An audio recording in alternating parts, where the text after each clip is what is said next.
XFM 104.9, kicking off there with the Dandy Warhol Steve. Sure. Ricky Gervais Show with me, Steve Merchant. Well, they always let me say that. Well, I thought you would... What? Well, it's 5:01, isn't it? Already an error has occurred. Yeah, It's a shame, because it could have been slick. But, Steve, we've got some great music. I've been on a bit of a soul tip this week, to be honest. Yeah, I was a bit of a folky last week, but, you know, you got stuff from, like, early Bowie, some Stevie Wonder, a little bit of Groove Armada. We've got the classics. We've got Coldplay, we've got Blur, we've got Ash. We haven't planned anything for the show. Got nothing, have you? You're just reading the list of songs that I might play. Thinking that will fill up some time. Oh, no. Anything interesting happened to you over the week? Nope. No, I just swore off air, and Karl went, never swear in an on-air studio. I love it when Karl tries to sound like he's professional and understands the business. Yeah. You don't fool us, Karl. Yeah. Yeah. Oh, I wish I could buy like a Karl, you know, like those Garfields you can stick on a car window. Oh yeah. I reckon we should be able to get a car like that we could send out as a gift to people. That'd be lovely, wouldn't Just it? this little face pressed up against the glass, like a window licker. Yeah, like you'd have to lick his face to stick it. Yeah, that'd be a joy. Oh, bless him. Or one of those things you throw out a window and it sort of like flaps down. You say they sell them for a quid. Yeah, exactly. Or those little dancing baby cars. Pigeons. That's what we used to use. Or frogs from the pond. Sure. That's cruelty to animals, and I don't condone that. And it was a joke before the RSPCA phone in and say stop throwing frogs at windows. Well, people who are listening, and I don't mean the French, by the way. That sounds like xenophobic. Before someone calls in and says stop throwing French people at windows. Yeah. So I'm digging myself into a hole here, aren't I? Yeah. It's all gone horribly Quick, wrong. mention the Germans and then this guy. Yeah. I don't mind the Germans. No, good. Karl. I was just saying, I wonder if people know what Karl looks like in the wide world. Is there any reason why they should have you ever featured on anything? Or he's like Moby. He looks like Moby. He does look like Moby. Yeah, that's what he does. Does that help? Is that a compliment? Sort of a Moby who's Mank. had a bit of a tough paper round when he was younger. Yeah, that's he right. A bit more knackered than Moby. Yeah, I think so. Yeah. See, I think Moby's great. He's one of those people that every opens his mouth, I sort of, I'd love to be mates with him. He talks sense. He's interesting. He's lovely. I don't like his records. There's nothing I can do about that. If I ever come top mates with him, and after about a few years of us like driving around and having a bite, I'll go, Moby, I've never liked anything you've ever done. Is that what you do with your mates? Just drive round? What are you, 16? Never. I've never done that. Go to a car park and just do handbrakes. Never. I haven't done that since I was like 17, when like it was great to someone had a car. You couldn't believe that you were just moving. I remember once, right, my mate, Bob, had a car, and there was me and another friend in it, and we were young, about sort of 18, and he did a U-turn when he shouldn't, and this motorbike hit him and came off, and the music, it was going to turn the music down. It was really, really bad, right? And he was there, and he was really worried, and the motorbike bloke was dazed, and he went, "Are you okay? I'm really sorry." And the bloke said, "Yeah." And I put my head out the window and went, "Sorry about that, mate. That's the third one today." And this motorbike just looked at him, and he went, "No, don't do that, Gervais. Why did you do that? Why did you say that? I just thought it would be funny." I didn't really understand the severity of this. Have I told on the radio before about that time when I just passed my test and I was driving my parents' Volvo estate, and we went off driving down some country lanes? Have I mentioned Is this the one with the... Yeah. I've told you, have I? Yeah. Have I told you, Carl? No, go on. well, then maybe tell you a bit later on. Let's play a record. I'll tell you that. There's a great anecdote about a Volvo estate coming up. Exactly. That's the kind of stuff you're getting on XFM this Saturday afternoon. Do you want some Coldplay or what? Oh, I'd love to. Bones sinking like stones, all that we fall. Everybody here's got somebody to lean on. Coldplay. Don't panic. That's the title of the song as well as what I was saying. In fact, I was just saying the title of the song, if I'm being honest, making it sound like it was Conversation, XFM 104.9. It's the Ricky Gervais Show with Steve Merchant. Thanks. You were going to tell us a little story about just a Volvo passed my estate. test. Yeah. My parents had a big Volvo estate, and it's quite a big car I to don't drive. drive. My parents didn't have a car. But I know you don't drive cars, Rick, but it's quite a big car to drive if you've just passed your test. It's safe though, isn't it? It is very safe, that was the thing. Yeah. And I come from the West Country, obviously. There's quite a lot of windy lanes around there. You're joking, do you? They have cars there. Well, here it comes. Blimey, Carl. Learnt on a tractor, automatic it was. Do you want me to tell it or not? Oh! Don't go above the accent! Oh no, I'm not a Wurzel, go on. Go on. So I went to this party. You have a go at him being from the north. Not when he's telling an anecdote. He's never told an anecdote. Oh yeah, fair point. Yeah, go on. so I went to a party, and I was quite excited because I had the car, I had the motor, and there was a chick heading down to the party that I was like, you know, I had my eye on, and I thought, you know, now I've got a car, and going to the party, it's going to be amazing, right? You glass and eye, various friends had said, like, can we get a lift? I thought, yeah, groovy. Yeah, I'll pick up the chick as well, who was a friend of a friend. Yeah. So cruising down to the party in the motor, you know, the Volvo estate, and there's nothing sexier than that, you know, slipping a little bit of Billy Joel on the stereo or whatever, something classy. Go changing. Exactly. and maybe it was Billy Ocean. Oh, Maybe it was quite a Billy. maybe it was Get Out of My Dreams, Get Into My Car. Ideally. Yeah. So I get to the party, and inevitably it was one of those house parties where the chick that I had my eye on, she kind of was chatting to other guys, and she wasn't really paying attention to me, and I was sort of Trying hard to get, was she again? same old story. Oh, they make me They know laugh. how to tease, don't they, the ladies? Oh, who are they kidding? Oh. So I'd follow her like a dog, you know, from room to room. Yeah. And watch Quite her while, literally, sometimes he was barking. Yeah. Go on. and while, you know, just watch her while she talked to other blokes. And then, obviously I wasn't, because I was driving, I wasn't drinking, so I was not really enjoying myself. And then somebody said, should we go and pick up Vera? And I thought, right, okay. And they went, Steve's got a car, let's all leap in there, we'll go pick up Vera. And this girl was like up for it as well, so I thought, brilliant, you know, I'll be back in the car with her, you know, away from all these lads. Yeah. One guy she had her eye on, he came as well, I was a little bit annoyed. Yeah. But anyway, he was in the car, so I'm driving down these country lanes, just driving along, and they're directing me, they're saying, go left here, go right. And then suddenly, we stop, and one of them goes, just drive into that field, this pitch black field, right? And I'm sort of, well, it is my parents' car. Just drive in the field, Steve. I'm thinking, well, I don't want to, like, not seem like I'm a hard, cool, crazy kind of guy, because the chick's in the car. So drove the car into the field, they all leapt out, started running off into the darkness, shouting, Vera, Vera, Vera, where are you? So I'm just sort of sat there in the car, waiting. Wasn't Vera Lynn, was it? Because she likes to hide in fields. Bizarrely, it wasn't. Right. It was just, I was just left in the car on my own with Billy Ocean, and suddenly, out of the darkness, they come back holding a Vietnamese pot-bellied pig that they had stole from a nearby farm, and they knew that the pig was called Vera because someone knew the farmer or something. Anyway, so they got this pig, so now they're going, "I'll put the pig in the back of the car. We'll take it back to the party. It'll be hilarious." I'm thinking, well, you know, I'm not sure I want a pig and all its, you know, piggy crap in the car, right, crammed in there. But they say, yeah. So obviously, I'm thinking again, I don't want to look like I'm, you know, a nerd. You know, I'm terrified of that, Rick, ever happened. Yeah. So, yeah. So So you go, hey, bring the pig into the car. Exactly, I'm no exactly, nerd. exactly. Yeah, go on. So now we drive off again. I got this pig kind of screeching in the back of the car, and they say, stop again, let's do some cow tipping. And they do that old thing, you know, about the fact because cows sleep standing up, don't they? So you can push a cow over and stuff. Yeah. So they're having a wild time, hilarious. So this time, now we get to a sort of dead end in the road, and they say, well, turn around, let's go back to the party. And I'm thinking, fine. Try and do a 3-point turn in this very narrow country lane, right? Get the Volvo estate wedged horizontally across the road. Can't get it out, just can't seem to sort it out. I don't know what, I'm panicking because there's a pig in the car, right? And, local disgruntled farmers, right? People drunk, partying, probably off their head on some kind of weed, Rick. Was it loads of blokes with, like, pitchforks and flaming torches Exactly. going, burn him. He's playing with our pig. Exactly that. And so that, do you know, I was so terrified that all I could think was they're gonna have to send a helicopter to lower a magnet onto the top of the car to lift the car up and put it the right way round. You used to read a lot of comics, didn't you? Yeah. Yeah. So, do you know what I started doing? What? Crying. Did you really? Yeah. Why? So started crying, just very slightly, started getting upset. And the other guy that the girl fancied, he had to get into the driving seat and sort it out for me by slowly edging forward So and that's the backwards. worst bit of the whole story? Yeah, edging slowly back and forwards. He just sorted it out, just slowly worked the car back round, and then we were off. You're just gently weeping. Just gently where weeping in the back. The bloke had just taken the bird that you saw from a distance. Exactly. That was basically your wife in your head by then. Oh, yes. Wasn't it? I can't We were believe it. happily married with a pig for a child. Don't joke, that could happen. I know. Do, the pigs come, if you like? Sorry? What? What did you say? What did you say? What did you say? When you do what, Karl? What? What did you say? No, what did you say? Because I don't want to have to go to the radio authority again. What did you say then? Just remember. We are going out live, Karl. Yeah, remember Tom Binns, right? What did you say? What I'm saying is, why were they shouting Vera? Because pigs don't come to the name, do they? Eh? I don't know the ins and outs of pig, you know, how to lure a pig into your trap. Can I just tell you some very, very interesting things about pigs? Please do.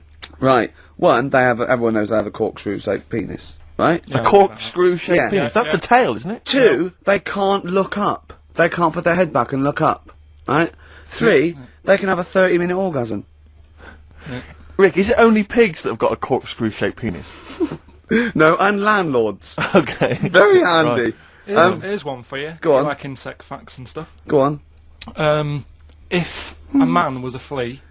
You could jump over St Paul's Cathedral. No. What? Wrong. It's gone up now. It's... the big wheel. The big wheel. It's The Millennium gone up Wheel. now. It's gone up now. Play a record. You're the best. Ash, there's a star on XFM 104.9. Now, Steve. Yes. Karl text messaged me in the week, very excited, because he just watched a programme that proved me and you were stupid. Remember we sort of championed the anti-supernatural? Yes. Sceptical view. We're just absolutely sceptical about things like that. We're atheists. We don't believe in ghosts, anything like that. Anything supernatural. We're followers of James Randi, a genius of our times. But Karl saw something that proved us wrong. I'd like Karl to tell you what this proof was, what he saw it on, and look at him. Go on then. It was on Wednesday night. Yeah. I was watching... you see, the problem is I didn't get the full story, so you could pick holes out of it. Sure. But I was Unlike your usual investigations into the supernatural. Which are It was thorough. called... Can I just say what the programme was called? Mr. Exorcist. Oh, brilliant. So Sounds like an academic work to me. the bit that I caught, I just flicked it over, sort of seeing what's on the telly, and I thought, oh, Exorcist, I've seen it, but there's nothing else, and I watch it, and then I realised it wasn't the same thing. I thought, oh, I'll have a bit of this. And there was an old woman and a daughter, and as far as I was aware, the bit I picked up on, they were saying, oh, you know, it's dreadful, and unless you've been through it, you know, you've had ghosts in your house and that, you really don't know what it's like. Yeah, sure. And the main thing that seemed to be getting them down was the fact that the budgie was getting stressed. The budgie was getting stressed. Because animals can sense the other side, Oh, can't okay. they? Can they? Yeah. Okay. So, And how was that manifesting itself? You didn't know. What was the budgie doing? I think it just wasn't happy. Right. Did it explain that to people, or No, how do you did it know, express that? budgies are known for being chirpy, aren't they? I see, and it And wasn't chirping. It normally swings on its little perch and that. And Just depressed because it was Right. possessed. It was just sat around in its pyjamas. so No, come on, So Steve. the- Come so- on, Steve. You're making this a mockery. So the budgie was depressed because he could sense the ghost. yeah, and Yeah. then this Yeah. this guy, this Mr. Exorcist, came Yeah. round. Was that his name? Yeah, Was he a priest or something? yeah, he might have been. Yeah. Yeah. Like I picked up Did he at the did he have like a black coat with a little white collar? That's usually the. He had his coat on, so you couldn't tell. No, sure. Okay. But so he came round and he sort of did his thing, Yeah. and then And was the he next trying? shot, Was he trying to exorcise the budgie? No, no, the the ghost. house. Right. The I house, see. It yeah. wasn't that the budgie had a He's demon or clearing the anything. house No. out. Okay. No, this So- wasn't a possession, was it? This was a straightforward. It wasn't a poltergeist or anything. It was just a. Well, he's- a haunted house. Yeah, but Sure. that's the thing he was saying. He was saying you can have like your ghouls and that aren't that bad, that aren't going to cause you any Yeah. problems. Yeah, but obviously the budgie, they've got weak hearts and that, haven't they? and Sure. I So don't so want- he go on. So how? so anyway, basically he sorted it out, did whatever he did, and the next shot you see is like the budgie making a noise and swinging It's about. happy It's again. over the moon again, and the old woman was like happy because she was. She couldn't getting believe it. stressed. Yeah. And that The priest didn't come in and go, well, you should feed that bird. Give it a bit of millet. It was happy. He goes, right. No, See you it's- later. No. It was a. So Because budgies are. My mum's got a budgie, and they're fairly happy all the time, aren't they? So it's got to be something fairly odd. You never see a budgie sitting down going, I feel like topping myself, to be honest. Yeah. Do you know what I mean? Though. No. Do you know no. you can have like a moody dog? You can see a dog when it's unhappy if it's walking Yeah. down the street. You can have a moody canary, can't you? And what they do is they often tell the police what you've been doing. They're known for that. Yeah. So basically, so that for you is proof that the supernatural exists. A bird in a cage got a little bit annoyed, wasn't chirping as much as it normally did. Who knows why? There could have been a little draft up its, and Cloaca. exactly. That's Anyway, a medical term. Anyway, a man just- came in and did whatever he did. Yeah. to use your phrase. Mr. Exorcist, though, Steve. Yeah. This wasn't any bloke off the street. This was Mr. Exorcist. Yeah. Yeah. So. And for you, that's the proof that there's. just because like if it was a person, you go, they're playing up for the camera. yeah, you know, a budgie could possibly act like that, Steve. Yeah, I see what you mean. You're saying a budgie would not be trying to. It wouldn't be trying to become famous. or No, want to get not on the like telly. not like Lassie. No, sure. It was sure. basically a show off. Yeah, or So- champion the Wonder Horse. Yeah. What do you think? I think I've changed my tune, Rick. I don't know about you. I have, and I think we should play a record. I'd love to get Mr. Exorcist in. Wouldn't that be amazing? Never dabble with things you don't understand. Sorry. Like women. See what I did there? He's turned that back on me. Boys and girls. Girls and boys, embarrassed to say.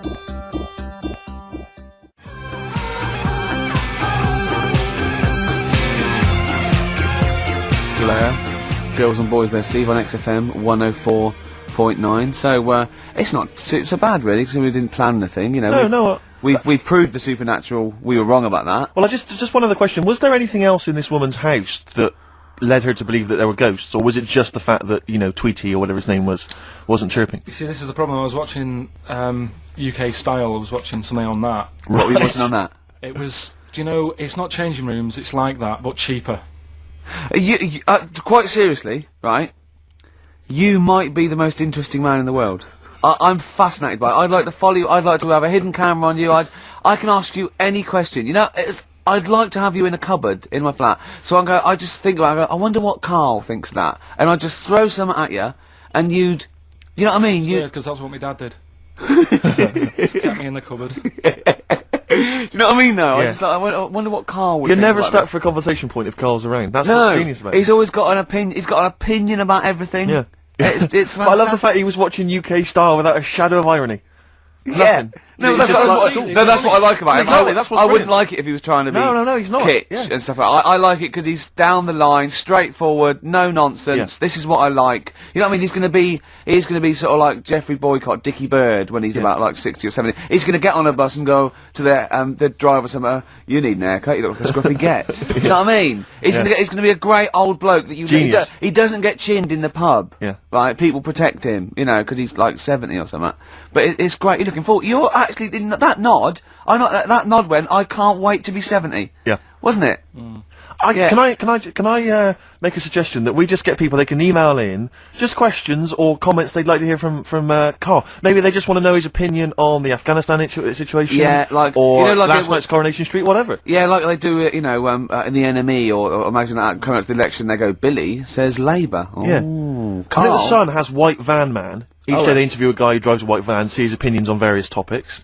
Karl is very much our White Man Van. White Yeah. Man Van. Yeah. So I think- any query you have, I think most of our listeners are, any to be honest. opinion that you would like to hear voiced from the K-Man, ricky.gervais@xfm.co.uk, or you can phone in. I forget what the number is. Oh, doesn't matter, does it? 700, 800, 1234. Sweet. Now, it's time for our first regular feature of the day. That film sounds good. That film sounds good. I stopped the film reviews because I've done all the films that are 9 or Yep. 10 out of 10. I don't want to Yep. drop my standards. Absolutely. This is a feature where it's a soundtrack of a film where I like the single from it. I might want to see the film, might have seen the film. Today is our first request. Right, interesting. This is for Martin, who wants to hear Live in the City by Stevie Wonder, and it's Genius. from Jungle Fever. Let's hear it. Well, I love the song, and I love the Absolute film. classic.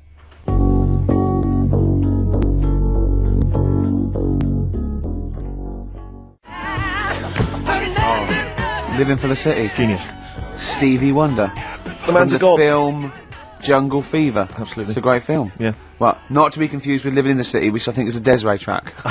So never do know, that. because you're a huge But Desiree fan. of we were grooving along to that. It's a great, not my favourite Stevie Wonder track. I actually, for He's Mr. Know-It-All, but a great track. Stevie Wonder's just fantastic anyway. And during that, we just had heads down, we just like, you know, just enjoying the moment. We said turn it up, didn't we? We liked it. Karl, just halfway through, just looking at me, he's got a driving licence. Yep. I went, what? He went, he's got a driving licence. I went, he went, yeah, just for his own land. I went, you don't need a driving licence for your own land. He went, you might be right. He said, who else is blind? I remember hearing something. It was someone famous Right. who shouldn't have a driving licence. Well, And they have. And I'm sure a lot it's of people. I'm sure it was someone who's blind. But you're right, it's a bit of an odd one.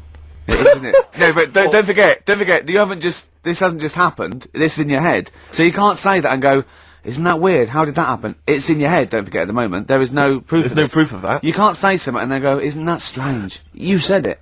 Oh. Do you know what I mean? We didn't just see something happen out the window. Yeah, you know, do you see what I'm saying? What's in your head and what happened and all that? What are you thinking? I'm just thinking... Who's that other fella? Ray Charles. Ray Charles. Yeah. Why would he have a driving licence? He's blind as well. I think it's the blind thing we've got a problem with. It's the You don't idea of need- people who are blind driving cars that's maybe made us question that.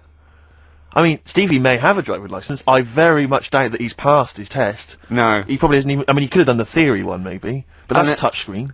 And until Labradors actually are allowed on the Queen's Highway, Exactly. I don't think we'll see many blind people I driving might cars. be wrong. You might be, mightn't you? Oh, we hadn't thought of that. Yeah. Oh, yes, you might be wrong. Could well be Well, wrong. there's a start. I fancy a bit of Ed Hardcore about now. Well, Rick, you've embarrassed yourself because his name's Harcourt. Yeah. Yeah. Just play the song, Carl. Let's mop up this ugly mess. Still to come, loads of our other features, of course, including Hip Hop Hooray!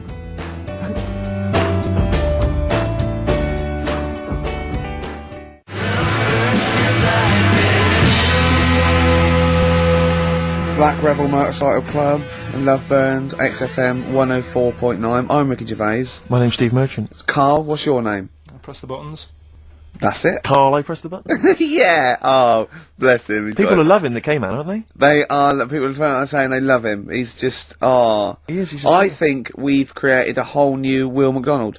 I like to think so. Yeah. Carl! Or Gordon the Gopher. I used to have a show in Manchester. Do you Did used to ya? host a show? Yeah, overnights. What kind of things was it? What kind of stuff? What sort of tip were you on? Phone-ins and stuff. Yeah, yeah. You did a phone-in? Not a proper one. What did people phone in about? No, they didn't. That was what's the problem. There was no phones. Go on. No, just, you know, how things were going and that. Problems. Were you like an agony uncle? Kind of. That's amazing. Imagine that. Imagine sending someone to Carl. You got problems? Is it delicate? We'll go to Carl Pilkington. Hang on, looks like maybe there's some questions Oh, we've got, coming I've in. got a few questions here. What's the one, what's Carl's view on... Carl, what do you make of nudism? Who's that from? Let me just check who that's from. Hang Sort on. of there's a time and a place for it. That's from, it's very difficult to tell. That's on great, you these see. things. There's a time and a place for it. That is just brilliant. That is Dickie Bird. That's that sort of northern, confident soundbite. Wasn't it nudism? Time and a place for it. There's a time and a place Would you for do it, Steve? Would I do nudism? Yeah. He's not allowed. Not again. No, Yeah. It's not not in- nice, is it, really? No, it's not with Steve. He's not allowed on any National Trust land doing it because he's caused the death of millions of starlings. That's See, true. there was something on BBC Choice the other night. It's a really short show. I haven't seen it before. Like an odd It's court not. It's thing. not a bloke eating cup of soup and then another short show like maybe someone cleaning their teeth with Colgate and then a really short show. What was it? Go on. No, what it was about this old fella who he's into nudism, and he was saying he's done all right. Did he out play of it. volleyball a lot? He said he's done all right out of it because there's not many blokes who are willing to go nude for modelling and that, and he's Yeah. about 70, so it's not. Is there much cry for that? Do you think? Is there much demand for a He's doing 70-year-old all right. nude? He's doing all right for it. Sure. Good luck to him. And the odd thing was, you see, He had a corkscrew penis. he was just like walking around on a main road in like a In the bar. seaside town, and Right. yeah, and cars would. See, that's not nudism, is it? That's mental illness. Yeah, he's just a bit deaf. Yeah. Yeah. Yeah. So- I tell you, one of your favourite programmes, is it one of your favourite programmes, just that one with the hot air balloon? And it's Yeah, you adventures. love that, It don't just ya? goes, it's like Oh, in you love Sydney, that. sometimes then it's at a carnival. His favourite programme when he was little, he used to watch it for hours, was that little girl by a blackboard with two toys. Yeah. He used to love You that, didn't enjoyed you? that, didn't you? Right, listen. Here's something else I learnt in the week, and we can use this if you want to give away the Incubus tickets. Go on. There's a Oh, I program. must have, there's some tickets to give away later. I'll tell you what it is later. Go on, Carl. I don't know. We're going to save it. It's a surprise. Go on, Carl. Oh, have I ruined it? No, go on. Crack on, mate, crack on. Yeah.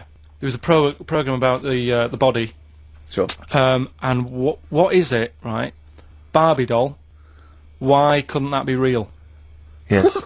Play a record, Carl. I do know the answer, actually, I have to say. What do you Yeah, mean, why really? couldn't it be real? If the Barbie doll was like a real person, Right. it wouldn't work out.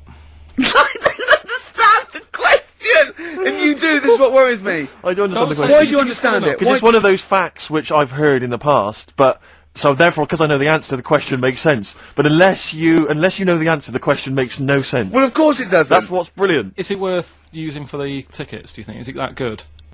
It's not a real question, Carl. I don't Well, think it it is. can count, really. It can't be a real Why? question.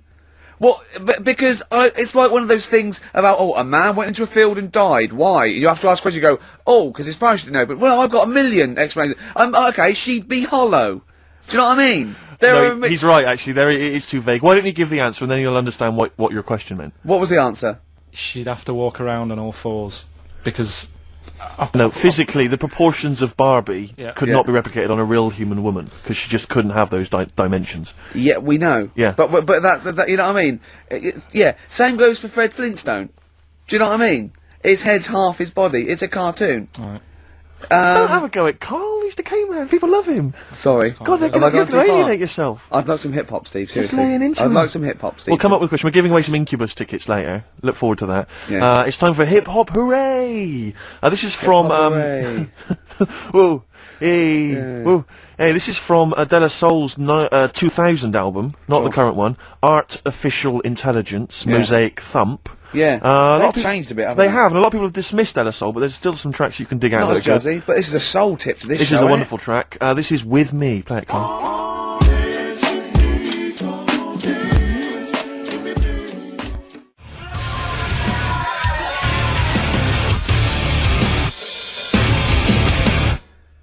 Alive, POD or pod, Absolutely. as I call them. Yep. On XFM 104.9, a bit of rock. Who are you? I'm Ricky Gervais. Steve Merchant here. Yeah. Karl over there. Now listen, there's a bit of rock there. Yep. Takes us into a competition. We Okay. got Incubus tickets to give away. Incubus, you say? Now, I like Incubus. Okay. I mean, for what they are, but, you know, I'm a bit worried about all this crossover, this new metal, and these people coming out that are a bit like Pearl Jam and a bit all this sort of... Oh, I'm not too sure about it. I'm still not convinced, but Incubus have got a bit of style about them. Well, you know the competition we just ran there, the phone in, ask Karl and thing. People were phoning up. One person said, "What do you think about new metal?" Karl just quick as fast went, "I hate it." Exactly. And he threw a question right back at them and went, "Do you listen to that in the morning?" She went, "Yeah." He went, "Wow, you see, in the morning I like Ash. In the evening, I might listen to I think he said Magic FM. Yeah. But I love the fact that he is now, we've put him on a pedal. He's happy with his own opinions. Before he was like, don't know. And now he wants to tell the world. He'll be down Hyde Park Corner tomorrow, won't he? And they're going, right, who wants to know what I think about, I don't know, At 2 o'clock, I will listen to the Human League. At 2:15. Today at 4:13 I had one apple and listened to Primal Scream. Thank you. No, you're a great bloke, Karl. We better stop now because you know we're going to make you into the new. There'll be Jeremy more Spake from if we're Karl not next. careful. This is a very last question that someone. This is Jim. He's emailed in. He says, "Does Karl think that that Waterworld, Mad Max, Judge Dredd, or similar films present an accurate portrayal of what a post-apocalyptic world might be like?" How do you imagine what the world will be, Karl, I when haven't seen the any bomb of is them, so dropped? I've got no comment. You've got no comment? Okay, let's forget the films. What do you think the world might be like if there was, say, a nuclear war and we had to survive underground for a while till all the, waste went away and we could come out and we could eat fruit again and, it was all weird and we had to start from scratch? I'd rather die. Okay. Okay. All right. Wouldn't you? Uh, Wouldn't you? Well, supposing it was sort of like, Britain was just like, it was, all the buildings had gone, right, or there was some bit of scavenging, there was like, and we hid underground and we came out, sort of in 10 years' time. Don't keep shaking your head, you don't know the question. You can go, no, rather die. And it was fine, you lived on tin fruit for a few years, right? Then you had to come up and start again, you had to find other civilizations. I'd want that thing that, is it Walt Disney had? Sort of... Cryogenically put me in a preserved. fridge thing and say, look, wake me up when it's all built again. I couldn't be doing with that, walking around with a hard hat on all day. Yeah, what would you do? Set an alarm clock? You're the only person. What you get in a fridge and even know, if you find this, do not disturb till 2012. You know what I mean? No, but saying that wasn't. Well, I mean, what would you do first? You'd just come out into the light. It was just like Saxon Britain. There was nothing. You'd have to start again. What would you do? What would you do first? I'd probably go and see where I live now to see what's left of it. I love how he thinks. Oh, Karl, if you were the last man on Earth, right, Yeah. and you had to have one other woman with which to start the human race again, right, Yeah. and not your girlfriend, who would you start the human race again with? Which person would you want to? Bear in mind, it's not just like the fact that you've got to have kids. They've got to be able to provide something in this world. They've got to be leaders. and they might be all melted. And Exactly, so their beauty may have- They've just got one good eye, but now they can tell what you're thinking because Exactly. of radiation. Yeah. Who do you think, Karl? they tried to go through a pod, and there was a fish in there for some reason in their Wellington. I mean, for me, probably... Now, what would you rather kiss, a mermaid or a unicorn? Carl, quickly. Mermaid. Why? No, no, I want him to answer my Because it's question. got a lady's face. Okay then, what would you rather kiss, a lady with the body of a fish or the body of a horse? A fish. Wouldn't you? This is the best thing to know. This is like, you know when you call a file a rude word, and then the computer goes, do you want to open tits? You laugh, because it's like, that's what playing with Karl's like. It's sort of like you input it, and you always get, you know what I mean? You sort of get... You get more back than you bargained for. Yeah. Oh. Oh, probably only because I've seen films, that one with that Hannah Darrell or whatever her name is in, and she looks alright. I've never seen Hannah a film Darrell, with a woman with a horse's body. Maybe if I've seen one, I might change my mind if... Okay, it's all right. can you email us a picture of a woman with a horse's body? Yeah? Yeah. Ricky.gervais@xfm.co.uk. Or do they exist? Anyway. Do you reckon unicorns exist, Karl? No. Look, let's play another song then, because I think we were going to give away some Incubus tickets. We seem to have got sidetracked. Okay. Well, I'd like to play my song For the Lovers. I'm not ashamed of this. It's an early Bowie track. It's his sort of, version of soul. It's off the Young Americans album, and it's a beautiful song called Can You Hear Me?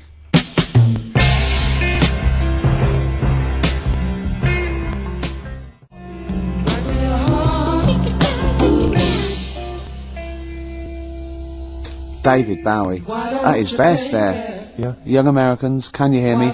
You said it when the record was on, Steve. You're not going to hear this sort of eclectic mix of music anywhere. Anywhere else, Rick? We go from hip-hop to soul, to hip-hop and soul, to soul-y type hip-hop, And then some soul-y hip-hop hit. and ash. And the joy of it is, Rick, that if people are open-minded enough and broad-minded enough, as Yeah. I hope our listeners are, Yeah. they're going to be loving this. And we played Early Outen last We've week. done We all didn't care, sorts. Ty. We don't care what he's done since or No. what he's like now. We're not If interested in someone- reputation. I don't judge. You know what I mean? If they Rick, do a good track, Can I then say this let's now? play that track. I am not interested in what people think's cool. No, obviously. No, I'm interested in what people think is good, Rick. Yeah. All right. No, I'm interested in what we think is good. I Steve. don't care about what women think is traditionally handsome. No. I play by my own rules. Yeah, exactly. You do, don't you? Yes. Yeah. Okay. You're not in it for their amusement. I'm not in this game for anyone's amusement. No. Obviously right. not. Jeez, and Now- all these women with the, I want to be able to have a conversation. Yeah. I want to have an orgasm. You You know what I mean? Yeah.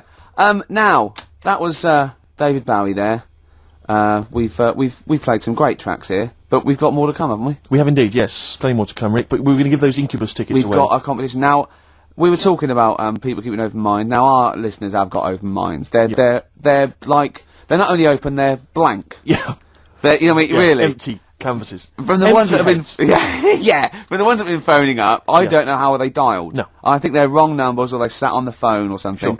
And a lot of old listeners are coming back. A lot of people from the old days of XM. Yeah. I don't know. They're obviously been allowed out. Yeah. Well, Well, that's care in the community, Rick. Yeah, You know, a lot of people yeah. now getting thrown out of those homes So or I thought- detox centres. Yeah, I thought maybe an old question, something I'd explored 3 years ago, What 4 years excites ago. me is the fact that, clearly all those kind of needle exchanges and things like that really helping people stay alive, and that's Sure, a joy. sure, 'Cause, sure. that's sure. evidence It's there on the a- phone.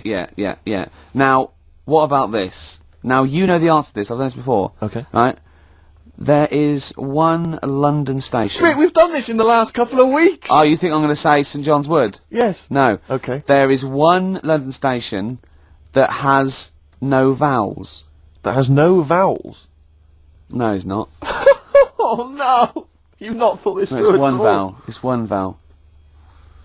It is one vowel. So I there's one London station with one vowel. I can't remember the answer though. Oh no, this is pathetic. This is so rubbish. I so want to be on someone else's show. Like Camfield would be good, or just on like Dr. Fox. We like Dr. Fox now, don't we? Foxy's amazing. We like him. He's come through on that Pop Stars tonight. I love Foxy. I like his little trunk. He's like a little trunk, and he works out, and he's got a bike and everything. But I like him. He's optimistic. He wears too much blusher, and I like his suits. But it's the fact that it's like, however hard he tries, he just doesn't look right on the telly. He just looks know, like a but man he's- who's been sewn into that suit. I know. Did I tell you when I saw him once riding here into Capital, on his hog, on his Harley? Oh, is that Just such a yeah. joy. Yeah, it's no, we like Foxy. What about Simon Cowell? Oh, boo. What about that Nicky Chapman? Like her. Yeah. What about who's the other one? Oh, Waterman. Waterman. Up and down, He's Waterman. a bit of a knob. Wow, come on, you can say that, but No, he he's sold millions of records. None of this talking. So's our price. None of this talking is disguising the fact that we've still not managed to give those Incubus tickets away. Okay. Any What other about questions? this? What about this? What about this? You've got nothing, have you? No. Running on empty. Yeah. Play a record.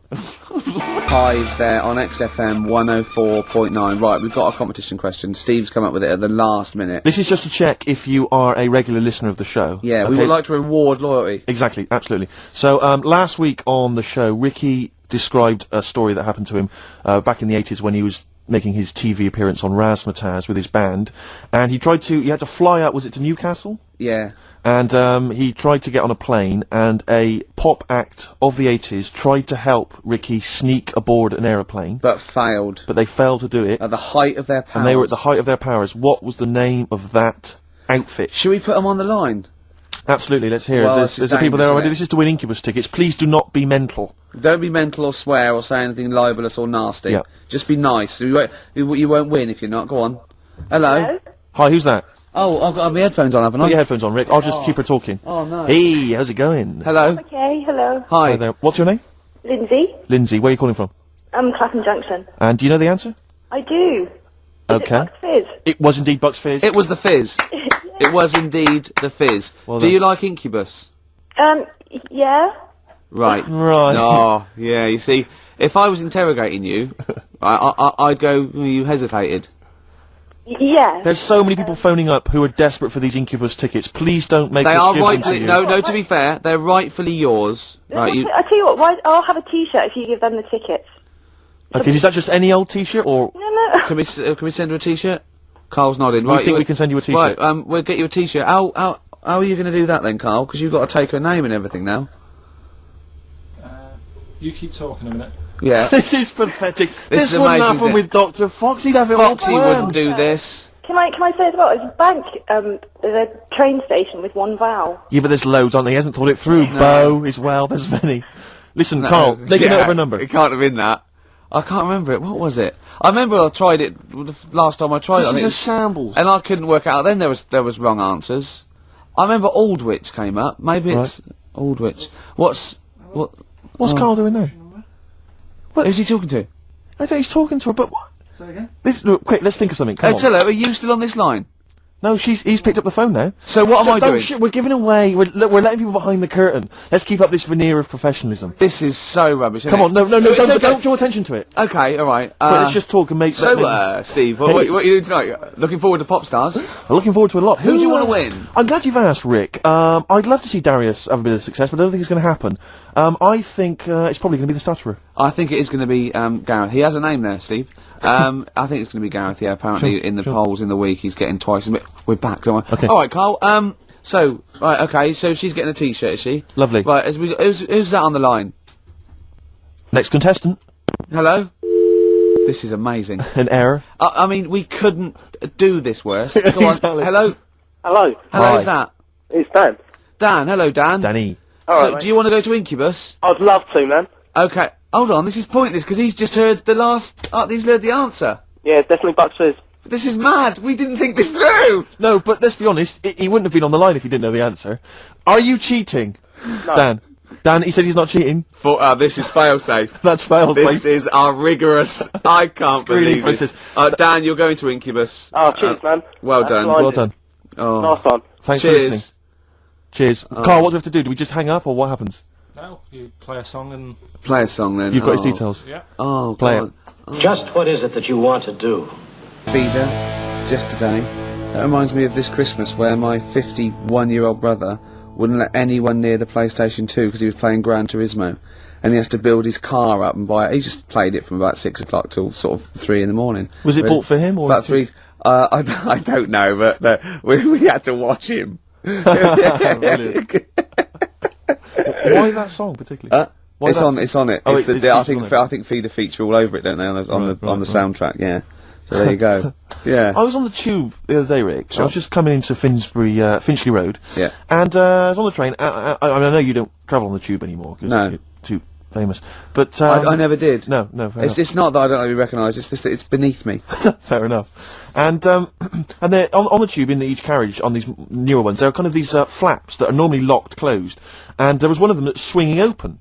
And inside there were various buttons like on, off, self-destruct, whatever. Yeah, but yeah. seriously, like doors operating. Train quicker. Exactly. And you were thinking, like, you don't want some, kind of oik, sort of No. fiddling around pressing buttons and stuff. It could be quite dangerous. Yeah. So I got off of Finch Road. I thought, I'll be a good commuter. I'll mention this to the staff, and they'll probably, they'll thank me for it. And if it's an attractive young staff member, I mean, they never are on the tube. Have you ever seen an attractive member of staff at a tube station? Oh, come on, steady They on. are such freaks. I No, mean, I know that's the pot They're kettle all black. they're thing, all but from Devon, apparently. they're grotesque people, really. All right, steady on. And so anyway, I went up to this guy. I thought The uniforms don't out though, do they? They don't. It's pretty grim. And so I Yeah. went up to this guy. I said to him, "Excuse me, I was just on a train there, and there was a flap open. I could see all these buttons and things." He went, "Right." I was like, "Yeah, well, I just think, it might be, wandering hands, a small child or something." Yeah, right. Small Yeah. child. He went, "What carriage was it?" I said, "Well, I don't really know what carriage it was. I just, maybe at the next stop someone should come and check." He went, "Well, how are they going to check if they don't know what carriage it's in?" And at that point, I just wanted to smack him in the face. I just thought, I'm in a hurry. I've got no reason. There's no gain for me about telling this. It's not going to help me out in any way, not financially, nothing. I'm just know. trying to help you out, and that's your attitude. And I was absolutely I know. livid. I'm getting so intolerant in my old age. I can't stand it. Bad service, bad attitude.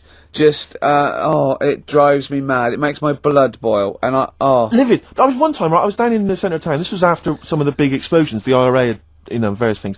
And everyone was on kind of bomb alert, very nervous, very scared. And there was a sort of a bag in the street. This was the centre of London or whatever. And my friends and I were a bit edgy, but a bit nervous. And we're outside this pub, and we saw the bag, and we thought maybe we should we'll tell the landlord from that. So we told the landlord, right, and he came out and he looked at it. He thought, "Oh, you're right, lads, it does look a bit shifty." And this is what he did. This was his security measure, right? He was going to call the police, but in the meantime, he picked up one of those sandwich boards that advertises what food's being served in the pub, just placed it over the top of it. yeah. Yeah. That's fail. So That is what the bomb disposal unit use very often. Like you see them up and down Oxford Street. They're not people selling stuff. Sure. That's just They will leap on a bomb. Yeah, yeah. But I love the idea, because what we did was we moved about 100 yards down the road, because we thought if the bomb goes off, we want to see it, that'll be dramatic. Yeah. We don't want to get, injured. But I love the idea of, like, a sandwich board flying off into the air and just embedding itself in someone's head. Yeah, well, No one would have been Who injured do if I it wasn't for that sue? sandwich board. Well, that was Ron, the landlord. Exactly. Yeah. My God, is that Cumberland pie for $5.95? I can't believe my luck. John, I think there's something more serious. Anyway, Paramedics going, I can't, but 99p a pint. it's free. I'm going to come back here. So anyway, so listen, he calls the police, right? And so after a while, about, it's like 40 minutes later, and I think the police do a good job. I'm not trying to bait down on the police. I think it's a good job, and I respect the police. But, this police van turns up after about 40 minutes of waiting, right? And this guy leaps out of the van and he goes, "What? You're the guys who reported this, are you?" And we went, "Yeah." He went, "Right." And he looked at the bag and he picked it up, he unzipped it, and there was just some rubbish in there. He just threw it at us. He went, "There's your bomb for you," and threw it at us to teach us a lesson, and then got in the van and drove off. And it was like, dear. what lesson are you teaching us about What did you being do? good citizens? You presumably reported him, did you? Well, of course we're not wasking at him, it's not. Do you know what I think? I think he thought it was a bomb. Right. And he was trying to blow you up to teach you a lesson. Well, possibly. That's But bad. That it is really bad. It just winds me right up, stuff like Once, right, me and Bill, we had it was like 1983, and we had like extensions and cut off t-shirts and jeans and Sexy. like makeup, new money. And we were just eating chips on a corner, right? And it was a Saturday, so I assume it was like football patrol, about 12 police, and they sort of slowed down, looked at us, and he wound the window down, and the bloke driving shouted, "You look like a couple of prats." Bill turned to me and went, "Is that an offence?" And I remember wanting to laugh at the joke, but thinking, that's annoying. Yeah, of course. That isn't. They were right. Well, yeah, but No, they were right. It's not really a police issue, I don't think. Someone called into HQ that morning. Guys, if you see anyone who looks a bit, the flashing police. We've heard there's a bit of a to do. Apparently, a couple of prats are walking round. Yeah. We need someone to go on fashion police patrol. Send in Lawrence Llewellyn Bowen, will you? Oh dear. But we respect the police. Yeah, absolutely. We're not. I'm not having a go. It's just those few that give them a bad name, really. Yeah, exactly. High hey, five for it. hey, I think the boys in blue do a good job. And do the firemen. Yeah, Firemen do as especially the firemen. I remember once, this is really embarrassing, this is the arrogance of youth, right? in a hall of residence. Every time someone did toast, the fire alarms went off. I remember once it was like 2 in the morning, and we all had to go outside, and it was just toast set off thing, but it was linked. And about 8 fire engines turned up, and they're all coming in, right? And I said, "Oh, this is so embarrassing. Why am I telling this?" Go on. I just went, "There's enough of you." God! And the fireman said, he just went, "Shut your mouth, mate." Yeah. And I thought, oh God, he's right. He's one of those things you remember 10 years later. Yeah, and go, that's a horrible thing. I know, but I when want you you're to 18... publicly apologise to the Oh, fire I'm so brigade. sorry. I'm so sorry. Because I never did stuff like that. Oh, that is twatish. I was too busy saying, "Can I try on your helmet?" Oh dear. Oh, we better play another Yeah, song, play a haven't we? Oh, this is a great track. This is Groove Armada. It's from the album Goodbye Country, Hello Nightclub. It's the opening track. It's all called Sun Toucher. I think you'll like this, Steve. Well, I'm looking forward to it. Groove Armada there, and Sun Toucher. Do you like that? I didn't mind it, actually. I didn't realise you were a Groove Armada dance music fan. Well, no, Jane played that with me today. I knew that before, but I loved it immediately. Oh, it's great. It's like a soundtrack mixed with a little bit of Sure. hip hop, and it's all like a big mix. A big isn't melting it? pot. Yeah. I just wish that's what the world was, Rick, So do where I, we could so just, do I, so do you know, I, everyone yeah. could live in harmony. I wish it was an onion. Oh, if only the world were a great big onion. Yeah. Oh, well, maybe one day. Well, this is nearly the end of the show. Absolutely. It's been Ricky Gervais on XFM 104.9 with Karl.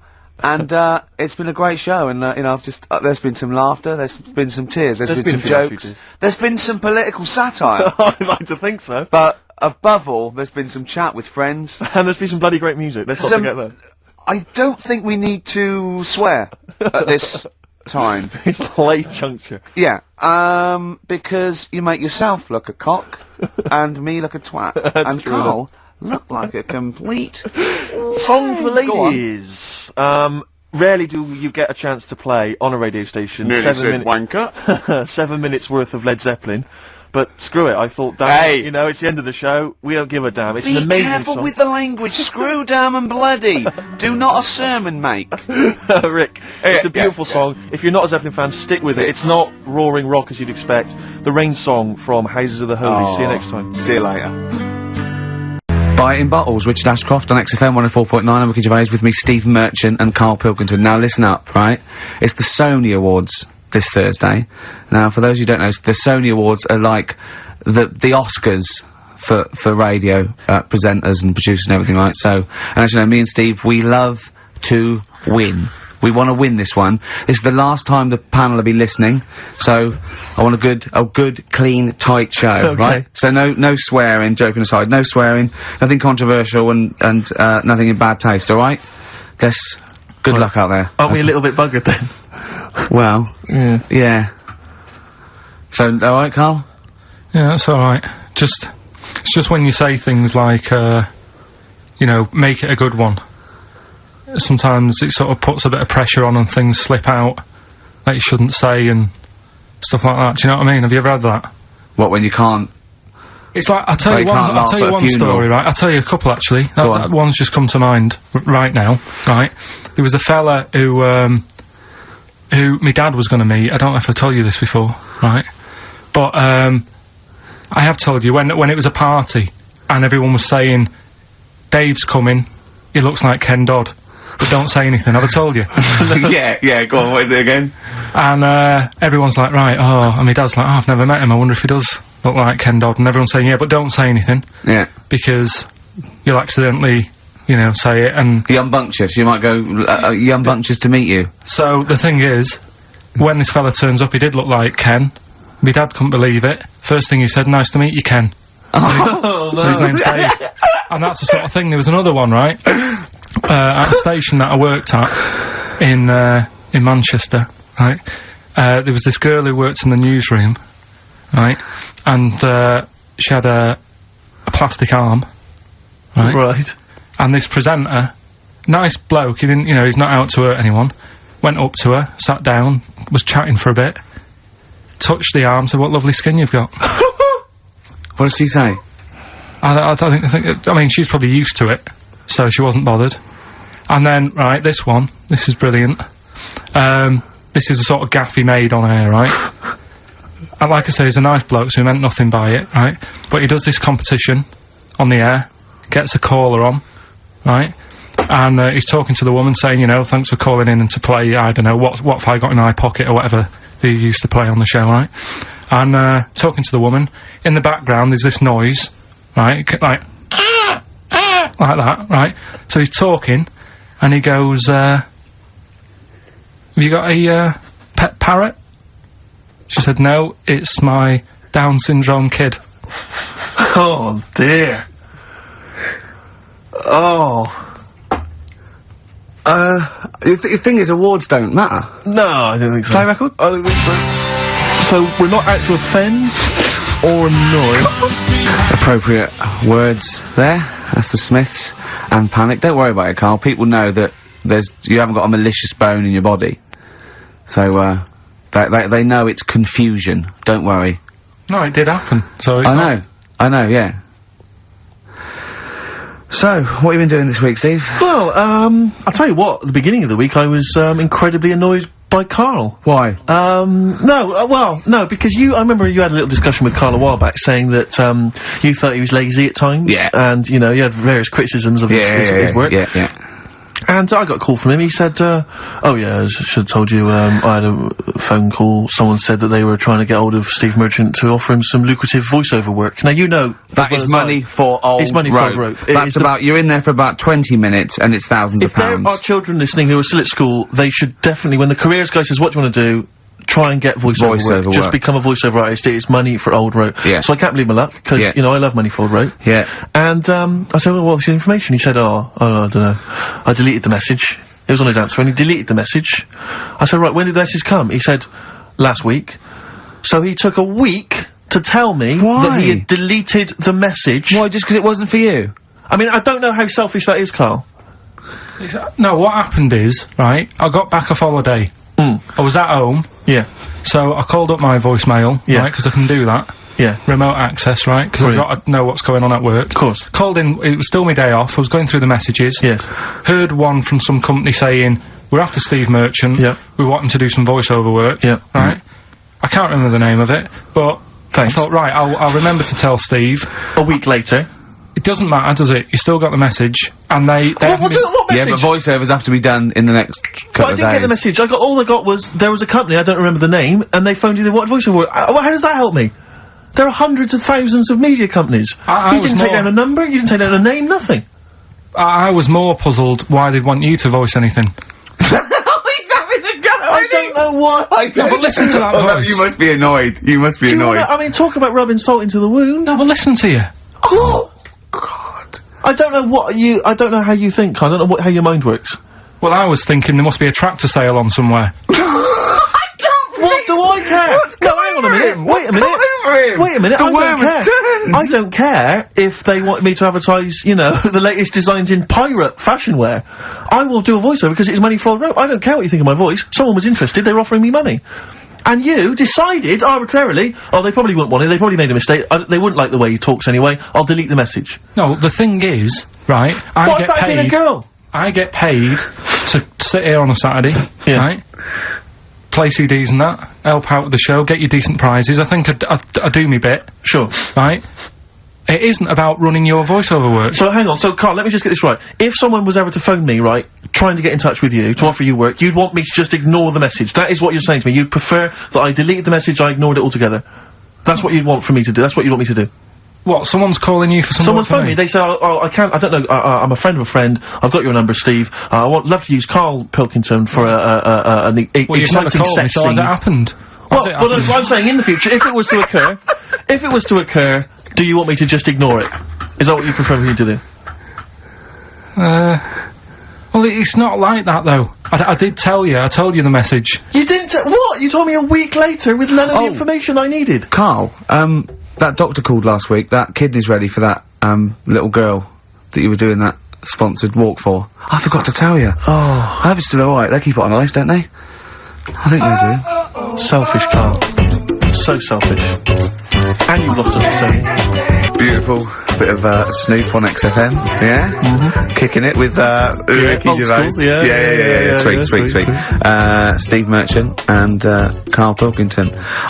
What has happened to Karl? Because Karl, I thought, is this sort of sweet little buffoon, almost childlike in his ways. You know what I mean? Like Charlie Brown after some sort of head injury, and now he's coming back like that, having a go at, not caring about voiceover work. It's like, because Heat have written about him a couple of weeks, it's like he thinks he's better than you in some way. I do care though, you're out of order saying that, right? Because I've sorted you out with tickets for stuff. He doesn't turn up to. Carl, I received a phone call, you deleted the message offering me voiceover work, you're as bad as my agent. I'm appalled by it. And I thought we were friends. At least his agent, when he does it, is losing himself money as well. Yeah, exactly. You've got no comeback. You're still sweet, and to have a go at you've got a mank whine. Right? Voice. Like a cartoon Gallagher brother on Coronation Street. I mean, and yes, Steve does sound like a Wurzel, but that doesn't, do you know what I mean? No. What about Jethro? Jethro does well. Jethro gets on Des O'Connor anytime he wants. Just has to phone Des up. And he's on there. Straight on and there. he's whining like a Wurzel as well. So, you know, to say that is a rubbish... Alright, apart from that then, what else have I done that's wound you up? Well, that's a good starting point, because you haven't even apologised. No, it's a shock, because that's the first time I've let you down. And I didn't really let you down, because I passed on the message. You didn't, well, we've been through it. You didn't pass on the message. Saying I deleted a message for you is not passing on the message. I mean, I just think what's happened is that you've got a little bit of celebrity now from the show. I mean, I've seen you being recognised in pubs and stuff, or people have come up and they said, are you Karl, because they've seen Ricky.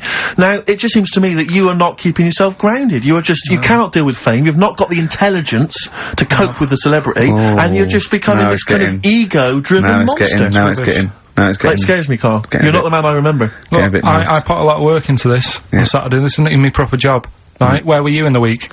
Oh, yeah, he's got you there. What? Where were you in the week? I said, let's meet up, let's, you know, come up with some new features and that. Where were you? Karl, you phoned me about an hour before you wanted to meet. That is not what I would call... I mean, that is arrogance right there. That's the way I work. That's arrogance right there. That's ego right there. He couldn't go, when I came in, he said, where's Steve? I said, Steve can't make it. I had to tell him why. Steve was staying in to tidy up, because his landlady was coming. This he couldn't get over.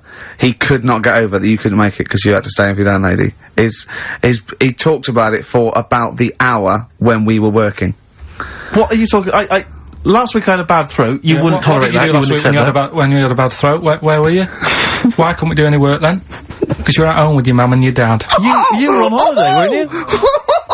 Why didn't you get your mum and your dad to clean the flat? Oh, he's done it again! He's done you again, mate. Play a record. How has he done me? What? They live in Bristol. Yeah, the joke's on you. He couldn't get him to clean the flat. Ah! I don't know who's laughing at who now. Right, listen. Can we just go back to laughing at Karl? Okay. Because I know where we stand there. Okay, alright. Do you want to, That's the natural order of things. I know, yeah. The world's gone topsy-turvy. he's stepped out of the pecking order. Right, well, someone who I don't let down, right, are the listeners of this show. Do you want to, read out the prizes for Rockbusters? We'll get that running. Are we not doing Rockbusters again, are we?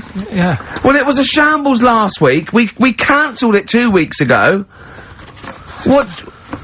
It just, I mean, there you are right there, Rick. I mean, both you and I, and let's be honest, we're the guys with our names on the poster. I know, It's supposed to be your show, and our faces. Exactly, and yet... we have to be on tube stations with people laughing at us. Yeah, well, they're not laughing at me, right? They're saying it was a good I don't know. What do you think people think of the poster, Karl? Seriously?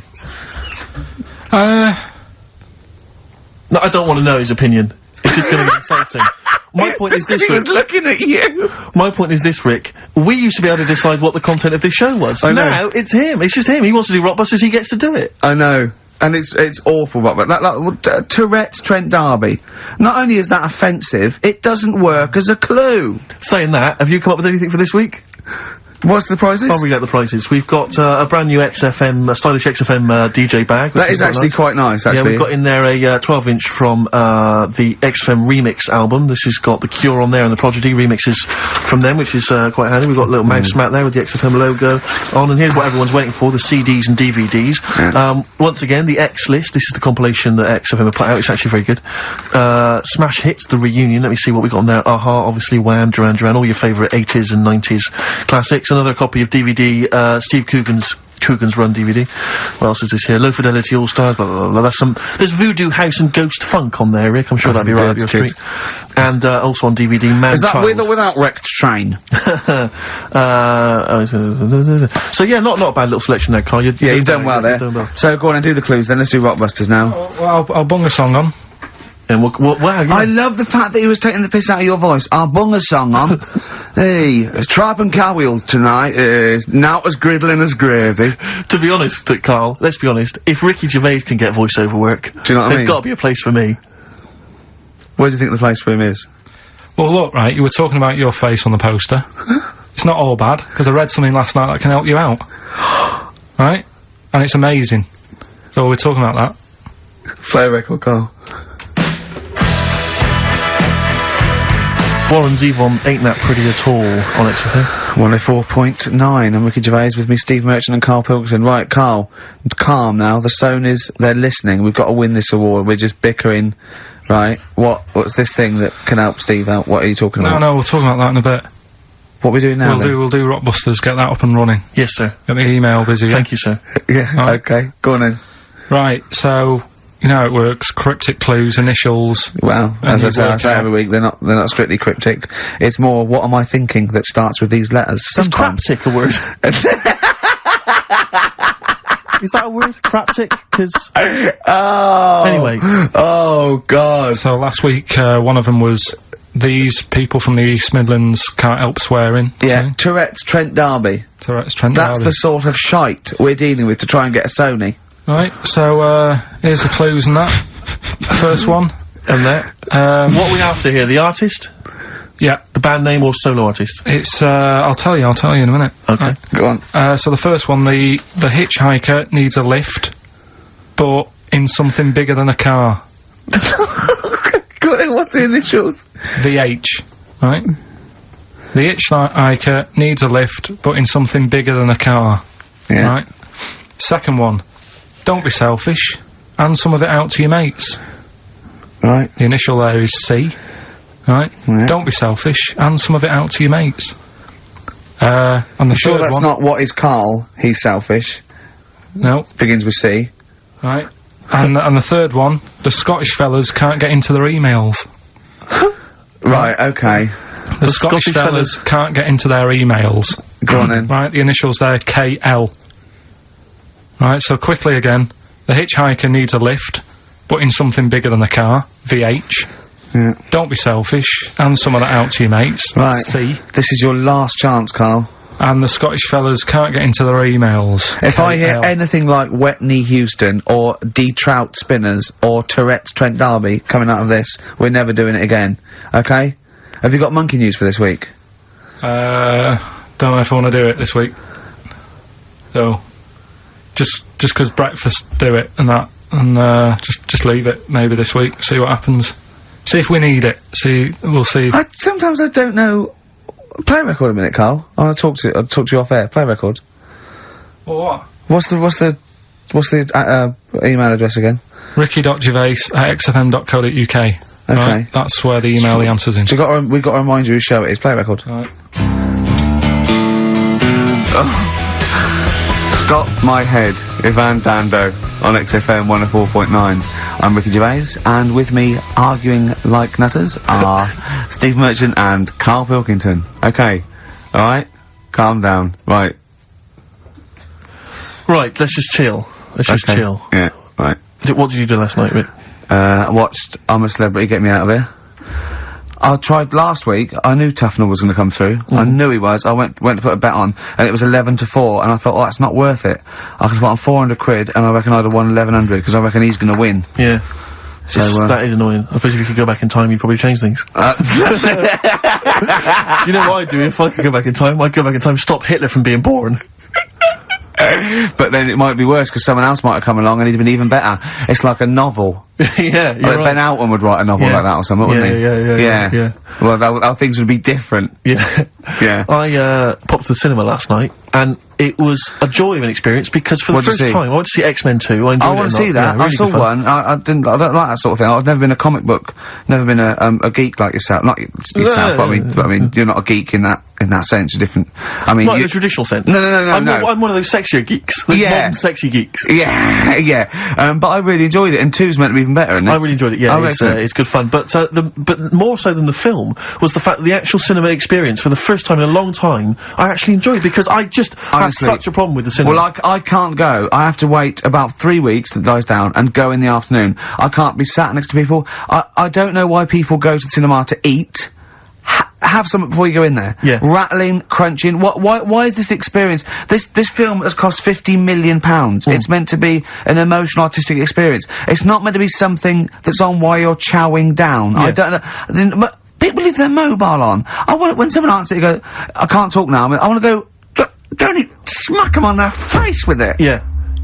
No, well, I went to the cinema a while back to see Crouching Tiger, Hidden Dragon. Oh, yeah. That art house film. And, woman sat next to me, huge fat blubber of a woman. But it's up to her. She's earned enough money. She can eat more than she needs. Sure, but don't squeeze into a seat next to me in the cinema.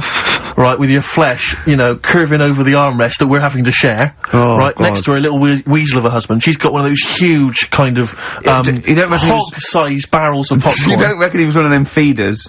It was very similar. It really was. She, as you say, she's chowing down on the popcorn. She is one of those women who, she's not come out to see a film, she's come out to eat, and if a film happens to be showing, then she'll watch it. Yeah. Really winds me up. He's got the hot dog and everything. She's eating, and now popcorn already annoys me because And I she don't- goes to him, "Are you gonna eat that?" He goes, "Well, I was thinking of it." "Give it to me, give it to me now."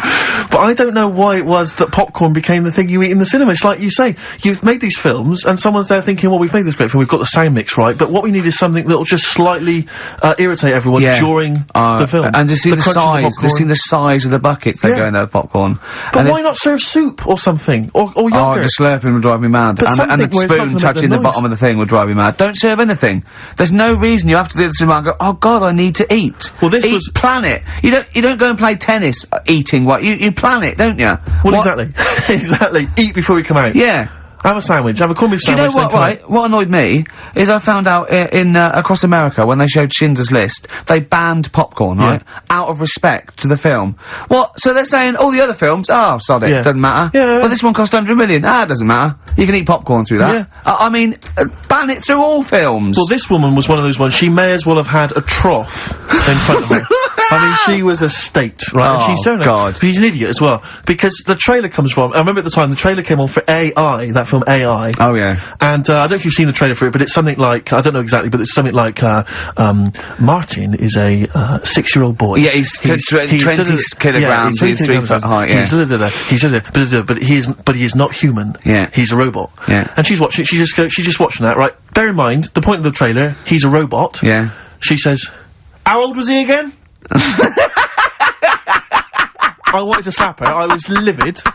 I went, "He's a robot. He's a robot. That's what's important."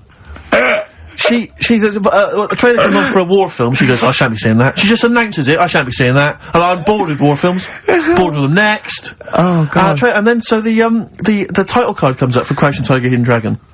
You know, like at the beginning, they do everything. Yeah. It comes up, Crouching Tiger, Hidden Dragon. Now she's in the cinema. She goes, "What a stupid name for a film."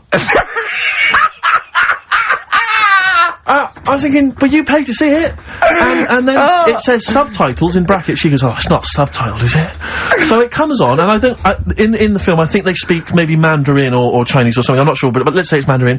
So they come on, they start, and it's all subtitled, and they start speaking in this Mandarin or Chinese, and she just starts going, "Ah, ching chong chong, ah, ching chong chong, ah, ching chong chong chong," in the cinema, just saying that out loud. No. She and her boyfriend are cracking up, they're weeping with laughter, right? And I'm trying He's to watch got to this laugh, film. otherwise she bites him. Exactly. So I'm so livid, so I really make a show of getting up with all my stuff. I get up and I kind of clamber over some of the seats. Yeah.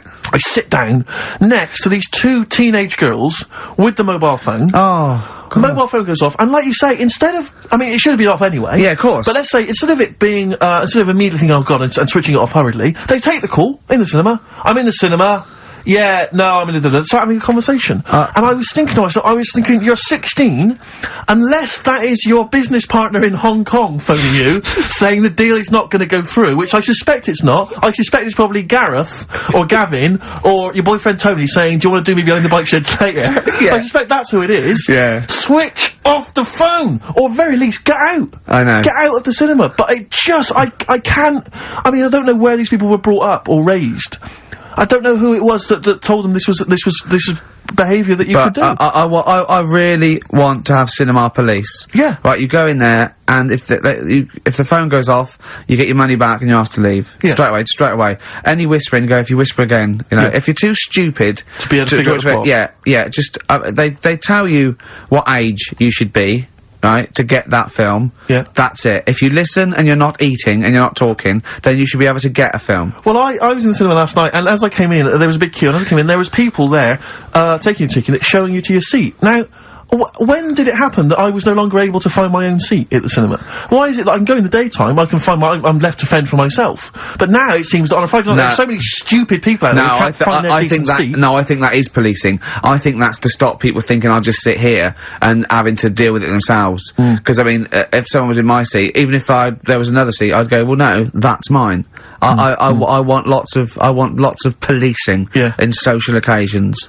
I want to go into a pub and go, that is too loud, that music. Those people are too annoying, they're standing up, they're too annoying. I remember being in the cinema once and seeing a guy, he was a big fat guy again, he had popcorn, the hot dogs, the Coke, right, and he had it balanced on this little wall that was, sort of separating parts of the cinema, and he was a big fat guy, just sat there, I was watching, I think it was Beetlejuice I was watching, right. And, some local hard nuts, they were on the same row, they started kicking the little wall to knock his food off, and I thought, brilliant. Oh no! I think you want to bully fat people. Yeah.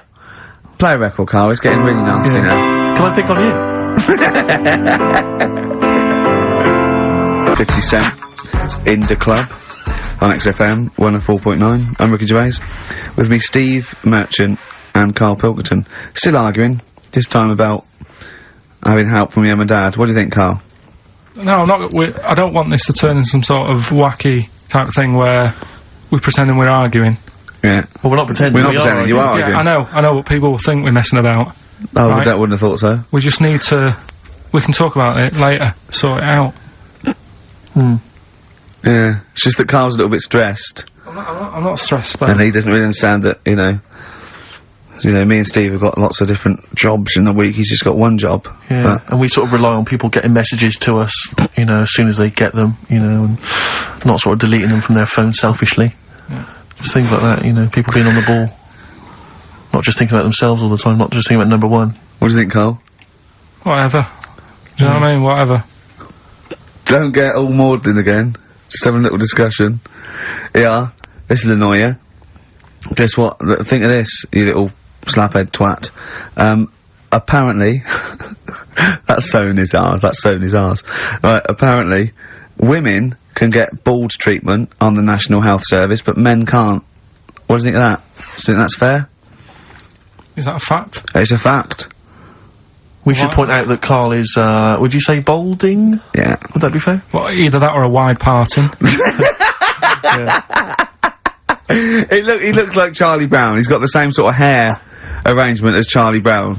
Yeah, he's I don't think Charlie was balding though, was he? He was only about 10. Well, no, but he just had, like, a couple of things on top, and his hairdo, Karl's had a hairdo that keeps It's not a hairdo. No. What is it then? What is it? It just happened, I've told you.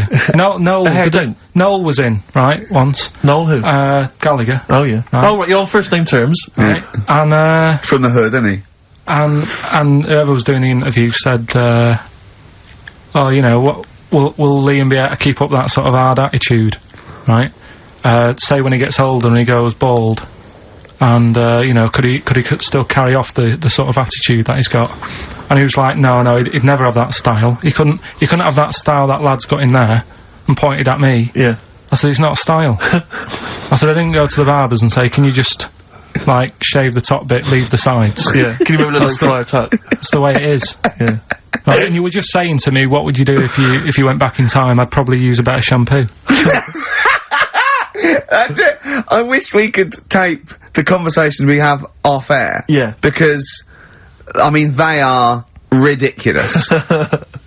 What would you do if you go back in time? And the other stuff we were just talking about is obviously can't talk about. Can I just ask though? Sorry, when did you start to notice it was disappearing? I mean, at what age did it kick in? I worked a lot. You see, you'll be safe. Do you know what I mean? Your hair will stay there, but it's when I used to do a lot of hours, working. And Yeah, you were stressed and things. Yeah. stressed out, and it just went. Well, I'm beginning to understand what stress is like, you know, because I'm not getting messages and stuff like that. But Yeah. But probably about, I don't know, 24. That's unlucky, isn't it? Something like that. And did you panic, or were you just quite not bothered? Not bothered. He's not bothered. He wouldn't be bothered. I'm not bothered. But I don't think, for someone who doesn't care about going bald, or war, or SARS, or anything, you don't have to get stressed on a Saturday between 1 and 3. To be fair, you are worse than all those things. SARS has got nothing on you when you're in the right mood. But why is it alright for women then to, you know, have a wig, but I couldn't have one if I wanted one? Well, it's not a wig, they get bald treatment, they actually can get their hair replaced on the National Health, which might be anything, I suppose. Which might be wigs, which might be transplants. I mean, the only cure for baldness is a transplant, which they literally take, follicles. They can get down to individual follicles now from the back of your neck, and, you know, it takes a long time. And, you know, But people will know anyway, won't they? I don't know when it starts, though. I don't know when it starts. Like, now, if you started wearing a wig, people go, were you wearing a wig because you were bald yesterday? Yeah. You can't start thinking, right, I'm gonna go bald in a year, I'll start wearing a wig now. That's the thing to do, isn't it? It is really, if you're that bothered, but I wasn't. I just thought, right, it's losing it a bit, shave the lot off. But did you know you had that round head underneath it? Did you know it was gonna be that funny, though? You presumably worn a wig, wouldn't you, if you'd have known? Because I've never seen a head that round. I think the barber, when they did it, right, the woman said, you can pull that off, you've got a good shaped head for having it shaved. She That's a good head. Yeah, she looks like a tennis ball. You look like a tennis ball when you haven't shaved. She said if you can pull it off, she said that's like a good thing to see if someone's good looking. If they can have a bald head, it's like Sinead O'Connor, Yeah. right? She can pull it off. There's those sort of things. Do you know what I mean? Telly Savalas. No, but that's like one of the things. If you look good with a bald head, that means you're pretty good looking. Yeah, yeah. And if you can wear a bicycle helmet and look good, that's another thing that, like, you must be pretty good looking to pull that off. But who have you seen in the set bicycle those helmet rules? that you think's good? Who have you seen in a bicycle helmet and thought, oh god, they must be good looking, they're good in the bicycle helmet? Well, Everyone that's what I'm looks good in saying. a bicycle though. helmet. Who? No one looks good, do they, really? It's Not in a bicycle So, helmet. would you say Brad Pitt would look good in a bicycle helmet? Well, I don't know, I'd have to see. But I'm just saying that's like one of the two things, really, that's... And what blokes do you think look good bald? Who do you think would look good bald? Don't know, give me some names and I'll tell you whether they'd be alright if they're bald. George Clooney. No, I don't think he does. I don't think he would do. Who else? Well, this could run and run. Al Pacino. Yeah, he could probably pull it off. He'd probably look alright. Do you think he looks alright with hair then? Yeah. Oh. Well done, Rick. Sony Award-winning stuff. Play a record. And then Karl going, oh, he's stressed. Wild Wild Horses by the Rolling Stones on XFM 104.9. I'm Ricky Gervais with me, Steve Merchant, and Karl Pilkington, little bald-heady Karl Pilkington. You quite like being bald, don't you? Like No fuss. Like I say, you know, I'll probably won't age for a bit now. Won't age for a bit? What do you mean you won't age for a bit? Because I already look quite old. I don't think so. Not with a hat on, you look really young. Yeah. Hmm. Well, I'm just saying, so I won't change that much. It's like that. I don't think there's anything wrong with it. I actually don't think, as long as you shave it, straight back, I can't have you on that. Nothing wrong with it. But that kid who had that aging disease, just shave her head.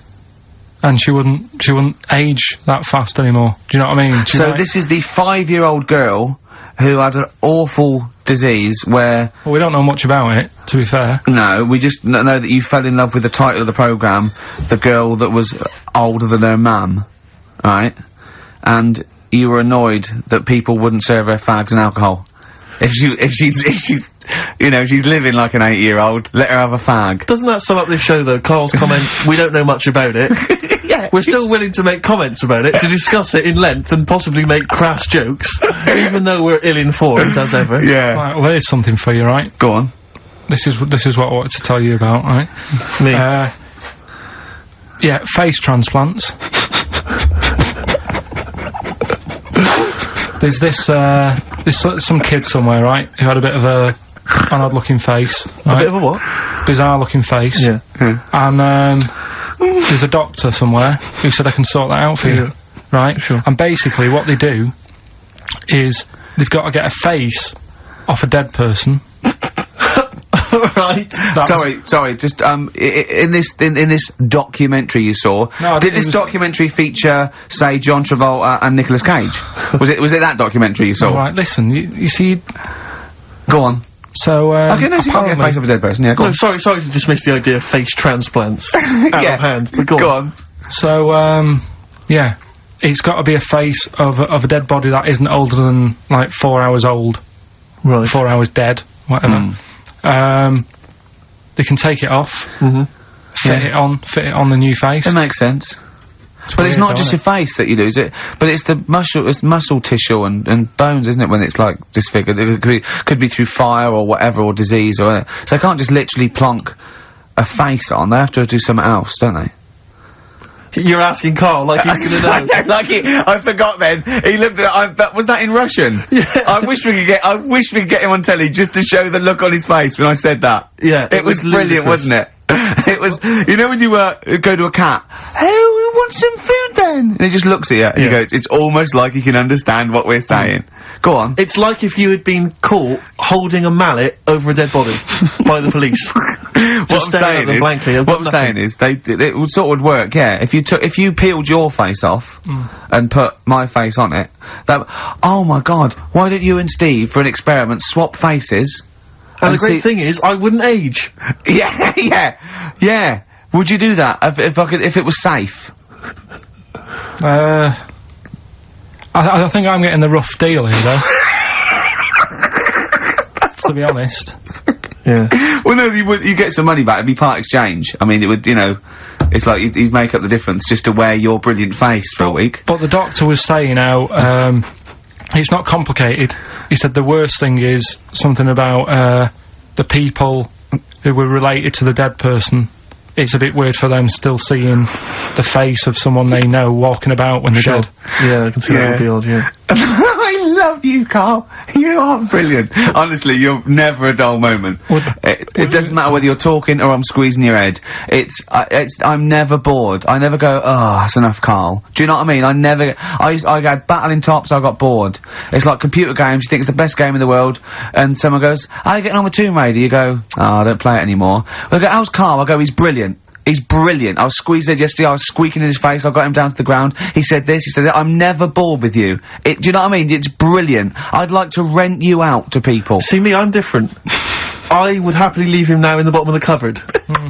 Until quiz night. With the Scare Electrics. Until the old pub quiz night, when there's no one else who will have you on the team. Sure. And suddenly you want to be your best mate. Done him again! Right? Yeah, where's his mum and dad then, Karl? Yeah? In Bristol. Yeah. Yeah. Can't believe it. I love the fact you can insult me, but never insult my parents. Please. Feeder, Butt Rogers.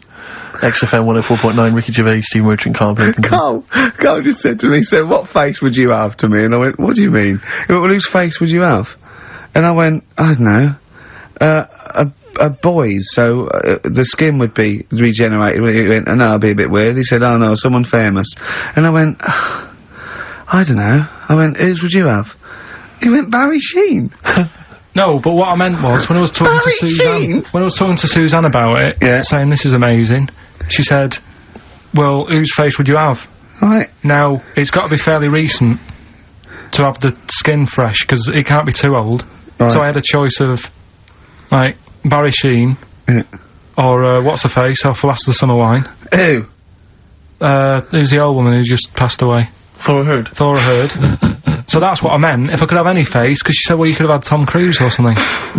I said, well, he's not dead. She said, no, but you could have had that. You give yourself restrictions in your fantasy. Sort of like, look down your picture. I love the idea that someone getting you a call. Mr. Wilkerton. Hello, it's Dr. Hanrahan.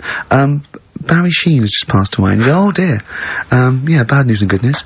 Do you want his face or...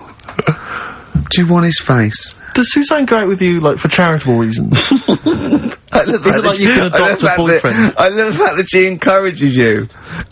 She was saying about Tom Cruise, and I was like, oh, you know, she said, you know, he's not a bad-looking fella or whatever.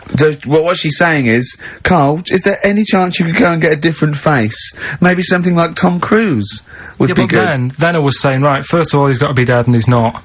But if he was, and you had that done, would you feel like... People looking at you on the tube? Well, no, like, say if the people who made Mission Impossible said, well, we want to do a third one, would I be in me right to say, well, I don't want to do it? I don't know what he's talking about. I don't mean to be offensive, Carl, but your girlfriend could do a lot better than you. I don't know what you're thinking. I love the idea of this whole conversation about you in Tom Cruise's face, and then get offered a film. But why does she have conversations like this with you? It was now on last night. It was now on the telly. I love it. What should we talk about? What about getting a new face? Oh dear. Oh, that cartoon. If you don't know what Karl looks like, there's a cartoon that was in last week's Heat, isn't it, that I drew. It's on the website. What's it going for now? Bid... I think it's at about 225 quid at the moment. And what do they have to do to bid for it? Just email in and I'll pass it on to the website people. I know why Heat put it in. It's because the editor, Boyd Hilton, looks a little bit like you, doesn't he? Sort of my ugly brother. He's probably listening, and he says nice things about you. Yeah, he can still say nice things, but I bet he knows deep down. You know if you're good looking or not, don't you? Come on, Steve. I mean, what do you think? This is going crazy now, Karl. I don't know. You're just, the insults are flying left, right, and centre. You've got no limits. You've just gone crazy, just gone wild. You're swanning around just because you look like Tom Cruise. I think it's because he's been hanging out with Christian O'Connell. Yeah. And they're both thinking, yeah, we're... couple of media players. Yeah. Too big for their boots. Yeah, not scared. Although he's scared of Christian. No, he's terrified. He's scared of Christian in here because he's not allowed to do monkey news. No. Because Christian wants to do it. He's scared of him. I'm not saying that, right? Christian... to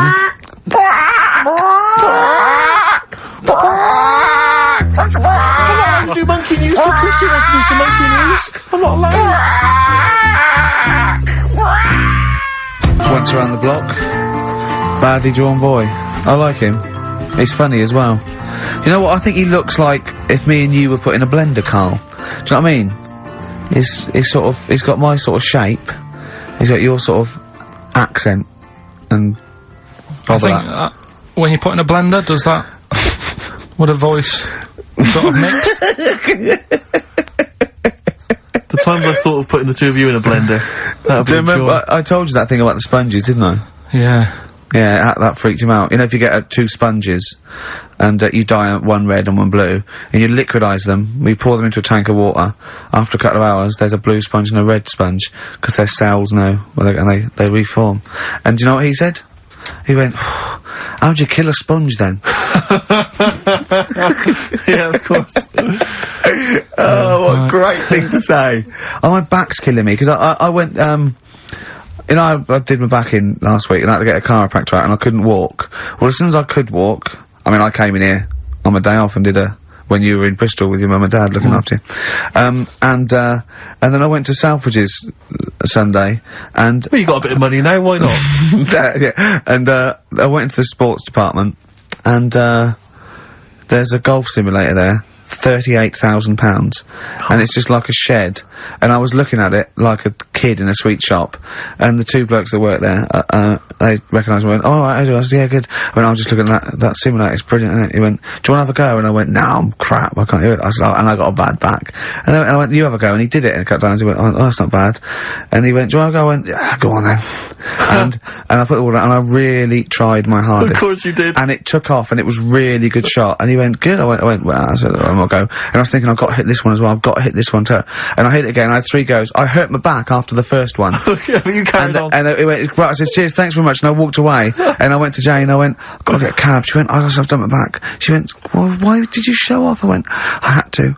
Of course you did. That sums you up. That just I was hits in the agony. nail I on was the all head. the way back. I had to lay on the floor and put ice on my back again for about 3 hours. What was the best you thought could happen? That they would just say, "Oh my God, that guy, that's Ricky Gervais. Is there nothing he can't do?" That's exactly what I wanted. As I was seeing that, I go, cheers, yeah. As I got about a few yards away, I just slowed down, and Jane go, what are you waiting for? I go, listen. And it did go, that man is a god. Yeah. And I go, come on, Jane, let's go home. Yeah. You've just all. Have you ever been able to walk through a fairground, past one of those machines, those test your strength machines, and not have a go at it? I don't think I'd be very good at that. I bet you cannot walk past one of those rifle ranges and not have a go. I love rifle But ranges. you've got to be the best, I imagine. Yeah, if someone had just won before me, I'd go, it's not worth it, it's fixed. Sure. Yeah. Oh dear. Pathetic. Yeah, so that's why my back's, it's ridiculous, isn't it? But I hate not being able to do stuff. It's like I'm punishing the injury. Yeah. I know if I laid in bed for a week it'd be better, but I go, no, why should I? Yeah. When I used to be a kid, I used to hit my head on the banister or something, and I used to go and get a hammer and hit the banister. And then I started thinking, when I was about 8, I remember, if I'd hurt myself, I'd go, ha ha, God, didn't hurt. He's up there thinking, oh, bloody hell. How mental is that? Carl, what are you thinking, mate? Right, Rockbusters, that's what I'm thinking. Straight to it. Go on then, who's the winner? Right, Oh, go on, well- do the clues again. Right, the first one was, the hitchhiker needs a lift, but in something bigger than a car. Yeah, snappy, go on. VH. Yeah. Right, that was Van Halen, Van Halen. Halen a van. because he wanted something bigger than a car. That's the first one. Yeah.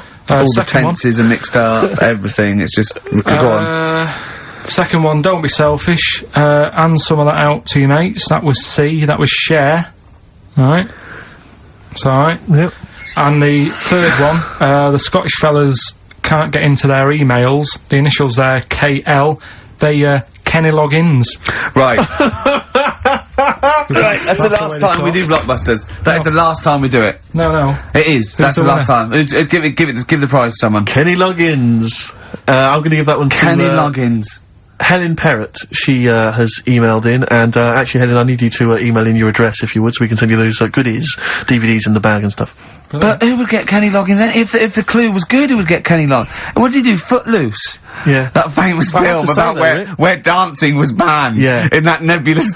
yeah. That's an extraordinary film. I saw it once in America. Like you say, Kevin Bacon in a town where dancing has been banned. I was watching it. It was like if aliens had been watching Earth, but only monitoring us through our TV and films. Yeah. And then tried to make a film about humans. That's the film they'd end up with. What do you think, what do they think of, Queen the Musical? Because they're, of course, rock and roll's banned, isn't it? In the future. That's... I'm not looking forward to the future, Rick, where feelings and emotions are going to be banned. I can't believe it. Where's our hoverboards? Yeah. So yeah, well done to Helen Perry. Is that the last time we do Rockbusters? No. Yeah. Do it again. Yeah, next week. after the break, Monkey News. No, we'll play, we'll do a break. Don't know about Monkey News, got some other stuff as well. We'll do Monkey News after the break. Radiohead, they're there. Like everything they ever do, that's grown on me more and more. Oh, it's brilliant. XFM 104.9, Ricky Gervais, Steve Merchant, Karl Pilkington. Well, you know what it's time for, don't you? Oh, chimpanzee that Monkey News. It always gets me, that jingle. It's a joy. Once more, please. Well, Karl, do you reckon you could sort out, do other people have real jingles with their name on it and don't have to say who's in the room, what's happening, and do their own jingles? Well, Christian's got one for it. For Monkey News that he does. Why is Christian doing Monkey News? I don't understand this. Because he did it ages ago. So you ripped it off of Christian? I haven't ripped it off. I said to him, I said, there's enough Monkey News to go around. Right? But hold on, though, I don't want cast-offs. I thought this was your Well, idea. let's not do it. But what's No, but new? wait, Come on, wait. what's new? What? There's Monkey News out there. I mean, if he wants to have a meeting in the week and say, well, this is the news I've got, the way I see it is, he can do it in the week. He's doing, like, the news at 10 type Monkey News. We're on a Saturday. We're like the, Jeremy Paxman Monkey News night.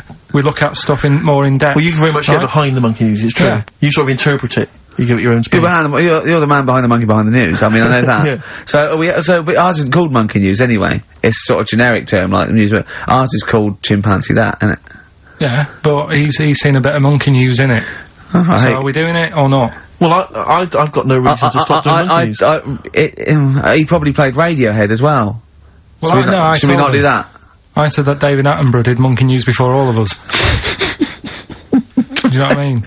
But I personally don't listen to Christian because I don't get up that early. So, you know, I'm missing out on a lot of monkey news. I mean, I'm not saying I don't listen to it because I don't get up that early. I'm not saying it's a bad show. My point is this. There's a lot of people I imagine who don't listen to monkey news in the week. Perhaps they miss it or they're busy. It's nice to have a little kind of omnibus monkey news at the weekend with Karl Pilkington. So that's what this is. So we're doing it then. Let's play the jingle. Oh, chimpanzee that monkey news night. Excellent. Good. So, we'll sort of get some monkey experts on maybe next week to dissect it. Right. You ready? Yeah. Right. There's this monkey. Right? Oh, yeah. It's called Jack. Yeah. Right. I got pally with this bloke who worked in a railway station. How? Pen pals? I don't know. I didn't say all that. I'm just telling you. I'm shortening it. On the internet. So, anyway, he's helping him out all the time. It's this fella's job, right, to, sort of make sure it's safe for the trains to come in, that sort of thing, right? But he's always working on his own, so he's got his mate Jack in with him, right? This little monkey. Yeah. And, you know, they're having a good time. They share lunch together and stuff like that. Anyway, it gets to a point when the fella whose job it is, right, starts getting old, and Jack, the monkey, starts getting more involved. Presumably this is a chimpanzee as opposed to a monkey, you mean? When you say monkey, it's generic term, you mean chimp usually, don't you? Yeah. Go on then. So, you know, he's clocking the fella doing his job, and he's thinking, I can do this, right, the monkey. I love it. Yeah. He's helping out, he's, pulling down the levers and stuff, so the train's sort of coming on the right lines. Sure, yeah. He's clocking it, he sticks his head out the little window, see the trains coming and that. I hope British Rail are listening. Yeah. Right? In the end... Oh, yeah.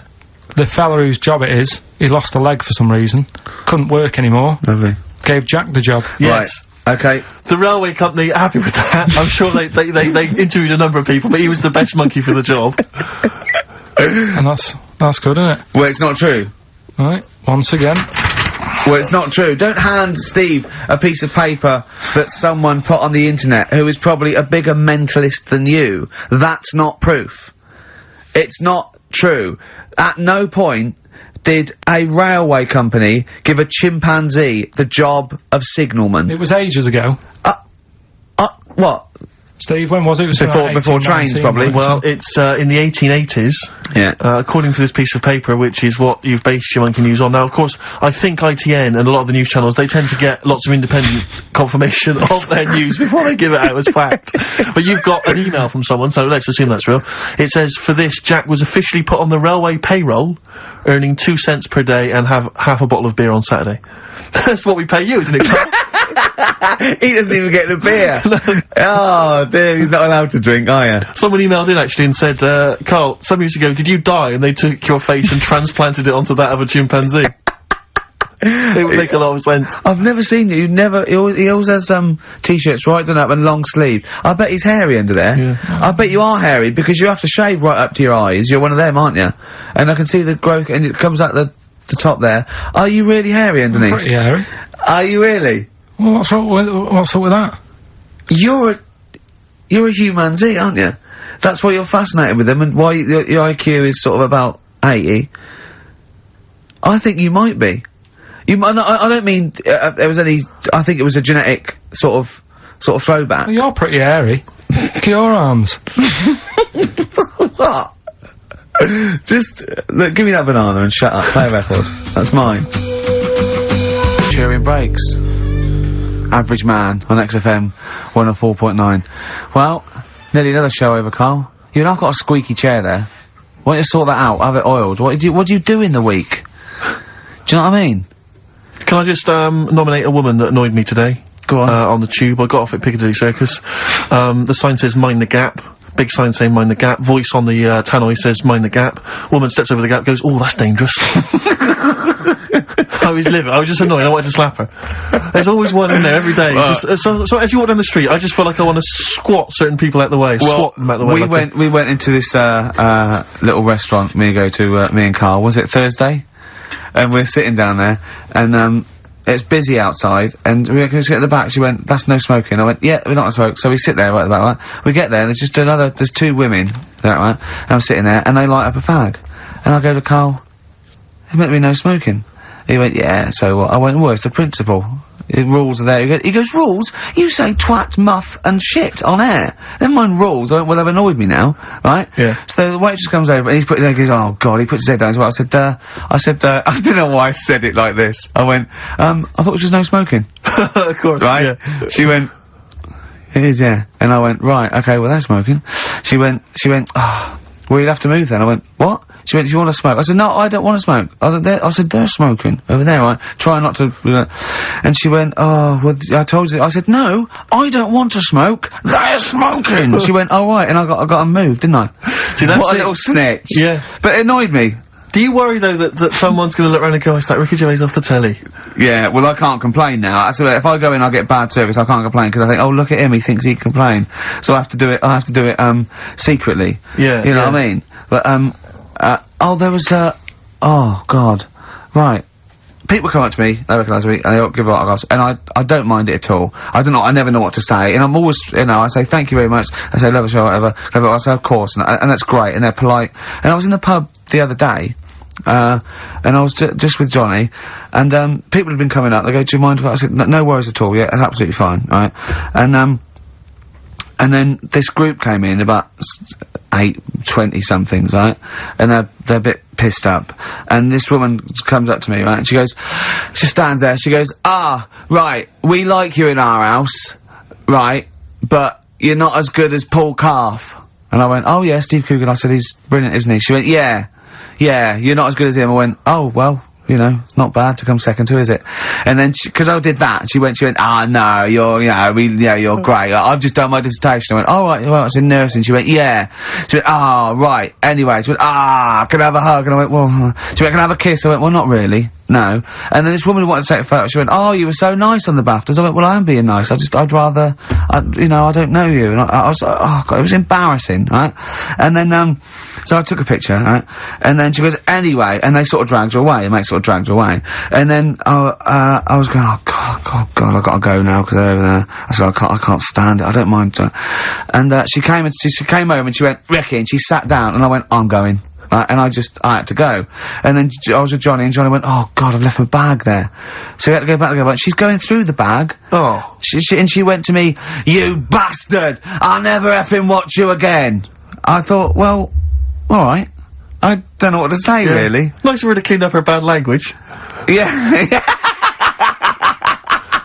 Well, she Family knew. pub. I know, she knew. I got no time for it. I just think it's I know. out of order. I mean, this whole sort of notion that if you're a celebrity, you're public property, I discount it. They go, people, you hear people say, oh, it's me who put you where you are today, and I think, well, yeah, thanks for watching, but we made the show and everything. I know. We put it on the TV. It's not like, if you get a plumber round, he does his job and work for you, you don't go around his house and hassle him, I don't seek it. I don't, you know what I mean? I don't phone up the, but you know what I mean? I don't try and get on the telly and everything, and I refuse to, I don't go to showbiz parties, but I refuse not to go to the pub with my mate, and I just seek out, there's fewer and fewer pubs, and I just go to the quietest, one old bloke and a dog, and it's sort of like... But most people are really... I love it, honestly, people who come out and they're polite, and I chat, I say I love the show. It's like it's alcohol, yeah, I know, it's just, oh, God. They mutate into something, and they different. just, they don't understand, of course they don't. They're not. But to me, it's the same people who behave badly in the cinema. It's just this breed of person. It just. I mean, I know. Can I put them in room 101? Let's do that next week, shall we? What, are we all having a moan? Yeah, go on. Tell you who's annoyed me this week. Go on. If we're making it a little feature. Go on. David Blunkett. What's Blunkett been up to? He's reading yesterday. His dog's not been around your house again. No. Causing trouble outside. He's put a stop to people having sex outdoors. What do you mean? What's up with that? If he had sight, would he have stopped it? See you next week. I thought we were not trying to offend anyone. Doves. Caught by the River on XFM 104.9. I'm Ricky Gervais, with me Steve Merchant and Karl Pilkington, doing the button stuff. Actually becoming a little bit of a producer. Karl, he's put a bit of work in, hasn't he? He's come up with a few games, and we made him He's getting a bit stressed when we shout at him because the mics don't work or it's hanging off. It was too hot in here. He couldn't get the thing working last week. I mean, I really would throw this studio away and get a real one. Yeah. Well, I'd get one of those ones you can buy for like tenner from Argos. Argos, yeah, like Bon Tempe. My first studio. my first with a little broadcasting picture studio. of Karl on it. Yeah, Exactly. That'd be great product placement. What have you got this week for us, Karl? Because again, we've put very little. I said I would put. I'm not hungover, but I've put nothing into Rick, have you done any work for this week's show? No. None Have whatsoever? No. Okay, Karl, what have you got? What have you got? Quick. Keep them. It's 5 past. They're turning over already. They're finding other things. Karl, what have you come up with? There's melon stew. There's everything. Well, go on. We've got, after the success of last week, Rockbusters. Okay. We're doing that again. Sorry, were you on the same show as us?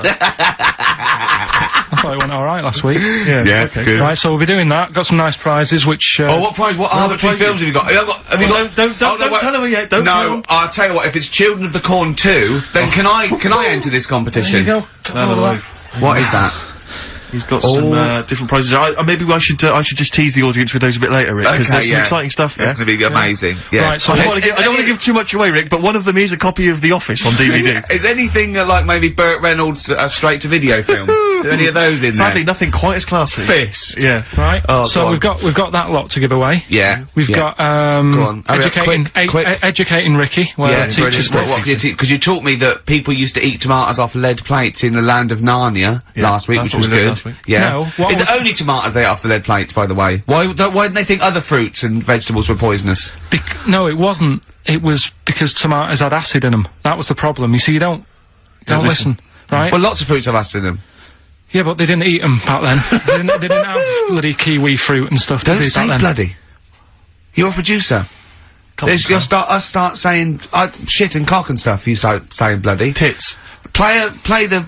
Hang on, right, and Go on, play the keep him hooked, right? Yeah. We've still got a song with a story in it. Yeah.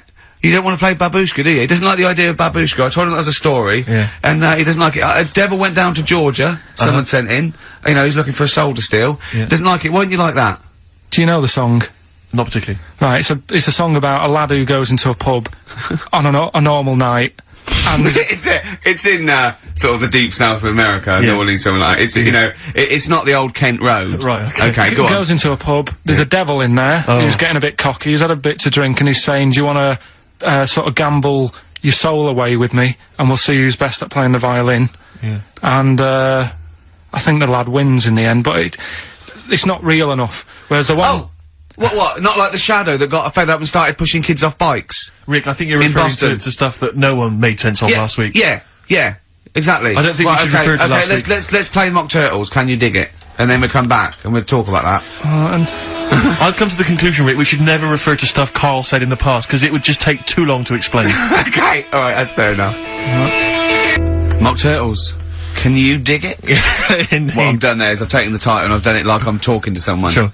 XFM 104.9, I'm Ricky Gervais, with me Steve Merchant Hello there. and Karl Pilkington. So, Karl, how excited are you about Ricky's celebrity boxing match? Are you going to be there? Are you going to come along? Are you aware of this? You're aware of all this, aren't you? yeah, I've heard about it. We can't name the opponent, when because that it should be a is. surprise. But anyway, it's for a charity. It's a Yeah, charity yeah. boxing match. Yeah. And I've always wanted to beat someone up for charity. yeah, exactly. Yeah, it's a good cause. But the thing about Ricky is, I mean, I don't know if you're aware of this, Karl, but Ricky's one of these men who, you know, he doesn't mind sort of, you know, making a fool of himself on the telly and being funny and stuff, but if people said to him, right, you can either be Britain's funniest man, universally agreed that you're the funniest man in Britain, or you could, like, beat some gangsters up in a pub, he would go that, oh, please, just let me beat people up in a pub, and maybe like an old man's being hassled, like, by some street youths, and you come in and, like, smash some bottles over their heads and sort of sort it out. Against the odds, though. Against the odds, yeah, there's about 5 of them against you. Sure. So, because he's got this kind of... Get to the point, come on. Well, the point is, he quite likes the idea of being sort of macho, and you know what I mean, and kind of a tough guy, you know, because he grew up in a I rough like hood. boxing.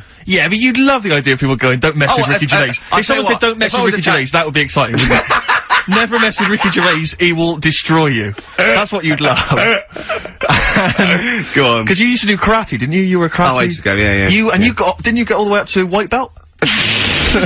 No, I was one away from black, and then I stopped, because I started working nights. Oh, yeah, See? one step away from black. Oh, was it? Really? Yeah. Okay. So anyway, I was chatting to him last night in the pub, because, obviously the boxing match is in about 5 weeks' time, I think, isn't it? Yeah, And, anyway, He was sat there, Carl. I don't know if you know this about Ricky, but he's taken to smoking cigars. No, I do. Are you aware of this? I had the occasional one. He got a cigar. He got like a Monte Cristo out of his pocket. It was ludicrous. He looked like George Papard for the A2 was. It was pathetic, and he was drinking Guinness. And I was saying to him, "But aren't you doing a boxing match soon?" And I haven't started training yet. I'm starting training next week. You're not concerned that it's gonna have an impact? Well, I mean, what I'm saying is, you know, like the boxers, they normally put in some effort and stuff. Like years of training. Yeah, I mean, what you know what I mean? Getting up at 5:30. Yeah, Yeah. because you reminded me of Frank Bruno when he was preparing for Panto. Not when he was. I don't think he even smoked then, did he? No. And drank. No. So I don't. What's your thinking, Rick? Because you know you're going to get your face pummeled. You know that. I mean, they're going to destroy you. You haven't got a chance. That's why I left it this long, so I definitely lost my looks. But you haven't got a chance. You're having a laugh. Have you ever taken a punch to the face? Sorry, listen, sorry. But I'm genuinely concerned. Is this sort of psychological training? Because No, it's not psychological training, it's a warning. I've spoken to your friends and your loved ones, and they all agree. We've got a petition going. We're sending it to the BBC. Please do not let this man box. Anyone else, please. But they're gonna beat you. Seriously, I mean, have you ever had a punch, like a boxing glove, in the face? No. I think you should let us punch you next week live on the show. You'd like that, wouldn't you? No, because because you've got to get used to it. Because I think you're gonna either, cry, just start crying uncontrollably, or just run away. You'll just run away. You'll just climb out the ring and run off. Yeah, this is the same tactic that Ali used against Foreman in Rumble in the Jungle. But I just, oh dear. Because I think a boxing glove, because I know you're wearing like huge, aren't you wearing like huge kind of foam boxing gloves? No, we're not, no, we're not. We're using, not normal, amateur ones. Are you wearing boxing gloves like those ones they used to have on Gladiators, when everyone bites the dust? Those big foam gloves. You just slap each other in the braces. Yeah, exactly. And a big sumo suit. Exactly. So, I should be okay. Do you get to, you get some kind of head protection, do you? Yeah, it's amateur. It's amateur, so it's amateur, you say? No, I mean, so there's no title. No, I mean, I think the amateur is head guards, vest, and, 16-ounce gloves or something, as opposed to professional, which is no vest, bare-chested. Oh, right. Maybe I can ask to fight bare-chested, because I'd quite like to show off my body. Yeah. If I could. I think wrestling is really good for you. But I don't mean like those kind of like The Rock and people like that. I'm talking about Big Daddy, giant head that kind of. That'd be good. Where you can just throw yourself on someone. Where they can sort of like be nearly dying, but then they can do a stomach butt. Yeah, exactly. It's stomach to stomach. That's a good move, isn't it? In British wrestling, I always like that one. Yeah, no, dear. Like two elephant seals fighting over a female. Is it true that you've spent, knowing you spent more time deciding what tune you're going to enter the ring to? I want to come out to California by Tupac and Dr. Dre. I think that'd be really good. I think that's embarrassing. And I'm going to come out with loads of little midgets to make me look really big. Sure. I mean, I don't know what the BBC think of that, but it might be a. I don't know. Maybe we should take some suggestions as to songs that would be perhaps more appropriate. Okay. I get knocked down, but I get up again. A fatty bum bum. Yeah. Play a record, Carl. It is gonna be. He's dissed me. It's gonna be. He's dissed me. Next week, you take a punch to the jaw next week on air. Cheering breaks, long distance on XFM 104.9. On the way in, right, you know those little cars? They look like a little bubble car. They're modern ones. They look like half a car. Is that like a smart car? Is that what it's called? They look like they just look like a toy car, and you can park them sideways. Is there only room for two people? Yeah. It's just like the half of the front of a Volkswagen just cut in half, right? And I saw one going on Oxford Street, and it's a police car, a real police car, right? Really? Yeah.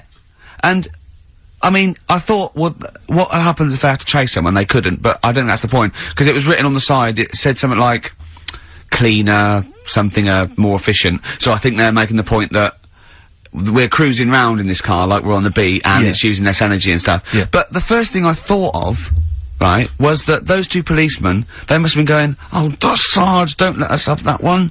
Can't we have the Granada? Yeah. I mean, it's so embarrassing. I know, you know, police, they're doing, you know. But you've got to respect them. Yeah, of course, street toughs have got to respect exactly. them. I just don't know if you have to. Well, the only thing more embarrassing. What if you're really tall and you have to climb out of one and you're a copper? Are there any policemen out there who have been asked to drive one of these cars? If you're listening, do you think police listen to this? The only thing that would be more embarrassing is if you had to patrol on one of those bikes the goodies used to ride. That's the only thing I think that would be Or more pathetic. A pogo stick. Yeah, it's Yeah. so embarrassing. Or on roller skates. Yeah. But not like roller blades. Roller Yeah. skates, those really old roller skates. Have you seen those- that you tie on your socks? Yeah, have you seen those little bikes that look like clown bikes that the couriers use now? They're about a foot high. They're little I saw one the motorised- other day on it. My head turned, yeah. They're But really bizarre. just think Yeah, they're that- the ones that they fold up. Yeah, but think of a policeman chasing you on that. Well, I always remember that even in America when I started seeing policemen riding bikes. It didn't seem to me, it seemed... Oh, they're quite cool. They're the ones that go through Central Park on the Yeah, mountain I bikes. dunno, Yeah, but something about that's it- really cool, isn't it? They, you know, they It looks like they should be they delivering whiz along at newspapers, about though. 30 miles an hour, and they can just deliver Do you know what I mean? Because like on motorbikes, on a Harley Davidson or whatever, I'm not messing with a cop. Chips. Now that's cool. Yeah. Coppers. Yeah, yeah. But people in a smart car or you know, I know. it is a bit embarrassing. But I suppose it is that, or it's better than walking. You see, Next we'll see them in those, if you really want to be, kind of worried about the environment. Though, you know those little taxis you see that people pedal? They pedal around Soho. Yeah, and when it's a riot squad, there's 4 in the back. Exactly, yeah, exactly. But that's the thing, right? If they need to arrest someone, Yeah, here we go. Go on. no, well, what do they do? Because they do only sit 2, so do they have to flag a cab down or something for the criminal? We'll give What you the do do? money, get a receipt, take You him back to definitely will go there. Yeah. You definitely will, because we've been caught this way before. Exactly. The No, I last promise. bloke, he just ran off. No, I won't run off. I go, okay. Well, I'll tell you what, Mr. Policeman, I'll take your car. Then okay, go on then. Yeah, you yeah. definitely bring it back though. I will. Well, isn't there something in America where when they arrest someone in America, they don't take them back to the station and fill out all the forms, they just take them back to the station, and then they go and fill the forms out in a cafe or something, so they're still looking out. Yeah. Yeah, Karl told me that. They're what? So they're still on patrol, is it? Yeah, so they said they're doing all their paperwork, but they're in the, a cafe window and they're looking out. Do you know, like how they say in this country so much police time's wasted by having to go back to the office and filling out loads of forms? That sounds like some policeman going, yeah, I could get a lot more work done Yeah, if I was in in the a pub. Starbucks. Yeah, no, there's a lot of criminals in the pub, and if I would, Yeah, yeah. and I get to keep the receipts. Yeah, I mean, what's safest is if I didn't wear my uniform and Yeah. probably got drunk yeah, with some mates. Or a lot happens in, looking out my bedroom window. So if I was just like snoozing, home, yeah, I was exactly. snoozing, and when I heard a noise, I just popped, oh, look out, oi, Yeah. come here. Yeah, apparently there's a lot of crime, in Marbella over the next 2 weeks. You want to pay me So to if there's a shoot over policeman there. listening who has to drive one of those cars, were you annoyed when your sergeant It is went, the most embarrassing. Yeah. Definitely. yeah. Definitely. No, I think the pogo stick. Pogo stick one. Or the, yeah, the pogo stick. The triple tandem. That's triple great. tandem. We should get that. We should when, get one of the when we three do of our us, that'd road be brilliant. show. Karl does all the pedalling. Yeah. I'm in the basket in the front. like Hello, E.T. Western Superman! Play a record, Karl. What have you got? What do you want? Mott the Hoople? Oh, Mott the Hoople, yeah. Dug it out of the library. Yeah. It had one, it had Greatest Hits, which was enough, wasn't it? What have you got for us, Rick? Roll Away the Stone, I think. Coldplay, The Scientist. Have you seen the video for that? No, but... Absolutely magnificent. Is it? It's brilliant. I was the one who was walking backwards Yeah. in the woods. Oh, yes, I have, yeah. Absolutely yeah. extraordinary. I Well like all done. their Well done to videos. Coldplay. I think they're great. Yeah. I still haven't worked out how to do that one with the... whether it's a filter, they just turn up the light, because it gets light through the as he's duration of the walking video. along, yeah. It's Yeah. impressive, yeah. And it's slow as well, so he must have... No, I'd recorded like it him fast to win an down. award. I'd like him to win awards. I like Yeah. Coldplay. Yeah, no, good luck to them. Rick, can I just... Sorry, I Go don't on. mean to abuse our position again, but... Bruce Springsteen's performing in London tomorrow night, Yeah. and you remember I made an appeal to try and get a free ticket. Yeah. Well, I don't even mind paying. I tried to pay, but That's good of you. No, I'm a generous kind of guy. and I thought you were me. No, go on, what are you going to say? But You were all going I'm to pay saying for is, the ticket. you know- What, face value? I mean, you don't want to be ripped off, do you? No, don't be crazy. You know, Yeah. ideally half price. Yeah. And I've been chasing kind of my tail, really. I'm not going at the moment. I'm not going, and I'm desperate to see him, man. I mean, he's going to do a great concert. It's his only one in London. I can't believe that being on the radio, being on XFM, the listenership's going up apparently. I can't believe I can't get a ticket. I've asked Karl. He's done nothing. He's done nothing. Hang on a minute. No, come Karl on, had a Karl, very you good provided point. nothing. Karl, say what you said when he was whinging in No, the but break. first of all, whilst you're moaning, you also asked in the week for a Badly Drawn Boy album. Yeah. You got in today, Yeah. there's one there for you. Well, yeah, Yeah. but it's yin and yang. And it's Karl. like, yeah, but I do, Karl, what's Steve ever done for you? That's what you got to ask yourself. What has Steve ever done for you? well, he took me to the BAFTAs. Yeah, but only 'cause no one else would probably want to go with you. I can't believe that. What is I this? do not believe that. Oh, Steve, I'm going to stitch you up now, Karl. And it's in a nice way, and don't worry, it won't be too bad. He won't take it too bad. Karl sent me a little text message today. Right. No, Oh, don't. what is this? Right, okay. Okay. You know, I'm in a very frail mood at the moment. No, 'cause I'm you're not like going to this see one. Bruce. This is funny, because me and him have been, like, sending, trivia back and forth to each other. Which is another point, right? I sent him... Oh, well, I'll get to that in a minute. I thought he'd really be amazed with, Well, while you're fiddling, if you can make my dream come true, to go and see Bruce Springsteen tomorrow, then give us a call on the usual number. But like I said, Steve... What?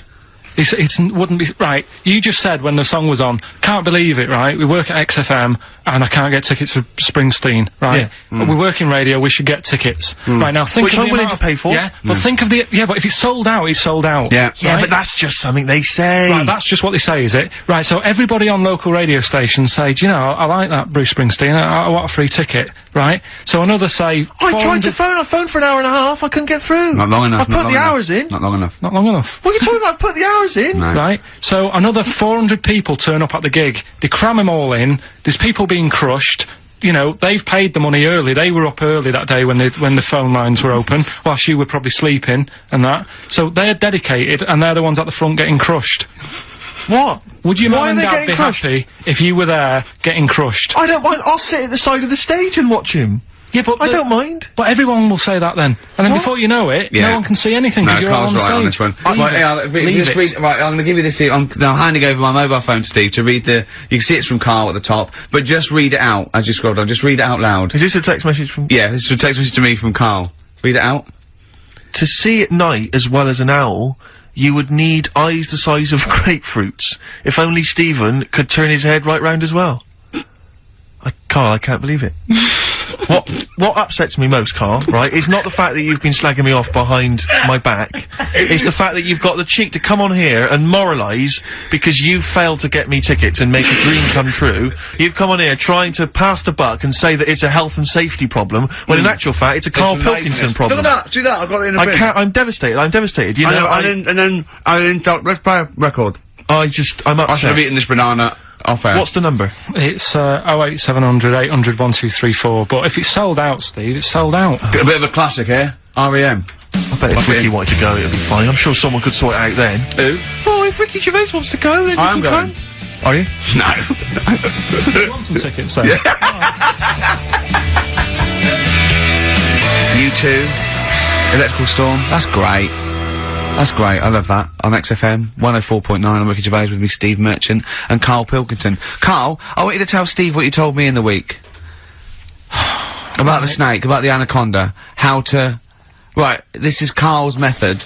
He's not scared of the anaconda, the 30-foot long, biggest, scariest snake. No, you were talking the about world. stuff, weren't you, about in jungles and that, and animals. That's what we do. Yeah. Right. And I remember reading about, say if you're in the jungle, and you get tired and you go to sleep, right, and you sort of wake up and you feel something on your leg, and you look down, and it's an anaconda, right? Yes. And it's swallowing your feet, because apparently they always go from the feet up. They never eat you from the head. So Okay. Shall I save these points to the end? Because Make a list of the points. Because they always eat head first, because the way the fur goes, where they have to take a capybara or even a rat, they take it from the head But first. make a point. Okay, Make some notes okay, there. so that's Rick. wrong. We'll come back to Okay, this next, later. go on. So they always eat you from the feet. Go on. So they're swallowing your feet, and it said on the website, if you wake up and you see this anaconda doing that, sort of eating away at your feet, don't panic. Don't panic. I'm just writing this down. Don't panic. Hold on. Okay, go on. Don't try and kick it off. Okay. Just let it sort of swallow you. But only up to your knees. Okay. Why Right. why not kick it off straight away? Because it. I think it sort of gets a bit angry, it starts thrashing about, and it can swallow faster, I think. Oh yeah. I'm guessing that bit. Okay. Just put a question mark by that. Okay, there, Rick. pop a question mark next So, to eat so knees. yeah, so it's up- eat knees. So eat it up to your knees. It's up to your knees, Yeah, and then yeah, what yeah. you do is, you get a knife, Yeah. Okay. and you cut. And how do you get a knife? Do you walk over to the kitchen? I was or- gonna pop over, get knife. Where's that coming from? Get Well, some you knife. always have a knife. Always have a knife, of course you do. Otherwise you're a fool. Always have a knife, okay? Well, come on. Yeah, yeah. If you're gonna go into a jungle, Always have a knife. Okay. Always have a knife, yeah. simple. Could I just suggest something? You know, suppose you're wearing combat trousers, and the knife is actually in the trousers by the knee, the sort of pocket by the knee. What happens then? I suppose you could still reach in into the mouth, couldn't you? So anyway, you've got a knife. Let's say you've got a knife. Let's say you've fallen asleep. The anaconda's chewing your feet. You let it eat up to the knees. You've got a knife. What do you do then, Karl? Right. So it's up to your knees, and what you do, you get your knife that you got out of your pocket earlier, and you cut it at the mouth, right? Do you know, like either side of the lips? Right. So you're sort of cutting it in half. Right, like a Chelsea smile. And it can't, yeah, that's right. Yeah. It can't do anything. It wasn't ready for that. It can't move about because it's got, like, your legs in its mouth. And peel it off and walk away. Okay. My main point, really, is this, Karl. Never will an anaconda or any constrictor, python, boa constrictor, just start eating a sleeping man. He will crush you to death first. That's why they're called constrictors. They're not called gobblers, are they? Or holy swallowers. They're called constrictors. Why would he start eating something? Is that how they take down antelope? Just start chewing their leg? Oh, it's gone off. I'll tell you what, lads. They get together. This next one there said, I'll tell you what, we're losing a lot of prey by just living at their ankles. They're running away. Let's crush them to death first so they can't move, then we can swallow them. You're a fool. So anyway, right, so I was telling him this bit of information because we started a feature last week. Well, week before. Sorry, Karl, can we just go back to the crushing you to death first? Yeah, but, well, I read it. He's won there. He's beating you there, Rick. Okay. Did it say what to do if it starts crushing you to death first? No. Did it say what to do? If, supposing it had this meeting, and it started crushing you and you woke up and it was actually round your chest. And every time you tried to take a breath and breathed out a little bit, it just tightened its grip, because it can feel that. What'd you do then? You sort of tighten yourself up anyway, because I've read about that. Yeah. If one does start wrapping around you, you sort of make yourself into a ball, first of all, and it'll wrap around you, but it's alright because you're protecting your lungs, so it can't crush you, and then you just sort of shout for help. And you shout for help with this 30-foot snake. Do you know how it works? It gets as tight as it can. It can feel actually as tight as it can, right? With these huge muscles, right? Yep. Right? When you leave a bit of breath out, it tightens again. You won't be that out of breath. You haven't been running anywhere, so you can just go. What? And when do you get the new mouthful of oxygen? Just breathe very slowly, like you do. How? Do you know what breathing is? Do you know what breathing is? It's extending your rib cage, right? Intercostal muscles between the ribs. Contract like that. Okay, making the rib cage expand, which pulls air in through. It's like a bellow. That you can't just breathe via the mind. It's a physical process. It's your rib cage pulling over. Maybe I'm special, but I can do little breaths without my rib cage. Play a record, Steve. You're special. Play a record. No. You can't take little breaths without moving your rib cage. Can I just give you the titles, because we're running out of time, we've got a competition to do. Okay, alright, let's just leave the anaconda discussion. Why don't you agree to disagree, and we'll see who survives if you crash land in the jungle. Right, so, what is this? What are you doing now? This is educating Ricky, right? Oh, good, I'm gonna look forward to this. Yeah. 3 topics that I teach you every week. Yeah. Now, obviously, I should just remind people, you normally summarise each of these in a kind of bullet point heading, which you tease us with, so what have you, reduced them to this week? Right, we've got, Stocking, Aitken and Waterman. Stocking, Aitken and Waterman. Good. Yeah. What else have we got? We've also got, what else is it? It's not his vault. Yeah? It's not what? It's not his vault. Okay. Yeah? And we've also got, get a lobe of this. Get a lobe of this? Yeah. Karl, they're genius. Rick will be choosing one of these after New Order. Foo Fighters and All My Life on XFM 104.9. I'm Ricky Gervais, with me Stephen Merchant and Karl Pilkington. So, just before we do educating, Ricky, this is where Karl thinks he can give me something of interest and teach me something to take away. Last week I found out that, somewhere in a strange land, people thought tomatoes were poisonous because they ate them with lead. Things like that. What was the other one you told me? What else was it last week? Bit of worms. Cut me off. Yeah. Oh, I sent him a text message. I was on the train, a bit bored, and I read in, I think it was Metro, scientists have found out that worms get stressed, and they found out that the fat ones didn't live as long, and when they checked the thin ones that lived longer, they found out they had a gene for de-stressing them. Right, Carl, do you remember what you said? No. He went, well, that's stupid, isn't it? He said, did these other ones die of natural causes? I went, yeah. He went, alright. Because it could be that the fat ones couldn't get off the pavement quick enough and got squashed. So maybe the scientists go, yeah, we didn't... yeah, they come to think of it, they were flat as well as fat. I think the reason that the worms are getting stressed is because people like Karl are cutting them in half to try and make 2 snakes. Yeah. Yeah. Two worms. Well, Yeah. well. That's the concern. he said they can't even commit suicide if they're stressed by cutting their throat. I also sent what I thought was quite interesting, that the scientists have found that the elephant hasn't got the best memory. The sea lion has, Right. based on they've got a sea lion and they got it back into the old laboratory 10 years after it taught it a simple trick, and it could still do the trick. What did you say to that, Carl? I'd say they don't get up to much anyway, so if you do teach it something, it is going to remember it. Sure. Because it's got nothing else to do. Yeah. And then it also, I mean, I like sea lions, they look nice and everything, but what do they do? What was that? Sea lions? Yeah, what are they here for? It's another jellyfish, as far as I'm concerned. It's like, it's there and people know about them, but what do they do? Yeah. What does What a do we cat do? What do we do, Carl? Well, what do we do? A cat, first, Steve said, is good for your heart. So you Why is it all geared to what's good for us? well... Anyway. Educating Ricky. Good, we settled that then. Go on. The titles that are meant to sort of pull you in. Yeah. We've got, what was it? Stocking, Aitken and Waterman. Yeah. You've got It's Not His Vault. And, Get a Load with This. Get all over this.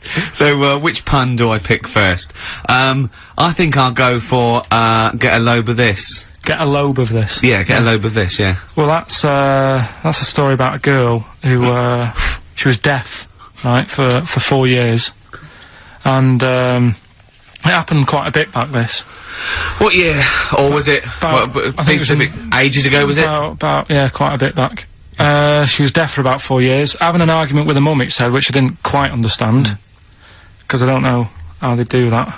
Yeah. But she was having an argument, Well- and a man pushed her against a wall, and she banged her head, and her hearing came back. Okay. Was she wearing a Walkman? And it fell out? And she'd realised, oh, that's There's why. no explanation. There's no explanation. Well, why is that teaching me something then? Right, so I knew you'd say this, right? So I thought, right, I'll stick something on it. Do you know that bees are deaf? No! No, you can't just, no! No. If No. you ask someone something they don't know the answer to, they don't tell you something else. Just, I'll tell you something else then. I can't answer that, I'll tell you something else. Imagine that. If you asked a teacher. Look, how do birds fly? Wow, if you're gonna do that, tallest building is, I mean, what? Well, That was the equivalent, Karl, of running away when we asked you a question. Yeah, the intellectual equivalent of going, look over there, there's a monster. Yeah. Listen, what do you mean? What she, okay, so, So her there's hearing no came back. explanation, there's no explanation. Or you don't know. well, there isn't one, is there, really? It's a bit What, weird. did, the doctors, only did thing the doctors not look into it? No, I think they just said, oh, that's good.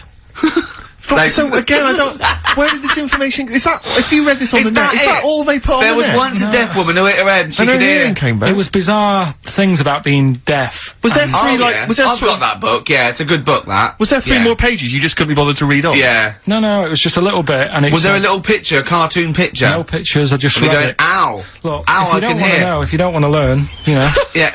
Okay, it's not his fault. Let me have It's Not His Fault. You gotta save this. This has gotta teach me something. It'll be an interesting story. Right, It's Not His Vault.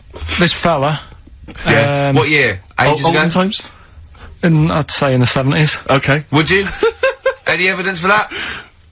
and Does he wear flares in the story? Right, Is that so- your reason? no, it's a bit like Yuri Geller, this fella, right, where he's electric, He's electric. and if he walks past the telly would fizz.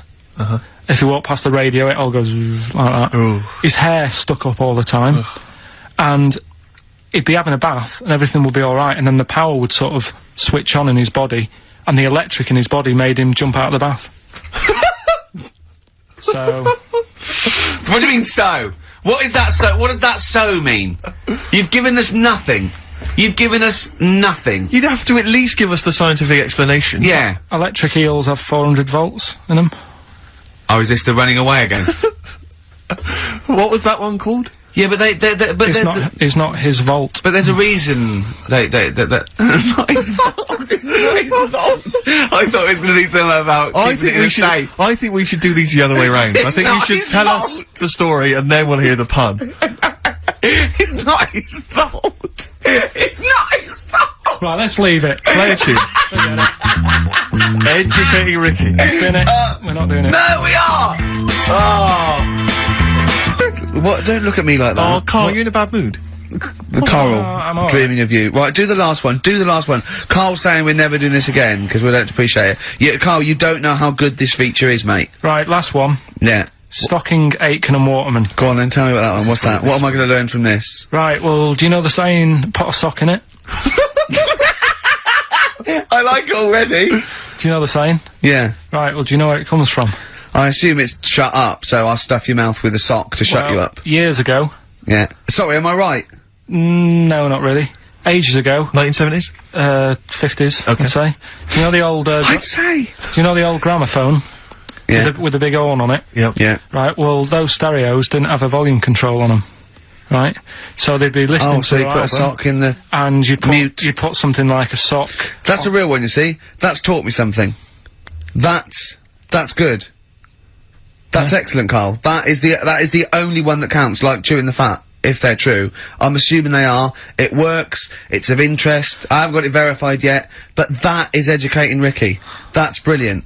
I will say, the other two were more entertaining. So, you know, I don't... Do you understand the distinction, though, between that one and Electrical Man? And, or I've hit me head, I can hear you, mum. Yeah. Can you see the difference, though? Or... Are all three... because when I read all three, I took something away from all of them. What did you take away from the Electrical Man? I just thought, oh, imagine that. Imagine how annoying that would be. But that's not education, is And it, it's really? not taking anything No, but away. think about it, right? We take our lives for granted all the time, don't you? You get up in the morning, it's like, oh, I'll get up and walk for a shower. Some people can't walk, right? Yeah. This guy, he can't even have a... You know what I mean? It's nice to have a bath, isn't it, when you've got time on your hands and you can relax. This guy can't even do that. He might be alright for a bit, but he's not really enjoying it, because at any moment, it could strike. Yeah. So, he can't even do that. He can't comb his hair, because it keeps going a mess. Yeah. He can't watch his Nor can favourite- you. No, he can't. Does he fight crime? What does he do with his powers? I think he just has to sit around, because he can't work with machinery.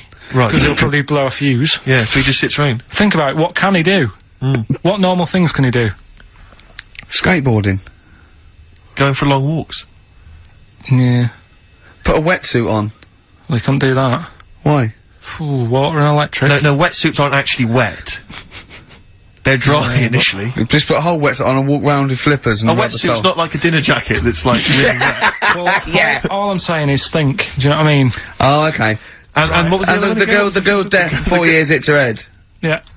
That's just. What have you learned from that? What is that? Well, imagine how happy you'd be. Remember that time when I nearly died when I choked on a Mr. Freeze pop?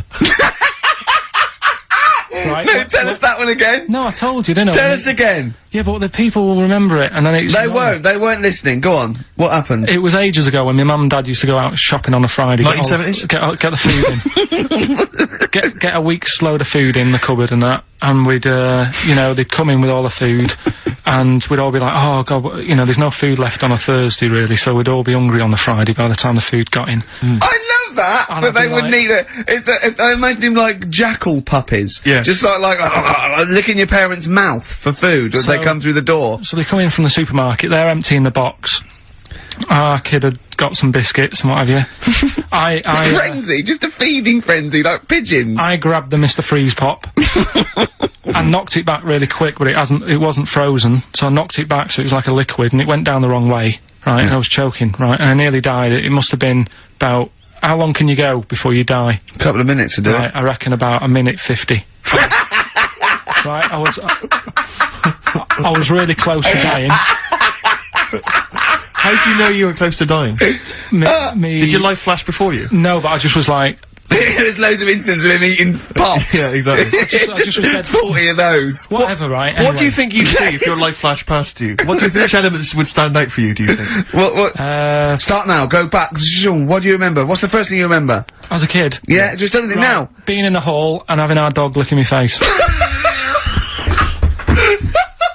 That's your earliest memory?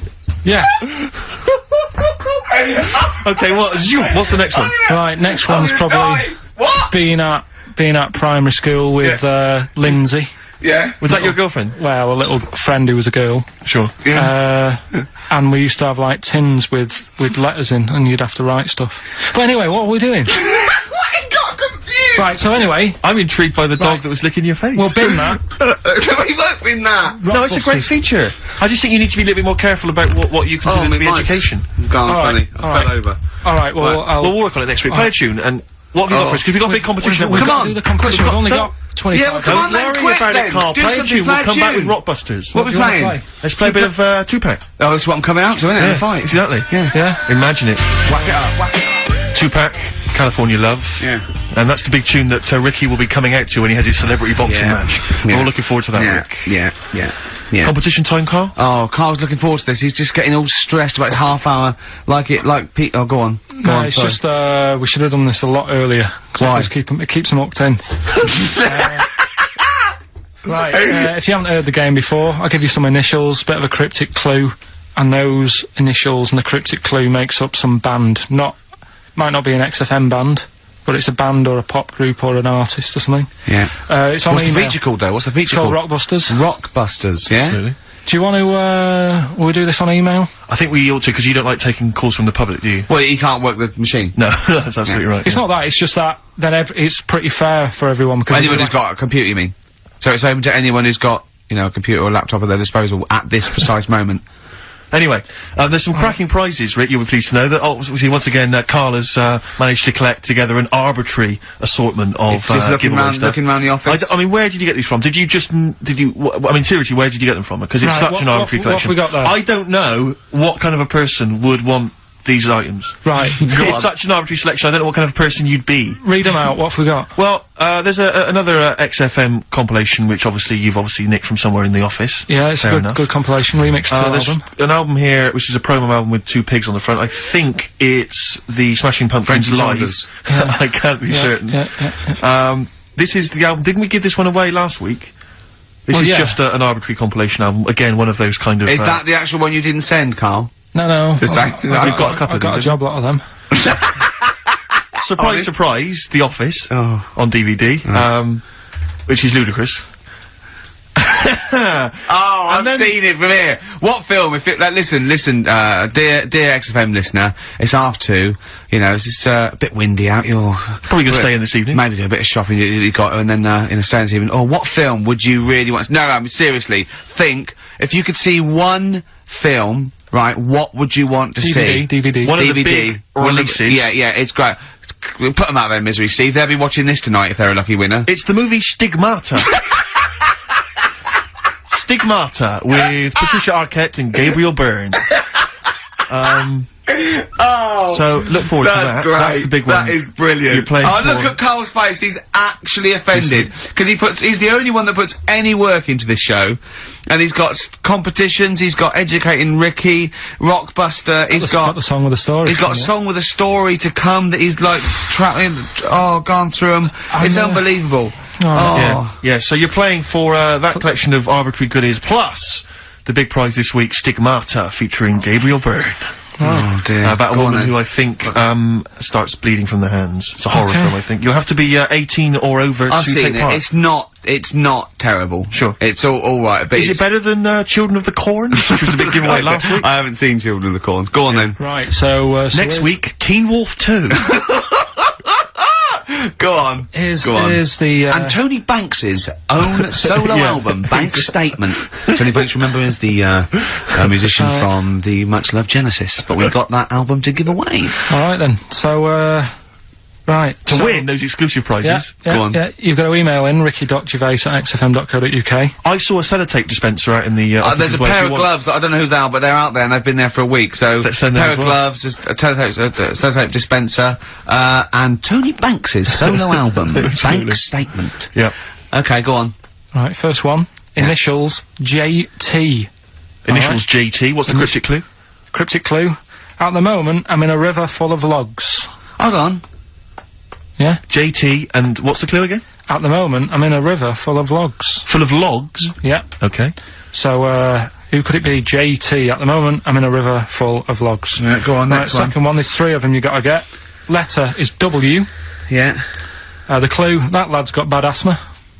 That lad has got I've got that asthma. one already. I've got that Yeah, one already. W. Yeah. And okay. finally, the last one is the letter C. Yeah. And, the cryptic clue, Karl is one of these. Mousetrap is that musical, isn't it? This isn't the clue, by the way. It is called Mousetrap, isn't it? There's not a musical. It's not a musical, but it's a alright, whodunit sort of thing, yeah, that's fine.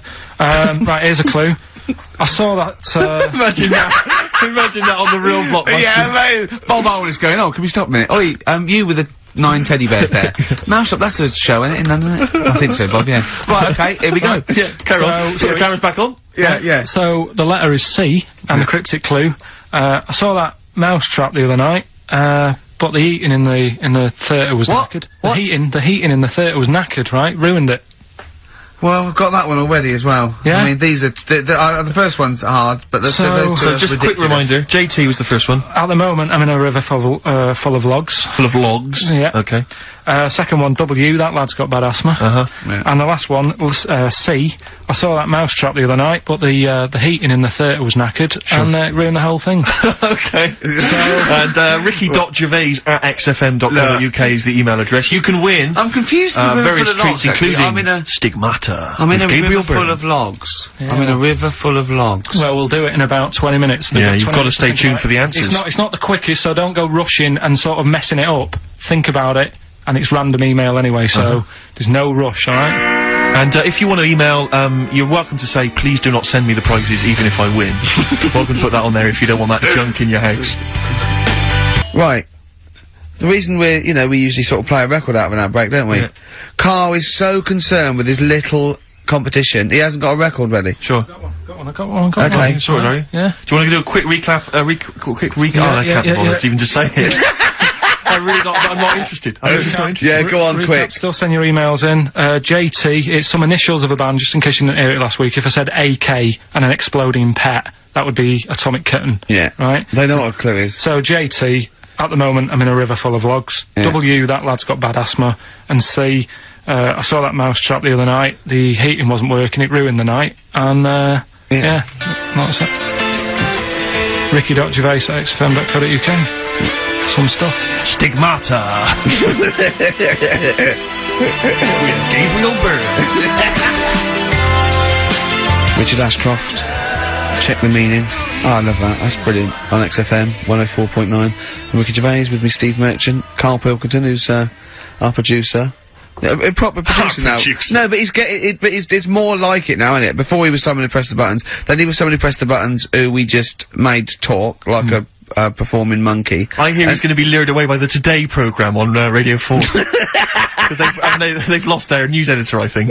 Educating Ricky, quite topical. Absolutely. It is, isn't it? Yeah. Well, it? so when you say topical, What do you mean this is topical. Well, this happened ages ago. Yeah. Your words, not mine. Have they got a Ricky who works there?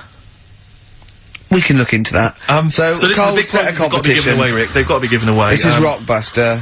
We've got, obviously the big prize Stigmata this week. Yeah. I'm not going to give the prize to Ira, I think it's Ira or Ira, but she or he, emailed in, the right answers and then said if you could enclose the receipt for Stigmata, that would be much appreciated.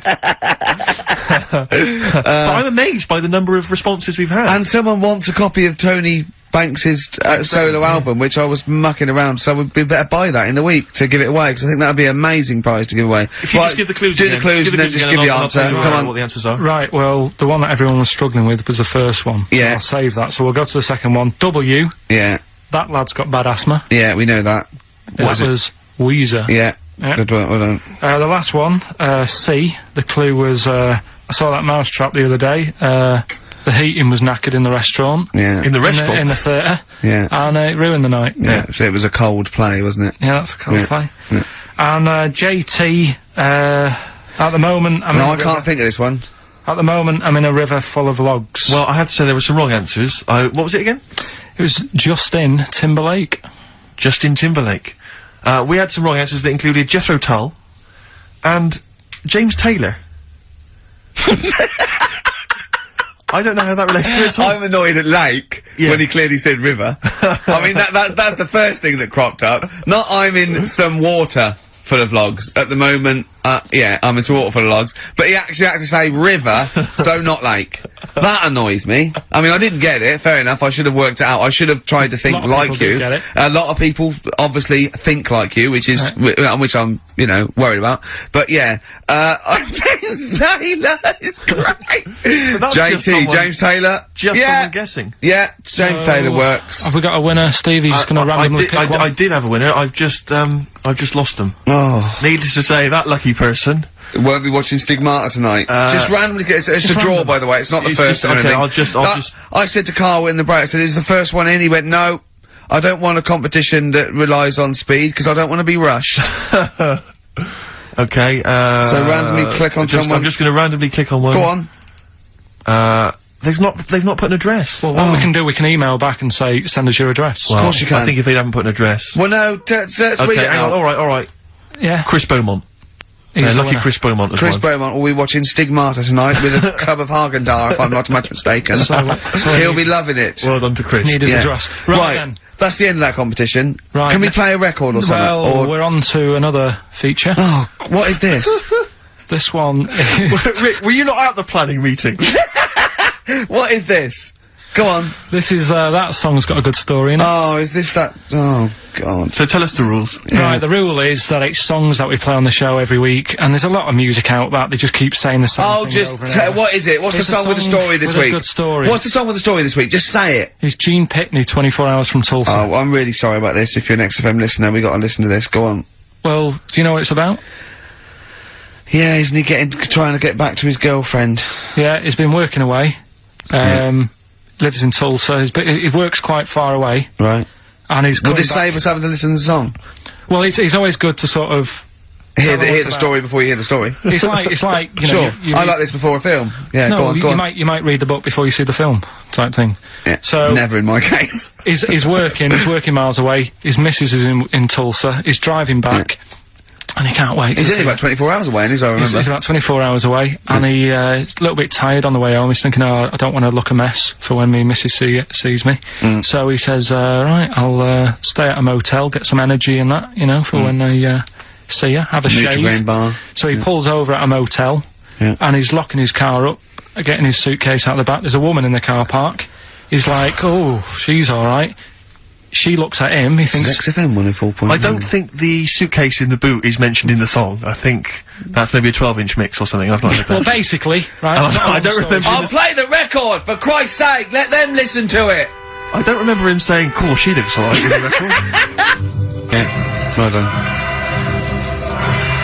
Yeah. 24 Hours from Tulsa, Gene Pitney, song with a story. You are quite upset by the lyrics of that song, aren't you? I just think it's a bit annoying that, right, he loved this woman. Yeah. Everything's going fine. He's only 24 hours away from home. I don't know what sort of distance he's done. But he can't wait to get home. And all it took was some woman in the car park to sort of... give him the eye. Give her the eye. And all the, like, the good times he's had with his missus go out the window. And, I don't know. That's the dangers of falling in love with a prostitute. What I like about it though is the fact that he's writing this to his ex-girlfriend. It's like talking about rubbing it in. I was kissing her and getting off with her. We were having a wild Didn't take as long as Karl did explaining it though. Yeah. But did you hear the very end? Because he's the loser. Because he said, and he can never go home again. Yeah. So even though he's got this new girlfriend and that, he can't see his old mates. He has falling in love with her. Can't see his old mates anymore, he said! He can't see his old mates anymore! Yeah. It's a sobering lesson. I'll tell you a song, next time you stop at the Granada services, on the way back from, you know, Swansea, be careful. There was a song that's a bit like that by Jim Reeves, probably out about the same time, a little bit before, right? It was just called, just 100 miles from Mary Ann, right? And, it was him and his horse going through the snow, and he was just He stopped at a Little Chef. No, yeah, he fancied another donkey. No, but, it's really sad. It used to make me cry when I was little, because he got there, right, and he wouldn't leave old Ben, the horse, and he dies in the snow, and then so he dies in the snow. He's gone again, you've gone again. Now, I get the same way teary-eyed with, two little boys. Yeah. No, I don't like that. Why not? It's just... You think I'd leave you dying when there's room on this horse for two? Climb up here, Jack, we'll soon be flying back to the ranks so blue. It was just like when they were playing with the little horse's head, when they were little, and he was a soldier and he helped him, and he returned a favour in a war, which to me is a bigger favour than just letting him have a go on a hobby horse, but, a lot braver, if you know. Yeah, last number one of the 60s as well. Christmas 1969. And it's, of course, based on truth. That's a history lesson right there. It is based on fact. It's a famous person. I think it was Winston Churchill and Cromwell. It's Winston Churchill and Cromwell. Cromwell and Winston Churchill. Yeah, they were both lived ages ago, so they lived at the same time. Literally ages ago, so they lived at the same time. Yeah. Well, that's it then. Is it? Yeah. Were you listening to anything we were saying then, Carl? Did you understand any of that me and Steve were just chatting about then? that Rolf Harris, did a good song about someone who's got to carry on a horse. Right, and what was about the stuff about Cromwell and Winston? What do you think that was about? I missed that. We're doing humour, we're doing a little bit of humour. It was a satire on you saying ages not being specific. Do you like that stuff we do? Yeah. That's it then. Like just a cat looking out a window at a dead mouse or something. You can go, come here! And it's just looking at the mouse it could eat. You wanna press the buttons and finish, don't you? Yeah. What are you gonna do, play a record or? No, that's it, it's ads and that's it. Okay. Great, goodbye. What a wonderful ending. That was the way we went out with a bang. Foo Fighters. All my life on XFM 104.9, I'm Ricky Gervais, with me Steve Merchant, and of course Karl Pilkington. Ooh, have we got a show for you today? What have we got planned? Loads of stuff, and 2 hours of it. Right. And all the records. But specifically, what sort of stuff have you planned for us? Because I know you've been working hard. What have you done? Because you know, I've been busy this week, I've been house hunting, I've been various things, but I know you've had the whole week off. Right. So what have you been up to, Go on, Karl. Karl, tell them what we've got. Tell them what we've planned, all the stuff you've done. What have you got? But Rick, specifically, what have you come up with? Quick, because people are getting bored. Tell us what you've... I've come up with, the music. Right. Obviously we've already planned that. We planned that last week, so that's all done. But what have you yourself contributed to today's show? I got a text message today from Ross Noble. You know Ross Noble, the comedian, who's on. Have I got news for you? Right. He says, ask Karl if he woke up with ladies' boobs, would he just put a dress on and live as a lady, or would he just be a man but with these boobs? Karl, it's a good question. I know that happened to Ross, so he's throwing that one out at you. It did in a way, because he ate pizzas for a year, didn't he? Yes, he did, yeah. And he got a lovely pair of breasts. Yeah. Go on. Probably just find a loose-fitting jumper, go to the doctor's. What would you say to the doctor? How would you explain this phenomenon to the doctor? So you'd be happy with this, because you believe in, shite, like, happening. Go on. But it can happen, because I told you a couple of weeks ago how that can happen. How you can wake up with breasts if you're a fella. I told you. Go on. Haven't you remembered? No, funny that, innit? Go on. Have you, Steve? No, I don't remember this. Did you tell us on air? Yeah. It can happen if you go to Argentina and have a steak. You can wake up with breasts. Because I'm sure I'd have remembered that. Pull the other one. Look, he likes that. Is that what you've come up with this week? That joke? Yeah. Brilliant. Play a record. It's going to be a dynamite show. Songs you want listen, look, I'm gonna play some classic tunes today. I'm gonna educate the youngsters, Steve. Right, now, you've all heard of Lou Reed, you've all heard of Velvet Underground, but, have you heard of Venus in Furs, Karl? Shiny, shiny, shiny boots of leather. Venus in Furs, Velvet Underground. What a great start. What a classic song. They continue to sound fresh and contemporary. It's just, do you know what that song's about, Karl? No. M&S. It's about M&S. You know that? Yeah. You know the shop? Yeah. It's all about that. Yeah. Whiplash, Smile and all that, all the things you can get at Marks and Spencer's. Shiny boots of leather. Yeah. Being whipped. Yeah. I think that's a new division they've opened. Yeah, but we have got a great show lined up, haven't we? No, we have, because we've got, Rockbusters coming up, the great new looking quiz. forward to that. That's made the press. Has it? Yeah. Frimley Tea Room's newsletter mentioned it. We've also got, that's Karl's local, isn't it? Yeah, we've also got, Educating Ricky, where Karl educates me. The one last week, a girl, right, she was deaf, and she was having an argument with her mum, and she pushed her and she hit her head, and then she can hear again. Yeah. Don't know what I learnt from that. No. It might be subliminal, something might be going, it might be a metaphor that I will learn from. Yeah, it's like a parable. Yeah, so, look at his face. We might as well be talking Dutch, mightn't we, Karl? Say something quick, it's radio. I don't understand what you want from me. Oh, we're only joking. Right, so, educating Ricky, I've worked a bit harder this week, we've got some good stuff. Okay. I'll give you the teaser headlines later. Headlines in a bit. Yeah. So you've got Rockbusters as well. Carl's having a bit of a stressful week because he thinks he's not appreciated because he gets in at what time do you get in? About 8 or 9, don't you? I've been busy this week. I've been in at about 8:30 in the morning. Yeah, and you've been leaving when? About 8:30, 9 o'clock at night. Yeah, you're in Saturday. Yeah, I'm in now. You get paid, don't you? I'm busy at home at A lot of people work late, Carl. A lot of people work 12-hour days. Why are you busy at home, Carl? What are you up to? Because we're trying to sort out a move. Uh-huh. I've been trying to call round this morning to get someone to buy a futon and a table from me. Yes. Well, we could put that appeal out now, couldn't we? If anyone wants to buy a futon or a table. Just think, a futon that Carl Pilkington slept on. How much you asking? Whatever. Well, you need for to the two. You've got to take the two. I don't want, like, different people coming round and that. Sure, wasting your time. You've got to buy a futon on a table. It's quite specific, isn't it? Someone has to want a futon. Yeah. The specific futon you're selling and the tea's table. made, isn't it? Alarm clock and tea maker. This is futon and table. Looking for about 100 quid. And it's good condition, the futon. Yeah. Right, no Not stains, dribbled on it? you haven't pissed yourself in the, no. No, right. nothing? And what kind of table, what sort of table is it? Are we talking like a table for a lounge, a dining table? No, for like a computer, and just, you know, something... Has it got any drawers? Are there any drawers? There's no drawers? No, it's just a nice wooden table. Right, is it kind solid. of oak, or is it sort of an IKEA sort of thing? No, it's like oakish. It's oakish? Yeah. Okay. So 100 quid. The futon is just a mattress and the pallets.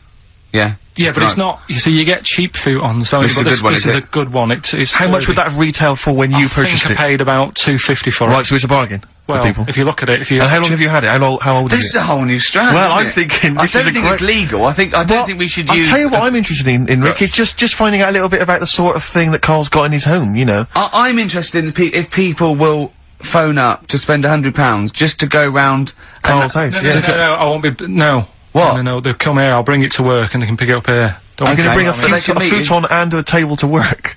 Don't you ride a bike So hold to on, work? we need someone with a van now. Yeah. So we need. Is anyone who wants to? But they're not allowed around your house. Can they meet you next door? Someone with a van. Could they meet you in your street somewhere? Hold on, could they meet What you? if you- Hold on, what about the little Chinese fellow that lives across the road, on the two bouncers and the old woman who's dead reading a book? Could you meet him somewhere? I've got an idea. What about if you meet at the end of your street, you blindfold them, like they do when terrorists take the negotiator to the the hideout, the big cheese, and so you could do that, and so you know they could piece together maybe where you live With from the sounds and stuff. Yeah, yeah. But what about that, Carl? That's just a great idea. Yeah. And would you sign the futon for people? Do you think? Would you give them a little signature, or maybe at least a Sign bill the of pallet, purchase? couldn't you? You could sign the pallet. Yeah. Or I could try and get work to buy it off me, and then we give it away for Rockbusters. Do you think they do that? Do you think they do that? I think they'd probably do it for Foxy with his big. Well, imagine how big that would Imagine be. if he wanted to sell his hog. Yeah. That is a motorbike, isn't it? Yeah. He's been selling his hog for money for years, hasn't he? Oh dear. So well, we'll see about that. So, if people are interested, maybe email ricky.gervais@xfm.co.uk if you're interested in futon. Buy Carl's futon competition, £100 ONO. Exactly. Yeah? Yeah? What gear have we got anyway? I never knew what that meant. ONO. I thought it went sort of on the nose. On the nose. Oh, that's good, yeah. Tell me what we got to give away, Steve. So quick. actually, I have to say, you've excelled yourself We've got this the week. Richard Ashcroft's single coming up soon after this. Go on.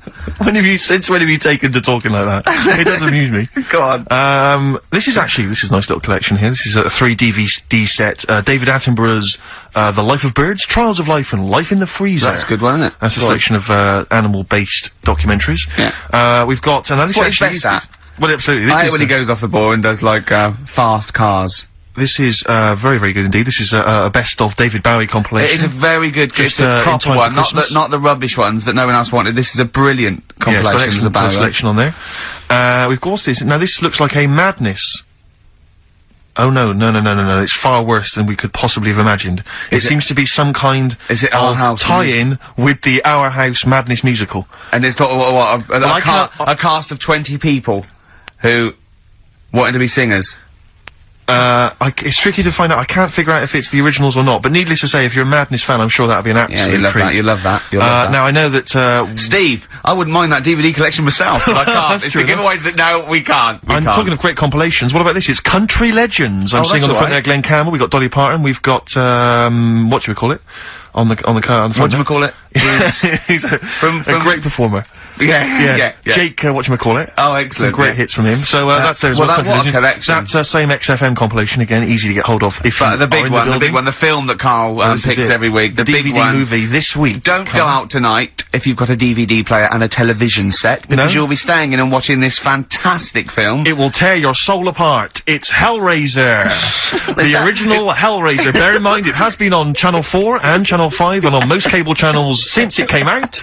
But if you haven't seen it, if you're one of the only people who has not seen it, and of course you have to be over 18 to play, then you can win Hellraiser. That is fantastic. Well, play a song, Karl. We'll come back to that. More great stuff. Indeed. The competition coming up later. Email only, isn't it, Karl? Yeah, absolutely. Futon. Futon's still available. Richard Ashcroft. Check the meaning. Well, Karl, you're chuffed, aren't you? What's happened? What's just happened? Tell the listeners what's happened. This has sparked you up a bit. Steve's just called up. He's putting an offer for the futon and the table. Yeah. I think he definitely wanted it, but I said, look, think about it over the weekend. Yeah. Give But you're not a hustler. No, well, I'm not going to rush him into it, because once he's got it, he can't bring it back. I'm not messing about. No. So the bloke said, what sort of wood is it? Karl said, sort of like a light brown colour. He went, what, beach coloured? Karl went, depends what beach you're on. Which was nice. You do understand there's a wood that's called beach. Well, he's happy. He likes the sound of it. Nice plum cover. He's going to be. Yeah. It's Karl going, that'll go with Magnolia. You walls he's just going, I'll tell you what, looked nice in your spare bedroom. It was like an episode of Changing Rooms. It was like listening to an episode of Karl. He did the deal in under 3 minutes, wasn't it? It's pretty good, isn't he? He phoned it about halfway through in that song, so you worked pretty quick, Karl, I gotta say. Yeah. It's your Manx scally way. I'm sure we're not allowed to do this, though. No, I think it's highly criminal. Yeah. Have you got anything that you get? Well, I'll tell you, I am moving shortly, so I mean, I might come in next week. I could have a couple of. I threw away a desk the other day. I gotta get rid of a bed, a chair, because I'm pretty tall. This is so pathetic. When I moved up to London, my dad said, well, you want to be careful, because, the seating in a lot of these London pads, it's bad seating, very low backs, fashionable, isn't it? Fashionable chairs and stuff. You're a big guy, 6'7", you need, like, a decent chair. We went to a shop, it was like a second-hand furniture shop, right? I bought this chair, very high back. Why did you buy that? For a solo, I love that. It's just a chair, so I could sit in my room and watch TV. But was it a soft chair, or was it a wooden chair? It was kind of like a sort of, well, let me explain, because it's kind of like an armchair, but it's kind of got wooden arms. So I get this chair, I bring it up to London, I'm thinking, this is a great chair, this is a wonderful chair. I'm gonna be watching TV, everyone else is going in agony. But I've got this lovely chair, right? And I brought it up, and someone went, they looked at it, they went, isn't that an orthopaedic chair? And I looked at it again, right, and I realised, it's kind of white cleanable. It's made of some kind of fabric that allows you to just mop it down with a wet cloth. Why? Because I think it came from an old people's home. Oh. You know when you see, like, old people in some kind of social room in an old people's home, just sat watching a little crappy old TV, and you can wipe everything clean. It's one of those chairs. Oh, that's fantastic. So if anyone's, maybe they've got an elderly relative. Didn't you keep slipping off? And it's also the most uncomfortable chair I've ever, because unless you've got it's just the most uncomfortable chair. It makes you sit bolt upright, if not slightly forward. You've done a good sell on it. I think, the phones are going mental. How much do you want for that, Steve? If you've had a recent accident, or you've got a disabled, or someone in the house who's just, elderly, then you might want to get in touch. I'm happy to, you can take that off, man, for 25 quid. This is so wrong. 25 quid, I'll take that. Maybe you're setting up an old people's home, it's a little pet project. Yeah, you don't get a lot of grant. We can help. Exactly. We can help. Because though Steve's such a high flyer, if it really is a good cause, they just give it to you. Well, let's not rush into anything, really. I like to assess each case, individually. Yeah. But certainly if you are a charity, then I might go for 20 quid. You take off Man's for 20 quid. But otherwise 25, and I tell you, it's in good condition, because I haven't really sat on it. 5 quid off if you really are and there were some stains, I've wiped them clean. Oh dear. Well, that's fantastic. So we've I'll tell you what we should resuscitate next week, Swap Shop. The multicoloured swap shop. Honestly, there's It's a great format. But there's a couple of things I've always wanted to get back at. Swap Shop is one of them, and the other one is Superstars. I don't remember Superstars. Superstars was great because it was like the people of their time. So you'd have like people like nowadays. You'd have Beckham and what's his name? Who's the tennis player? Rosetsky. Yeah, Rosetsky, and they have to compete, so all these people have to compete at each other's sports, and they have to choose 7 out of 10 sports. And there's a leaderboard, and there's a big final. Oh, Keegan came off his bike. It's Brian not Jacks like always it's used to win it.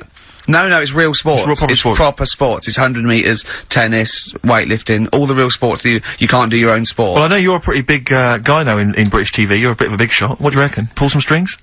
Let's get it back on there. Let's get it back on there. Superstars, sounds fantastic. Me, Johnny Vegas, Peter Kay. For the bigger fella, I think maybe. The comedy superstars. What we got next? We've got a bit of Springsteen, haven't we? Let's play Springsteen. This is a track from his current album, The Rising. A lot of people think Bruce is a bit MOR, a bit middle of the road or whatever, but, you know, I just think, piss off. Yeah. I just think, screw you, I just think, get lost, Oh, you. yeah. Imagine this, you're open top caddy, Yeah, you're just driving going across around country. Route 66, you're going home maybe for Thanksgiving. Yeah. To see Yeah. your folks. That Just just turn struck up me. the radio, if you are. Play the tune, Probably Karl. not, though. That just reminded me when I brought a... So stop it for a second. Just realised, when I brought a woman Absolute back, shambles. and she saw the orthopaedic chair. You bring a woman back to your pad, oh, it's embarrassing. And the harness. Yeah. And, exactly, the truss. Yeah, and, yeah. Just again, can you give me those 2 splints? I'm sorry? Those 2 splints there. Well, I've got to go. Have you? Is this a potty under the bed? The Rising, title track from Bruce Springsteen's current album, The Great Rising. track. Yeah, it's good tune. Great, it's that feeling of, it's melancholy and uplifting. We've had quite an interactive show so far, because we've got a call that Superstars is coming back. It's due to come back in the BBC schedules, which is great news. Apparently Steve Redgrave is one of them. I just don't think, will professional footballers be allowed to take part these days, though?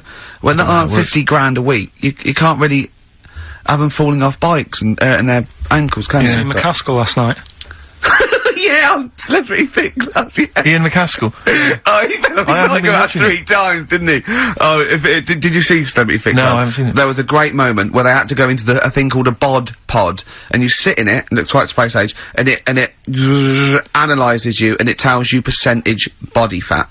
Now, I think, men are meant to be about, sort of, 15 to 25% body fat, women are meant to be like about 20 to 30 body fat. And they all went in there, and, it went in there and it said, in McCaskill, and it came up, 34% body fat or whatever. Slightly overweight. I'm gonna come to the 38% overweight. Then it went, the other one, 45% body fat, obese. Then it went, Jono. Did it say, I don't want to tell you? Yeah. And then it went, 50% body fat, very obese. Then Rick Waller was sat in there, and it came up 60% body fat. And I wanted it to come up slug. But it came up morbid at 60, you are 60% fat. So 60% of him is fat? Yeah. 60% of his entire makeup. That's extraordinary. It is, well, you yeah. know my feelings about Waller. Well, let's get on to him. Well, that's I mean, the reason I he's, don't watch the show, actually. I do feel a bit sorry for him, and he is, I think he is trying, although the fella there, thinks he's not trying. So I don't know who to believe, Steve. Sure. Yeah, I don't know who to believe yeah. Waller, and he does get pains in that, and he is a bit... The problem is, right, he does like his food. Yeah, we all like our food. But if he didn't do the exercise, he wouldn't be as hungry, and he might not get fat. This is a whole new nutritional outlook. Absolutely. So you're saying, don't exercise and carry on eating, and that's interesting. Let me write that one down. I will send that to the British Nutritional Organisation. Yeah, no, that's good, Karl Pilkington. Okay, well, no, that's a good... I'm no doctor or anything. Whoa, Yo, come off it. Stop being so bloody modest. Please. You are a doctor. You're not a doctor, seriously. You didn't qualify. But that's interesting. You dropped out early, or? That's mad. That is mad. I mean, you're as good as doctor, you just didn't get the paperwork or whatever. You just didn't turn up for the exam. He was just saying that Bruce Springsteen, depressed him a little bit. Yeah. Because it reminds him of when he worked in the supermarket.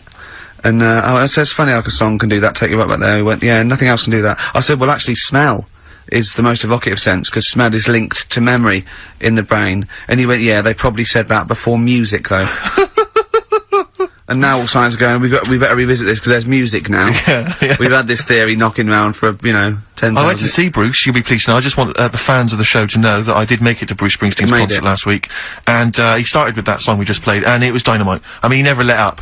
Almost 3 hours, he rocked the joint. He's 53, he was sliding across, it was pure rock and roll. Pumping our fist, sliding across the floor on his knees, he was jumping on the piano. It was real Jerry Lee Lewis rock and roll. And, it was dynamite. And, I just was looking around though, and when I am the trendiest person at a gig. Oh dear. Then I'm in trouble. Do you know what I mean? And there was some of the people there. I imagined, on Amazon.com, it says like, people who bought X also bought Y. Yeah. And I think people who bought tickets for Bruce probably bought tickets for Martin Knopfler. Yeah, Dave Gilmour. Yeah. Pink Floyd, without Pink Floyd.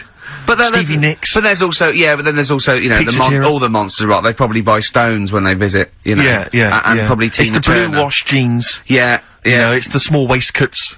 Yeah. Over a denim shirt. Plaid shirt, maybe sort of like Timberlands. Nothing wrong with Timberlands. That's libelous. Sure. No. Sure. See, I've done it again. Yeah. But so it was hell getting out. I couldn't find. I mean, I went to the Tube and it was a nightmare because some of the tubes weren't running. I just said to my friend, "I'll sort this," stormed off, trying to find a cab. Couldn't find a cab. Wandering around Wembley, just livid. I mean, fuming because I couldn't find a cab. I was screaming because I was going. I've got money. I'm on the radio. I've had a TV show. I've got the cash. I'm willing to spend it. There's no one who can help me get home. And I was.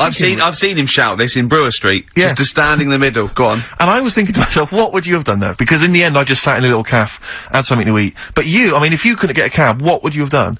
Just because there's a couple of, there was a couple of hotels near Wembley. I was thinking you'd have just checked in. Yeah, and just and stayed till the morning. Yeah, when there's a cab, let me know. But I was thinking, because you were thinking of going, would you have booked a cab beforehand? Yeah. Would you have thought to do that? Yeah, I'd have got a cab there and I'd have booked a cab. Wouldn't the helicopters just took you back home? Yeah. Oh, he's having a dig, isn't he? He's having a laugh, isn't he? Blimey. Yeah.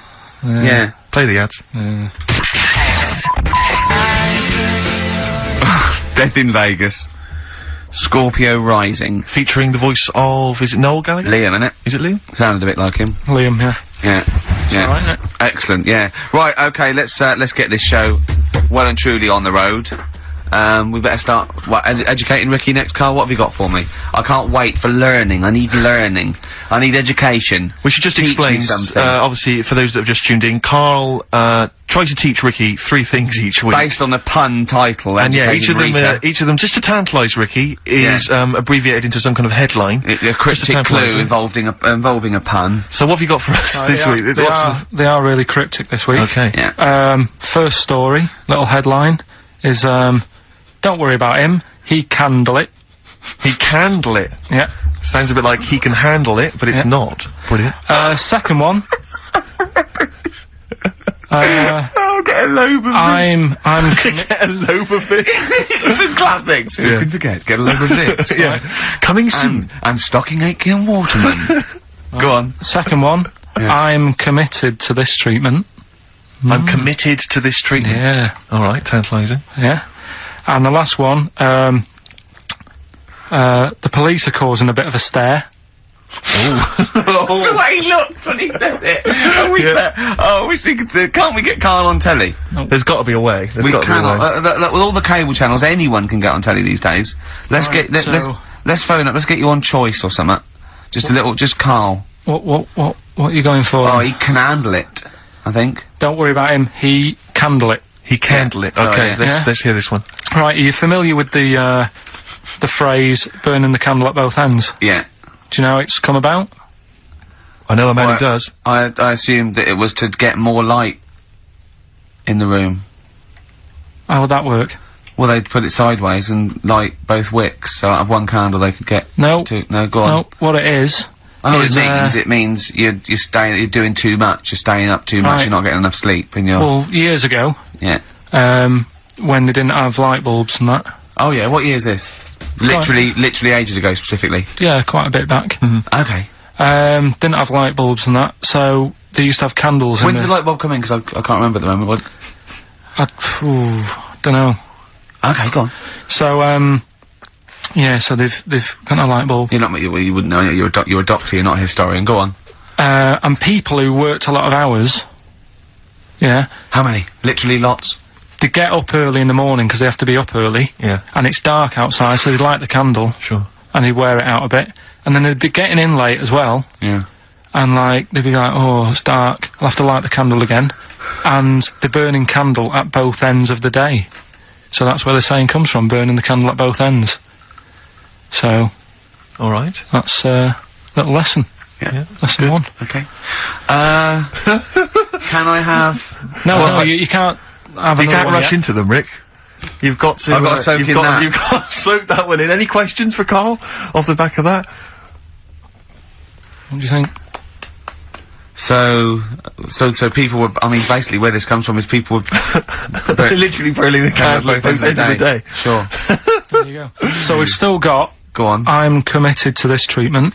And I can't wait. This is like Christmas Rick, Eve for me. It's like Christmas. I've got to open another present now. No, I'm afraid we've got to save it. Rick, listen. We often get a lot of email correspondence during the show, Rick, which I don't sort of pass on to you because I mean you're busy, you're planning the show and stuff. You've got a lot of ideas, you've got music and stuff to worry about. So I check the emails, and we get a lot of response. A lot of people obviously want to give us feedback.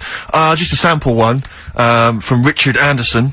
He's just emailed us in here, Rick, because he's been listening to the show. He says, Ricky, your show is appalling.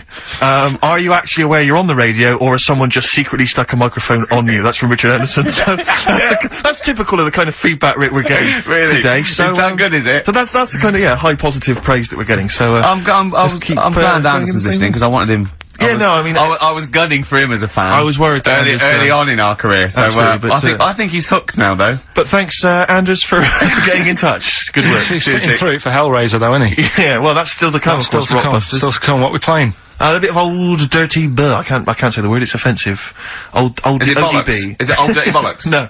What is it? Old dirty big cock. What is it? I can't tell you. It's offensive. Breaks up. Brilliant. Yeah? Yeah. Funny word, isn't it? It's a funny word. What other funny words are there, Although Karl? XFM's a funny word, I just say the letters out, because the word doesn't make sense. Just, let me just check Richard Anderson's email again, just remind myself of... Go on. Ricky, your show is appalling. Richard Anderson, thanks. What I like about, Dickie Anders is that he's obviously so angry, he's so annoyed by the show, that he's bothered to email just to get the venom out. Otherwise you'd just think you'd switch over. Well, he's obviously so annoyed, he knows how to hurt someone as well. Exactly, he's really taken the time out to show his disapproval. Of giving up. I'll tell you what though, it is pretty hard to listen to. What, this? Yeah. I've listened back to the tape, that when you're making that thing for the best of. Yeah. And I sounded like Albert Taplock. I really sounded like some sort of punch-drunk stroke victim. And oh, there you go. I was gonna say, I don't remember myself like that. Yeah. Yeah, I do apologise. It's not a great planned show, slick word of articulate sentence, is it? But I mean, then who is? But I think, there's so many shows that are, nowadays on radio. I think there's a lot of stuff that's heavily formatted, and there's with, I don't know, presenters who are professional and have got some sort of degree of talent. Yeah. And an ability to sort of string a sentence together. I'm thinking Chris Moyles. Yeah. Predominantly. Yeah. But I mean, I'm bored with those slick people, exactly. I think we need a little bit of Karl in our life. I'm just thinking actually, just suddenly struck me, if you want to get rid of your furniture. Got a buyer. You've already got a buyer. Got a buyer. Because if there's any other stuff, we were clearing some stuff out of our place recently, and we just dumped some stuff outside on the street, because we were going to take it and take it to the tip later. Just dump some stuff outside. And I have never seen so many people come out of the woodwork scavenging through our garbage. It was incredible. They were like zombies. Well, that's what I was saying. They were like flies around shit. But when I said to Karl, that's what you should just do, just dump it outside, because it'll get taken. When he went, he said, do you think I asked enough, 100? I went, yes, definitely. He went, oh, I could ask what? I said, no, don't do that. I said, because you'll end up having to pay the council to take it away. He said, I wouldn't. He said, I'd rather just dump it and let a little homeless fella have it. And then he went, imagine the little homeless fella sitting at the desk. Can you imagine, right, I walk past, he's sat outside Hearts, right, the little 24-hour shop. Yeah. He's sat outside there and he goes, have you got any change? And I go, I can do better than that. Yeah, here's a chair and table. Here's a futon. Yeah. A futon, no less. Not your boring bed, but a trendy, yeah. Well, but the thing is, amazing the number of people that would stop to look at our junk. There was a car driving by with a family and kids, perfectly respectable, just driving past, on the way to somewhere, stopped, got out, got the kids out of the car, come on kids, let's just look through this junk.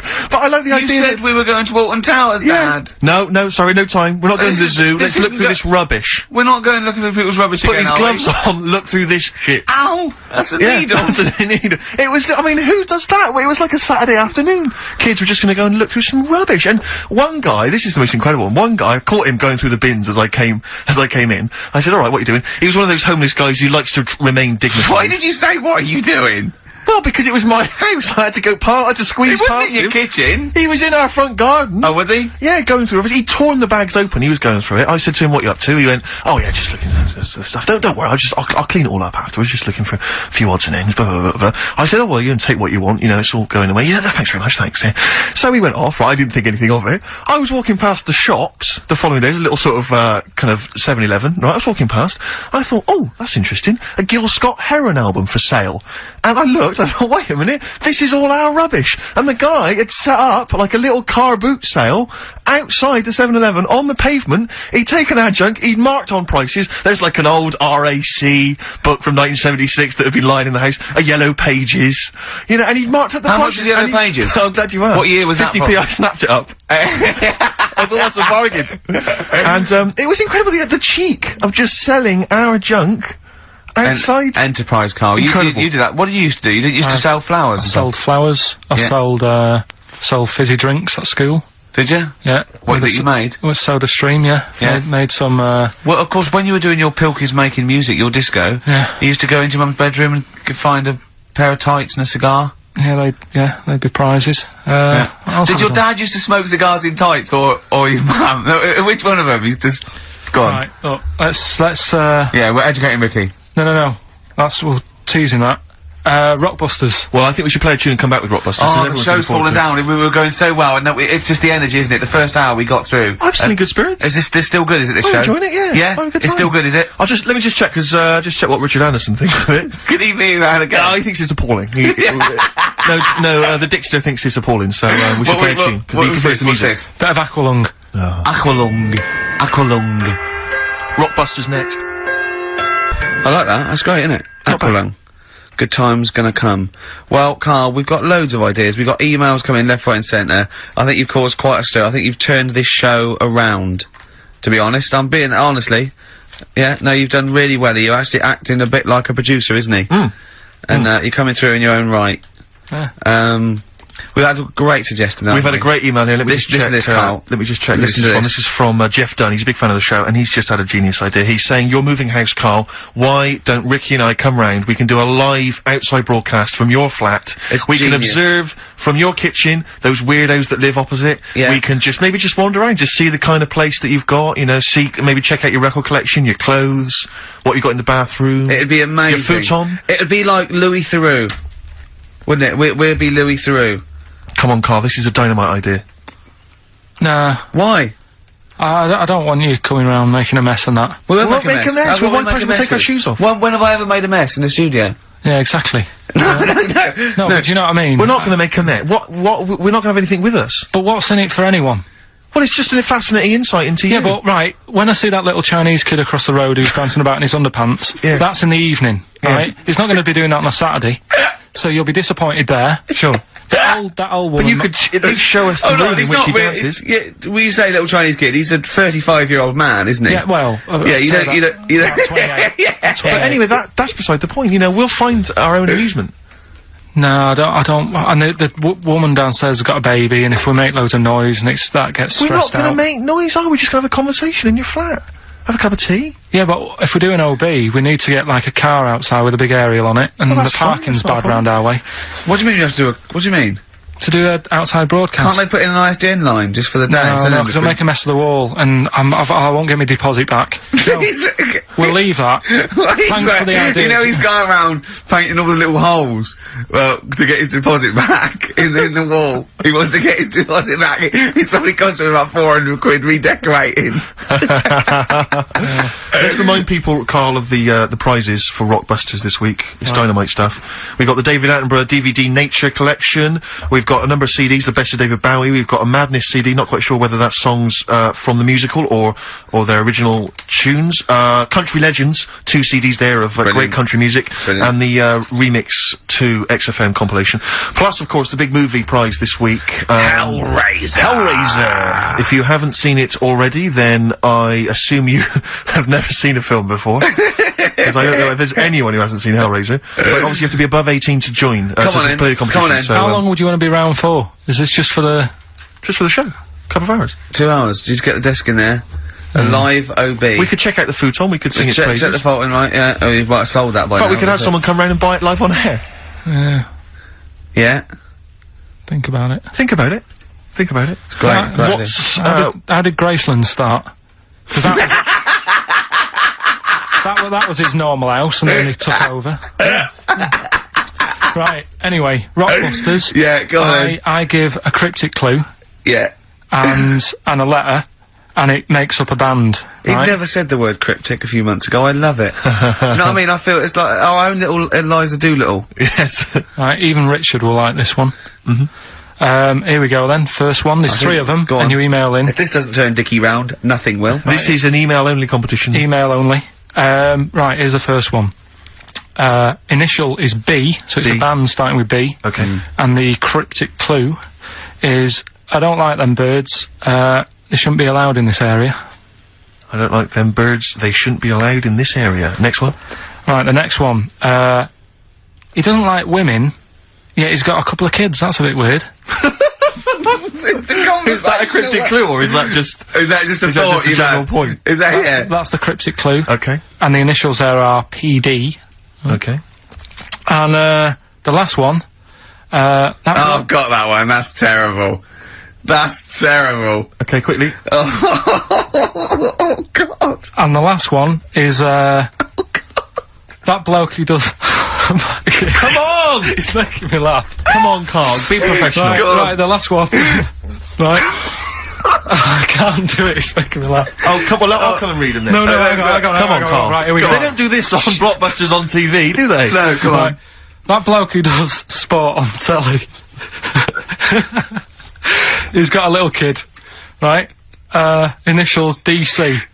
What? Is that, was I'm that the completely clue? confused by that. Was that the clue? Yeah, that bloke who does sport on telly. Yeah. He's got a little kid. Initials DC. Okay, is that a band? Or an artist? It's, well, I'm not A gonna tell you. cheese. I'm This not is gonna not tell a well-known sandwich. Is it, what is it? Is it a Fine. band or an you. Right, artist? so just quickly recap. That's Okay. it's a Come on, Karl. Right, Come on. quick recap. The first one is B. I don't think them birds should be around in this area. Right, that's B. Right? Second one, he doesn't like women, yet he's got a few kids. It's a bit weird. That's PD. And the final one, that bloke who does sport on the telly, he's got a little kid. Right? DC. Alright, and it's ricky.gervais@xfm.co.uk if you want to enter for Hellraiser. Oh, I'll And tell you all what, those other continue great to do that little theme of like some old stuff people haven't heard of. If you're under 30, you probably never heard of this band. It's also a new thing I'm going to introduce. It's Show Up Camfield. Camfield talks the talk, he doesn't walk the walk, he doesn't play some rock classics on his show, because he's scared. I'm going to play the tracks that Camfield's too scared to play. This is Kansas and Carry On Your Wayward Son, alright? Raw, Nirvana. Amazing. We were just talking, we were getting excited with that, Yeah, weren't he's we? got an incredible Brilliant. voice he has. And Grohl, drumming, it's brilliant. You know, you're right, the new one from Nirvana. Well, it's time for Educating Ricky Part 2, isn't it? I'm excited, Karl. I'm going to learn so much from this. What's the choices again? What Right, you've got left. Still keep phoning your answers to, Email. Email, sorry, yeah. The answers to Rockbusters. Yeah. Right, okay, Educating Ricky, Part 2. Right.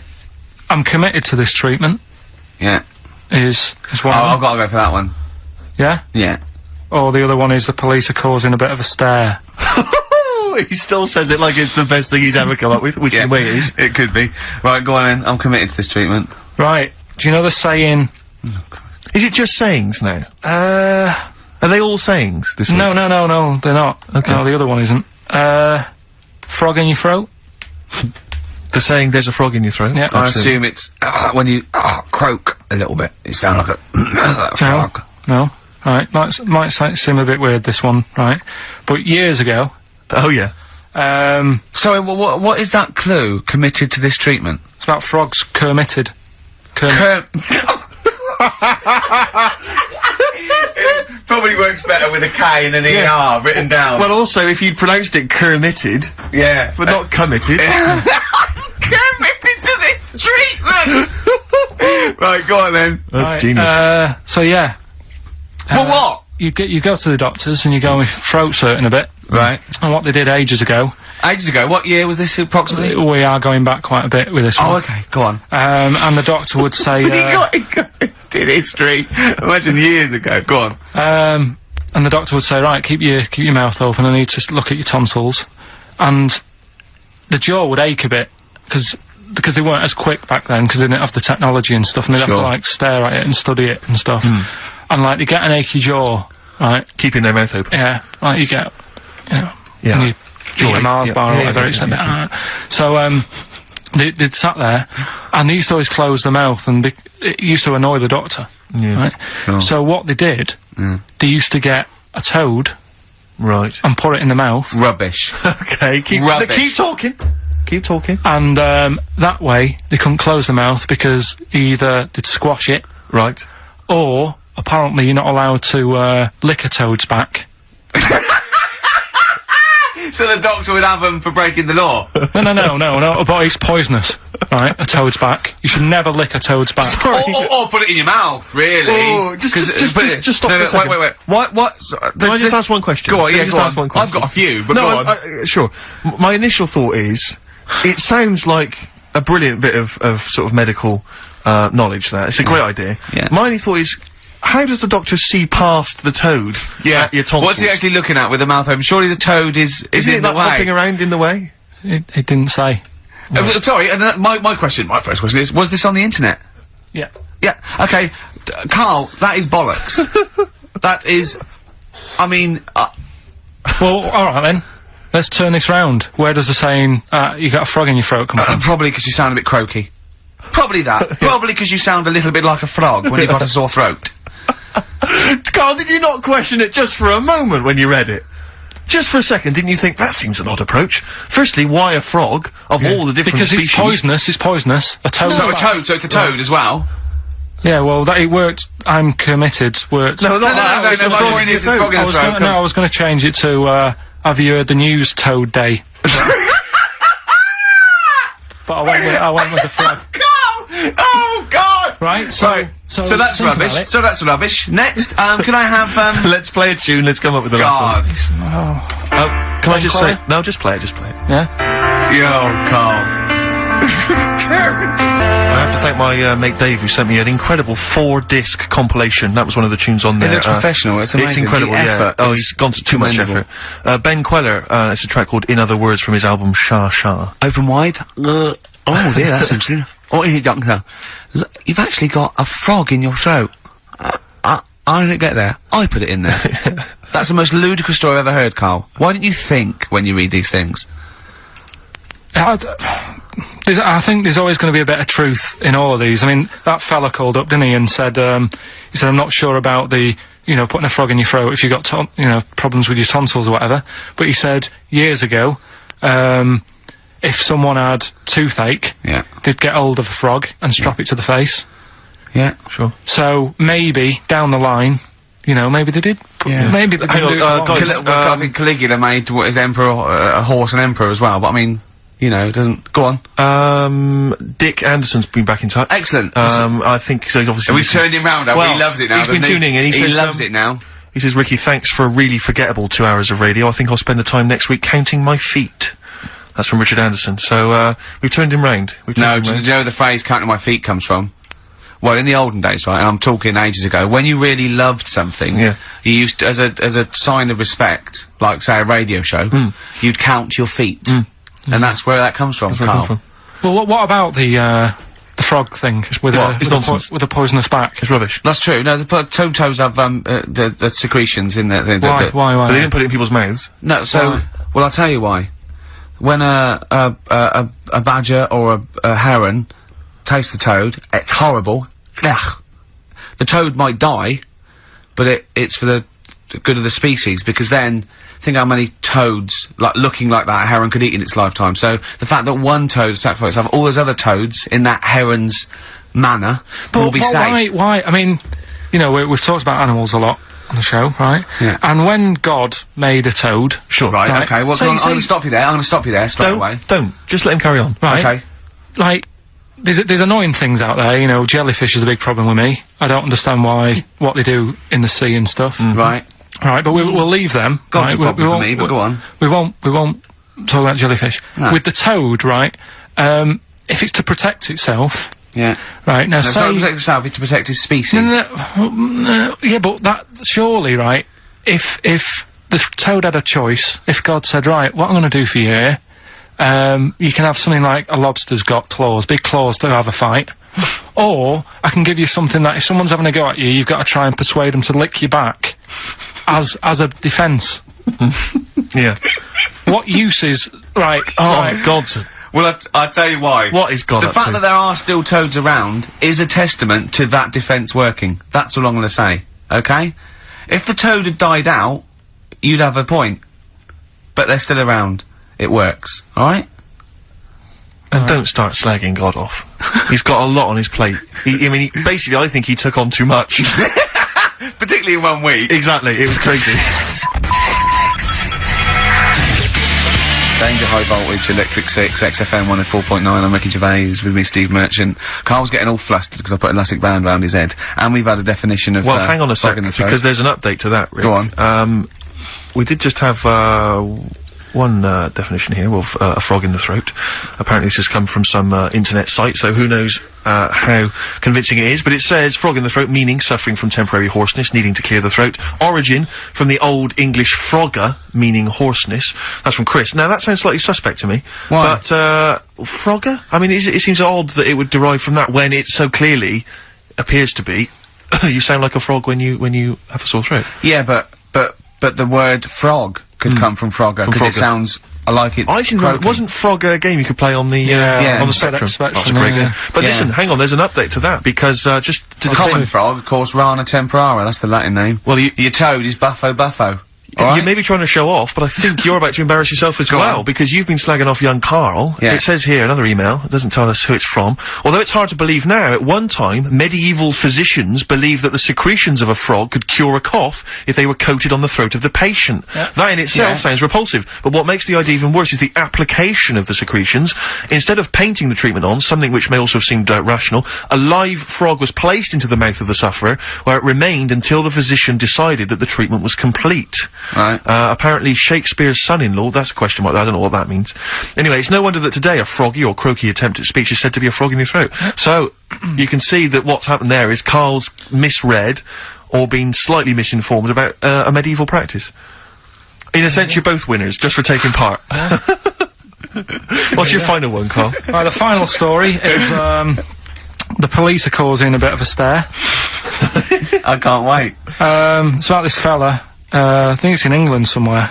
Yeah. Don't know when it happened, but, Literally ages ago, or? basically, well, I think it's when they were trying to crack down on, like, drunken people walking about in the street.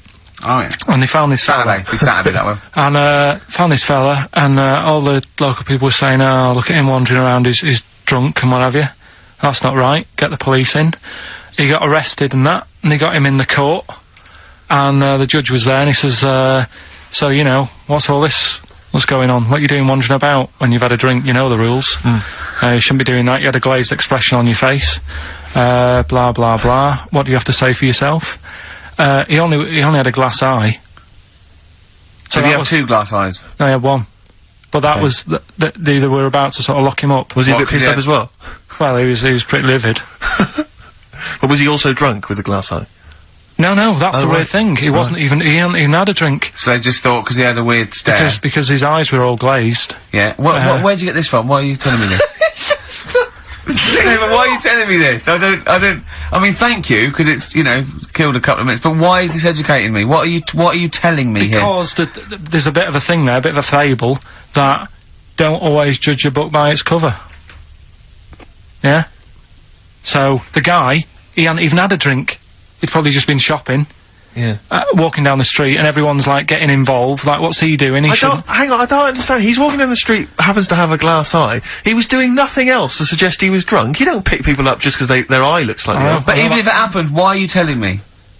With no particular detail. I know this, but then we're gonna get It's not enough information. I know, yeah. No, there's a bit of a lesson there, educating Ricky. Just, you know, just watch what you say. Don't always jump to conclusions. The only education I can take from that is that, if I ever do become a policeman, I shouldn't just arrest people because they look a bit drunk. I should just tap their eye with a pen and goes, oh, okay, on you go. Well, On you go, yeah. Guys, can I just stop you there? I'm just going to email Richard Anderson and tell him I agree. right, listen, we're running out of time and that. Where did the phrase frog in the throat come from? We've got it here. It's been told. Well, there's Can three. we play a tune and come back with that? Have we got anything lined up? yeah, we've got the song with a story in it. Come on, Carl, let's do something. Quick, play a record. Song with a story in it. But never this mind week. that, just, they're listening. We discussed this off air, come on. Play a record. Right, it's Song for- Kinks. Kinks. It's a song with a good story in it. You got to listen to the words. Carl, what was that? That was your little song with a story, That's wasn't it? another little feature that we do every Saturday. Little So song. make sure you tune in. It's a song that's got a good story in it. There's a lot of music about these What's that days. story about then? What's that story You about? don't know what they're going on about. Whereas that classic from the Kinks called Lola. Yeah, what's it about? I'd listened to it for the first time properly this morning. Yeah. And what I've worked out from it is a fella who goes out for a normal Saturday night out. He's in Soho. Yeah. He's having a Coca-Cola or whatever. And Cherry Cola, yeah. he sees this woman and he thinks, yeah, she's alright. Won't mind a bit of that. So he wanders over and he sort of gets talking to her. He looks at her and she's got a great figure, nice face and all that. Lovely knob. And she speaks and he goes, oh God. Got a bit of a bloke's Frog in the voice. throat, yeah. Got a bit of a voice like a bloke. But he thought, but you know, that's her only down point. Sure. So he dances around with her and I think he sits on his knee, I think he said. Yeah. Anyway, it turns out it's a fella. Yeah. Right. So, A sobering lesson. Yeah. What do you take from that? look always sort of, if you think you might be talking to, a bloke in who's drag. just look at his sort of Adam's apple. And he'll probably have a hairier arse than a woman. Yeah, I think you've gone too far then, though. I think you're already getting too close. It's a bit late to pull out. No, pun intended, definitely. There was a pun intended. Oh, was it? Alright, was it? Yes. Alright, okay, we don't be disgusting then. Right, okay, right, the results of, We Blockbusters. ain't got a winner for the first time. Yes, we have, we've got done this loads. feature for... We've got loads of winners. No, we haven't. We've done this feature for 3 weeks. This is the first time I've managed to sort of... What? Well, let's go through them then. What have they got wrong? The first one. The first one? What was first the one, clue? yeah, the first one. Well, hang on, let's do them in reverse order first. So what's the last one? The last one, the clue was, that bloke does sport on the telly and he's got a little kid. What's that? That's Destiny's Child. Des, who does ITV Sport, that's has got terrible, a Tiny's man. Child, right? No, That's terrible. that's fine, Yeah, they got that. okay, Destiny's Child. What's the one? Des What's the Tiny's Child. middle one? Right, the middle one, Right. right? Child. The second one was, he doesn't like women, yet he's got a couple of kids, that's a bit weird. Yeah. Right? That was PD, that was Puff Daddy. That is offensive. Go on. But it's not Puff Daddy. It's Puff Daddy. And he's not even called that anymore. He's called P. Diddy. Well, Okay, fair enough. but they got that one. yeah. And if I'm being tight, these lot are as well. Yeah. Yeah. Tight means something in Manchester. Go on. Right? And the first one that they're having problems with, I don't think them birds should be allowed in this They've area. got it. Boyzone. It's not Boyzone. What's the clue again? I don't think them birds should be allowed in this area. That is perfect. A boy zone. No birds. No women. No women, yeah, birds, right? A boy zone. Sorry, Carl. If that isn't the answer, their clue is better than yours. That is brilliant. What was yours? Boy zone, it works perfectly. What's your answer then? Bangles. I have no idea what that means. Like seagulls. So you don't want them in this area, so you're banning them. Bangles.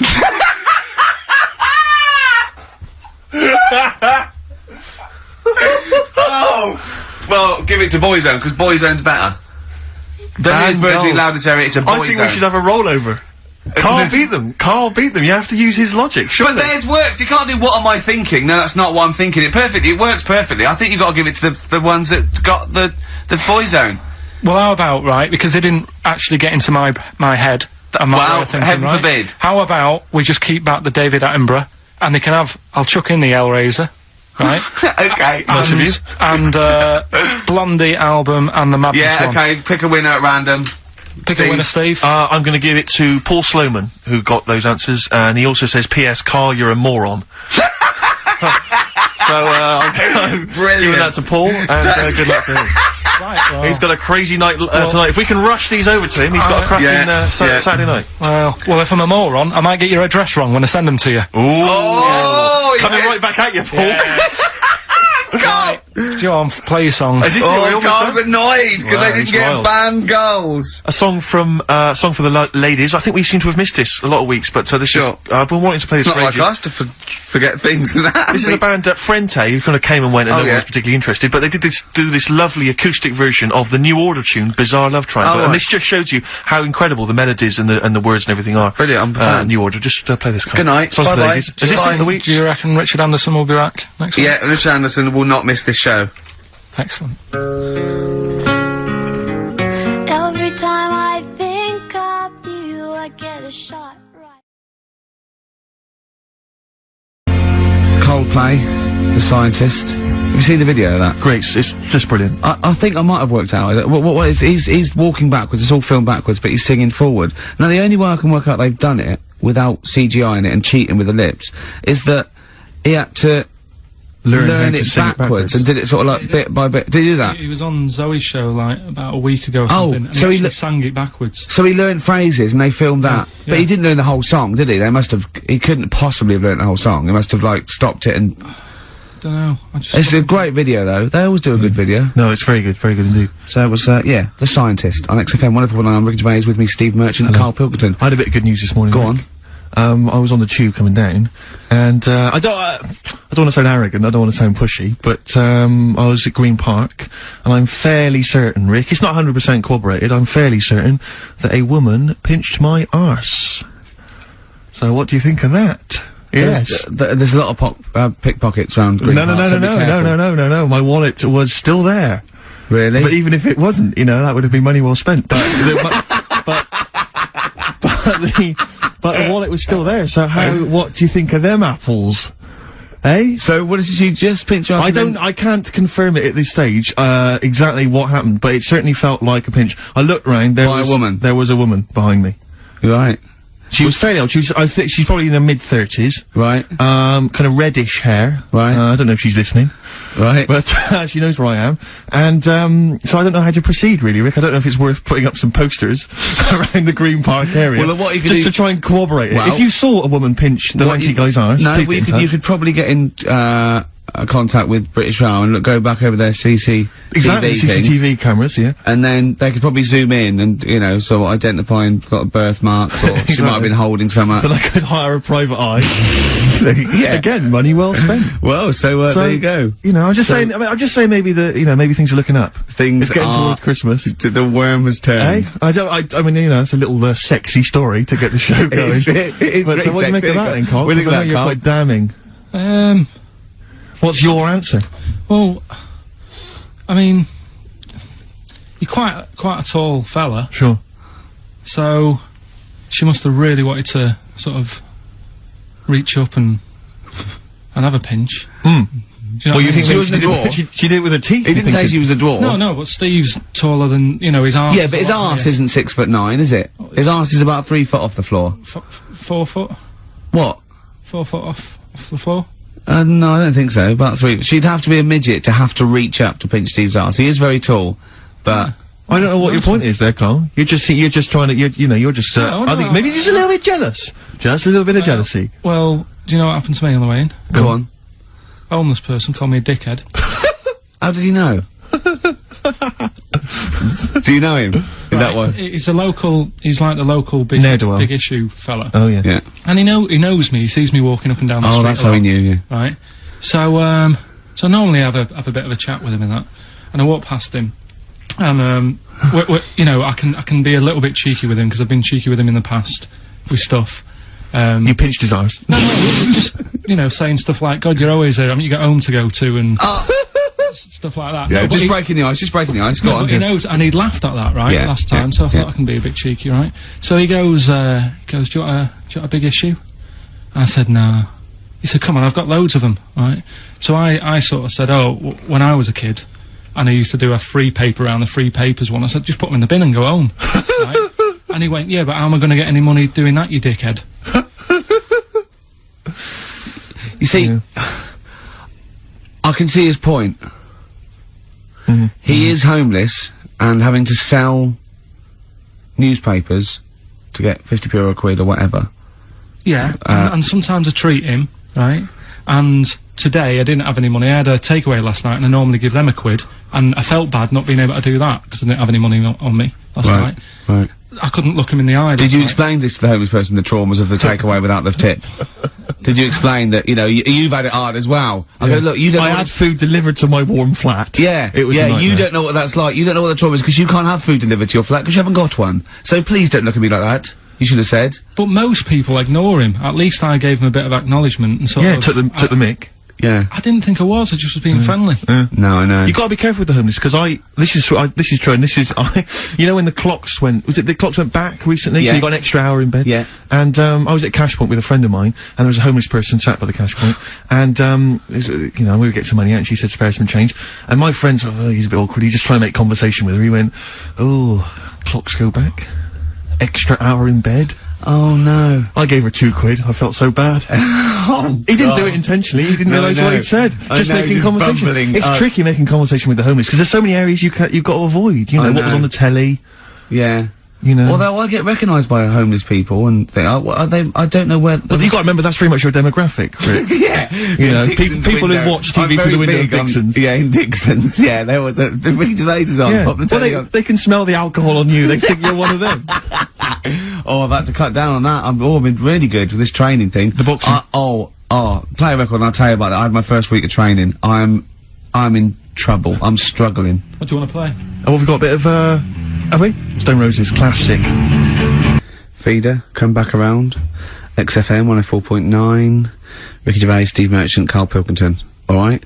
Yeah, so I had my first week of training for this, charity boxing. For those people who don't know, I'm fighting Grant Bovey, Anthea Turner's husband. It sounds arbitrary, but it's actually because he's, at 41 and about my weight, a bit taller, I think.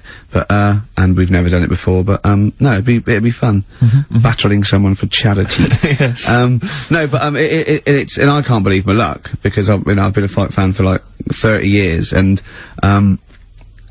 they took me shopping, they bought me all the gear, and, the training's great. It's really hard. I mean, it's, I imagine it'd be really hard, and it's probably slightly harder than I imagined. And the only bit I like, so I don't like all the exercise and all the stuff you've got to do.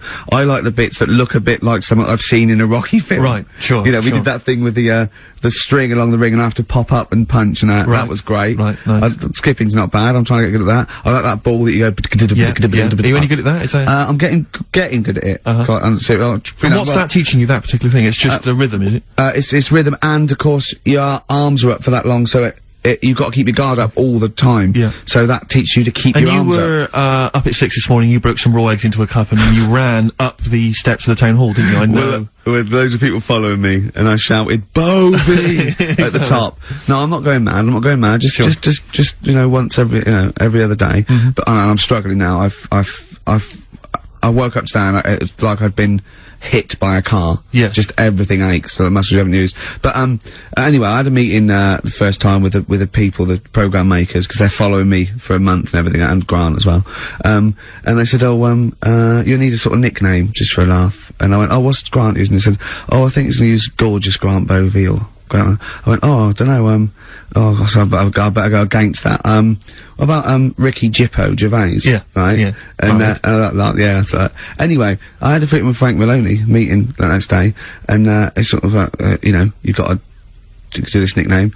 And the bloke said, I checked out that name, you can't call yourself Jippo. I went, well, of course I can't, I was joking. He went, well, I said, well, it's racist, I was joking, I was making a joke about me, and he went, I don't know. And then, I went down to get the, buy all the gear from this shop. They'd have the dressing gown made? Yeah. And I was picking all the stuff, I was going, look, that's like Nazwar. Oh, look, that's like Ali War and I'm going, I'll have that, picking all the gear and everything. And, there was a couple of boxers down there, sort of like looking at me, thinking, who's that fat bloke taking up boxing at 40? And, I said who I was, and the bloke went, "Oh yeah, how you doing?" I went, "Oh yeah, so how long have you been in the game?" He said, "I've been boxing 20 years, so how many fights you had?" He said, "About 40. I said, "Oh yeah, help me, I've got to think of a nickname." And I thought, Ricky Balboa Gervais. He went, right. I went, or Ricky Marciano Gervais. He looked at me and went, "What about Ricky Martin?" Oh dear. Absolutely justified. Yeah, I'm not respected yet in the boxing world. No, sure. But, I mean... It's only a matter of time. Once they see you fight, once they see you fight, Rick, everything's gonna change. So, have you actually punched anyone yet? Have you actually... No, I haven't punched person. I punched pads, and I punched the bag, and I've sort of sparred and that. I know you're gonna get a chance to punch Well, someone. as I suspected, my punching power's alright, but my fitness is... I mean, it felt like I was smoking. Yeah. You know, but there's... you know, bits of lung that haven't had oxygen in them for 20 years. Yeah. And it's ridiculous. And also because it's not only it's being filmed, but there's other fighters there that are ridiculous. They're like machines, right? And it's that thing I can go, right, I can come out on top, but die now of a heart attack, but never give up. Or I can sit down and go, I'm sorry, I feel ill. And I chose that one, and of course they took the mick. Well, of course. But I mean, you know, soon, you know, as I said, I haven't got the respect yet of the boxing fraternity, but And how long have you got then before? 4 weeks. Okay, so, and do they think that they can turn you around health-wise in that time? No, Or they're you're gonna being be coming out on a realistic. Zimmer No, frame they're gonna, during the you know, they're gonna teach me the basics and see how it goes, you know. Right. But I mean, you know, And I'm each sure- round is 4 seconds, is that right? Yeah, yeah, 2 4-second rounds. with a 2-hour break in between each one. A sit-down meal. So, give the number. I want serious suggestions of my fighting name. Nothing insulting. Something we can actually use. Well, let's give out on the email. BBC. That's always the easiest. Yeah, exactly, Ricky.gervais@xfm.co.uk. What's the number, Carl? 08700 800 1234. And it doesn't have to be in the middle. It could be at the beginning, like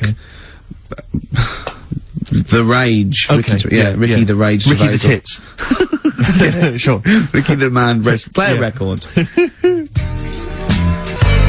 Big It was a favourite good of day, ours. yeah. Ice Cube talks to me about my life in the hood. yeah. A couple of emails are already coming in. Rush. They're flooding in, Rick, inevitably, as boxing name suggestions for you. This is one from Matt, I think. He's given a couple, actually. Ricky the Pudding Gervais. Ricky Big Mac Gervais. There's a theme here. Ricky Pasty Gervais. The Pasty. I quite like the Pasty. Here comes great, the isn't it? Pasty. As Karl said, he says the thing is, if you have a really good nickname, it's embarrassing when you lose, whereas if you just call yourself, it's not so embarrassing when you lose. Karl, this is doing no good for my ego. But do you know what I mean? If you have, like, Killer Gervais. Yeah, and then you end up, like, vomiting, choking on your own vomit upside down, hanging out the ring. What happens if you win? Do you have to do something Whereas proper? there goes the Pasty being stretchered off in the first 2 minutes. Yeah. It's not such a problem. There he is, being lightly basted. And chucked down a mine. What do you mean, what do I have to do? Say if you beat Grant, say. Yeah. Say if that happened. Yeah. Yeah, right. What happens next? What do you mean, what happens next? What? Do you think, this is a contention fight for the big one? But do they, yeah. Well, then we make Ricky 2. No, but you know, do you know if they're planning on making more money? Because it's for comic relief, isn't it? So what happens on the night? No, it's for a charity of our Comic choice. relief would make sense. Yeah. Well, yeah. Whatever, right. Yeah, it was last time. I think it was last time. Is it sport relief? It's not sports It was relief. last time, Oh, right. yeah, but this is, I think this is a programme where And how do we, sorry, how do you make money for charity from this? Do we pay to sort of, for how many punches to the head you're gonna take? Or No, I just how think... long you're gonna last? I assume the BBC donate money, or someone, or a sponsor or whatever, so I don't know, just donate money. Because it's actually a programme, this is more about a programme with a charity angle. So, yeah.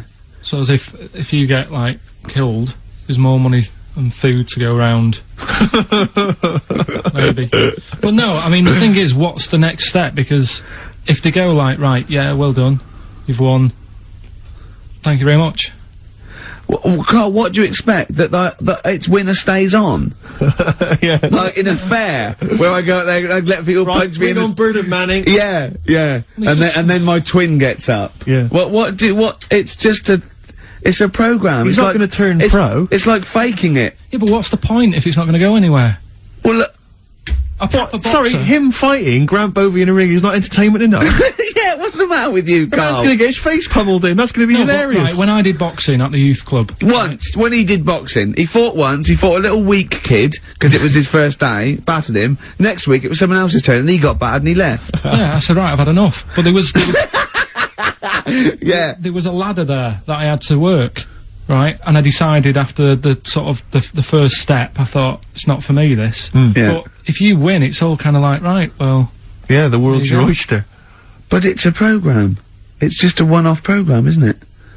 It's like, it is like, you gotta treat it like faking it. yeah, but faking it, right? That little gay fella who ended up being a doorman, he's actually doing that as a proper job now or something. He loved it so much. Do you seriously think I have any intentions of getting into the fight game and leaving entertainment Well, behind? what's the point then? What do you mean? What's the point in what's the point in watching television? It's entertainment. Or educational? I watch it to sort of soak in Well, information. this is educational. I'm learning a lot. I'm actually learning a lot, and I can't believe my luck. I've got professionals telling me, you know, hopefully how to lose weight and punch hard. That's just fun. It's like having golf lessons. Right, but say, I mean, here's an example. Go It's on. It's a nice way to plug it. We've got Rockbusters coming up in about 10 minutes or something, right? Now, Look forward to that. people email in, and they don't just do it for fun, they do it because they know they've got some good prizes lined up. Right. So they're doing it because it gets them something. Yeah, my prize is that I've learned something in life. I've gone through an experience, and hopefully I'll come out in some way better if I don't get mashed. That's it. That's the prize. That's why we do anything, isn't it? I think this is example of you, Karl, is that you give up too easy. Yeah, you know, and you took don't- up you the don't- boxing, you gave see that that- up straight You away. think there's no point in anything? I did Crusaders for I think I lasted that out for about 4 weeks. What's that? Crusaders? Well, it was my mate, right? He was religious. Uh-huh. And I'm not really. But No, I mean, you believe in ghosts, though, and shadows pushing people off bikes. But go on. it's the same time, I think I told you once before that I went to the church with this lad because Right. I swore and he said he was going to tell me dad. Yeah. I was effing and jeffing. So he said, if you're gonna Is that how they get people to church nowadays? I love that one kid that, yeah, he hasn't got the idea of the protection game. There's nothing in it for him. Either you turn to religion or I tell your father. Right, so I went to church with him and that, and then the next week he said, I know that was rubbish and you didn't enjoy it. It's when I got kicked out for messing with a tennis ball in the pews, right? I don't think we've heard that, but I don't think we could possibly go into that now. Summed it up. Yeah. So, Well, no. No, come on, that's we'll it. come back to that. That's- You had a Okay. tennis That's the ball and story. some pubes. No, in the pews. In the pews, right. Yeah. But anyway, so I went there and I said, I don't think much of this church thing, it's a bit boring. Sorry, and so you went to church and you ended up in the Crusades. No, The it's called, what's it's called the crusade? Crusaders. What it is, it's meant to be the fun part of religion for kids. Uh-huh. Right. And my mate said, oh, you want to come along? It's, you know, you go on a Friday night Yeah. and do it on a Sunday as well. Brilliant. Right, so I went on the Friday night, it was brilliant. They had Sabutio, played table tennis in this dead big old house. And what do they do at the end? Say, I hope you enjoy yourself. Remember, God gave you all this. Well, it's sort of, you know, enjoy the simple things in life. You don't need computer games, you can play table tennis and that, and talk with your friends. Yeah. And blah, blah, blah. I thought, yeah, that's alright. I think you'd be happy in a young offenders institution. You get to clean the toilets there But as don't well. forget, Karl, I think God invented Nintendo too. Right. Well, anyway, so that was alright. I loved it on the Friday. Yeah. And my mate said if you go for 4 weeks in a row without missing a day, Yeah. you get a free badge. And, I was And like, salvation. Oh, I don't like all this sort of being stuck in stuff. Do you know what I mean? Right. That's Yeah. what me heading Yeah, about don't get school. tied down. Do you Yeah. know what I mean? It's like, oh, every day. Yeah. Right, so, anyway, so you've got to come again on Sunday, so I thought, well, we'll have another game of table tennis, it'll be alright. Yeah. So anyway, I go on the Sunday. Who was this? Who was this servant of God? Right. I go on the Sunday, it's like a totally different club, there's no table tennis, That's how they trick you. no Sabutio. Yeah. They start handing out Bibles. Oh. and It's I like a s- I was timeshare like, Hang thing. on a minute, right? They trick you. So I didn't go again on Sundays, I used to just go on the Friday. Just go on the Friday. Brilliant. Brilliant. Yeah. I'm amazed no one else saw through that. Well, the thing is, there used to be loads there on the Friday, so I bet I there thought they won't even notice if that Yeah. I'm not, like, Yeah, do you sure. know what I mean? That I'm not showing up on a Sunday. So anyway, carried on, it was Just this brilliant. kid and the vicar? Oh, I love that. You got one over on the church. So Yeah. I was loving it, right? Playing table tennis and that. Yeah, and no then, on a Sunday, they found out where I live, and the head fella started coming round, knocking on the door. God. He's everywhere, Rick. Why did he knock? The fella who, Politeness. the the fella who like ran the club, he started coming around knocking on the door. And I saw him coming up the path, and I said to my mum, "Oh, it's the fella from the Crusaders." Yeah. She didn't even know what I was. No. She thought like, you were "What off are nicking talking hubcaps about?" and stealing cars. She didn't have a clue what I was talking about. You've been going to church. to church, I don't You believe it. little bleeder. That's not how we brought you up.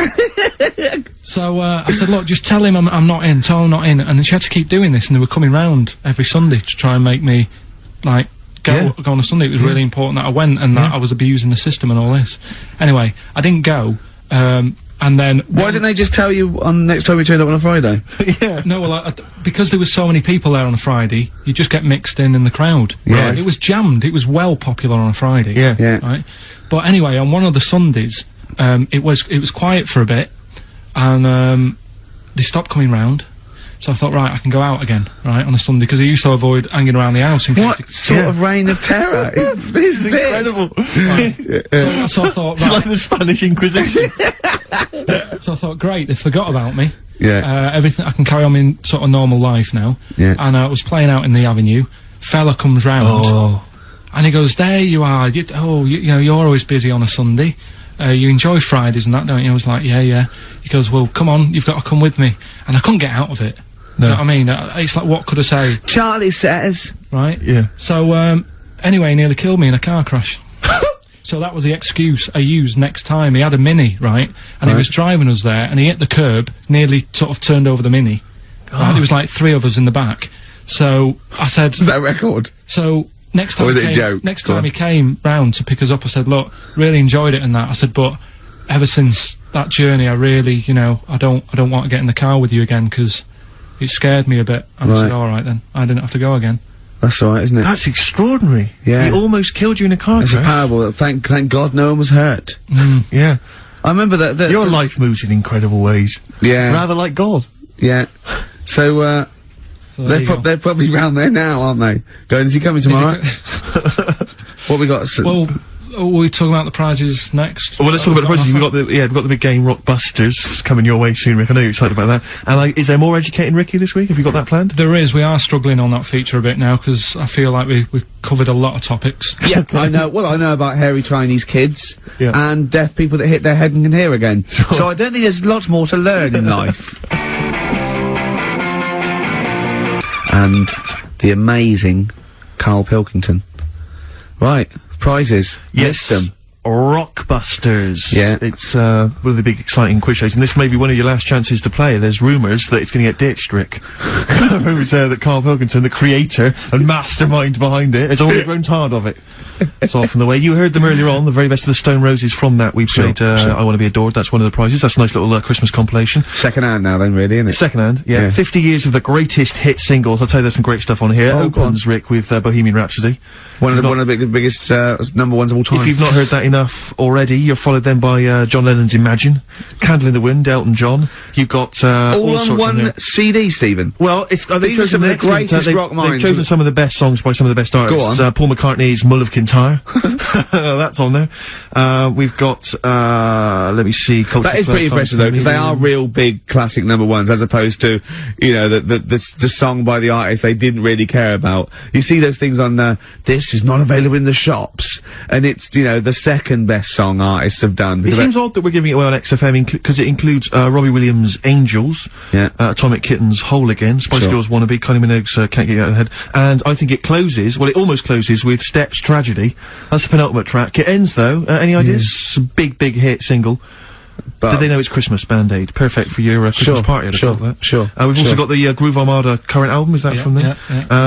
And signed by the man himself, the Big Beach Boutique DVD, Fatboy Slim's concert on that Brighton Beach, and there's all kinds of treats on there, and includes an audio commentary by Norman Cook. I don't know how that works. 3 hours of him going, "This is where the needle almost jumps. Watch us for this." I did a little bit of scratching. I'm not very good at scratching, but just look forward to that. I'm putting a different track. You'll see me there. There's the crowd loving it. Here's me. I'm just waiting. This is where I go from Conga Squad to Basement Jacks. Yeah. Look forward to that. That's one of mine. I'll pop on what you see there. I've got Praise You. you ready on it? Yeah, I just got that was slightly dusty. I just had to wipe that down with a damp rag. Yeah. So we look forward to that. Plus, I suppose this is good if you're a fan. This is a box set of the first series of Linda Green. I think a new series starts this week, or has already started. I'll tell you what I found while I was clearing up, Rick, because I know it's not a big movie this week. We normally give away a big movie. I was moving house this week, and I found a video that you're more than welcome to if you're a fan. Burt Reynolds? No, it stars Kurt Russell. Executive Decision.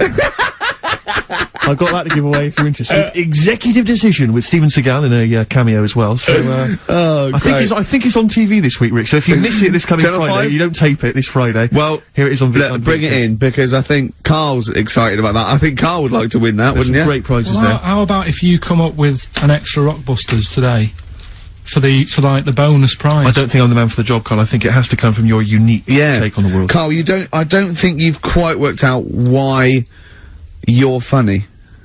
And why things you do are good. Go on then. Right, you ready then? So, just in case you haven't heard it before, I'll give you some initials of a band or an artist. We're not doing Rockbusters now, are we? Yeah, I thought, well, we've just... Oh, then we keep that going. Then we got... Well, I love Educating Ricky. That's my favourite thing now. Well, what do you want to do, Steve? I mean, let's hear the clues. It's just that it's sort of bigged up the prizes. And so people this will is only by email. Give the email address out now for people to write it down now, Carl. Right, it's ricky.gervais@xfm.co.uk. ricky.gervais@xfm.co.uk. Only entries on email. Yeah. You're gonna get 3 clues. You've got to get them all right. And you win all the You stuff. win all those prizes you said. Okay, Carl, go on then. Right, and just a quick example, one of the first ones we did, it was like AK, and the clue was exploding pet. Yeah. And it was atomic Atomic kitten, Kitten, right? yeah. So you understand how it works now. These are your clues. The first one, that army has got some nice trenches. That army has got some nice trenches. Excellent. And the initials there are DW. Do you write some of the questions for 15 to 1? Go on. So that army has got some similar nice phrasing. trenches, okay. Okay. The second one, What were the initials there, Carl, on that person? DW. DW. Yeah. Right, the second one, the top of them curtains are all wrecked. All the materials all worn. He acts it out though. We've got to get him on telly. We have got to get him on telly because his little face and his gestures. And That's the second one. The initials being HV. Okay, the top of those curtains are wrecked. All the materials all worn out. Right, HV. And the final one. Here's the final clue. I was in Texas the other week. Right, I tripped and landed on my knees in a puddle. What's The initials WH for that one. So I was in Texas, I tripped up, landed on my knees in a puddle. So that's WH. Incredible. You've got it. Is it great? It's fantastic. It doesn't work. Okay, time of drawing the record. Remember you're playing for these compilation albums. We got the Fatboy Slim DVD, Linda Green on VHS, and of course Executive Decision, starring Kurt Russell as well. Oh God. Bob Dylan. Just Like a Woman on XFM 104.9. Couple more names, boxing nicknames for you, Rick. I think this is from Josh. Ricky Blue Eyes, I quite like.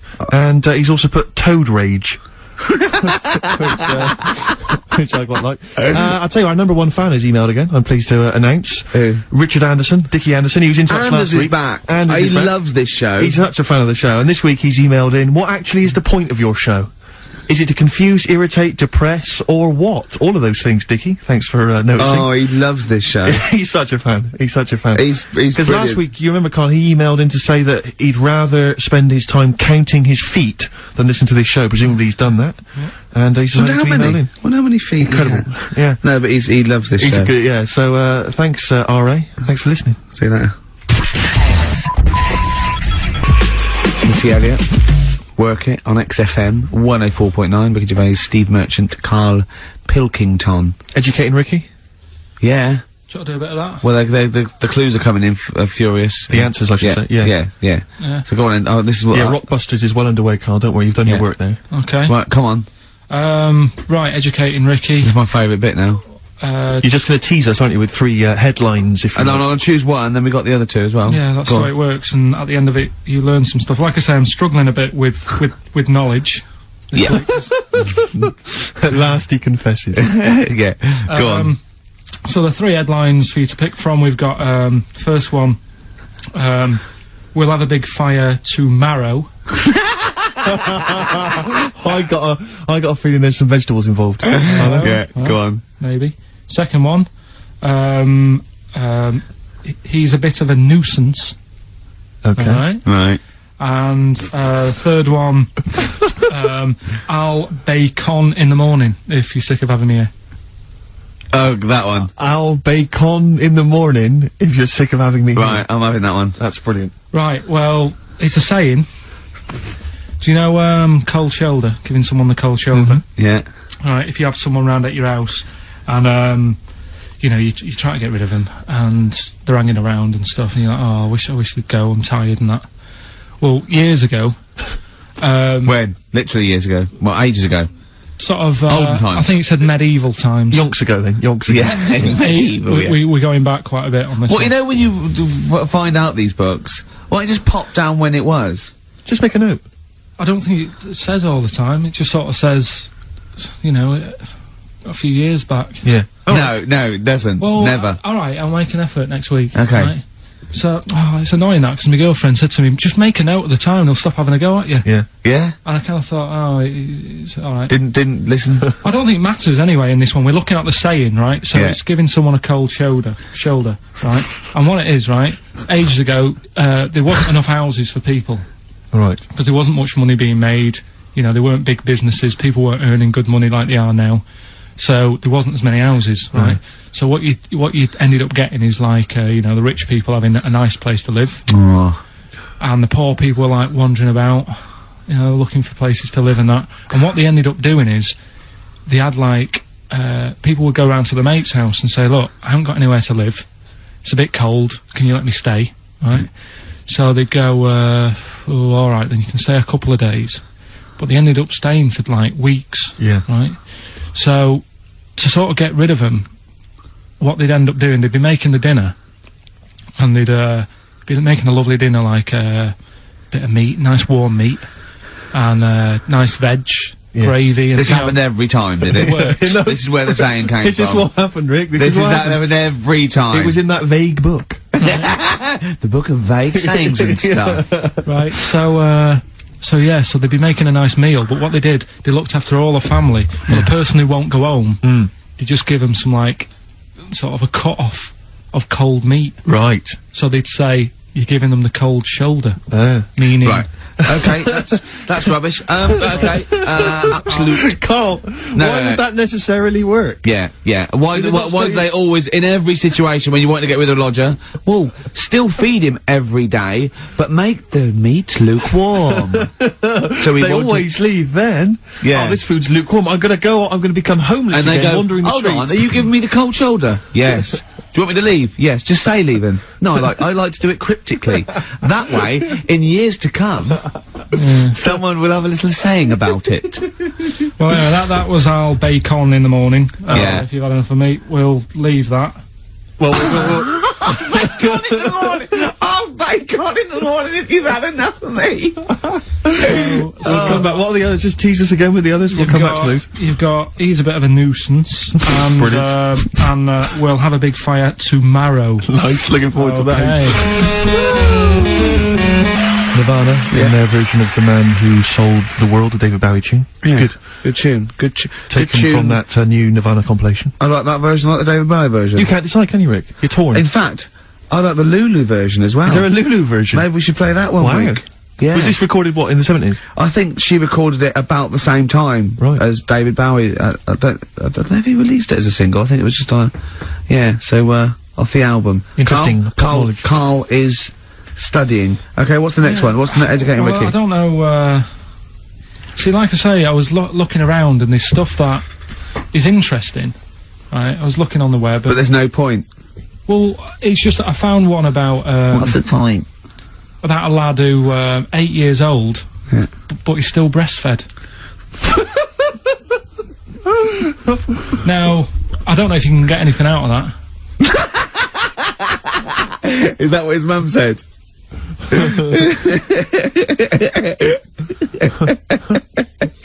What do you mean I don't know if I can get anything out of that? You don't need to. No, it's just that, you know... Where did you read that? That was on the internet. Oh, well, yeah. You're always unspecific when you mention it. It's just it was on the internet. Well, I'm trying to think what I put in. I think I put in Y to see if I'd confuse the computer.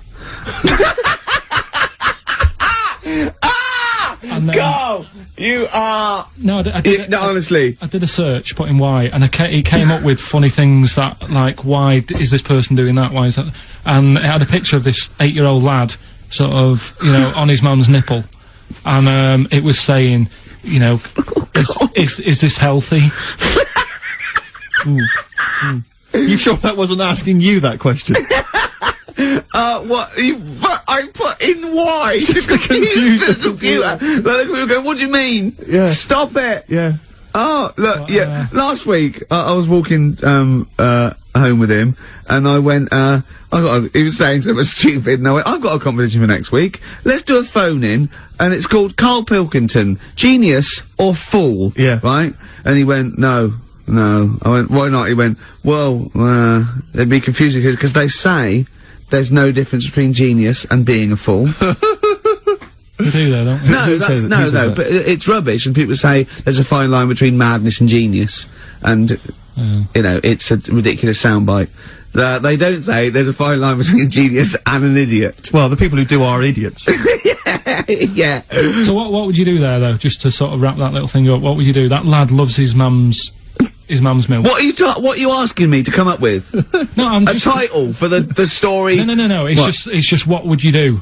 Right. What do you mean, what would I do? Well, it's causing a bit of a problem in the area, right? What area? In America, I think it was. Oh, America are a problem, are they? George Bush is worried about this kid who's breastfeeding at 8. Imagine it like this, right? Right. No, so Carl, what are you asking me? About this spurious story you saw on the internet? I saw it on the internet. There's an 8-year-old lad, he likes his mum's milk. Yeah. And it's saying, is this right? Should it No, be it's going not. on? But what do you want Ricky to do about it? It's not his responsibility. Yeah. No, but the little town that he lives in, they're all causing an uproar, right?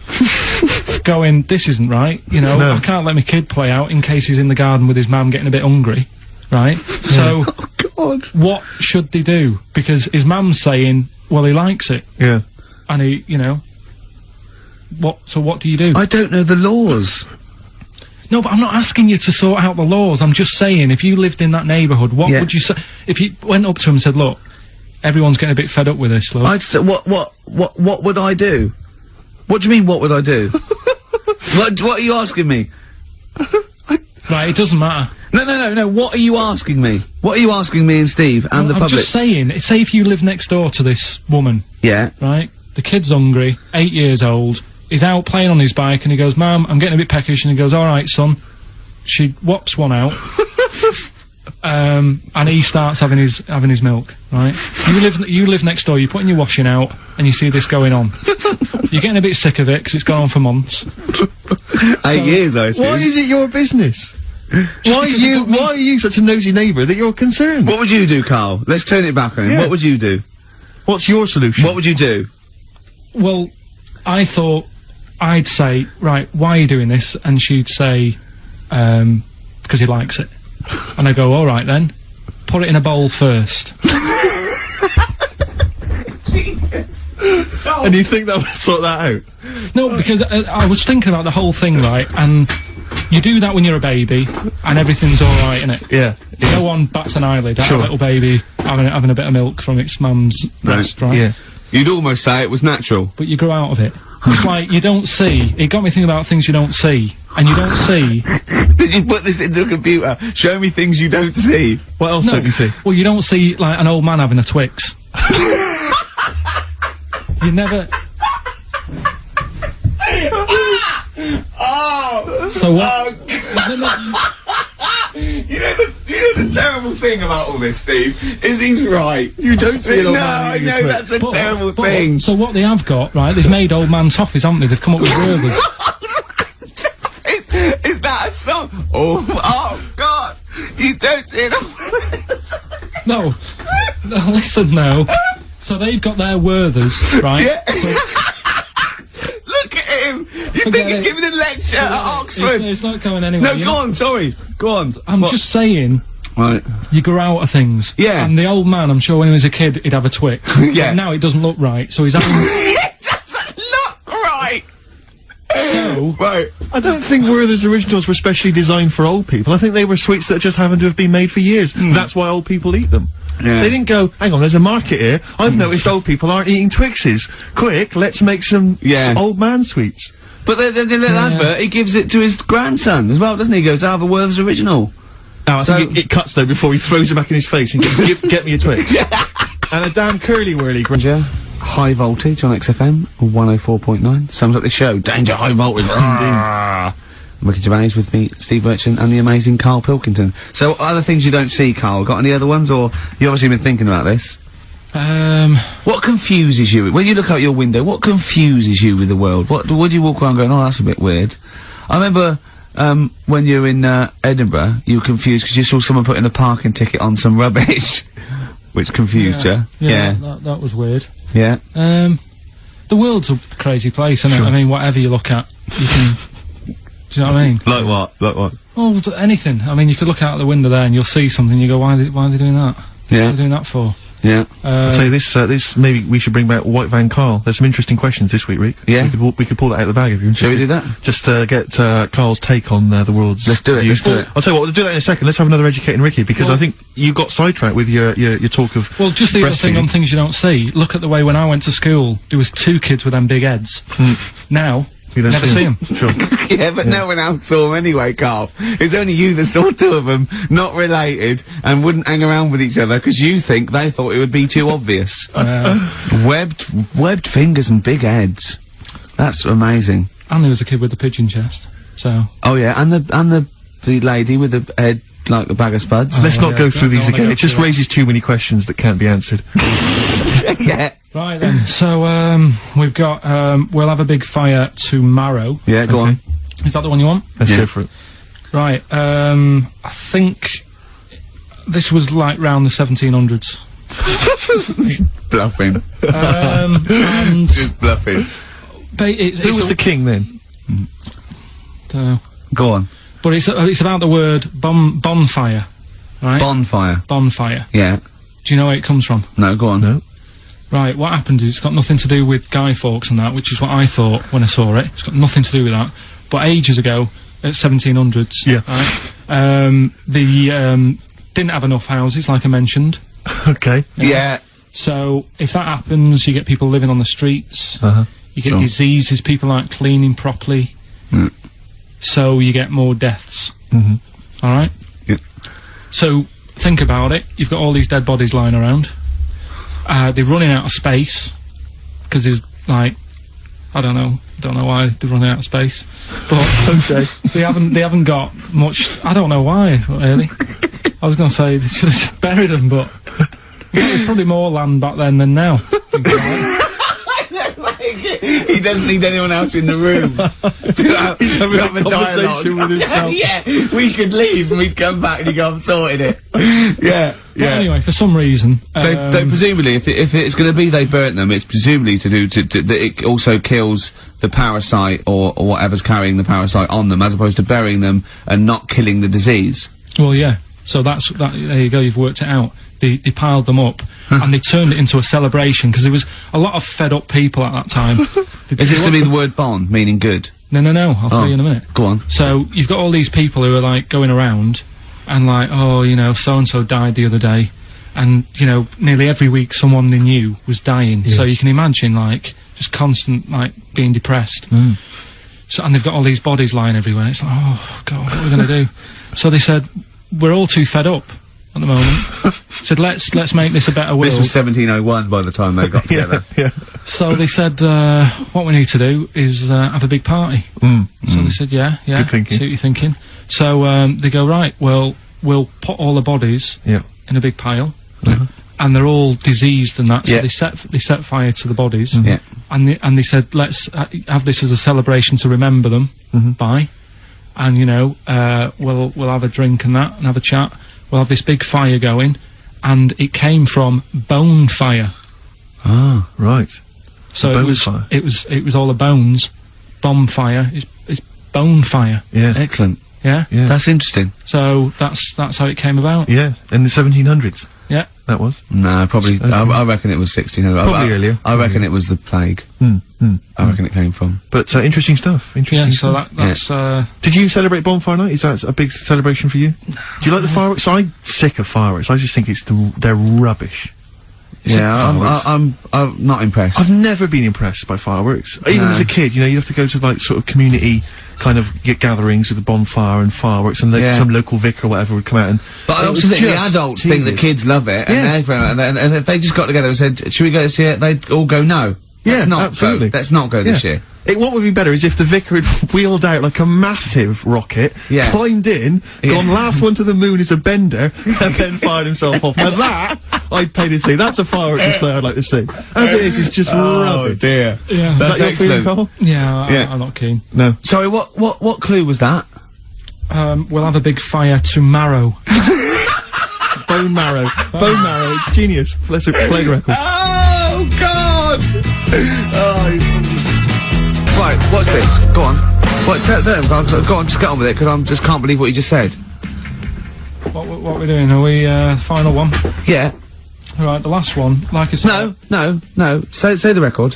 Say the record you played. Go on. This is, free association. Yeah, brilliant, I wish I had a wooden art. Yeah, and what did you just say to me just before this was ending? He just looked over at me and went, "Are there any animals without a brain?" No, but hang on a minute. No, right. And I went, "Yeah, there's animals that." He went, "Oh, I was gonna talk about this, but it's sad. There's a lad born without a brain, and he laughs a lot, and his hearing and his sight's okay." I'll go, "Well, that's impossible. If he's without a brain, all that is impossible." And he went, "Well, it was in the magazine." No, it was in a book that somebody sent. Right. And I didn't want to bring it up because it is a bit sad, really. That this, young lad, there's a picture of him sat there with his mum, and, Karl! Well, Karl! I forget it. It's impossible. Well, there must have been more to the story, He Karl. can't not have a brain. Hearing and sight is a concept within the brain. That's all it is, right? Yeah. The ears are just receptacles. They're just, So, but that's why it was in this book. It was a book of mysteries. Karl, you know, if you're reading a book and you see a photo and you guess at what you think the story might be, that doesn't make it true. That doesn't make it fact. I looked at it because I thought he looks like an happy lad. Sure. And I read about it and I thought, that's weird. Like you've said, the fact that he hasn't got a brain but he can see and he can hear. No! Impossible! Well, impossible. okay.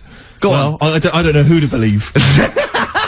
Listen, we haven't done it for a while. White Van Man. I thought there's some interesting questions raised today, and I think it might be nice to just throw them back. I think we've set Karl up again in the last hour as a person that people want to know they wanna his know what he's opinions on thinking. the world. If you're not familiar with it, on Saturdays the Sun newspaper asks a typical white van driver questions his opinions on the week's news, and we thought we'd throw these in the direction of Karl. Good. And then what do you make of this teenage thug, Karl, Mickey Carroll, who spent 4 months in jail and he's won 9.7 million on the lottery? Is that justice? When you think of all the good people that are going hungry? And there's a lad there and he's won. Did he buy the ticket before he went in? No, I think he bought it once he'd come out. So he's done his time. He's done his time. Fair enough then, he's been punished. Yeah. Right? He's bought a ticket. He's had a lot of bad luck. Now he's having a bit of good luck. Right, next one. Are you concerned that now he's got all that money he could turn into like a sort of mastermind villain? You know, like a James Bond style villain? He's got a criminal streak, we know that. Is that a concern for you? Well, I mean, imagine that? He could build some kind of underwater fortress. We don't, with my lawyer's hat on, we don't know that. Yeah, well. Well, he'd have to prove that he didn't have a criminal streak. I'd say so you've been in jail for 4 months. Yeah, but sometimes people are bad because they haven't got any money, so he might be an angel of gold now, or whatever the saying is. 1 in 5 children aged between 11 and 16 go on booze binge sessions at least once a week. That's terrifying news, isn't it? Kids, they know too much now. Yeah. You despair. You despair. I know, right? Yeah. Listen to this one, right? Go on. My dad had me niece in the car, right, running her to school one day, and she was in the back of the car with a mate, and they chatting away about stuff like kids do. And he got onto the topic of one of the mates, who he said, I mean, you've got to remember, niece, this point was probably about 5 or 6, something like that, right? In the back of the car, talking about My Little Pony, whatever it is they play with. Subject changed. Oh, that Lisa in our class, she's a lesbian, isn't she? Right. That was that's what they were talking about. Yeah. Chatting away about it. Just openly talking about lesbianism. And probably, this is the topic that they're talking about in the pub when they're having one. out drinking. Yeah. Yeah, but they might have thought a lesbian was a funny word or something. You don't necessarily know the ins and outs of it, do they? He's weird though, isn't it? Because when I was younger at school, you didn't like. I mean, you swore a little bit, but it wasn't like major swear words, and you sort of did a little bit of nicking, but nothing like they get up to now. I mean, if My girlfriend, when she was about 7 or 8, she was walking to school with her mum, and she called her a C-U-N. Right? You are joking. No, she said, because she thought it was a big. She said she thought it was a big furry animal. So she was being nice, and like, where'd you do that? Where'd you do that? Like, just heard it at school. So they might not know what it means. Well, I tell you, I'm gonna have to use kind of euphemisms here to tell this story, but when I was at school, I learned, the stronger version, it's not the same word, but it's very similar with one letter changed. I'm gonna use twit. Yeah. You know the word I'm thinking of? Yeah. But I'm gonna use the word twit to replace it, right?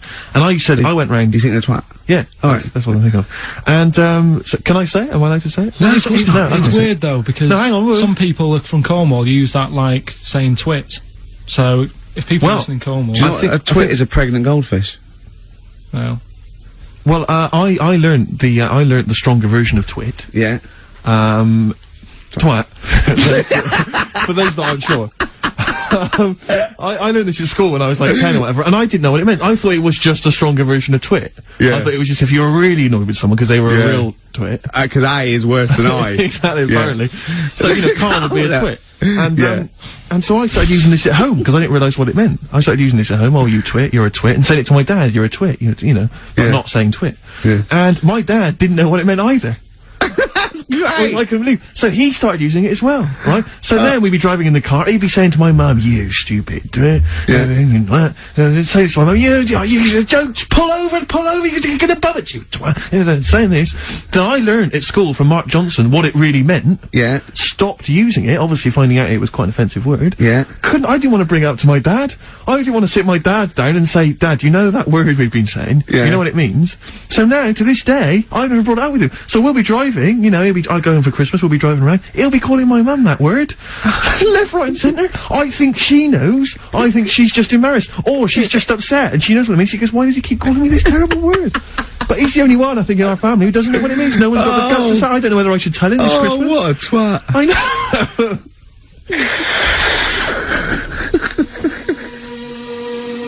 Good to hear that again. Always good to hear that. Suede. Animal Nitrate. Karl was all flustered because there isn't a record set up, and he's getting all tizzy. He's been more worried about his competitions than sorting out putting records on ready. What? I'm after Steve's Song for a Lover. Well, I'll tell you what, why don't you carry on with your educating Ricky section? I'll have a look on the CD. We'll keep it going, Steve. Yeah, Cover you it. keep Go on. Go on then, right, okay. We've had a few emails. Anyone got it right, Karl? Anyone got it? Educating Ricky, that's the final one. We've got to get that out of the way. We've got to get Rockbusters as well, though. We can do that at the end, we can Go on then. But we've only got 5 minutes left. Come on, just do Educating Ricky. Right. God. The last one that we haven't done is, he's a bit of a nuisance. Go on then. Again, not really that interesting. Thanks. No, like, again, I spoke to you in the week, and I had much better things, like when I tell you about Brian Blessed climbing Everest, and for some reason it made him, it played havoc with his belly, and he followed through, and he had to clean up. Shut himself? Yeah, using ice and snow. Why are you telling me that Brian Blessed, in what way is telling me that Brian Blessed shit himself once in any way educational? Because I was saying how he was climbing Everest, right? Right. I give it to him, he's an actor and that, but he gave that a go. Yeah. Right, it played... What's the point of that, you'd say, wouldn't you? You'd say, God, he's so he's alright. Me doing a boxing match for no reason is rubbish, but him climbing Everest and shitting himself... Yeah, he did that. ...is commendable. Right, and he's only gonna, like, go and do it again. He's gonna climb it again. Yeah, but he might not shit himself this time. Yeah, what's the point in going? Nothing's changed up there. Yeah, good point. Yeah, Once you've been. Well, it has. They've probably cleared it up by now. Like, but, it's slip on it. I can't even be bothered telling you this one, because... Come on! Just honest, do it, or do it now! Steve, how we doing? Look, no, never mind that. Look, just tell me what that means. Oh, he's a nuisance. Oh, this is so annoying, Karl. I'm gonna go mental. Right, talk! Right, listen, I'm just putting this in here, right? Right, nuisance is a bit of a nuisance. Yeah. Apparently, the old fella who used to hang people... 1700s? Yeah. He used to be able to tell somebody's weight just by looking at them. Right? That's a bit of a bonus fact. We'll be the judge of that. The thing that I wanted to tell you is, money for old rope, do you know what I'm saying? I can't even be bothered. Yes, you're gonna tell me now. Come on, Carl. Right, I mean it. Basically, money for old rope came from the... right. What was all that about? He can tell someone's weight. What was a that bonus for? fact. And blind blessed shitting himself. What are you... What? No, don't you... No, tell me that now. You nearly made me swear then. I'm getting really annoyed. I'm getting really annoyed now. Tell me this fact, Carl, or I'm gonna go mental. Come on, Carl, time's running out. More that people, years ago, when people used to be hung, right? Right. If you didn't like the person who's been hung, you'd go, God, I really don't like him. And so you never forget the time. Presumably if they're being hung, we take that as read. Yeah. So they never forget, afterwards, they get the hangman to get the rope and to cut it up into little pieces, and he'd sell them. He'd sell the little pieces of rope to people. See, Carl, that's the most interesting thing, if it's true, that you've come up with. Right, okay. And so so they sell the rope? They sell the rope, and it's money for old rope. Money for old rope? Meaning, like, you know, God, it's easy to make money, that all they have to do is cut it up and sell it. I'm cynical. I'm not so convinced. Right, listen, we're really tight. We haven't even got time for a last track. We've got an ad break, and we've got to give out. Okay, give the answers then. This is ridiculous. So, Steve, do you want to pick a winner? I've got a winner when you give us the answers. Okay, so the first clue was that army has got some well nice trenches. Yeah. That was DW. Who's that? Dandy Warhols. That's brilliant.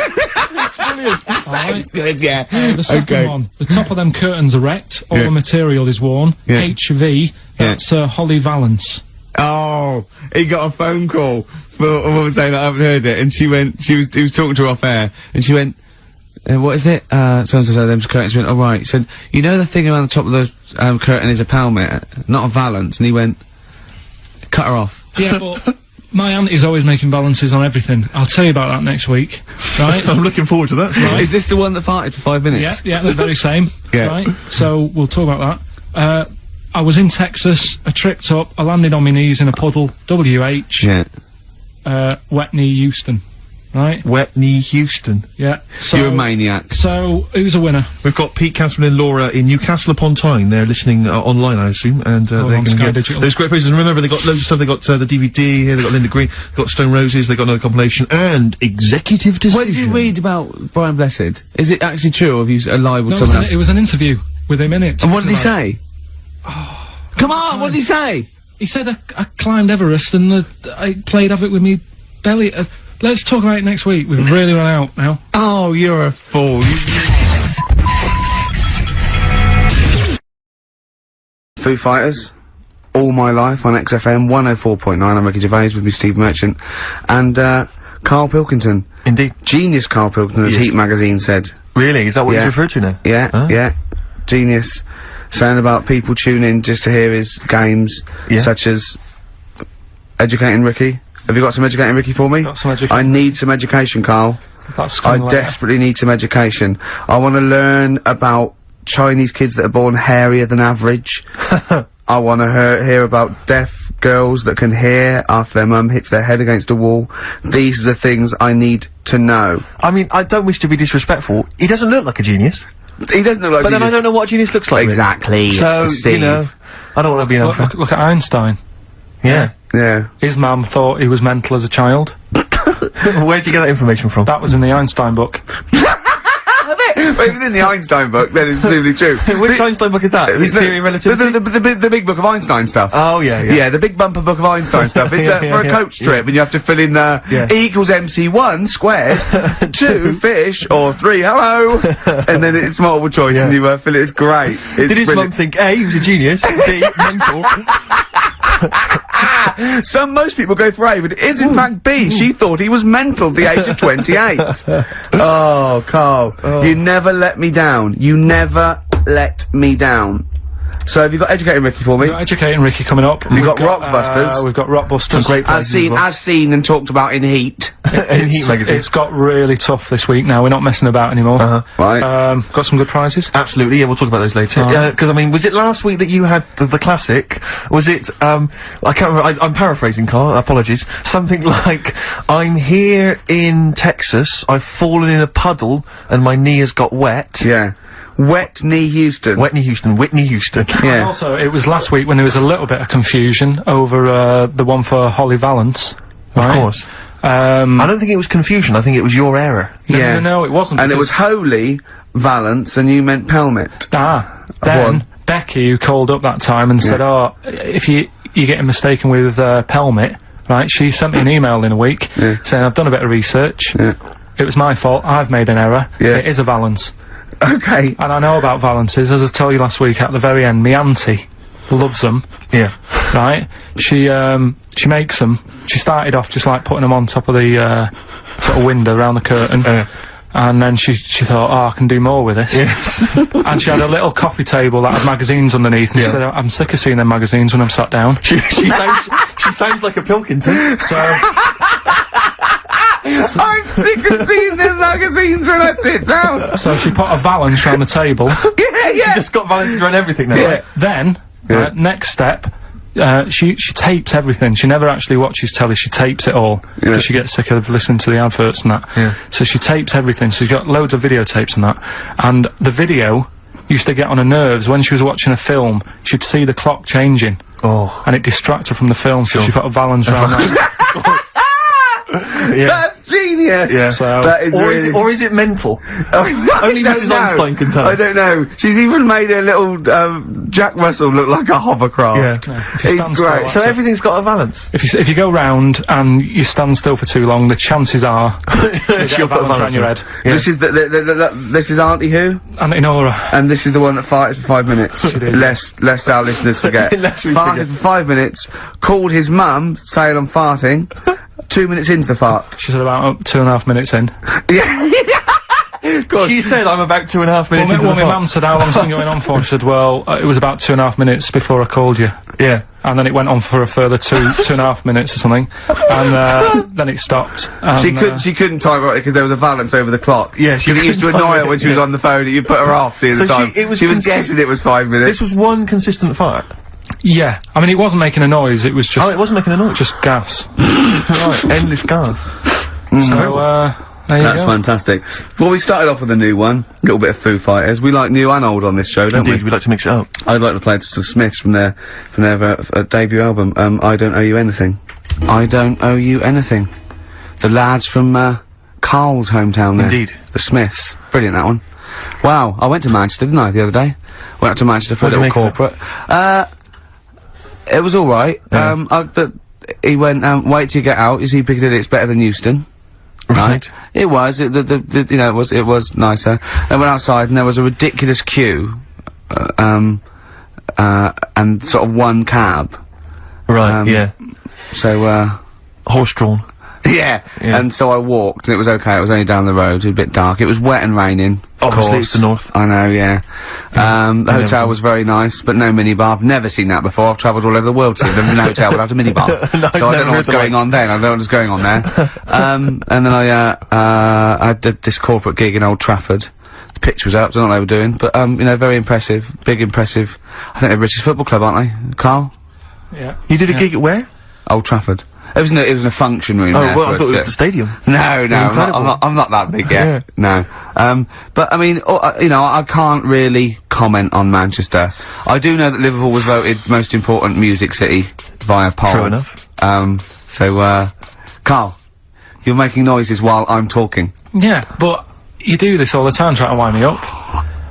And I'm not saying Manchester's the best place in the world, but what I'm saying is, there's bits of it that I really miss. Yeah. Like last Sunday, right? When I'd met up with Ricky, we had spaghetti bolognese, which was alright. And then I said to him, I need some soil. Damn, I wish you'd invited me, it sounds amazing. Said I need some soil, what do you think? You need some what, soil? Soil, yeah. I need to repot a plant, right? Yeah. So, you need to repot a plant? Yeah. Oh, fair enough. So, I'm like, where, you can't see these shops in London. Do you know what I mean? There's nothing around. I took him straight to one in my street. Yeah, but near your street, and that's probably the only one in London. Well, you say that, Carl. No, it does annoy me. Round my way, it's like, you know... You can't move for soil shops. You can't. There's earth. You can just pick up handfuls walking down the street. Yeah, incredible. Which People is- just lean over into someone's front garden. No, you can take the plants as well. No, but what I'm saying is, Go on. Manchester, there's loads of decent hardware shops. Yeah. Here, you know, if you want a panini and a latte or whatever, you can't move for 'em. But for soil, I had to go virtually how many miles away from me to carry that soil home and stuff. Yeah. It's not good. I mean, London's alright, but if cities were sort of marked... It's neglecting the peat. Market, really, Well, isn't there's barely any mulch available Rick, in central London. I'm sick and tired of not getting a good decent compost of a Sunday. Indeed. So, It sickens you know, me. I'm thinking of moving to the north. Where there is loads of soil and gravel. Indeed. And animal shite. whatever. Yeah. So, Sorry, you were going to say if you're marking cities out of 10, what would you give London? Well, if you were marking them on, like, you know, on what they have... Right. as opposed to what? Well, as opposed to... How The you name. spell it. Say, like, I think the greatest city in the world is Rome. Right, Okay. It's pretty amazing. Yeah. Have you been? What, yeah, why do you think that, though? Just because, like, you turn a corner and there's something there that's really old. Right? Like, you're going down a normal street. Go and stay in a Derby and Joan club. Yeah. No, but it's like you're going down the road and then you turn a corner and like the Colosseum's in the middle of a busy road. It's like, what's that doing there? Yeah. Yeah. And just when you think there's no more, you turn another corner. It's almost as if that was there first. Yeah. Well, yeah. Yeah. But do you know what I mean? London, Yeah. what have we got? You know, Trafalgar Square's world known. And you go there, what's there? Yeah. Do you know what I mean? So, there's a lot of space there. Get one big B&Q. In Trafalgar Square. To cater for the whole of people who live sort of central Londonish. Yeah, yeah. And then I'd be happy, but what I'm saying What with is... Nelson just popping up through the middle? Because you can still see it, couldn't you? Yeah. Yeah. It's a great idea. B&Q, so B&Q could be like the whole sort of flat thing and make it sort of grey so it looked like rock, and then Nelson popping Make it up... classy is what you're saying. Yeah, stone clad it. Yeah. So it looks like you've made an effort. Exactly. And then you can pop in, and then you can go out and go, oh look, Nelson's column. Oh look at that, isn't Nelson, oh look at that, the victory, defeat, that's fantastic, one of the greatest living. Yeah. I need some nails. Yeah. Perfect. Killing two birds with one stone, you're saying? But why isn't there more than them shops? Because when I went into yours, every time I've been in there twice now. The first time was to get a shower head, right? Right. And I went in there, couldn't resist buying something else. I ended up getting some super glue as well. Blimey. Hey, big spender. And then, last Sunday we went in there, got 2 bags of soil, not one, I bought 2. Yeah. And I bought some scissors to cut plants with. Secateurs. Well, you don't, Scissors. you never know when you want, you know, you might need more soil, I suppose. Well, I've got You've 2. stocked out now. Where'd you keep it under your bed? Sorry, this isn't going out, is it, this conversation? It's not going out on air. I got a feeling it might be. You're joking. We better play a record. Okay. Play a classic. I hate to say I told you so on XFM 104.9. I'm Ricky Gervais, obviously, with me, Steve Merchant, and Karl Genius Pilkington. Absolutely. I was watching a bit of TV. Karl the Brain Pilkington. The brains. Yeah. I was watching a bit of TV last night, Rick. Go on. And I had a little Children thought. Need? No, I didn't watch Children Need. Oh, you missed a I was watching treat. something. I think it was last night. It was a bit earlier. I had a little thought for lads that might be out tonight, you know, on the Raz. Yeah. Maybe they get a little bit of success with the ladies. Yeah. This was something that struck me as I was watching it. A lot of gentlemen, you know, when they're engaged in, you know, an act of, you know, relations with a lady, they like to sort of, you know, think of an image or something that will prevent them from, you know, and you catch my drift. We're men in the world. Grandmother's funeral is the cliche, isn't it? Exactly. And I'll tell you what I think, it should be. Rick Waller, jogging. I was watching Fit Club. I have never seen anything I like liked it it, when Rick. Harvey lost it with him. Oh, man alive. I mean, I know I slag him off, but I don't really like him either. I just think he comes across appallingly.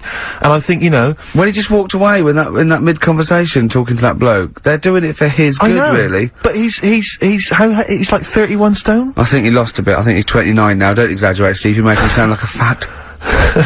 But you know, I mean, yeah. That was close, wasn't it? When having sex, you know, apparently, thinking of, Rick Waller helps. Oh, don't look what's happened. Exactly. That's the reverse effect. Yeah. Oh, no, me and Karl. No, if you're with a lady, apparently that works. I know, he's out now, isn't he? He's out. Did he walk out? I think so. I think that's it, from what I can... No, I think next week they kick him out, because I read something about, they get rid of him next week because of his attitude. And first time I read it, I thought he'd actually ate someone's hat. But it was... You lost me. Got rid of him because of the attitude. Oh! Everything you think of now is puns. You can't get puns out of your head, can you? Oh, Carl, you're great. Look at his little face. He's so That pleased. How is long have you been good. working on that? How long You've have you been got to you've got to give him that. That was that a is- real no, joke. it is Look genius. at his face. He knew it was funny. It was meant to be funny. He said it to be funny, and it was. Well done. Well done. I'm just interested, I just want to dissect it, because it was brilliant, and I'm wondering, how long have you been working on it? About 2 weeks. Yeah. Well, it's good stuff, it was worth the wait. I got it now. Oh, well done. The attitude. Well, I don't think there's only one band that can top that. Another band from Manchester, Oasis. Oh. Vines. Ms. Jackson on XFM 104.9. I'm Ricky Gervais, Steve Merchant, Karl Pilkington. Right. Getting towards that time where Karl really kicks into action. We've got the quiz. We've got Rockbusters. The quiz that's a bit like Blockbusters, but mainly around music. Yeah, and a pun. A scenario. Yeah. Based in wordplay by Karl. You know how good he is at that. Can I tell you what the prizes are this week, because they're worth playing for? Please do. Okay, we got on DVD the Manic Street Preachers' Greatest Hits on DVD. The videos, I'm assuming. The film Human Traffic, it's a remixed DVD version of that. I think we were giving this away last week. You've obviously got a bulk stock of these. Groove Armada's Love Box, an album from them. The best air guitar album in the world ever. That's got the likes of Queen, Adams, Palmer, Leopard, Aerosmith. Idol. I don't see I think the Aerosmith. Smiths should be on there. We got Purple, Wolf, Cooper, Top, Quo, and Back, Nickelback. Now there was another one around actually. I seem to have lost one of the prizes, Carl. Oh, here we go. Yeah, this is, you may have seen this advertised on TV, the Best Bands Ever album. And, just imagine who this is aimed at. It's got, Oasis on there, Nickelback, Coldplay, da-da-da. The Dandy Warhols, Bohemian Like You, in brackets, as featured in the Vodafone TV ads. Then it's got Smash Mouth, Walking on the Sun, as featured in the Ford Fiesta TV ads. It's for people who didn't know they liked indie. Exactly. They go, I don't like indie, but you do. Do you like this advert? Yeah, I Do love you like it. this advert? Yeah. Well, you like indie then? I do! I love indie! Can't believe it. That's great! Yeah. The Mock Turtles, Can You Dig It? As featured in the Vodafone TV ads. I really like indie! Do you love, the T-Mobile TV ad? Yeah? You'll love this. It's got Royce Cup on there, which is featured in there. So that's an album for people who don't like music. That's great. That's And coming I'll up, tell you what, Rockbusters. but I also have a movie, because you know last week I gave away Executive Decision. Yeah. That was on TV last night, in case Yes. you didn't receive my copy. But well, they probably watched it before it was on Indeed, TV. yeah. A few days I was before. clearing out, Rick, Yeah. last night. I found another one which might be just to entice people. Go on. What is it? Coming right at you. It's coming out the bag. The Pelican Brief. Oh! Another arbitrary film choice on VHS, Pelican Brief, Roberts, Washington. You'll notice Get it now on VHS before there are no more VHSs It around. was $6.99. I'm giving that away as That's well. great, Pelican and that's Brief. his personal collection. That's from my personal collection. Did you see that picture Karl I bought don't in? think it's even rewound from when I watched it. Really? No, it's not. You can rewind that yourself. Brilliant. That's a little touch of Steve Merchant there. Exactly. Did you see that picture that you bought in? I have actually. Can I see it again, Carl? Yeah, it's just a picture of, you carry it with you, do you? In your wallet Well, all the no. time? He found it, right? Last week I was sorting it, because I'm moving. I'm sorting all my, files out and that. And, because this is the only school picture So he I've had got. one school picture taken when he was that 10 in 1981? I was about 8 and I don't 9. know. Okay, tell the story. Why is that the only school picture you had taken? Just because, no, I had them all, I was always had them taken, right? But my dad thought they were overpriced for what you get. Because really, he said that the whole idea of a good picture is like, not only the person that's in it, but like the surroundings. Yeah. So like, if you're on holiday, he'll look at me and he'll go, oh yeah, you're looking well, huh? What's that hill in the background? Or something like that. Whereas with That's that, Rick Waller, catching up. but all you get on these school pictures is like a blue background, innit? Yeah. So he was like, I'm not paying for that. Sure. And it was a big one. You get a bigger one than that, but that's just like a little passport size, isn't it? Yeah, yeah. That was £1.60. Okay. and he wasn't really happy paying that, because he said you could get like some done from True Print for a lot cheaper. That he could take himself. Yeah. So, And so did he tell you at the time that was the last time he was paying for a school He picture? said, I'll get you one, because it's good to have a picture of you at school. Yeah. Because they hardly ever went and all that. So he said, like... What's that in the background? That's my school dad. Oh, I didn't... I don't recognise it. You got any interesting stories about it? Not really. So, I was a good-looking kid there, wasn't I? What are you doing with your mouth, though, Carl? It looks like you're sort of. It looks like a bit like you're a ventriloquist dummy. What do you mean? Well, it looks like you sort of scrunching your mouth up, or pursing your lips, or something. Do you not think? I mean, now you've got, dare I say it, very kissable lips. So in here, look how thin they are. Look at those little thin lips. It's like you. I'm smiling. That's a smile? Oh, that's what I didn't recognise that either. I didn't realise that was a smile. Is that what you look like when you smile? Oh. And what's happening with the head? Had your dad seen you smile before then? Well, I think that's why he wanted to buy one as well. That's like, so he can remember what it was like. Right. Because I don't smile. When did you stop smiling? When was the last time you had fun and you just like happy-go-lucky? When can you remember when you had no weight of the world on your shoulders? I often think that. Because I don't sleep like I did, like when I was a kid. I had really good sleeps, and now I don't. Right. So, I think But you've got a lot of things on your mind, you know, where can I buy soil? Yeah, how can I confuse a computer by tapping in Y in the search engine? Yeah. Probably when I was 14 I was stress-free. Where? Yeah. When was the paper round? Probably when I was 15. Right. That's when it started, was it? I reckon. That's when I started getting stressed. Yeah. I'm just looking at the haircut you've got in the, because obviously I've not seen you before with hair, and it's an interesting mop. Do you have that done at a barber's? No, my mum used to do it. Yeah, she cut that? Age, yeah. Right, What she used to do, you can't see it in that picture, but there was one where she did, bit of a mess of it. I mean, it looks quite I can't tell from this picture. No, that's one of the better ones. Oh, really? Yeah. Right. Were you bullied much? on one of them, she used to, like, use a bit of newspaper in front of my eyes, so she didn't, like, stick these scissors in my eyes.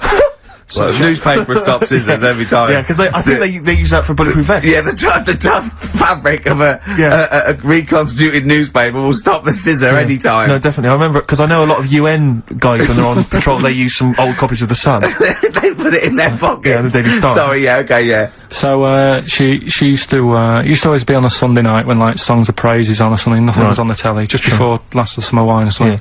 And she used to get the, What a depressing time that was. It was. Having your hair cut and listening to Songs of Praise, waiting for Last Summer Wine. Yeah. I always used to get depressed on Sunday nights. Well, I'll tell you and it wasn't because school was the next morning, it was because the telly was so shite. I think it was because school was next morning, because Antiques Roadshow still does that for me. I see the Antiques Roadshow, I love it, but I'm just thinking I've got to go to school or work tomorrow.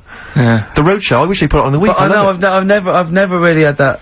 When I worked, I suppose. I work now. Don't I? No. Oh, what a giveaway. What a giveaway. Sorry, you were telling us a story about... So anyway, she'd get the, newspaper, right, and she'd stick it in front of my eyes, and, what does that say? Go on. So she'd You inherited a lot from your mum, didn't you? So she'd cut me fringe, right? Yeah. But then she'd go, oh, it's not straight. It's not very good. So she'd go again, and she'd keep going, and the problem is that why you're bald now? I was to say, is this that you have got hair, but she has to get it right. Yeah. It takes her to the back of your neck to get it even. She sort of removed the newspaper, and she was like, oh, God. And I said, what? She goes, oh, I'm sorry. And like... What, did this happen every Sunday? Can I ask you, Carl, when she was cutting your hair in this picture, do you think she was maybe sidetracked by an interesting article in the paper, and really wasn't paying attention to what she was doing? Or did her favourite hymn come on? Yeah, and she started or Compo was rolling down the hill. in a bath. So yeah, I ended up with, like, you know, a fringe sort of on the back of my head, because she just kept going further and further. Sure. But, when did you start going to that barber that was on the railway station? That's when I started work, so, you know, sort of 16, 17. And is he the one that said you have the hair of a Chinaman? He's the one yeah. He sounds like a wise man. Well, can I just stop? I think maybe we should play a tune, but maybe you could bring in some photos next week, Rick, and we can talk about them on the radio. Yeah, and I'm just gonna do a card trick. Right, take a card. Any card. Yeah. Right, look at it. Is that your card? Boy with the Arab strap, Bell and Sebastian. Coming next, Educating Ricky. You too, Electrical Storm. Steve, am I mental, or have we been playing some great tunes We've today? been playing some great tunes, you're not mental. You're on a genius. XFM, yeah, on XFM 104 with Ricky Gervais with me, Steve Merchant and Karl Pilkington. Karl Pilkington in the chair now, the talked about, the acclaimed Educating Ricky. Right, well, just in case anyone's new, doesn't normally listen, basically, I'm educating Ricky. Do a bit of research in a week, find stuff, news, history, anything that's interesting. 3 stories, I give them a nice little headline, you take your pick. Between now and 3, you're gonna learn 3 things. Yeah? Yeah. So, the headlines are, I'll be no buying one of them. Give us that again. I'll be no buying one of them. Nice, okay. Yeah. We've also got, hippopotamus. Okay. Okay. And, can you believe it? Can you believe it? Well, I'm gonna go for hippopotamus. Hippopotamus? Hippopotamus. Right, well this one, it's, I'm not gonna take the credit here. I heard Christian talking about this on breakfast, right? 'Cause it's a good story that happened. Basically, I don't know if I told you about it last week when we were having our spaghetti, but, I think you did. Right, I know what it is. I know what this is. Okay, I've not heard this. Right, there's a little midget. Right, there's a circus. I'm loving it already. Circus going on somewhere. I think it was in America. And is that present day or old times? I'm talking like in the last 3 weeks. Okay. Right, little midget. Circus, really packed out show. People are loving it. Right, Steve, you're asked the same question I did. I know. So there's a little midget jumping up and down on a trampoline. What's circus is this? Right. I'd pay good money to see it. So everyone's clapping, and he's getting carried away. Because he can't believe he's like, he can't believe they're loving it. I didn't know they'd like a little person on a trampoline, but they love me. But you know what it's like when, if there's a crowd of people sort of encouraging you to sort of go higher and stuff. Yeah. And I'm sure he knew it was getting out of hand. But he was jumping and he was coming down, they're all going higher, and he's going really high in the air, right? So he's doing this, crowd are clapping. There's a hippo, right, just sat next to the trampoline, getting ready to come on and do his act. Oh, right, I thought he was in the audience. There's a hippo getting ready to do his act, Steve. Yeah. So he's a ventriloquist. What do you mean he's sitting by the trampoline waiting to do his act? Because it's why does he sit in the dressing room and they go, 5 minutes, Mr. Mus, 5 minutes, Mr. Mus. So anyway, right, so the hippo's there, He's getting annoyed, is he? Because the midget's He's going, how can I follow this? How can I, this is really annoying. They're gonna be, no. So he's thinking, he's already done the trampoline, my pogo stick act is never gonna work. Yeah, go on, so there's a hippo waiting. See, it's a great story and I just know he embellishes it or he gets slightly wrong. Go on. So there's a midget jumping up and down, the hippo's getting annoyed, the crowd are going mad, the midget's loving it, can't believe his luck. Although you think, he probably knows he's dicing with danger. Yeah. So, next thing you know, they're all saying higher, higher. He gives it one big, like, heavy sort of landing on the trampoline, goes really high, but goes off at a funny angle. Oh. Hypotenuse. Okay. Yeah. And sort of flies off. Hypotenuse! Sure. Flies off at a funny angle. Ooh, dear. Hippo's there, swallows him whole. Crowd are clapping, thinking that's why the hippo was waiting there. Rubbish. Rubbish. It's not rubbish though. But no, maybe there was an accident in a circus with a midget and a hippo, but at no point was this hippo waiting to go on, going, come on. The midget flew off at a hypotenuse and landed in the hippo's mouth and was swallowed whole. This is what you embellish it. That is great. And what's I have to say though, Rick, when I heard midget, trampoline, hippopotamus, I was thinking accident waiting to happen. Yeah. So, yeah. Maybe, I mean... It is that, you should never put those three together. Never. It's a recipe for disaster. Everyone knows that. Midget, trampoline, hippopotamus, are you mental? You're asking for trouble. Well... You know, when he told me it, he said, and the midget, he didn't mention the hippopotamus, and he said the midget went on, and soon he fell off, and the hippo ate him. And I said, sorry, what was the hippo doing there? He went, it's a circus. I've never heard of a circus having a hippo. What do hippos do? What can they do? You can't train them, can you? What do you... Aren't they, like, very deadly? They're huge, aren't they? You can't have a hippo in a circus. Are you sure? You're not thinking of Zippo? He's neither clown. Yeah. No, and it wasn't some sort of, where Zippo was eating a midget, and it's some sort of horrible... Karl, what doesn't annoy you? That's the question, really. No, I'm not going to sit here and... different things annoy me. But I don't just go about getting annoyed. Stuff happens. No. Stuff happens. What's annoyed you this week? I mean, I tend to get annoyed when people around me get annoyed. I'm never the one who's going in somewhere getting annoyed. I'm quite happy-go-lucky, me. You're having a laugh. No, not. that's rubbish. There is nothing about. No one would ever say that. No one. How would you describe Karl Pilkington? Oh, he's happy-go-lucky. Whenever I see him, he's skipping along, whistling a tune. I whistle a lot. I've told you. I'm Yeah, always only to whistling. annoy people when you're playing Scrabble. No, I just. At the end of the day, I think the problem is most of the day I'm on my own. Right. Right? I'm doing DIY at home. I'm quite happy. No one's there annoying me. Right. I go for my lunch later than everyone else, so I don't have to see people. He's like Quasimodo. Isn't he? It's like Why? coming down when everyone else is not there. No one's around. Yeah. Suzanne! No, but then that's the problem. Suzanne then comes home. She's been sort of with people, so she comes in with loads of energy, and I'm going, just slow down. Stop going on. Then she's breaking stuff, and that's probably the last What do thing. you mean she's breaking? She's She's heavy-handed with all the stuff I've been fixing. She broke the shutters. What else did she break? Well, the you other could have day? done a good job. I did do a good The job. shutters? Where do you live? In the Old West? What do you mean the shutters? Some shutters on a window. She heavy-handed with them. I don't want them to see me. What a mum. So what else has she broken? She's always breaking stuff. The light switch outside. Heavy-handed. She forces things. If it doesn't work, it doesn't work. It doesn't matter how hard you hit it or how hard you pull it. Just tell me if it doesn't work and I'll sort it. That's what I do these days. I'm like a caretaker to Suzanne's house. I'm wandering around replacing stuff that she's fucked up. Jesus Christ. Oh, dear.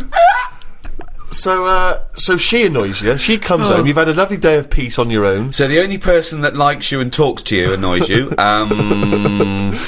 And when you're at home doing your DIY, I want to picture that scene. Okay, right. We've never done this before, right? But let's do a typical day. We've known each other now. How long have we known Karl? Nearly 10 years. Feels like a long time, right? yeah. So, let's do a typical day in the life of Karl Pilkington.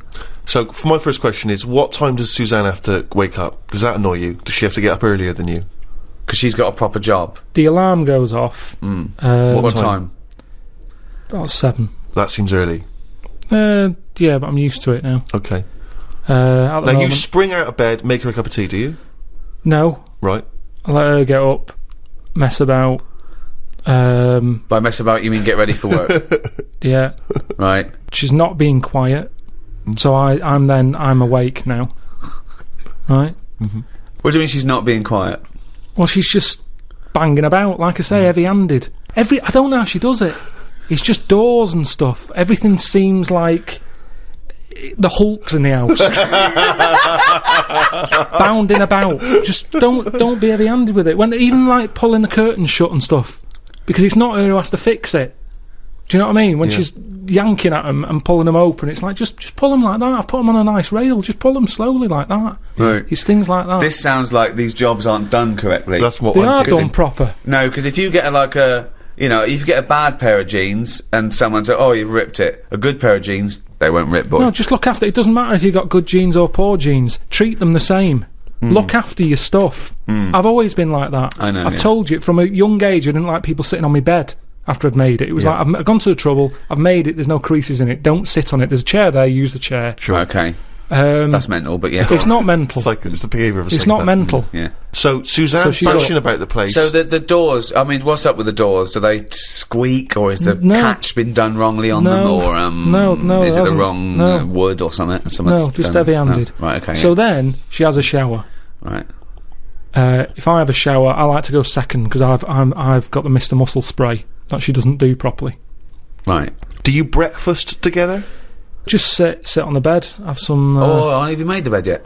Yeah, it's made. Well, don't sit on the bed if it's made. No, madness. I've Sit on calmed the down chair. now. I've calmed down. That's what I've said to her. As I'm getting older, Yeah. I'm easing a bit. Yeah, you're like Doris Day. So sit on the bed, look Why out are you the having window. breakfast not sat on the bed? That doesn't Yeah, make sense it to doesn't me. make sense Either to me. have breakfast in bed, Just 'cause classic, the or have it radio- at the kitchen The table. radio's in there, and it's just kind of... So you get up, make breakfast, and go back and sit on the bed because the radio's What's in there. going on with the crumbs, Rick? I don't know what the crumbs are doing, The but I don't crumbs know why all they've over- got two Crumbs. radios. Hang on, you don't know what I'm having. I'm having cornflakes. No crumbs with cornflakes. No, but then. So you're having, two of you are sat there. Are you sat on opposite sides of the bed looking at each other, or you're both sat on the sides of the bed sat- looking at the wall, listening to the radio, eating a bowl of cornflakes? Yeah, well, Relax. you sort of cross-legged on the bed, or your legs are down on the just floor. down on the floor. Right. Fully clothed now, you've had the showers. Might have a t-shirt on and my undies. Okay. I haven't put my socks on yet. I don't like socks. I'd put them on last. Why don't you like socks? They just cut off your freedom. I don't know how socks can cut off anything. It's alright if your feet are cold, they're nice to put on, but I don't know, my socks are never that well fitting, so I don't really enjoy But wearing why don't you them. get socks that fit Yeah, you? get Because the I right never buy size. socks, do I? They I should let be the other same people- size as your shoes. Yeah, little I let rule. other people buy them for me and they're never quite right.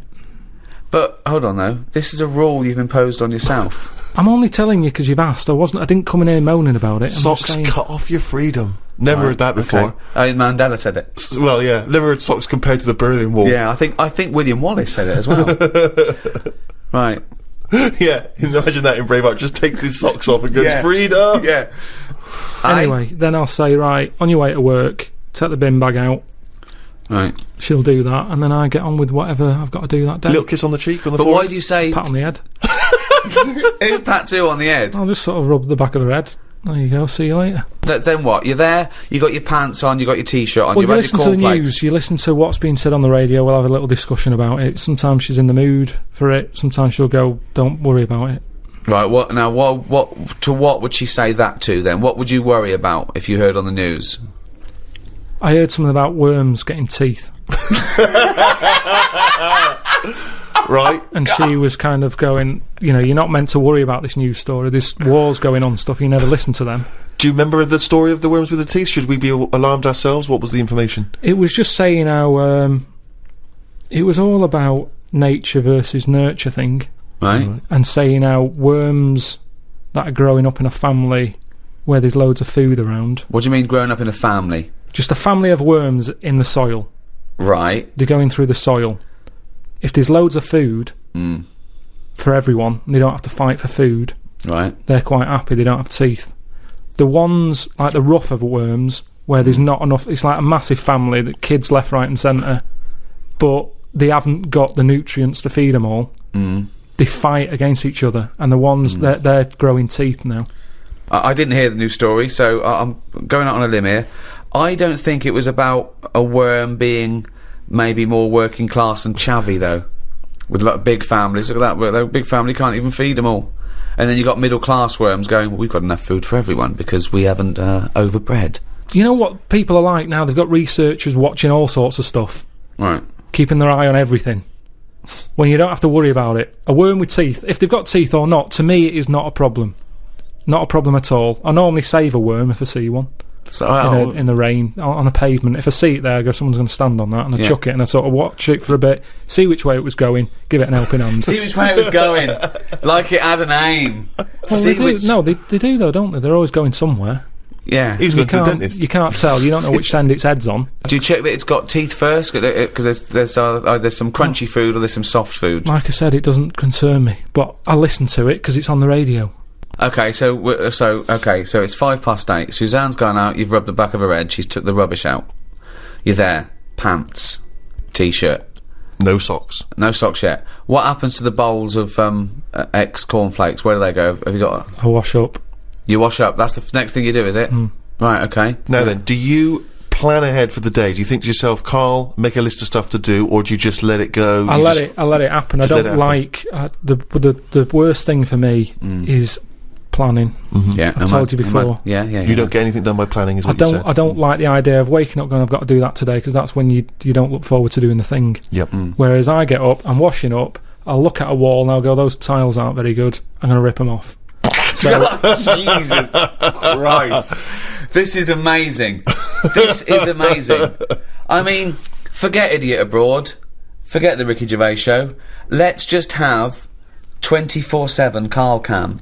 Just, think how that would... He gets up, Suzanne leaves, we get him to, he looks at a wall. He starts tearing the tiles off. It looks like the behaviour of a psychopath, doesn't it? Oh, so... Are there handles on the inside of your house? This is what worries me, though. The fact that you're always doing DIY suggests that you didn't do a good job in the first place. no, Steve, am I wrong? I never ever do the same thing twice. No, Once it's done, it's done. I do it right. I take my time. I get it done So right. this is other people's workmanship that you're undoing and doing Definitely. properly. Okay, right. Now, the radio's in the bedroom, so you can't listen to the radio when you're doing your work. I normally drag it through. You drag it through. How big is it? No, it's just a little clock radio thing. So it's plugged in. It's plug it in, yeah. okay. Then, Well, hang on a minute. Let's go back because presumably you've dismantled the tiles. You've got to pop down and get all your supplies, haven't you, from B&Q or somewhere? well, I went to home base. Might have a walk there if the weather's nice. Yeah. 25-minute walk. That's all right. 25 minutes, a bit of a jaunt though, because you've got to carry all the stuff back, haven't you? Depends what I'm buying. If I'm just buying a tub of adhesive, I Yep. can handle that. It's if you're getting heavier stuff. What do you do in that case? Drive. Okay, get the motor. Yeah.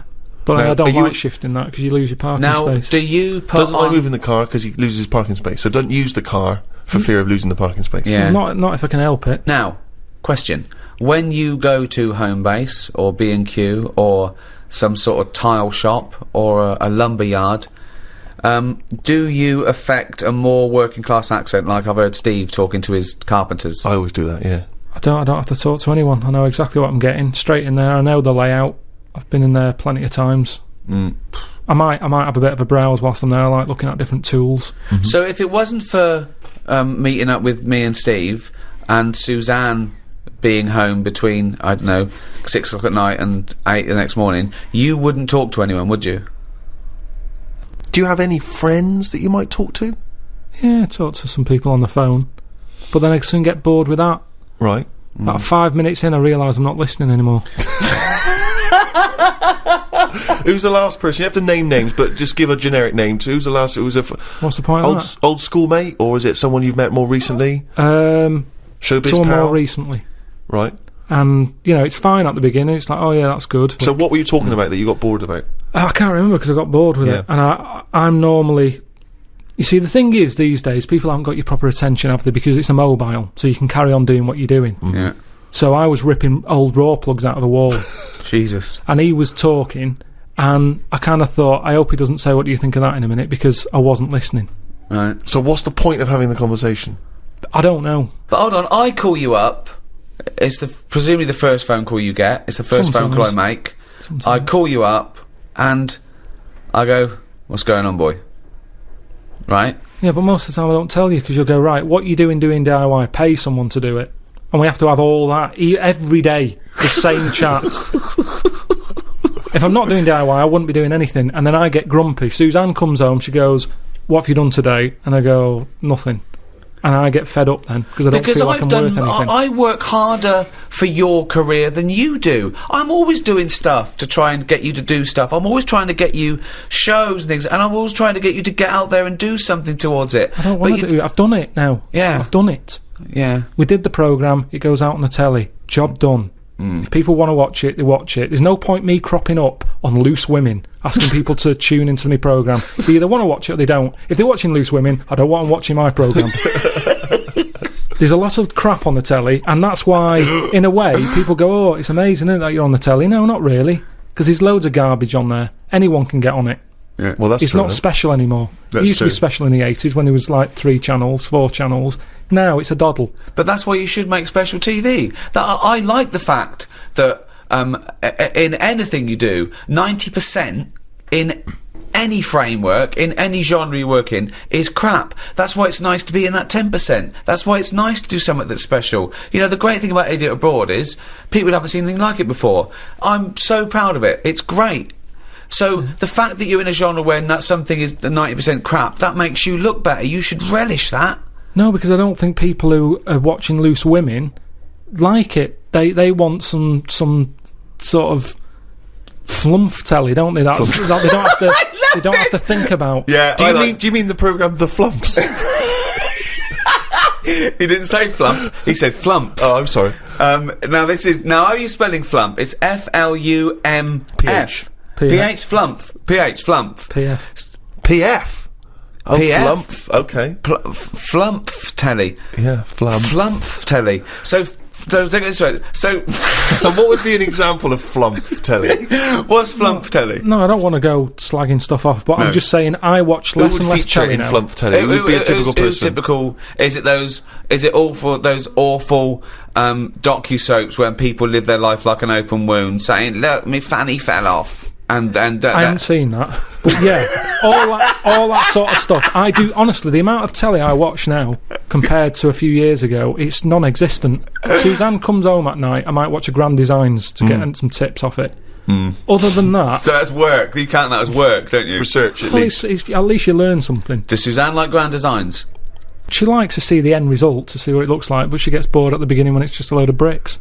Right. She's got enough of that at home. So and then we'll just sit and have a game of crib. Or You'd have been happy in the Blitz, wouldn't you? You'd have been happy down in one of those subway stations. Oh, Suzanne, what?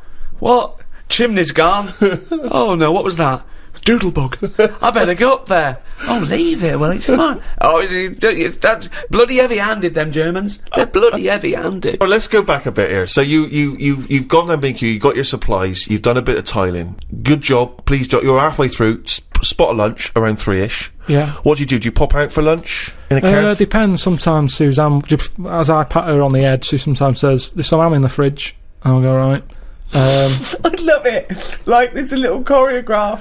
If I better pat her on the head. I don't know what's going to eat today. Karl thinks, like Pavlovian conditioning. Yeah. Last time I patted her on the head, she told me about some food in the fridge. Bye, love. Take the rubbish out. I'm in the fridge. Cheers. Brilliant. Yeah. Okay. So I'll eat that. Now, just the radio's on the whole time. Is there? Because I want to picture this. You're not working in silence. Radio's on the whole time. That little squeaky radio that's sort of halfway in the doorway of the bedroom and the lounge or whatever. You've got the radio. And what station you listen to? You listen to music? You listen Sometimes to speech? I listen to sort of speech stuff. Right. Sometimes I listen to music. What would be speech? Like a kind of one of those phone-in programs, or phone-ins do me head in a bit. Right. I like reports on stuff. Right. Just little Radio things. 5 maybe? Yeah, 5 Live. That's all right. So you like to be informed as you go? Yeah, just so it gives me something to talk about, because if you're not with anyone all day, your brain's not doing anything, is it? Whereas me listening to them, it's like having someone in the room telling you stuff without you having to chat back. I prefer that. I'm a bigger listener than I'm a talker. Yeah. Whereas these days, a lot of people are talking, but they're not listening. Perfect. So, although you're not listening to actual humans like your friends when they call you up. because they're just mithering. And do you make sure that you get everything done and dusted before Suzanne comes home, so she comes home to a spotless place? Yeah. And so she comes in, do you instantly show her the work you've done, or do you just let her notice it for herself? Sometimes I just leave it and see how long it takes for her to go, oh, you've done that. Okay.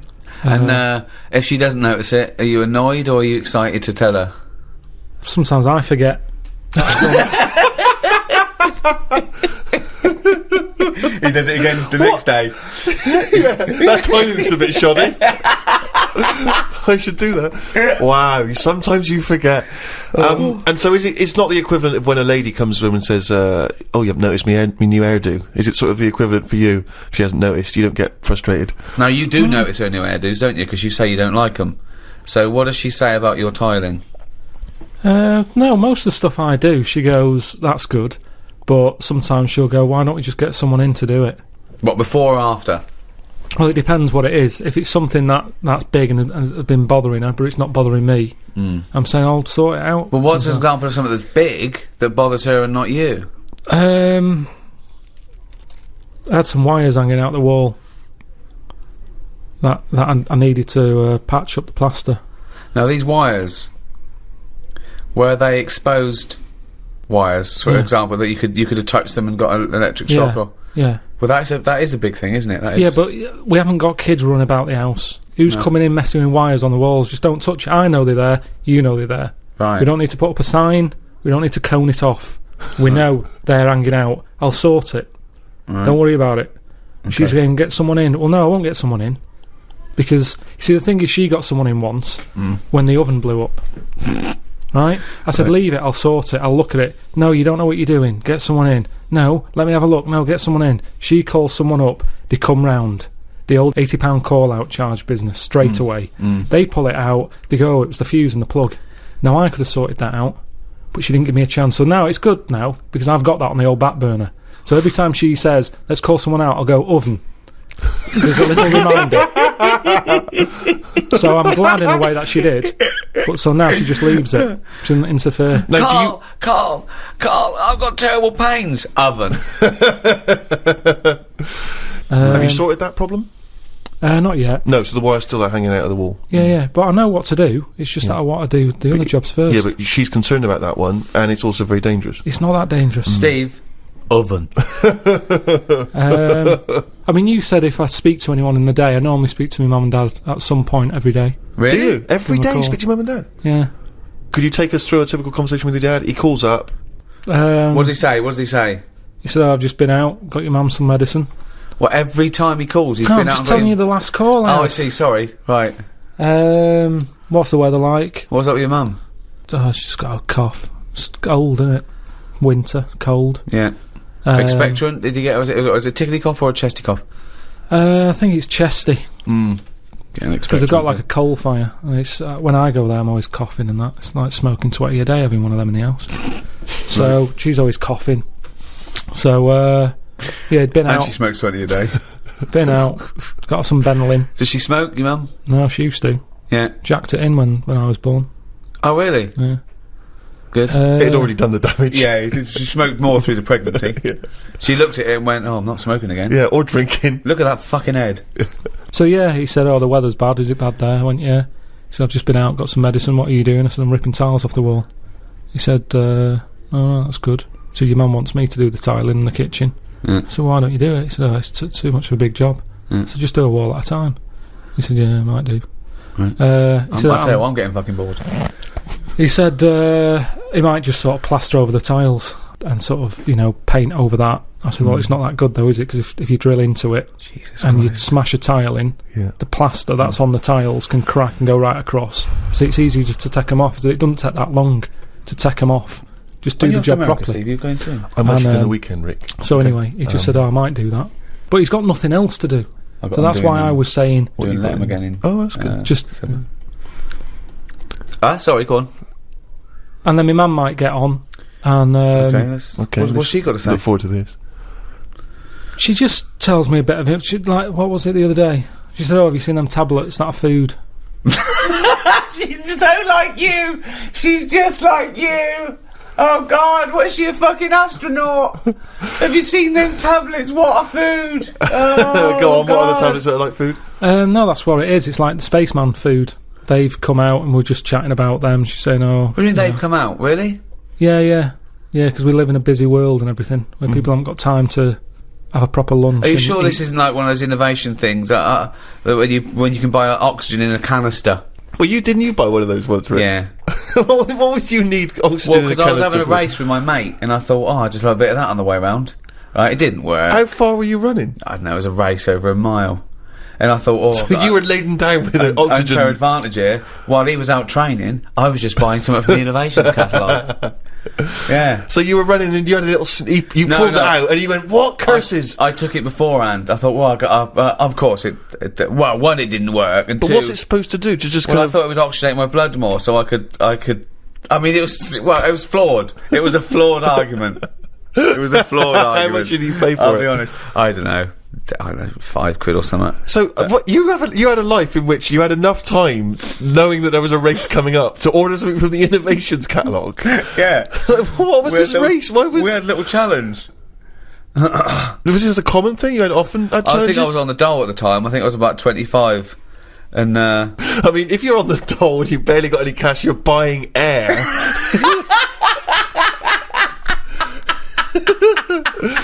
Oh, jeez. Yeah. I look back now. It was a folly. Yeah. Oh, dear. That's what how he occupies his free days, Karl. Come on. 20 odd years ago. I don't. Now I actually work out. Now. Whoa. I'd like to race him now. Woo. Woo. How is Usain Bolt? Yeah, he's good. He's good. He's gone a long way. So your mum calls up. What does she say? She said there's a new pill out that's a meal. Yeah. We chat about that for a bit, and then she always says, "Watch the road" at the end of the call. Really? Yeah, she's always said that. Watch the road. She doesn't mean the film The Road with Viggo Mortensen. No, she's just paranoid that I'm going to get run over. Right. So every time, I've never been run over. No. Well, that's because she always tells you to watch the road. Yeah. Maybe that's the case. And do you watch the road? Yeah, I think I do. She means just stare out the window and watch the road. Yeah! She's fascinated by it. Yeah, exactly, watch the road. There's cars going There's past. moving things. There's big bits of metal with wheels. So, you did walk into a field of nettles once, though. Let's not forget that. So you have a call like this, scintillating phone conversation like this every day with your parents. Yeah. And does she always try to find a piece of new information she thinks might interest you? That's each day? sweet, though. That's Yeah, sweet that he absolutely. talks to his parents every day. I Um, remember when I went off to university, my brother-in-law dropped me off. My mum came up with me, and she was leaving, and she was sort of crying, and I was making up. I was pretending to be really sort of sad and winding up, right? And then I thought, I better call her up. She said, "Call me." Right, so I think I waited to the following Sunday. It'd been about a week, right? And I called her up, and I couldn't just call her up. I suppose I had to be ironic because I was probably embarrassed about calling my mum. Like I wanted to speak to her too, so I just called her up, and she went, "Hello." I went, "Mum." She went, "Well, yeah." I went, "It's Ricky." She went, "What's the matter?" I said, "I think I'm blind." She went, "What?" I went, "No, how's it going?" She went, "You silly bleeder, I nearly had a heart attack." That's great. So if you want to spice up calls to your mum, pretend you've had a terrible accident and that you're blind. I like when I phone my gran, and the only other people who ever phone my gran is me, my sister, or my parents. No one else ever calls. And every time she picks up, she goes, "Hello?" Like, it could be a monster that's going to come through the phone line. But also, it's like she's never... Like, each time she hears it ring, it surprises her. Like, there's a noise in the house, and she wanders around, she finds an object that's ringing. And she doesn't know what it is, and she sort of hits buttons until... Hello? Well, she's tried 3 already. But what annoys me is I'll say, "Hello, Gran," and she'll go, "Who's that?" "Oh, come on." You must recognise me by now. I'm the only person who calls, except about 3 other people. I'm not the girl. Yeah, exactly. And my granddad, she's had this for years. It's not just as she gets up. She'll go through all of the family's name until she gets to me. Mine not used to do that. Mine not used to do that. So she knows it's me, but she'll go, "Hello, Ron, Elaine, Alex, Steve." Yeah, exactly. Yeah. But it's the same with each member of whichever one of us she's talking Always to. last. It's always last. Yeah. Oh dear. So you've spoken to your mum and dad. You've changed the tiles. You've had lunch. The telly's not on. Suzanne comes in. You've made her dinner. no. Right. What happens there? Now, what happens there? What time does she get in? You've done all this by about 4 or 5, have you? Well, I'm tidying up. I normally keep my eye on the clock. and Like the to road. give myself like 40 odd minutes to clean up. Right. Kitchen's all clean, ready for us to make the tea. Ready for her to make the tea, even though I know you've been tiling, but that was a job you gave yourself. You didn't have to do it. No, but I don't do cooking. She knows that. This isn't even a discussion. Right. She knows. Like today, I've got to get some thin chips, so I'll do that. You mean fries? Yeah. Okay. What is frozen in the bag or whatever? Yeah. I've got to get some of them. And what are you having? What are you having tonight? Scampi. So that's shop bought scampi. Just what do you do? Just I don't know. She Just just deep fry brings it? it. I don't know. I think it's just chuck it in the oven. yeah. So she'll do all that. I'll eat it. And sorry, let me just rewind for a second. I'll eat it. He's listing it in his day's work. I'll eat it. I say, "I've eaten that." She goes, "Thank you." We go, "Oven." Do you ask her how her day's been? I'm just interested when she comes in. Definitely not. She's had a busy Definitely day. not. She's listen. Don't jump to conclusions, Rick. All right. Okay, so she comes in. Okay, let's act it out. Yeah. Okay, you've just cleaned up, right? The last bit there. You look back. Them tiles look good. You look at the clock. Oh, what time is it? She usually comes through the door. Don't know. It can change. She calls and warns me. Right. Let's go through. Take me through, okay? The end of the day. Right. Vacuuming up, cleaning up all the mess. Phone's going. Who's that? Suzanne. All right. Yeah. Coming home. All right then. See you in a bit. She'll go. I'll put the kettle on, or at least fill it, ready. Because she normally calls again. What do you mean? She calls again? What? She calls again when she's out the tube. Let's do it. Let's hear it. What's going on? All right. You out the tube? Yeah. Do you want a cup of tea? Yeah. All right. See you in a minute. Flick the kettle on. Get the tea bags out. Make a cup of tea. Milk. Bit of milk. Sometimes I'll say, "Oh, get us a little treat when you come out the tube." Yeah. So she'll get me, a bounty or something to go with a cup of tea. Right. She'll come in. Before your tea, though, isn't it? Yeah, but it's going to be another 40-odd minutes. So you have a bounty before you have a meal? Not every day, just sometimes. If I've got a sugar low, I've got a touch of diabetes. No, you haven't. I have. I feel like a bit shaky sometimes. Oh, so you just made that up. So you have got no evidence whether you got diabetes. Well, I haven't got evidence of it, but I think I have. So there's no evidence, but let's believe in it anyway. Right, well, I have a bounty. That normally sorts it out. To me, that's a sign of diabetes. Otherwise, what's wrong with me? So, You're just a greedy fucker. No, I'm telling you, I sometimes need it. I get a proper urge for a Mars bar. I go, I've got to have one now. What do you have a bounty for, then? No, just to mix it up, because I get sick of Mars bars. Do you? Well, when you say get me a bounty, have you got an urge for a bounty then, or a Mars bar? Well, it's just that they're both quite equal in sugar content. Yeah, but bounties, there's a lot of that. Do you coconut. specify then when you say get me a treat? She says, well, what? Sometimes you have a Mars bar, sometimes you have a bounty. No, that's enough for me. I'll go when she comes in. It's a talking topic, innit? What have you got me? Topic. She sometimes gets you a topic. It's something to chat about, isn't it? Right, okay. Something to chat about. So, has there ever been a time... Sorry, I just got to get this straight, Steve. Sorry, Rick, I just wanted to say, could you imagine you and I having a conversation about what chocolate bar you ever brought me? What'd you get me, Rick? Got your bounty, is that all Thanks, right? mate. That's as long as that conversation can possibly Yeah, go. You're talking about it's a talking point. Yeah, so what happens? So what's the last time there was a discussion about what she bought you? Did she ever bring you a bounty and you go, oh, I was really hoping for a Mars bar? I think the last time she got a bounty, I sort of said, oh, they do a 3-pack now. Do you know how they just have 2 bars? They do a 3 one. Right, what did she say? She said, did he? She said, I want out of this relationship. No, but that's how a chat starts, and they'll go, yeah, that's why there's fatter people now. Everything's in bigger amounts, innit? It used to just be 1, like a Milky Way. Now you can get a 3-pack, and then they're saying, oh, there's fat people. Because that's the thing. She's sort of been talking to people all day. I've been tiling, listening to the radio, hearing reports of obesity. So this is a chance for me to tell her what I've learned, in a way. Right. So I'll empty what I bet I've she learned. loves coming through that door.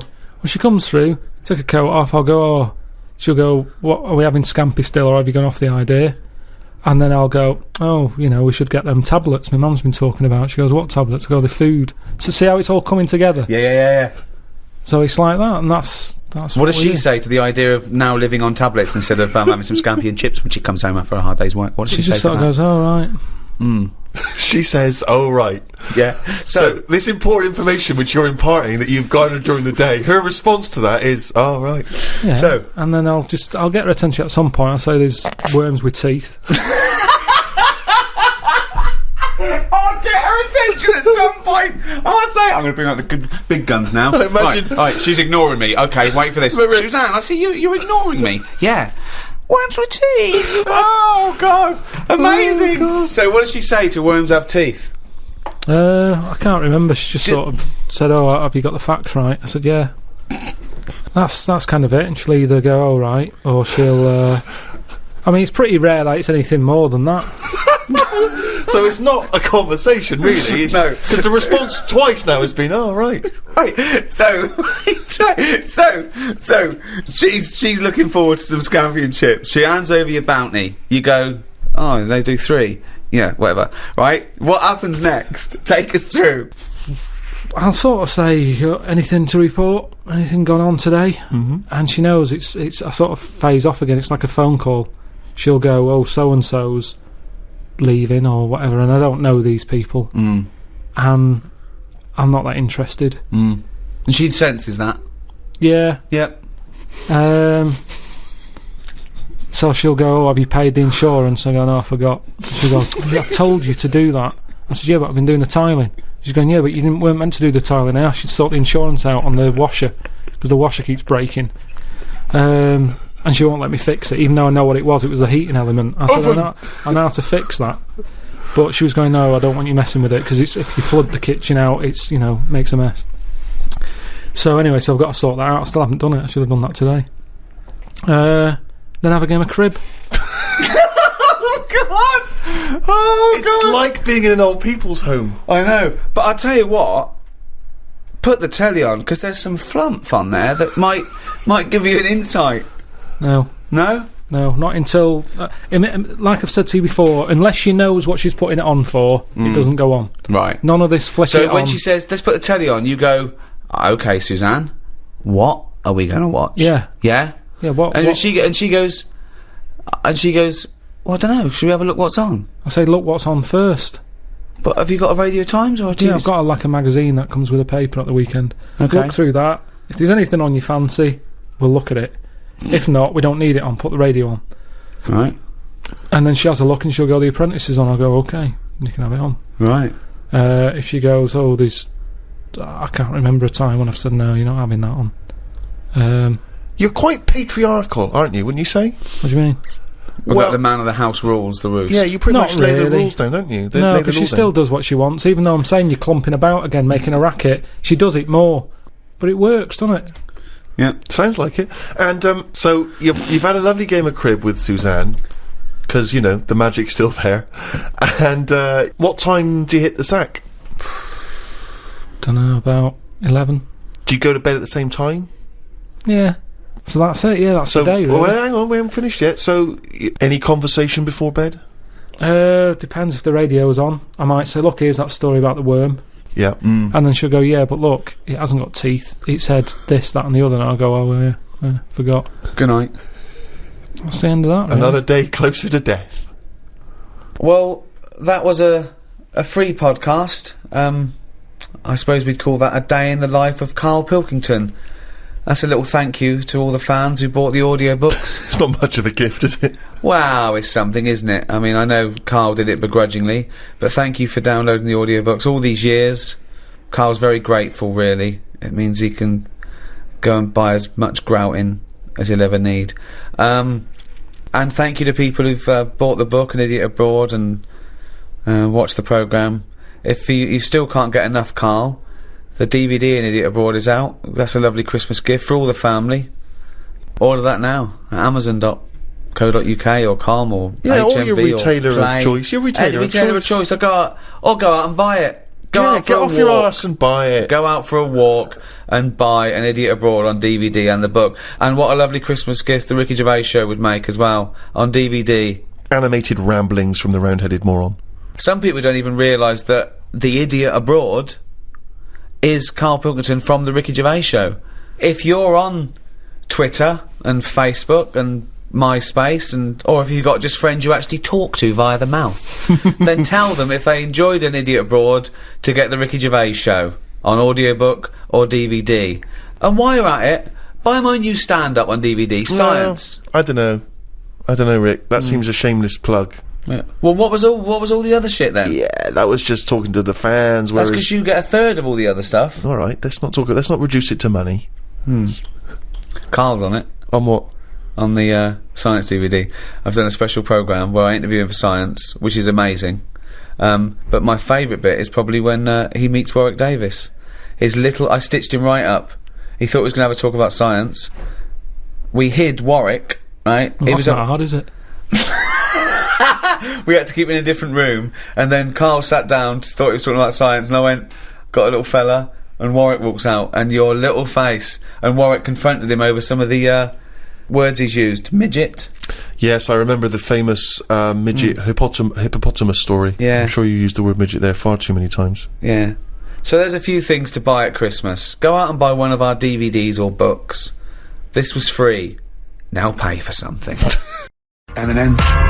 Lose Yourself on XFM 104.9 on Ricky Gervais with me, Steve Merchant.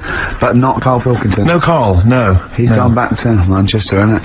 It's better than London. Yeah. You don't know it. Manchester's better than London. Instead, Claire Sturgis. Claire Sturgis ran, of course, for Claire, Thanks. The posses. He's coming there in sort of the camouflage gear, and is that quite trendy? Is that what the kids are wearing? It's funny. Someone actually mentioned Or that are this you on morning. manoeuvres? Yeah, I am exactly. actually, taking time out this morning from what I normally do. Sure. I missed the second half, talk like that, of Celebrity Boot Camp. I don't know what that Coolio. is it? The fella from Medieval Italy. What, the one that's not dead? No, the one that killed himself, Steve. Okay. No, I just want to clarify for people. A lot of people don't realise that one of them is dead. Right. I thought it was important to mention it. Actually, yeah, I didn't know. I'll be honest with you, I hadn't thought it through. No. It was a piece of interesting Milli Vanilli trivia that I had, and I wanted to slip it in. It wasn't really trivia, because it was a question. You went, what? The one who's not What I'm dead. saying, because I could have found a more tactful way of bringing up the death of one of Milli Vanilli, because I think there's a lot of people out there now upset, and it'd be clever if Actually, people didn't yeah, realise. people who didn't know. That's quite a shock. I didn't see, I mean, I should have sat people Who down. who died? Vanilli or Millie? I think it was Milli. No, is it Milli? What? I don't know, No, but I didn't know. that is... Actually, I'm guessing. Wait, no, I'm about not that? confusing Milli Vanilli and Scritti Politti, am I? Because, I mean, that is a danger. Oh no, you're thinking of the fellow out of Grumple Palumple. He was amazing. He was amazing. It's a great shame that he talked Grumple himself. Palumple, they're not around with us. Anyway, cool, we've got some great tunes lined up. We're gonna play today, our favourite singles It's of the year. favourite tunes, some of which didn't yeah. quite make it as singles maybe, but tunes of the year, because obviously Christmas very soon and we'll be away for a short time. And, I think next week we'll be doing our favourite Christmas songs of all time. yeah, I'm worried we're not going to fill 2 hours with that. I mean, how many times can you play Shakin' Stevens before... Fairies Out of New York. Yeah, exactly. I mean, that's the only one, isn't it, really? That's the best one. That's the best Christmas That one's song good, ever. but obviously there's Joni Mitchell's The River, that starts with a kind of Christmassy Beautiful, feel. beautiful. I don't think if there's anything else, not a great deal. The so this Waitresses, is... Christmas wrapping. Is that one? Is that Favourite brilliant? mine. Is that good? Yeah. So this is Christmas. John Lennon. Paul McCartney came out with Simply Having a Wonderful Christmas Time. Christmas time, yeah, exactly. Yeah, but yeah. so John's was Happy Christmas War is over. Yeah. Of course it wasn't, but, Hey, but I mean, at least he wanted no, to be. he was dreaming of it, Yeah. That's, I mean, and, bless him. and to show how much I don't, he hated John Lennon's war. dead as well, I don't know if anyone's... Yeah, no, they do. Oh, know that's that. just another bit of I rock and roll like trivia. John's protest against war. He stayed in bed for a week. Yeah. I've been doing that. I've been protesting against war for ages. Yeah. I'm eating hamburgers absolutely. against war. Absolutely.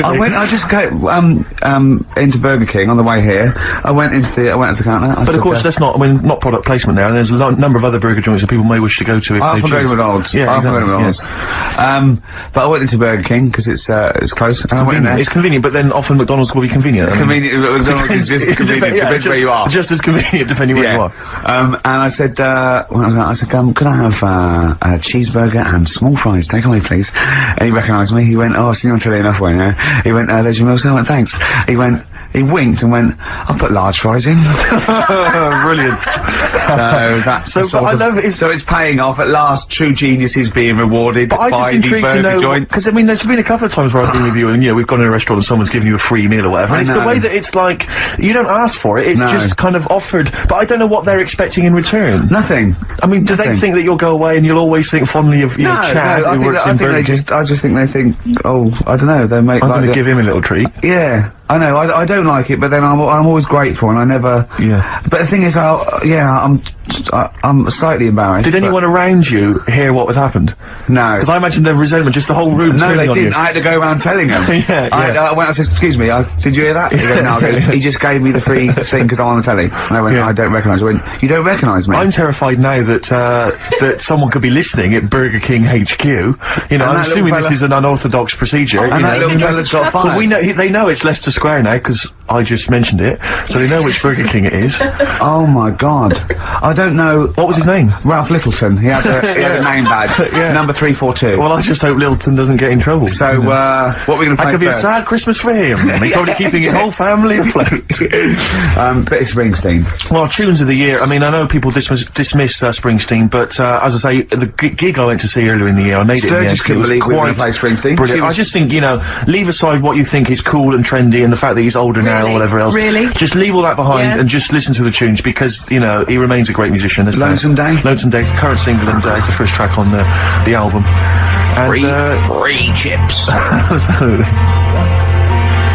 That's brilliant. The boss. Do we care if it's trendy? I don't care. We're like Huey Lewis. It's hip to be square, Steve. That's true. We should play some Huey. Oh, we can't. Can we? No. Oh, come on, the power of love. No. It's a curious thing. Yeah, yeah. It makes one man even though it's no man sing. I don't know what's going on there. It's weird, isn't it? It's strange. Oh, flipping heck. Yeah. Springsteen there. Yeah, no, obviously he's playing again next year sometime. I bet even trendy people thought, well, yeah, it's alright. But, yeah. I mean, I bet they wanted to rock. I bet they wanted to drive along a freeway. Well, I think you've got to be hard pushed to turn over the channel if you're driving and that's playing. Who wouldn't want to be driving a car while that's playing? You know, down an open freeway. We are sounding, I know there's a little bit of irony in it, but we are sounding like Dr. Fox.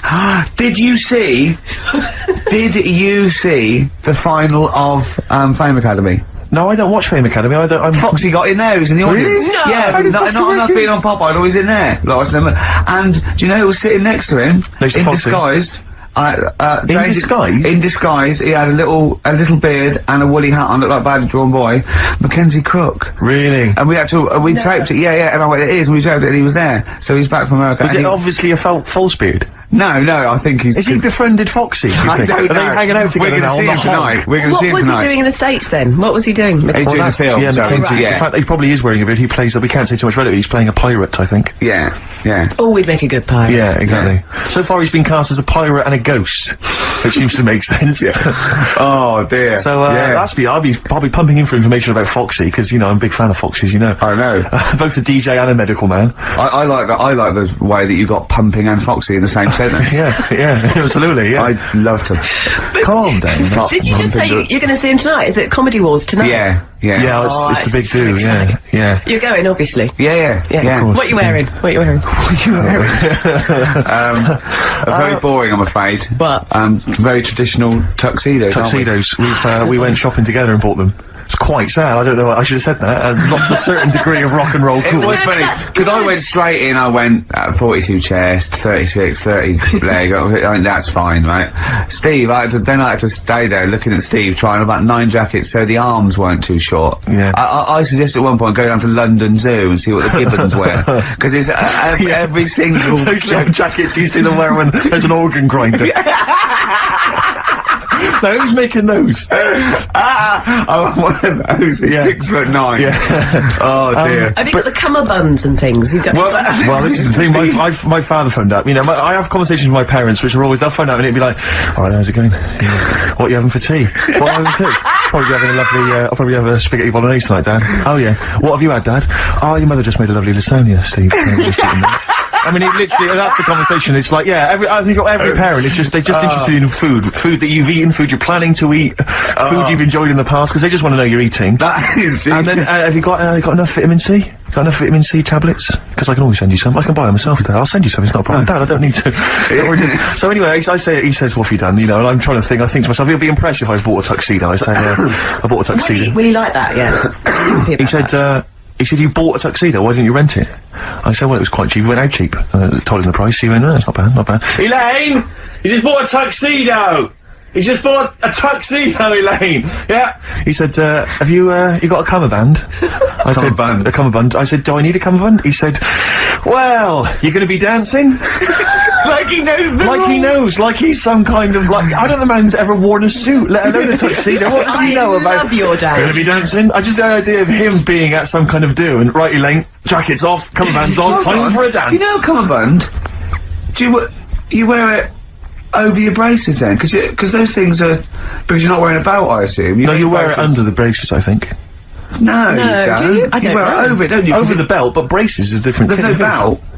Well, no, There's if no belt in a you... tuxedo, is there? No, you're right. No, you're right. It is over the braces. Sorry, how many people tuned to XFM are worrying about the etiquette of cummerbunds? But this is important because the Comedy Wars, which is going on, it's live tonight. Yeah, no, yeah. Well, that's But I tell you this, Rick, I tried on the tuxedo I bought yesterday. I got a new shirt as well. I look like James Bond. I'm not gonna lie to you. No, I do look like James Bond. I look exactly like him. It's uncanny. It is uncanny. Really? Because the bloke in there said you look like a lanky streak of piss, and I looked good. No. No, he did. Because as you were walking out the shop, he called me back in and said, you know that... I know, that was for show. That was for show. Because when the very last time when you he said you looked like Oddjob. He said you looked like Oddjob. No, he said you looked like Blofeld. He said when you were definitely on the tube. He said you looked like Blowjob. He said you looked like streak of piss with a stupid gingery blonde hair. He said you look like a combination of Blofeld and Oddjob. You look like Blowjob. He is a lanky twat. He said Blowjob to me. Richard Ashcroft on XFM 104.9. That's in the top 5 for me, the singles of the year so far. Well, yeah, we're talking about, what are we talking about? Comedy Awards, your dad's cummerbund. My father's cummerbund. I'm sure it is over the braces, I think. Yeah, well, if anyone knows that, if anyone knows the kind of, rules. So, are you actually wearing one? Rules. Are you actually wearing a cummerbund? Well, I asked him, he said no, he said don't bother. No, but then I'm thinking, what if I dance? Well, if I do some grooving later. You shouldn't. Why not? Well, I've seen you Don't give me that. No. Don't give me that. No, wait. It's not that you're not a good dancer. That dance you did in the office, that's your best dancer. No, it's not that you're not a bad dancer. It's that you I've seen you hit people in the face with your elbow. So there's always going to be casualties. Actually, Rick, if someone's busting a good move, it's murder on the dance floor. I've danced with Steve. Have you? At one of indie discos at Uli. There you are, you've never forgotten. And he's good. He's I am right. pretty good, aren't I? Yeah. He is actually. I tell you, the only problem is because I'm so tall. Because I'm so tall, I do tend to tower like 2 foot above everyone else, and that does make me look slightly freakish. I wasn't going to use that word, but I can see where you're coming from. Yeah. So I do feel slightly self-conscious. Why don't you hold them? Why don't you carry them when you're dancing with them? So they're... Well, no, but the thing is, because you could dance with Jeanette Cranky and still not look too weird. Sure, but that wouldn't be weird, would it? You holding Jeanette Cranky and dancing with her. Would that be weird? I think we've all had that fantasy. But what I tend to do is, because I'm conscious that everyone is can see me and that I'm sort of, I'm quite visible on the dance floor, what I'll tend to do is maybe dance on any kind of podium that they might have in some of the bigger dance clubs, or, any kind of stage. I just get up there, bust some moves. Yeah. Because then it's like, I may as well put myself on public display. Yeah. Rather than just people think. Because then you're going, look, I know what I look like. Yeah, I know how great I look. Yeah. No, because it's, that's your opinion if you don't think it, but that's, again, a lot of jealousy. I mean, a lot of what you say is jealousy. He went for the normal shirt, I went for the wing collar. I just thought I might as well. I do like a wing collar, actually, yeah. What about a proper bow tie? I went a bit berserk. I even bought Union Jack cufflinks because it's the British Comedy Awards. Nice. You know what I mean? So more money than sense. It's mind. Yeah. I mean, you're earning so much cash now that you don't know what to do with it, aren't you? Really? I don't know what it is you're spending on, but yeah. I said how much they went. I said not expensive enough. Exactly. I said I'm going to give you an extra tenner. I got to get rid of it. Talking about when his dad said that, and then you told me so much that I find amazing. Oh, the thing is, it's Christmas, obviously I've got to go back to Bristol. I love seeing my family. Well, yeah, I do. But it means I see my grandparents, who are, brilliant people. I mean, lovely people, but mental. I mean, utterly mental. And they've taken now there must be sort of 80 apiece. And it is quite an old age, but they're fairly good health, relatively speaking. And they just spend their time in bed. I mean, that's all they do, that's their profession, they've retired to go to bed. And they spend all the time in bed. I tell you what they're like that old guy, they're like all that old family in Charlie and the Chocolate Factory. Oh, yeah. Remember, none of them had got up for like 25 years. Yeah. And you said that they go to bed and they go to sleep, but then when they wake up, what they do is put an extra pillow, so they're slightly more upright, and that's them in the day in bed. That's their daytime thing. But they get up and cook and stuff. What they do is they've got about 6 teeth between them. I mean, my grandmother needs false teeth, but refuses to go and have the old ones extracted and the false teeth fitted, so she's working with about 3 or 4 teeth. Oh. My grandfather had false teeth given to him during the war. Wooden ones? Well, it was plastic teeth on a wooden pallet, right, that sits at the top of the mouth. He's still got the wooden pallet, but most of the teeth have come off. So there's about 4 teeth left, 4 false teeth. He's got a set of false teeth that make him look like he needs false teeth. I mean, that's pretty bizarre. So the problem is that they have to get up. They get up about 7 in the morning to put on, say, some beef or lamb, whichever they're going to cook. They put it on at 6 in the morning, 7 in the morning, so that by the time they eat it at 6 at night, they can use the phrase, this is what a good meal is for my grandparents, if they can use the phrase, oh, that's lovely, you could suck it away.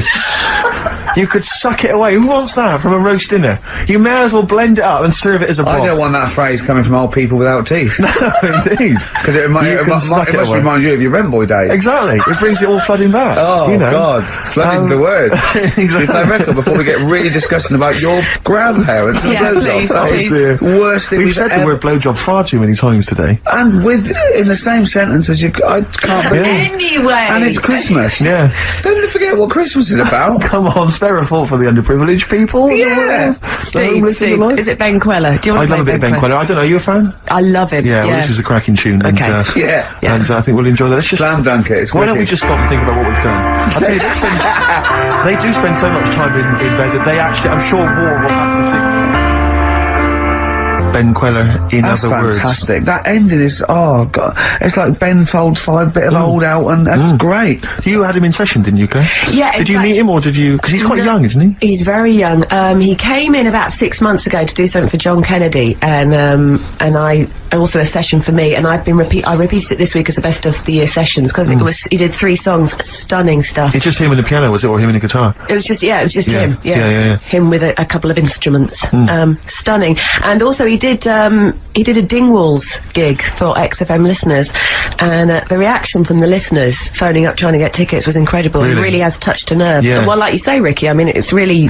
It's great. Well, I just think we were talking, there's a kind of lack of music that sort of seems to be making use of instruments and just the sound you can make with a piano and a guitar and drums, you know what I mean? It's like, it's so invigorating, and you get kind of stuff like, you know, the Streets and whatever else, or, you know, kind of hip-hop and stuff, and the fact that a lot of, pleased to see Miss Dynamite on Top of the Pops last night using a live band, really made her whole sort of R&B sound really exciting. Better than the other one. Yeah. Anyway, that's us being Muso. That's us being terribly Muso, I like that. That's being Muso for the year. That's enough of that. Well, we are playing our favourite records. Well, it's nice to be able to talk sensibly without Carl interrupting with some gibberish. I mean, bless him, bless him. I don't see it as gibberish. He's probably listening on Sky or something. Yeah, 864, channel 864, or around the world on xfm.co.uk. Get that in. Is that what you have to do? What do you do today? You just go into the website, do you? Go into the website, and click on... I never get things like that to work on my computer. Or you can go and check out the webcam, obviously, and see me in my camouflage gear. Yeah, you won't see you, will you? You won't see me, no. Now, so what do you do? Just go into the website, and what does it say? Play live online? Yeah, listen and it's just like listening down the phone line? Yeah. I sound like I've come from the 1950s, yeah, exactly. don't I? You come from the 19th century. What's this? I'm not very, I was going to say something then, but I can't.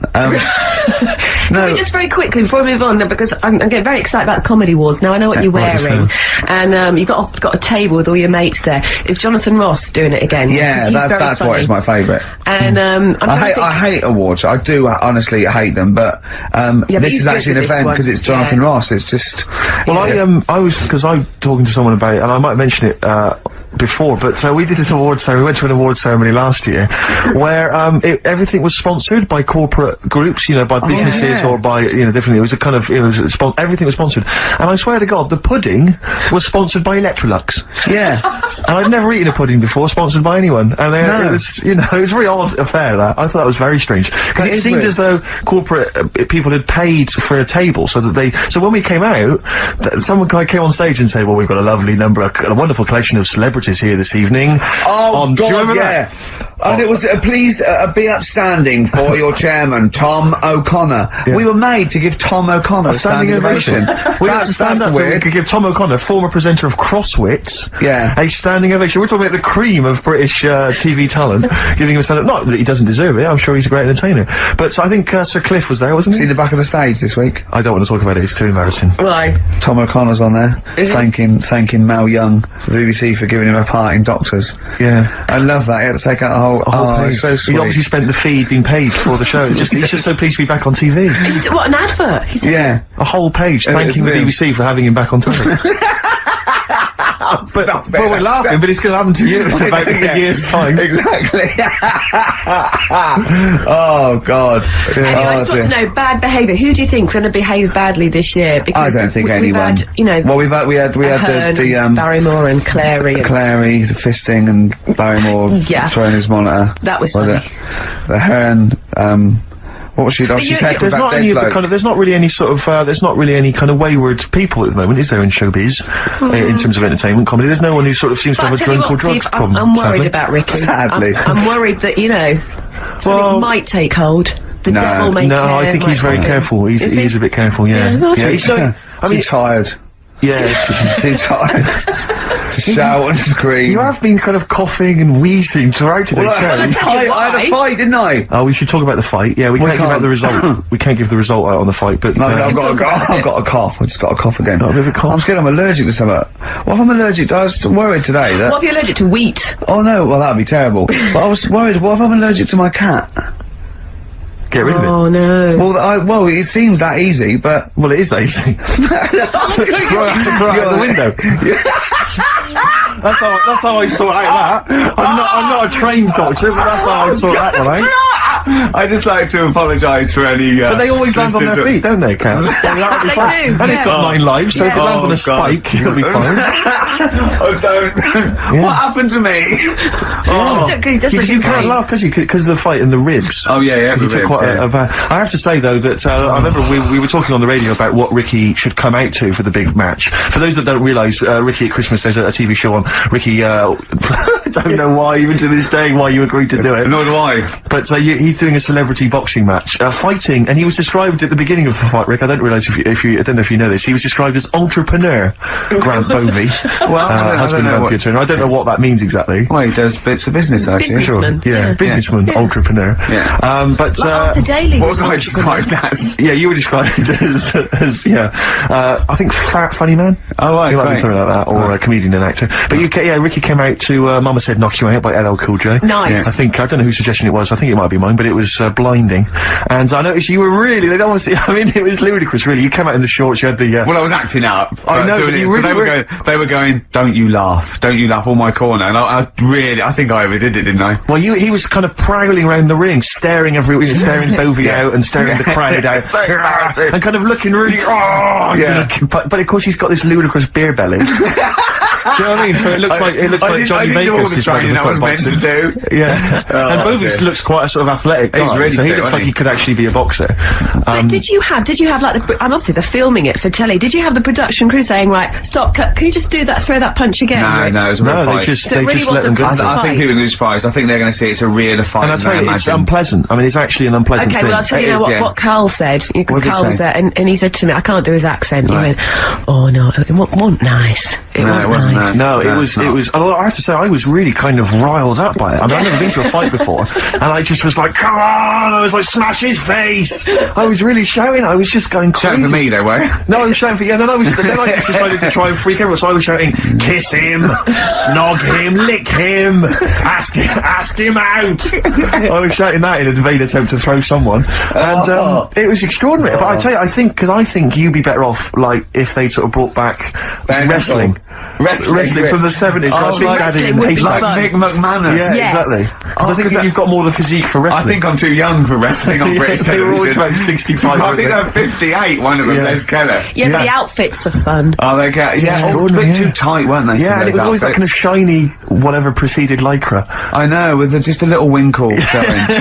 Little winkle. A little man with a little winkle in their tight shorts. Why were you looking?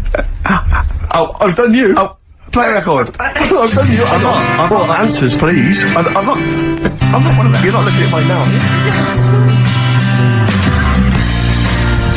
Those are the Red Hot Chili Peppers, and they're still going strong. Oh, indeed, yes. That's one of my favourite tunes of the year. You like enjoyed that? Yes, absolutely. Yeah, These are all yeah. mutual. We love them all. We're not Absolutely, really, yeah, no, we're we're not not. annoying each other by putting in Not songs at all. the other one doesn't like. Not We're at like all. a team today, isn't it? I think that's the Christmas spirit. I don't know what it is. We've come together, we're sort of unified, yeah. Yeah. Yeah, in the absence of Karl. Yeah. Who often divides us, he often comes between us. Does he? Like, yeah, Does he well, I'll do tell you that, what it's yeah? like. It's like a child. Like, it's like we're a married couple and he's sort of our autistic child or something, you know, right, and sometimes it just puts a strain on the marriage. You know, we all three of us love each other, you know. Yeah, because he does love you guys. Yeah, exactly, but sometimes it's I hard, hear you him know. talking about you in the office sometimes, I you know. He looks up to you, aspires to you too. But it's not that's it's it. because Yeah. of to be honest, the baby Jesus that we realise that there's beauty in everyone and it's all right. Yeah. And, yeah. Exactly, he's never had that before. No. Well, I have to say that I'm really getting into the Christmas spirit. When I was younger, I didn't really enjoy it. I was quite cynical. I was quite, You're rock and joking. roll. But now I'm sort of, I walk in a department store, and if there's one of the old, chestnuts are roasting on an open fire, which that classic tune, or I any of thought you were those, one of those old boys that stand outside the British Museum. right, yeah. No, right, you mean the tune, yeah. You know, that one, or, how does it go? Chestnuts roasting on an open fire? Chestnuts roasting on Yeah. Jack Frost nipping at your nose. But I can't get enough of them. I love it. I'm in a department store, it's frosty outside, it's warm in there. Have you ever roasted your chestnuts on an open fire? I have never done that. No, I have Imagine not done that. that. I have Just, not done that. just backing up to it like that with your little chestnuts hanging out like a bulldog. What would you be wearing? You probably just, I imagine you'd have your dressing gown on, you'd just hoiked it up, Just like, pull so it your up, arse was showing. pop them down, tuck it in like a lovely lady. Yeah. So you look like a lovely lady from the front, but behind, Yeah. it looks like a bulldog dragging back in a tree. And you just pop them in the grate. Yeah, and you would, because you want to be careful of too much roasting, so I imagine you'd want to just kind of ease yourself in slowly. Like you toast them. And if it feels too hot, get out of there. Get the hell out of there. Yeah. You know, if any kids are listening, try that. No! What? No. Like there's a kid thinking, I'm going to roast my chestnuts on an open fire. I don't think there's even a child that's doing that. I don't want someone to do it, and then the parents go, and Steve Merchant's told our children to do it. We'll probably we're probably in trouble now because of that. Where's the kid going to find an open fire like those? I mean, it has to be the sort that they use, those kind of barrels. It can't just be open fire at home. That doesn't count. That's just stupid. If you're going to do it properly. Oh, no. We had such a nice time there. We've lowered the tone. I'll tell you what'll perk us all up, though. Richard Anderson has emailed us. He's loving the show, is he? Well, I don't know if you've heard this, Carl. Carl? I called you Carl. That's okay. That's okay. I'm Claire, pleased to meet you. Is it the shaved head or the stupidity? Yeah. It was the k sound. Because didn't I call you Arthur or Jack or something last time? You called me, I can't remember. I don't know, but it was quite embarrassing. Claire, I'll be honest with you, Claire's quite an unmemorable name. Yeah, I know. But yeah, Dickie Anderson, he's a guy, I'll be honest with you, he's not a big fan of the show. But well, we're getting to winning round. He says, dear Ricky, the more disappointing your show becomes, the more I seem to look forward to it. Now I see your face plastered across London. Is your show some sort of curse put on me by an old gypsy woman I've annoyed? You know, good point, Dickie, but, but Randers, as I call it. Yeah. He can't listen now, I know what he's doing. Yeah. He's tucked him in, he's backing into the fire as we speak, and he wants to roast them till they spit. Oh, dear.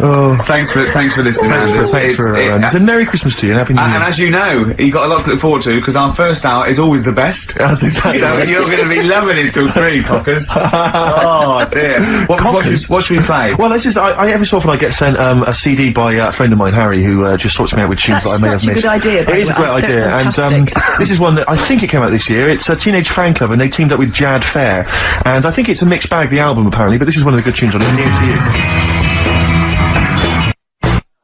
I'm afraid your CD isn't working. Oh, no, it is there. No. Oh, it's not me, Steve. Honestly, it keeps Claire, stopping. It looks like it's you. No, honestly. You're pressing buttons, you're fiddling with buttons. No, look, it comes back again, look. Right, you can't play that. Look, I didn't touch it. This never happens when Carl's here. It does. It does, you're right, yeah. Yeah. I tell you what I'm going to do. I'll swap it into another CD machine. Can we play Oasis? It's another one of my favourites. The Oasis Back on Form. Yeah, no, Rick, I'm not discrediting the tune. I just feel like it was a good hour. It was a good hour of radio, and it's just been cheap. Actually, you're right. It's just gone 2 o'clock, and already. Yeah. It's starting to fall apart. Well, this doesn't bode well for the Comedy Awards. This is a good anthem. This is a good Britpop anthem. Old Noel back on form with the old singer-songwriting. This is Little by Little, and Oasis. He's a giant. He's like a giant, isn't it? And he's a giant, and he starts off little and gets bigger. Little by little, you get little by little, but it's bigger by bigger. I'd have called it. Yeah. Well, that's what makes you genius. Award-winning. Yeah. Oasis, Little by Little. Little by Little. Do you want to explain who you are? Great tunes. I'm Ricky Gervais. No, I'm Steve Merchant, and that's close to it's XFM 104.9. Yeah. And what is it on Sky? What is it on Sky? Channel 864. Ricky, people are saying they can't see on the webcam. You just stick a leg up or something, just so that's his foot. Yeah, was it just on you, is it? Oh, because most... But they can't see me because I'm in camouflage, so it's not a very interesting picture. I got a wave, there you go. Yeah. Does anyone log online? I don't know how does the webcam look? I've not ever seen on the webcam. Is it just kind of, because normally aren't they kind of really sort of, jarring Does it take pictures like a digital camera? It's every 15 seconds it updates. Okay. You get a still picture. Is it right? I see. Okay. Right. Oh, it's still pictures, is it? I didn't realise that. Yeah, every 15 seconds, right. So they can't actually see, like, if I was to bust some amazing dance moves. No, they would just see. Well, if you did it every 15 seconds like you move, they could then print them off and do like a flicker book. That would work. So they could see, they could see doing windmills and, really, King Tuts. Yeah, all that. Yeah, scissor kick. I'm running out of steam now, Steve, a bit tired. Are you? So I've got 15 minutes to do, so we better think of something to say. Well, I genuinely was going to ask you, because obviously Christmas is approaching, and I've not even started to think about Christmas gifts. I don't know how you're getting on, Claire. I never do. But, Claire, you're aware of what Ricky bought his family last year, aren't you? Oh, yeah. Do you know, I am, because he told me and I've completely forgotten. It's extraordinary. It is extraordinary. I mean, how much thought and planning went into it? Right, I was pressed for time. How many kids were there? How many people were there? This is it. I've got a big family, okay? Well, not big, but I mean, they've got lots of kids. So I'm sort of youngest in my siblings, and so they've got kids ranging from like 30 to babies, and there's about 15 of them. And you buy them all? Yeah, I'll try and get them. Try and get them all. Nice. So what is it? Wait. So I got a lift down. And I thought, what can I get? I thought, I can't just give them the money. I'll stop you there straight away, if I may. What? You notice he's on the way down for Christmas Day. Oh, right, so he's on the... Oh, right! He's on the way down. This is when he starts... Boxing Day. So this is when he starts to think about buying them a gift. Yeah. On you go. So, I was getting a lift, and, Matt was giving a lift down, so, just before we got there, I just ran across the road to the 7-Eleven. Got 200 quid worth of scratch cards. Scratch cards. Bear in mind, I think you were describing the family then. I noticed, some of them you described as babies. Well, I mean, yeah. So, children? Yeah! You're giving the children the gambling cards. But that's lovely. I give them 10 each, so they could have won thousands of pounds. A lot of them were disappointed when they won nothing, but I said, kids, that's the gamble. That's the risk you take when you receive a gift from me. But the great thing about getting some of them won. Some of them were laughing. But the great thing about getting kids hooked on gambling as a Christmas gift is it's the gift that keeps on giving. Yeah. Throughout your adult life. It gives and it takes. Exactly. So yeah. I didn't hand them to children. I handed them to the parents. Right. They could distribute them. They could distribute them as they wanted. Sure. So what are you going to do this year, Ricky? But how are you going to top that? Yeah. 300 quid worth of scratch cards. I've got a bit of money now. It's the most thoughtless and the Office on pikey DVD. gift I've ever heard I think they might be getting the Office on DVD. Signed. So that's already sent it up in value. Oh dear. I know, that's pretty bad. So have you seriously considered it this year? No, I'm going to go shopping. I'm going to go shopping properly. Yeah. If you want any help, I am the queen Didn't you take of a small shopping. roulette wheel down there, wouldn't you? Genuinely, didn't you buy like a roulette wheel? No, I had it. That's down there from when I got it when I was about 10. Oh right. And sometimes I'm the banker. I always win. Yeah, of course. But they've got to learn a lesson. The banker always wins. It's a valuable lesson when they lose money to me. You should just go down this year and just say, basically, I went to a casino. I put £10 chip on for everyone. Exactly, yeah. Here's the win. You lost. You won. Yours came in. Yours was a donkey, love. But Steve, what about you then? Because I mean, you don't like shopping. Well, it's not that I don't like shopping. It's that I've got no ideas. You know, I'm running on empty with my parents. They don't appear, as far as I can make out, they don't appear to have any hobbies. No. And I think before my grandparents. You don't like wasting money. I'm not being funny, but you don't like wasting money either, do you? Well, I don't like wasting money, no. But I like to buy something practical for people. I like something which is going to last, something that's value for me. I don't like novelty gifts. Yeah. No, I think novelty gifts are wrong. I've mentioned to you that my grandparents spend all their time in bed. So there's only so many kind of, you know, sort of bed socks you can buy, you know, and ointment for, you know, bed blisters and so on before, you know, you run out of ideas. What about some of those novelty teeth? Because that would be, you know, a nice jokey present, and they could probably come in useful for chewing the broccoli. Yeah, exactly. Oh, do you know what would be nice? One of those...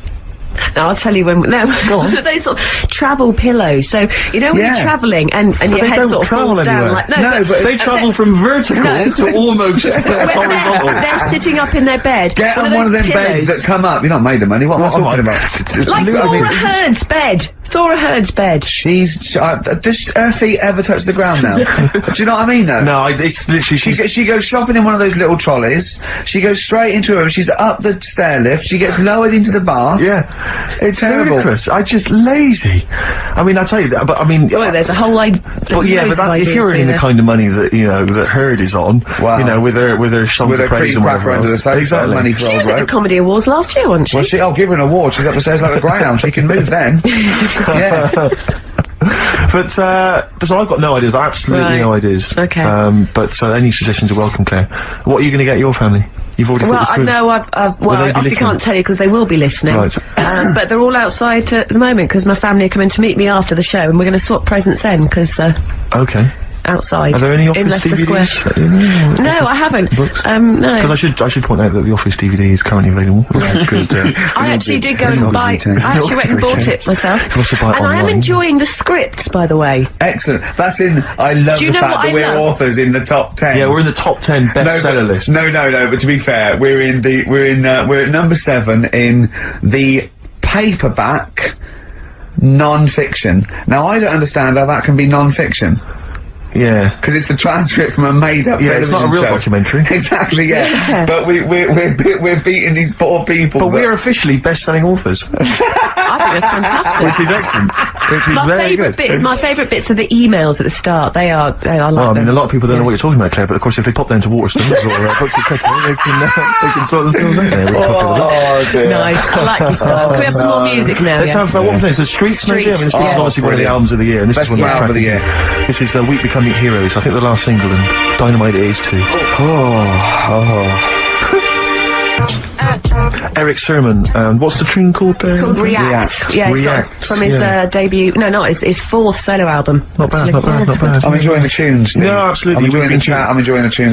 Keeping it real. I'm enjoying the penultimate show before Christmas. Last message from Anders, I suspect, for the day. He says, I've just roasted my chestnuts over an open fire. It's a lot more enjoyable than listening to your show.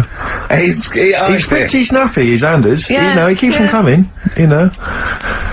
It's a shame that, you know, that we sort of couldn't sort of maybe meet up with him and try and persuade him that, you know, he should come over to our side rather than, you know... Come over to the side. Exactly. To be on Yeah, our come side. over to the side. I think we've got him though, because I mean, yeah, apparently they did this survey in America. People who loved Howard Stern listened to an average of like an hour and a half a week, and people who hated him listened 2.5 hours a week. Yeah, exactly. So I think he's probably more faithful a listener, yes, than some of the people that quite like us. Exactly. Yeah. You know what I mean? He's got to listen. I'm the same with some people. I've got to listen to things that I just think are awful. I can't. You know, it's compulsive viewing. So, you know, I don't care if people listen to us because they hate us or like us. No, indeed, as long as they're listening. I was on the as long as they're spending money on the advertisers. other day. Yeah, I was on the tube the other day, and obviously there's lots of pictures of you guys, and there's a young couple, and the guy was trying to explain to the girl what you did, and he said, no, you should check them out, that they do quite well, actually. Really? Nice. That's very sweet. Why was he explaining to her? She didn't know what was happening, or... I don't know, I sort of, as I walked by them... Have you leaving out the fact that she went, oh, I hate that bloke? No, not at all, no, because I would say that, because that would be quite a He had some Germans laughing at him on the tube because he recognised him. You don't think of that? Well, because obviously Ricky doesn't travel on the tube anymore. He's too rich for that. I never did. I always thought it was beneath me. Sure, but I used to walk everywhere, didn't you? But I'm still forced to take the tube, and I sat on the tube, and it pulled up, and outside the window, just happened to be on the station, was one of the posters with us. So I was kind of there, not realising it was behind me, and these big kind of fat German or maybe Bavarian guys. Well, they're in lederhosen eating sausages. Yes, they were. They're Bavarian. Yeah, they were. And I noticed one of them kind of looked at me, then looked at the poster, then looked at me, just happened to say it, and whispered something to his friend in German. You know, I don't want to try and do an impression. That's freaking goggle-eye. Oh, wow. I think that... No, but I know what you're thinking it means. It doesn't mean that. Right, okay. It means... What's the rough translation? Elegant boy. Right, okay, yeah. And so anyway, That's freaking goggle-eye. He pointed out the poster, and his That's mate... lanky piss and streak. And his mate burst into laughter. And then we pulled they've got a great sense of humour, the Germans. Well, that's indeed. the thing. But we rumbled onto the next. We rumbled onto the next station, and the poster was in exactly the same place. And this time they tapped the shoulder of someone else on the train and pointed me out, and that person also laughed. An Italian? An Italian. There was a French. Was there a bloke with a beret and a little moustache on the other side? Yeah. Was the United? Did you get on the United Nations Express? Just to, oh, imagine that. Yeah, it was fake. See the freak. Look at his freaky goggle eye. Right, whereas I love the fact that before you were at least pretending to be speaking German. Now this is an Italian with an accent. It's just the guy speaking perfectly good English. Same. You've not even disguised the insult there. Oh dear. Oh, that'd be lovely. Try and insult me in other cod languages. You could bring Europe together if they just, like, instead of Esperanto, that there was just one common language. The language is freaky goggle eye. I'll tell you what would bring the Europe together is you maybe representing representing England on the Eurovision Song Contest. That would be great. With a self-penned tune. Should I do that? That would be magnificent. It's got to be worth thinking about. Just about everyone being the same. Yeah, just about people being equal. Everyone, not and also mentioning the euro. Yeah. Yeah, just doing that. I like all different. I like all different cheeses. Oh, je t'aime la musique pop. Yeah. La baby belle. Et le cheddar. I mean, I'm not fluent French. Le grand fromage. Yeah. Oh, it'd be lovely, wouldn't it? And they'll all be there, all in their different. Well, every line could be maybe in a different language. Yeah, and what would I wear? I'd wear sort of like a kilt. You'd wear a kilt, but you'd also have on your head one of those kind of big, what are they called? Those big furry hats that beefeaters or whatever wear. Or yeah, one of them. Is it kind of a busby or something? A busby? Yeah. Wear one of those, or maybe a policeman's helmet, a Bobby's helmet with the kilt. Yeah, you'd have the clogs. I'd wear the policeman's helmet under the kilt, so they just thought I was really enjoying the show. Yeah, good idea. Hey, excellent. We talked. Well, I think we talked for about 3 minutes without having to mention some kind of genitalia. We should celebrate by playing one of my tunes of the year. Really? What one is it? U2 Electrical Storm. Oh, I know you're a big fan. I know you're a big fan. Well done. Cheers. Electrical Storm, U2. I think that's my favourite of the year. If I had to pick one, that's great. And I do still feel slightly guilty about dissing them throughout the 90s. But, you know. Don't feel guilty if you didn't like it. I like the 80s stuff, I didn't like the 90s stuff. I'm loving what they're doing in the noughties. I think you're a bigger man than them, Frankie, for being able to admit your past mistakes. I think you're better than Bono, despite all his charity work. You're more of a noble figure. Yeah, stop bothering the Pope, he's busy. Exactly. Well, Rick, my mother always used to say to me that you should write and thank your aunties and so on for their gifts. Yeah. And I feel like we should take a moment out just to thank all the people that have emailed or written into us during the year, because we don't, basically, we're very lazy men and we never reply. Well, I never look. You never look at emails. You read them and I go, anything from me, and you go, I reply very occasionally if I think it's worth it. You're like my secretary when it comes, you protect me from, like, people who... The insults and so on. Yeah. Are there any insults, are there? Oh, there's plenty, yeah. Do you have to protect him, really? Oh, God, yeah. There's lots of things I don't tell him, lots of things I keep from him. It's not very nice at all. Well, he's not as popular as he thinks he is. Oh. He thinks that when he's, like, dancing around and making funny faces and squawking and making noises and stuff when we're filming, he thinks that everyone thinks that's enjoyable. Yeah. What, people think I'm quite an annoying little prat, do they? That's not the word they use, but you're near enough there. Yeah. Oh. Yeah, they didn't say prat, but you're on the right lines. Okay. For instance, we had an email here from Graham. He says, please stop the chat and let's hear some more great ads, as I'm still not sure what mobile phone I should get the wife for Christmas. Well, maybe this will help you out.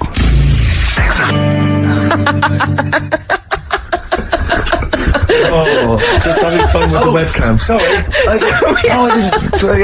We're just playing with the webcam. The webcam's an absolute treat. That is a lovely picture. There's a little picture there of Steve on That's it. lovely. Right, that keep the ladies happy. That was Feeder. If I know them. Great. Yeah, no, that's one of my favourite tracks of the year as well. Feeder, you've enjoyed that? Which is what we're doing. God, it's gone quickly. It's only quarter of an hour to go. Yes, indeed, yes. Karl will be back next week for our kind of Christmas bonanza. I say that, we've got nothing planned. There's no reason why it should be a bonanza. That'd be nice, yeah. So we'll play some Christmas tunes, and no doubt Karl will have some kind of festive game for us, maybe, or a festive, some festive trivia. A couple of new games. I mean, he's struggling with Rockbusters, which we missed this week. Educating Ricky, he thinks there's nothing out there. All he could find was a parrot and a dog in a car wash. Yeah, you can't find any more interesting Still stuff. a little bit upset that we told him about intelligent crabs and babies forcing their way out. Yeah, we stitched him up last week by telling him some what we claimed were facts. Oh, because I was out shopping, so I missed it. Right, yeah. Well, you know, he sort of believes anything that's weird and wonderful. And we just made up this story. So I said two bodybuilders got married, and she had a baby, but after 6 months or 7 months, she was in bed asleep, and she woke up in terrible agony where the baby, who had born a bodybuilder, had forced its way out of the vagina and was pulling her along by the umbilical cord. Yeah. And intelligent crabs and stuff like this, and he was genuinely disappointed. Yeah, that they weren't true. But he got a new idea. What I'm gonna do is tell him 3 things. Yeah. One of which is made up and ludicrous, and 2 incredible facts. And it's called, That's Ridiculous. Brilliant. So he has to go, number 3 is Ridiculous. It's a winner. Yeah. Karl always comes up with the title first. You don't have to work the game show out from the title. Have you started work on That's Ridiculous yet? No, I've thought of a couple of things. It is great. It's so much fun to say, isn't it? Ridiculous. Yeah, that's Ridiculous. You're correct. Basically, it's like Call My Bluff, isn't it, really? It's not unlike Call My Bluff. It's not unlike Bluff. It's not unlike Bluff. Certainly, you've, yeah, we've had Oasis, Streets, we've had U2, we've had some cracking tunes. Can we get away with playing Nelly? Hot in Here? I think it's a cracking tune, I really do. I just think, again, you know, I'm not interested in what genre you think it fits into, or whether you think it's cool, or because kids like it, you're not supposed to like it. It's a good tune, and I think we should try and stick it in. But before that, Rick, can I just play one track? We did play it much earlier in the year. It's from that album, Son of Evil Reindeer, by a band called The Reindeer Section, and this is a cracking little tune. I just think it's beautiful, and nice to hear it. Oh, beautiful, marry it then. Oh, nice, isn't it? Very Christmassy. It makes me want to wish everyone a happy Christmas. Indeed. You know well, yeah, do it. No. Okay. That's called Grand Parade from the album Son of Evil Reindeer by The Reindeer Section. It's a nice tune. It's one of my favourites of the year. By the way, not at all. No, that's my pleasure. It's my pleasure. Claire. Just big highlights of the year for you as a final roundup. Sort of things have you enjoyed this year? I mean, musically maybe, or maybe stuff you've, you know. I've enjoyed that band, The Music. Okay. And The Rapture. Sure. And The Electric Sticks. Remember last time I sat in for Karl, we played Danger High Voltage. Yeah. Like one of the first times. That was the first time I'd heard it. You played that. And now we're playing it every hour. Yeah, because you're sort of a pioneer, aren't you, musically on XFM? You're one of the people who keeps it pretty raw. The early days of Idlewild. Ricky, do you remember the early days of Idlewild? I'll take that back as well. Teasing you about them playing the Pindar and Wakefield stuff. That latest single I love, and the video's great as well. Yeah. I'm a big fan of Idlewild now. You'd no, great, brilliant. Yeah. So yeah, it's been a good year. I haven't been out to many gigs, obviously, because I do the evening show. But you know, all the sessions which I'm doing the best of next week. Quick plug for the show next week. Best of the sessions. So it's been a good year. Low points. What are those? Low points. Do you know what mine are? What? Poverty and war and everything. Oh, I always hate it. I always hate it. No, you didn't say that. Yeah. No, you were going to say. I was going to say. No, you were going to say the streets or something, and and you didn't care about all the people dying. So don't try and do it now. Specifically, you're nasty. You like that? You like poverty? Oh, you like poverty and starvation? Play a record. That's interesting. That's interesting. What? Near Christmas time. What a horrible. You hope kids go lame? You're terrible. That's a terrible thing, Claire. Nelly, cheeky little bit of Nelly there on XFM 104.9. We don't care. Springsteen and Nelly, you don't get that on XFM, do you? No. Usually? No, indeed. We don't live by the rules, Stu. Absolutely. As I was listening to you then talk, you got bored? No. It reminded me of an email that someone sent in saying that they listen online, but because of however slow their computer is or whatever, it kind of stutters all the way through. You want to point out that is the way I talk. No, but they said it only happens when you talk. And I think they correctly identified that it's not the computer at fault. Well, that's why I wasn't worried about doing this boxing match, because I've definitely lost my looks, and I already slur. Yes. So there was really no danger of any damage. No, exactly, yeah, you do sound punch-drunk constantly. Exactly, but that's just part of your charm. Well, listen, that's been a lovely 2 hours for me. I've enjoyed it, I hope the listeners have enjoyed it, I hope you've enjoyed it, I hope Sturgis has enjoyed it. I've enjoyed it, well, I didn't really care if you don't butt in when I'm talking to Steve. You know, you You're here to press the buttons, Steve.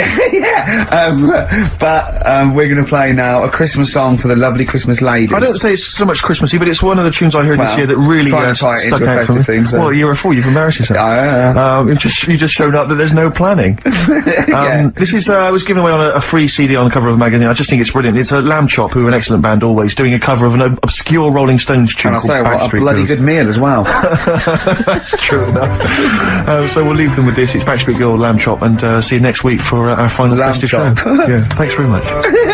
Embarrassing. Something embarrassing, thank you. I don't want you to be dissing all his mum and everyone. Yeah, there's a little bit of cussing in there, which they bleeped out, thankfully. Carl's in a bad mood already. He's been in about 3 minutes and he's in a bad mood, getting stressed. If you can't hack it, leave. What's the matter with you? No, I'm just saying, I was meant to enjoy last Saturday off and I didn't. Why not? Why is that our fault? Because you weren't here?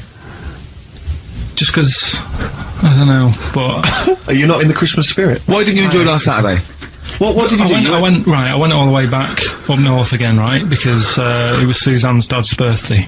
right? I was busy last week, didn't have time to get him a present or anything. Didn't have time to get him. So I got to Euston Station, bought a card for him, which was a Christmas card, so he wasn't happy because he was saying it's my birthday, and I said, well, I won't be seeing you again.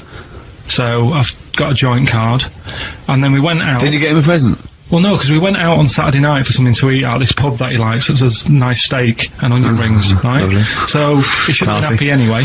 Yeah. But What, you paid for it? no. But you should have been happy anyway. Suzanne paid for that because it is her dad, right, not mine. So I said, all right, what can I do? I said to her. So she said, just buy a few drinks or something. Anyway, I didn't get around to getting drinks. I can't believe it. Can't believe it. Round to getting the Right, drinks. so I said, right, I'll pay for the cab. Right? Oh, what a lovely Christmas gift that is. Yeah, £2.50. I paid, no, it was like £3 quid there, £3 back. So £6 you spent on him? Well, no, I spent more. See, that's what he said. He You said, get the Bolton and back, can't you, for that? He said, oh, you've spent on me £6 for my birthday. I said, no, I haven't, because I gave the taxi driver a tip. I'm a little bit worried about his attitude as well. Because even if, I mean, that is a stingy present, but you don't say... Well, I mean, let's be honest, that's the worst Christmas gift ever, because, I mean, you're pretty bad, like we discussed in the past, but at least you spend a bit of money. Yeah. It's just thoughtless. Yeah. This is nothing. I know. You haven't given him any time. I mean, I would... And I knew my demographic. They loved it, my family. Yeah, they couldn't believe their luck. You know. Well, a tenner. You spent a tenner on him? Well, the cab fare was £6. But the thing is, it's not I don't think he's saying that. I think it's the fact that this is like, you know, frittering away in everyday life. Kind of he would have loved to, I'm sure he would have been appreciative of a lovely £10 gift that you cared about and bought. A book, he probably likes Fly Fishing, doesn't he, by J.R. Hartley. If you'd have bought that, he'd have gone, that's what I was looking for. Or what I was looking for, Karl.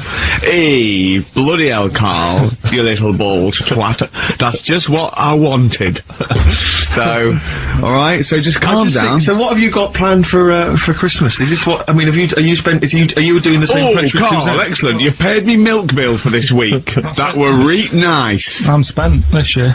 So have you planned anything for Suzanne, or are you just... Yeah, I'm taking her out Christmas Day for something to eat. Well, does you know that? Was that? She's working today, so she, you know, so... Right, okay. So what Christmas gift have you got? That's it, I'm taking her out. What, you haven't got a present? No, because we spent a lot Don't this forget, year. that's half yours, though. You're gonna be eating, you're not gonna just be sitting there watching her eat, going, oh, I'm hungry, but I spent all of it. You're gonna be eating as well. That's half yours.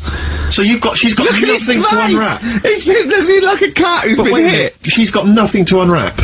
There's nothing. She's going to hand something over to you, because I've met the woman, she will. She'll hand something over, you'll open it, you'll love it. I might get something today. You shouldn't take me to begrudgingly persuade you to do it. God. Yeah. Right, so... yeah. Well, I'm gonna try and stick in some, Christmas songs. We're not playing all Christmas songs, but I've brought in a couple. So this is Christmas, John Lennon, The River, Joni Mitchell, Fairy Tale New York, one of the best Christmas songs ever. Oh, well, what about a bit of Pretenders? That's a good one, 2,000 Miles. Let's hear it. Pretenders, 2,000 Miles on XFM 104.9. This sort of Christmas edition, we're not here next week, are we? No. Karl is, aren't you? Well, you are in a way. I was doing the best of, isn't it? Yeah. Is it a best of? Yeah. Brilliant. Have you been putting it together? Not yet. Okay. I'll do it today. Tell me what bits you want in it, and I'll sort it out. It's not for me to say, is it? Yeah, it is the best stuff. Well, maybe people could email in with their highlights of the year for them. I'm trying to think what they were. I mean, mostly... It'd be mostly Karl, wouldn't it? Mostly Karl, gibberish from Karl. Oh, I think it'd be an awful lot of educating Ricky from Karl. Well, ricky.gervais@xfm.co.uk if you've got any thoughts on stuff you'd like to hear again. Is there anything you'd like to hear of Karl saying something stupid, me and Steve laughing or slapping him? Yeah. That's basically the competition, isn't it? Well, there's a couple of instances where I tried to kiss him, I think, and you encouraged me. Yeah. Those are some highlights for me. I wish I'd have videoed that. Yeah, so do I. You mentioned educating Ricky. We've only got, do you know, we normally have like 3 instalments. Yeah. We've only got 2 today. Why? Just, well, you clearly weren't busy Christmas shopping, so what's the Yeah. Well, like I say every week, it's a bit of a struggle finding stuff that I can teach you. But at the same time, what we have got, we've started the feature, I teased MTV with it, right? So I thought I'd best start doing it before they get someone like Zane Lowe presenting it or something. Yeah. So, do we need them?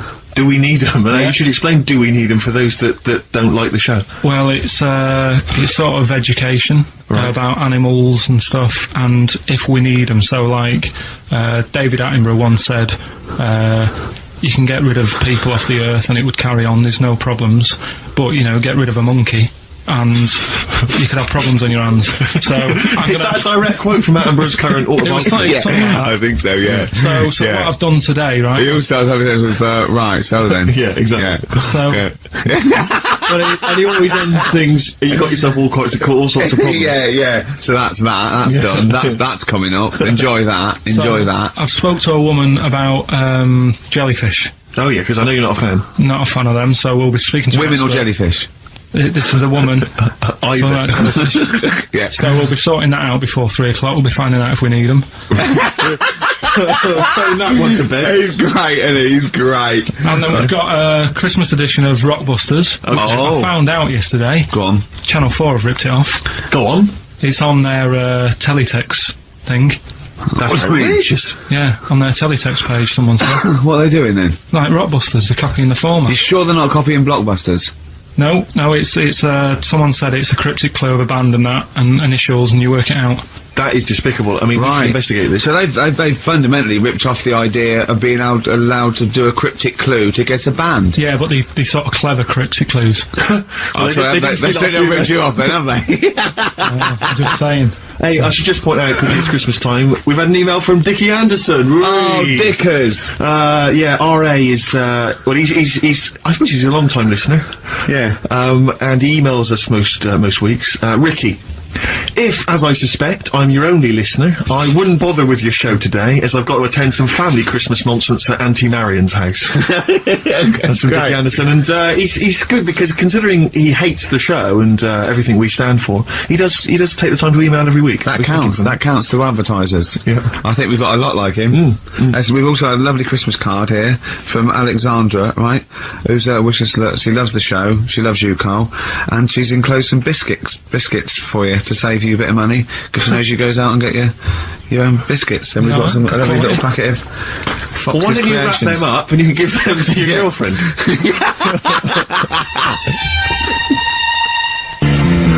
Don and Blitzman from the About a Boy soundtrack by Badly Drawn Boy. Christmas theme there. You spotted the Christmas theme? Yeah. Karl's not really in festive mood, but I can't imagine Christmas is your time of year, is it, Karl? Well, I'm not sure any time of the year is, really. I liked it when I was about... I think when I was about 7 I enjoyed it. Was that the one? Was that the big year for you? You get loads of stuff, you don't have to worry about anyone else, but once you've, like, got a job... What did you get when were you doing your paper round? How old were you then? I was about 13, 14. Well, that was then you were a man, weren't you? I had to buy stuff. Oh. But you're still not having a good time. You're quite selfish, man, aren't you? I didn't realise this. No, it's just that Christmas... And that's coming from him, Karl. My dad always said... Oh, right, steady on. Dad said Christmas morning was for, like, you know, for me, so he used to stay in bed. So he never... That's brilliant. That's a great thing to say, isn't it? Yeah. Christmas morning's for you. Run wild. Do what you want. Just don't bother me. I'm going to Honolulu for 2 weeks. That's great. Dad, it's Christmas. Do I have to do anything? No. So my mum used to get up, because she used to like to see my face light up, you know, when I open my presents. And then, to keep the fireworks. And then, then I had to go to my bedroom from about 6 o'clock onwards, because, like, my mum and dad were into having big Christmas parties, and I wasn't, like, old enough to go. Right. So they'd say, right, you know, you've had your fun there, you go up to your bedroom, stay in there. Really? Yeah, I remember one year, right, I got a train set, that's what I wanted. Yeah. Right? It's brilliant. Playing with it all day. I thought, I don't mind about the party, I'm happy staying up here, playing with this. Brother comes in. He's had a few, right? He's going, yeah, give us a go on your train. How old is he? He's a bit older than me, so he might have been like, let's see. Well, let him be 18. Yeah, probably about 18, 19, and how old were you? Like that. I had a train set, so, I don't know, about 14. Something like that, yeah. Right? So I'm playing on that, loving it and stuff, and then he comes in and goes, oh, give us a go. He turns the transformer up to, like, 14. He went really fast for about 5 seconds. Broke it, and then he went back downstairs. Wow. So Christmas, I hadn't even got to Sounds Christmas like Day. the Conservative government with British Rail. Satire, though. Rick, I just thought that there's satire. If there's any satirical shows listening or it doesn't work in any way, because there's the analogy falls down, apart from there being a train. Think it through, though. British Rail was trains. Yeah. And the government broke the trains in many, well, they didn't break them, like, not officially breaking them, but they kind of... it does work, it's perfect. Oh, I'm pretty pleased with that. And I can't, and no one's asked him to be on Have I Got News For You. It's weird, isn't it? Because it's strange, that, when you've got a satirical mind that's as quick as that. Yeah. All and right. it's broke your little train set, and so what did you do? I just like watched telly and had some sausages. I bet you were happy with that though, weren't you? It's a bit annoying though, isn't it, when your main present of the year's been broke. And did it ever get you fixed? No, that was it. That was it. Put away. I'm intrigued why your parents wouldn't let you come and join in the festive fun. Was it like really debauched down there? Was it like eggnog everywhere? Well, no, but I mean, that's fair enough. 6 is a little bit early, but I just think, you know, if you're your kid, you know, he had his fun, put him to bed at 8 maybe. And you think so on Christmas Day? I thought that was a day for family. Well, not if there's a party going on. Well, don't have the party on to Christmas Day. Well, that's another option. Yeah. Your parents are weird. Aren't they a strange breed? Well, I think that was the year, right? You're talking about buying presents and stuff. I think I did treat my mum to that. I didn't buy my dad anything. I think that was like when I got a bit older, I used to get my dad something because he wasn't that bothered anyway. No. So, got me mum. There was a cheap shop, right? Of course. Thank God for that. Called Snips. Right? So I went in there and I thought, let's see what I can get her. And remember Victoria Plum? I don't think so. Well, it's like a fairy character. Right. Right? And my mum's into gnomes and stuff, right? So I thought, right. She must be pleased with you then. Victoria Plum. I was thinking, is that one of the neighbours? Is it like a brandy do you liqueur? remember Victoria Plum? Victoria Plum. Victoria Plum, yeah, it's like a little fictional sort of character, right? Okay. So I saw it, I thought, yeah, she'll love that, right? So I did my paper round, saved up for 2 weeks, right? Got that sorted, went to Snips, bought the Victoria Plum. Next day, I'm in town with her, right? So I think, I know what I'll do. I said, come in here a minute, right? So we go in, and we're looking around, and I tested her, right? I went, look at that there, that's alright, innit? And she goes, oh, it's bloody awful. Oh, Karl. Oh, Karl, oh, God. So then, Christmas Day comes, and I said, don't bother opening it. She said, no, why? I said, oh, no, why did you still give it to her? So, well, it's too late, I'd already bought it. Oh, Karl. So she opened it, and I was like... And she said, oh, that's nice. I said, why are you saying that? I said, the other day, so it's bloody awful. She said, oh, no, I thought you were pointing at something else. Oh, no. So that's why I don't get anyone anything anymore. Oh, God. Play record. Oh, God.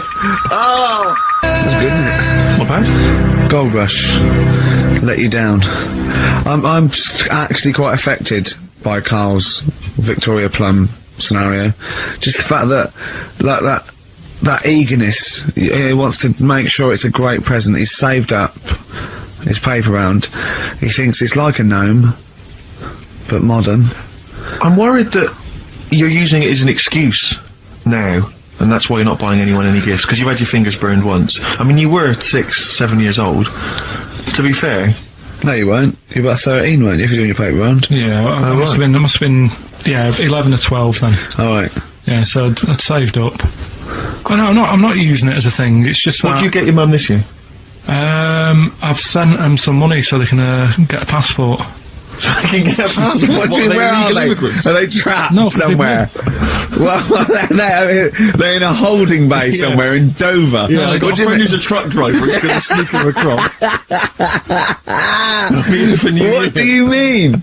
So they can buy a passport. What do they do, sell it when they're a bit down in their luck? No, they haven't got that much money, right? They've never been abroad, and the mate said they might take them next year, and they said, oh, we haven't got a passport, so I thought... You've got to buy a passport, have you? Isn't that your God-given right as an Englishman? No, you've got to pay for them, they're 30 quid each, so you better had to, otherwise they're conning me. Right. They said you sent them 60 quid. You don't get born with a passport, of course you sent them 60 quid in an envelope, have you? Well, check. Right. I love that. He'll be watching telly and France will come on and he'll go, oh, what do you think of that? She goes, it looks bloody awful. Yeah, don't open it. No. Don't open it. Yeah. Don't open it. So you've not paid for a holiday for them, No, I've just sorted out it's the better prize, isn't it? Because they can't go anywhere without it. Well, the passport keeps on giving. Yeah. So 10 years. That is, yeah.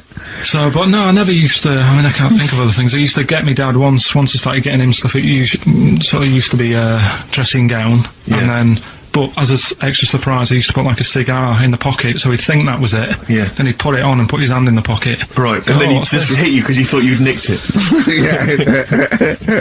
Oh dear. So you bought him a jacket with a cigar? That's quite thoughtful. Did you sneak a cigar once one Christmas? Yeah, well, that's when they used to have like the big do's, like I say. You know, they were known for it. Like the whole estate used to know that.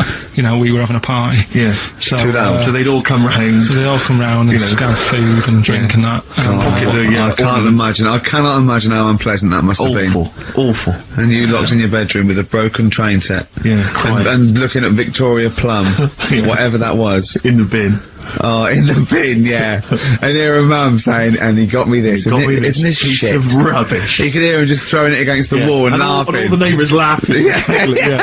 And you'd come down just be in pieces with loads of spit on it. Just loads of gob on it. And all the Polaroids of them just like laughing at it and pointing. Stamping on it. Alright. Flooding back. But no, I used to get up in the morning and then like they'd still sort of all be there asleep on the floor and on the sofa. Oh, that's awful. That's terrible. Christmas is surely the one day a year which is a family thing. It's for the kids. They're the ones that was Boxing Day. Well, I know. Oh, that's all right. It's over. Yeah. Back on the bike. All right. Who's going to pay for this? What, me? Yes, Karl. You're doing 2 rounds today. Yeah, what's your paper round supporting the entire family? No, so I used to get up and like go downstairs and they'd be asleep, so I'd be mooching about trying to find like another present that's still working. I love the idea that these people from the estate had like squashed his presents. So I found a cigar that had been sort of lit up and then put out, so I thought, I'll have a go at that. I went outside and had a go, and that's the last time I smoked. Right. So I tried it, I thought, I don't like that. I love that he does everything once. Yeah. In his life, it's a line of, I've done everything once, I don't need to do it again. Oh, dear. You know, I've said in the past to you, Rick, that my grandparents, so I love them dearly, but it's like, for the last 30 years, they've been waiting to die. I know, It's like they just sort of, it's like, you know, the novelty wore off of like... life in the 50s. Yeah, they got kind of bored of it. Life, in the 40s, it was brilliant. All sat around the old Joannas, the Bonds singing. They loved that. The 50s, you know, that was great as well, because that was the post-war years. It was, you know, it was a bit tight in the pocket, but it was alright, everyone pulled together. And then the 60s came along, all the crazy music, the funny hair. Let's stay in bed. Exactly, they basically stayed in bed. And, it was one Christmas when, my grandmother said to my dad, what do you like for Christmas? What do you fancy for Christmas? And, this must have been, I don't know, 20 years ago. She said, what do you fancy for Christmas, Ron? And he went, well, you know, I could do with a nice big kind of warm winter overcoat. She said, don't worry about that. Don't worry about that, because your father will be dead soon. It's right, you can have his. Meaning my granddad. Well, to be honest with you, my father's still waiting. Which is good news. Good news for my grandfather. Less good news for my dad. He's freezing. He's freezing. How is he today? He's fine. Oh, okay. Oh, I'm freezing. It's such a weird mindset, that. I think that, to me, is what sums up people from that older generation, the 40s and 50s. And it seems to me that you've got that kind of mindset. It's like you were born in the 30s. And whenever you talk of your childhood, it's like you had, like, a baked potato to take to school. And a hoop and a stick as a Christmas The other thing is, I think that that sort of generation, it seems that the man is dependent on the woman. There's a total dependence. Oh, absolutely, If she dies, he's done. Yes. He's done for. He'd just pine away. If he dies, she's got 30 years of pottering. Absolutely, yeah. Do you know what I mean? And going to, like, you know, the youth club and the church. I mean, it's sort of like that. It's sad. Of course, it's sad for them, but it's sort of not the end of their life. No, sure. And it sort of is the other way around. I don't know why that is. Yeah. It's terrible. That's a little melancholy thought for. I know. I've really you brought it down. You've brought it down. I've brought it. This isn't a nice show at all. This is terrible. Well, we're gonna have people just killing themselves. What? Well, I didn't really want to make it a Christmassy type show because I don't really like it. Oh, he's done it again. What, you did Christmas once, didn't like it? No, it's just play a record. I'm not religious or anything. What are you? You're not anything.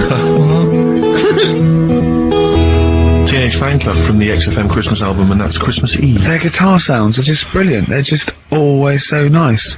Alright, Karl, would you like that? Would you like Teenage Fan Club? Yeah, they're good. Karl, I feel like you've never kind of enjoyed the wonder of Christmas. I can't ever get the sense, maybe except when you were very, very young, you know, that kind of bright-eyed, you know, thinking of Santa, you know, kind of, landing on the roof and coming down the chimney and drinking the sherry or whatever. So I like the idea of it, right? Sure. The sort of, you know, I used to get a couple of annuals every year, you know, like Yeah, so did I, yeah. And I was allowed to open one on Christmas Eve. Oh, that's brilliant.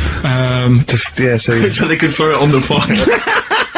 I think It is like quick skim through, do the work, yeah. I think that's a light of a cigar off the cooker. Oh. Well, anyway, listen, a good friend of ours, Ross Noble, a comedian, brilliant, he gave me this picture, Carl, which he's got from a magazine. He loves you. And I have to say, I think this, I'm just looking at it then. Obviously it's not going to mean much to the listener. Oh, this is but it is currently available, I think it's in the current edition of Bizarre magazine, so, you might want to buy that. It's not horrible though, is it? There's a certain grotesqueness about it. Oh, it's a deformed person, isn't it? Well, to a degree, but I think what it's going to do for Karl is give him, I think for you and I, Rick, we're going to see his face. Light up. Lighten up, like opening a wonderful Christmas gift. Oh, you know what? I think I've seen this. Is this the one with the kid with the big head? I'll be honest with you, Karl, it is. Have you seen it already? Yeah. Let me just show it to you again so you can I haven't seen it. It's like... Yeah. We shouldn't be laughing at that. No, but that is like the kid who I went to school with. That is the same. That can't be the same. So do you recognise him? Seriously, that is the same thing he had. I mean, I have to say, it does look like it's been computer generated, it's so odd. Yeah. But look at the child's face. I know. Look at his reaction. Don't take another photo of me. I'm not sure this is right. It's not right, but I was hoping that would give you, Karl, just a little glimpse of, we've had a request as well on the best bits, so someone wants to hear you talking about your mates with the big heads. I can't believe it, because every time we go there, we get some sort of complaint about something. About what? Just leave it. Well, that, for some reason, that always goes from the story with my dad going to Blackpool for taking those kids there. And what kids? And, leave it. No, what? I don't know, there's people that know what you're talking about. I'll tell you when we put a song on. No, well, I know what it is, but you can't just say that. Is it when your dad put a kid in the wheelie bin? Because he was getting out of hand? Yeah, so we're going to be... We can't go through it again, it's too controversial. We're gonna... what's her name? No, the thing is, right, you were just saying about what are you, about Christmas. That's the funny thing, right, because in our house there's no one who's religious, right? No. My dad got annoyed when I went to church that day. He was like, what are you doing that for? Of course. I went to see a gig in Liverpool. Remember the band The Christians? Yeah. He thought I'd join some club. Yeah. I said, I've been to see The Christians. He was saying to me, man, what's he doing going out with them? Yeah. And then, the other thing is, because I'm not christened or anything, my mum used to say to me, don't tell anyone that, because there's witches and stuff. I want to go back and see his upbringing. I just want to go back and see him at 7. One day in the life of Karl, age 7. Just have 3 ghosts visit him tonight. And take him back to his time. But we could go with him. Well, we can be some of the ghosts. Yeah, the ghosts of Christmas past. Oh, remember this? That's incredible. Because there's witches. What? Just say so she wasn't Christian, but she thought maybe someone could take your soul because you weren't Christian. It's like, there's cults and that, isn't there? And if they find out you're not christened, then... Right. I don't think they care. I don't think a lot of cults care. Well, but what can they do if you're not Christian? I don't know. I just said all right, because then through that time there must have been a time when. But hold on, now they know. Yeah, but I'm older now, so I'm alright. She used to worry about me playing out on the street. Oh, she was worried about when you were naive and stupid and easily led. Well, yeah. No, good point. No, you're right now, yeah. Yeah, good. Rockbusters. Rockbusters. We'll tell the prizes, Steve. Yeah, we have Christmas gift. This is Christmas gifts. I don't know if you'll receive them in time to actually pass them off as gifts. I wonder if I can tell that, Ross Noble story that he told us. I don't know. We'll have to discuss that when the record's playing. Okay. Alright. Okay, so you heard a track from it just then. This is the XFM Christmas album. I think that's been knocking around here in the office for years, hasn't it, Karl? Or is it new this year? It was brought out about 2 years ago, but Christmas songs are Christmas songs. Yeah, it's not bad. There's Scott bands on there, like Dandy Warhols, the Webb Brothers are on there, Drugstore, Bell and Sebastian, Flaming Lips, all sorts. So we've got that to give away. We've also got this Smashing Pumpkins compilation, which that seems to be knocking around for weeks. Another one of those 50 years of the greatest hit singles. I don't know, Culture Club's on there, Queen, obviously, I've just seen the cult film. Yeah, the cult film will come back to shortly. This, I think, is one of the most exciting gifts. If you have a video player and you want to get trim, then surely Big Brother 3 champion Kate Lawler and her cardio combat video, in which I think she uses kind of, I don't know, military boxing training to get you trim and taut and looking as good as her, then you can get that as well. We've also got a exclusive 7-inch single from the White Stripes, a kind of Christmas single. Is that from them? Yeah. That must be quite rare. That's probably the only thing that is worth something. and the current Badly Drawn Boy album, Have You Fed the Fish, which I think is slightly mediocre. They've gone up, actually. I think that the level of prices there has gone up. Not a bad selection, but here is the big movie, and actually I have to say this is not a bad one. It's not, again, it's not terrible at all. It could be worse. It's James Caan in the original Rollerball, not the disastrous remake that came out recently, but the DVD version of Rollerball, so that's there as well. So something fairly interesting. That's worth winning. Right, come on then, let's do Rockbuster. Well, will we play a song to give people time to get a pen and paper and that? Yeah. Yeah, so we're doing it next. Yeah. Karl Pilkington, the man of the moment, with his Rockbusters coming your way with all those great prizes. Yeah. Right, we're doing it now? Yes, sir. I noticed Heat magazine sort of put a bit of a spanner in the works. Why? Because they were saying, oh, maybe it'll be a Christmas edition of Rockbusters. And I'd already sorted them out. I wouldn't worry, Karl. Well, what I've done, I've cleverly tweaked them to make them Christmassy. So the Christmas bit in it has got nothing to do with it whatsoever, but I just thought... So you mean that clues have a Christmas element? Well, yeah, but it's nothing to do with the answer. It's nothing to do with the answer. Right. So why don't you just ask the normal ones and I'll ring a bell, I'll shake some bells. Well, it's the equivalent of that, but in sort of speech. Right. Brilliant. So the first one, there's a load of letters there asking for advice. Put them on Claire's desk. Oh, and have a good Christmas.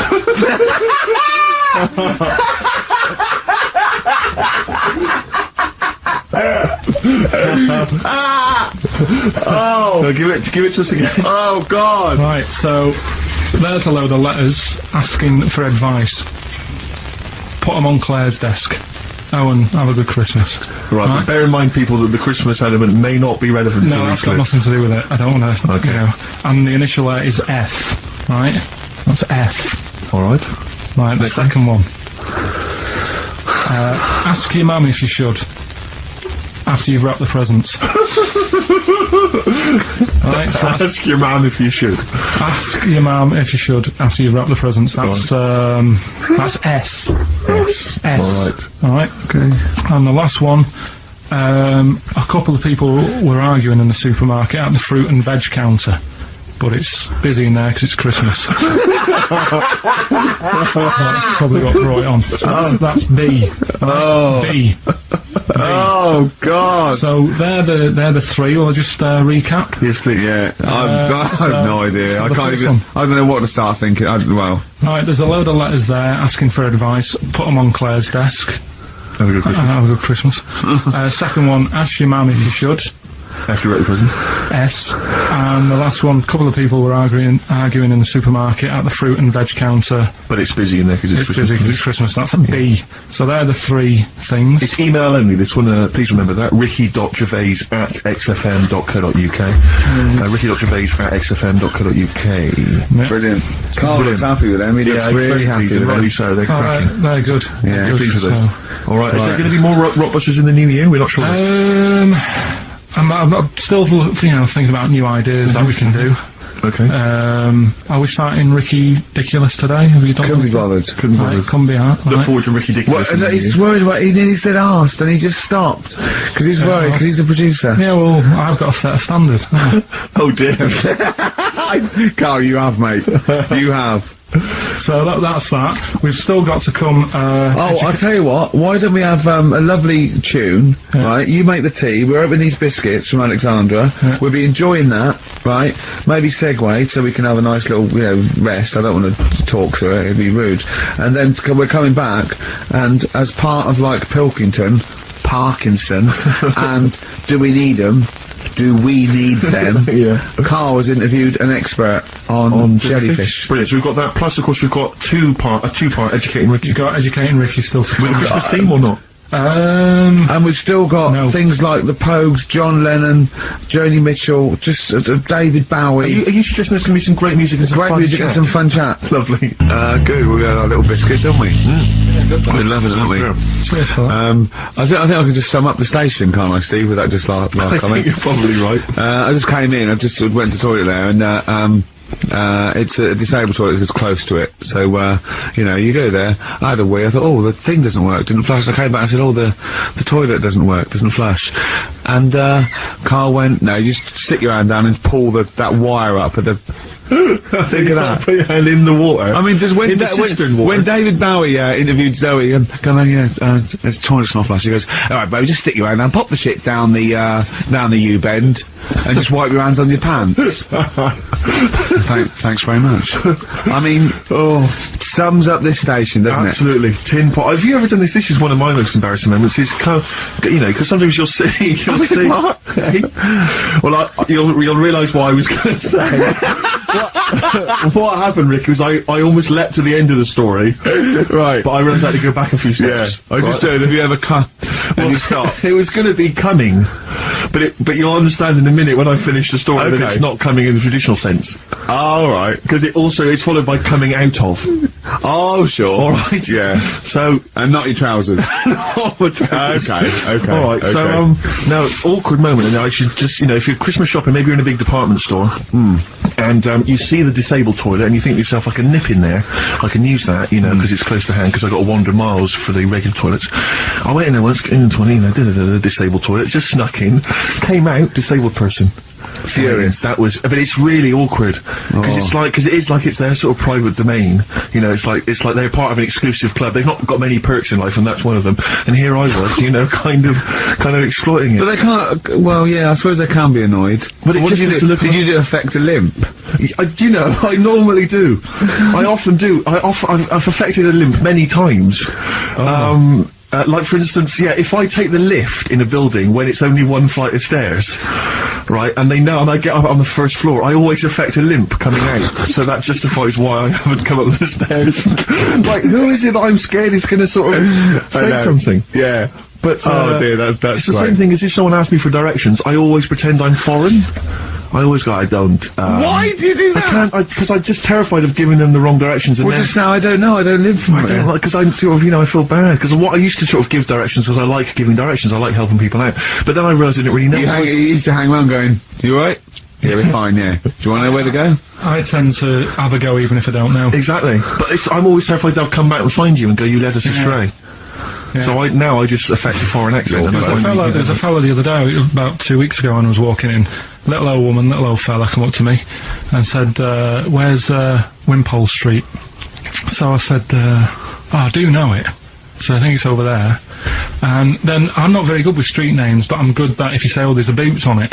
Right. Do you know what I mean? If there's something near it, it's like the same with directions when I used to drive a lot. Yeah, or historical facts. I don't know like old motorway names, you know, like and this and M that. I can never remember that, but my dad used to always say, right, there's a horse in the field, turn right, and stuff like that. Good stuff, yeah. And it's the same with this fella, he sort of said, where's Wimpole Street? And I said, well, what are you after? And he said, I'm after some blood.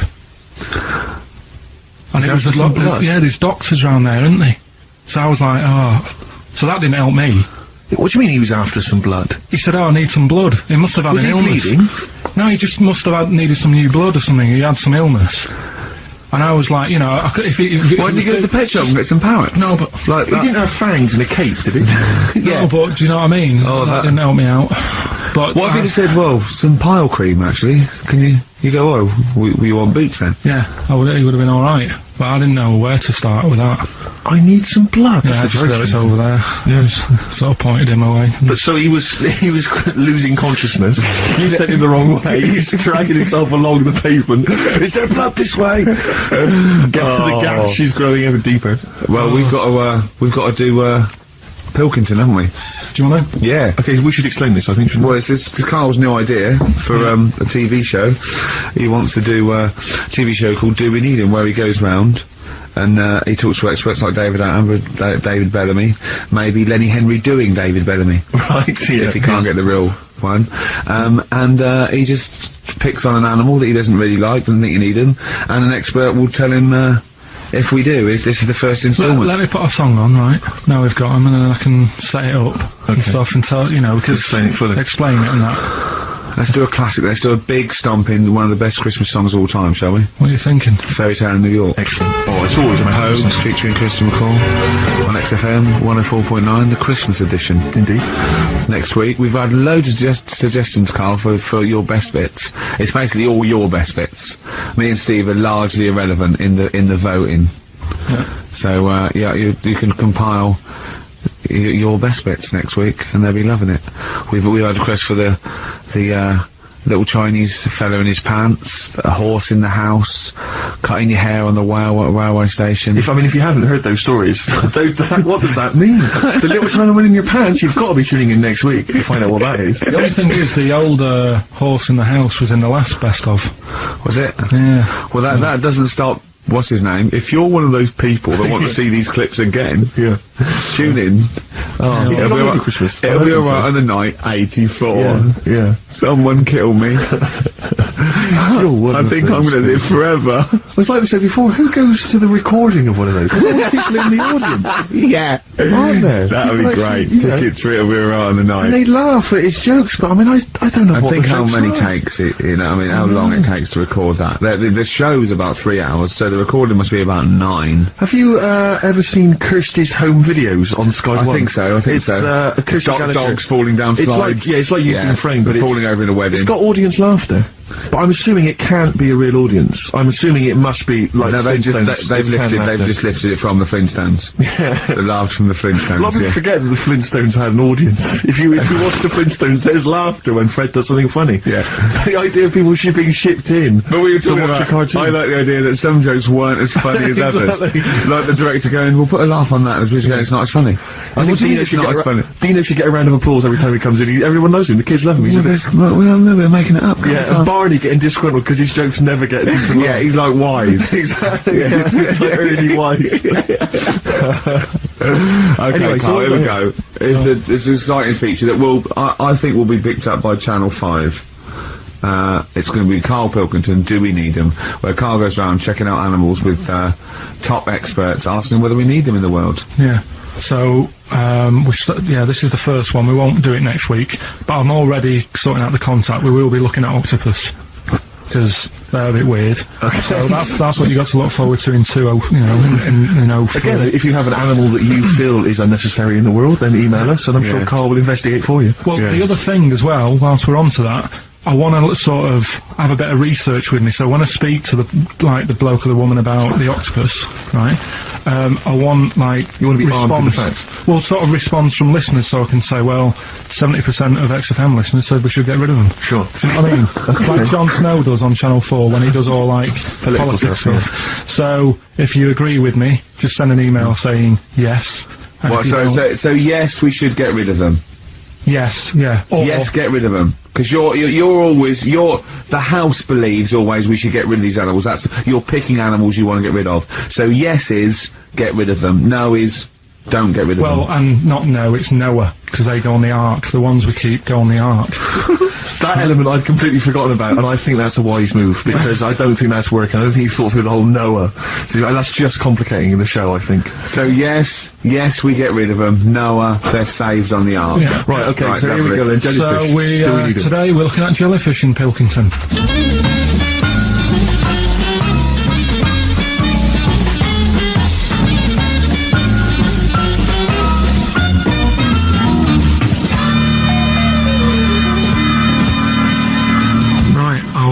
I'm talking to Vicky, who works in an aquarium in Anglesey, isn't it?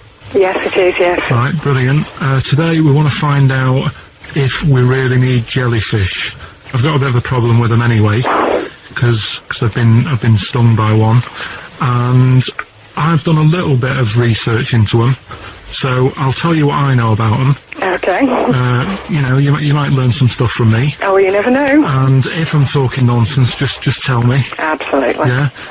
Right, so first of all, they don't have eyes, do they? No, they don't. Right, so I'm right with that. No lungs. No lungs. They haven't got a heart. No hearts, heartless. And they're made up of 97% water. Yes, they are. So they're pretty useless, really. Well, they have got a nervous system. They're actually about 650 million years old, so they've evolved and they've outlived the dinosaurs, and they're even older than the sharks, and they can even outfox us, because NASA scientists have worked with them to try and work out how they operate in weightlessness, and they still don't know how they do that. Took them into space actually to figure out how they did that. Seems like a bit of a waste of money, but do you know Paul Maddock? I used to go there a lot for my holidays, and there used to be a load of them washed up on the beach. People on motorbikes used to go over them and stuff. Yeah. Well, we get the moon jellyfish. That's the ones with they've got pink bits in the middle. Yeah, that's their reproductive bodies. I think that was them. I think they're the ones who went over on the bike because you could see pink bits. What do they do? If the jellyfish went, would we have a problem on our hands, do you think? Okay. You might have a bit of a knock-on effect, because things like turtles eat jellyfish. Yeah, but do we need turtles? Well, don't forget that when you take out something from the marine system, something normally feeds on. I mean, they're not just there for the fun of it. Something either feeds on it or feeds on what they excrete. What you're saying is they exist to sort of feed others and also to eat some stuff that's in the sea. They control the population of other fish and species that might otherwise be a problem. Okay, well, let's kind of wrap this up, right? The question that I'm asking today is, do we need them? Say if Noah had his ark, right? You've swam and got on the boat, you're alright, you're safe, he's going to keep you to sort of populate the world as well. Right, so it's you and him. He's not a bad-looking fella, so you're happy. Yeah. He says to you, Vicky, do we need him? Absolutely.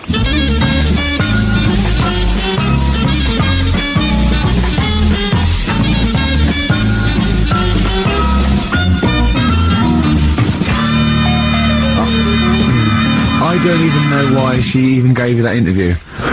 When you start off with, right, trying to find out if I need you, but what did you tell her to get her to talk to you?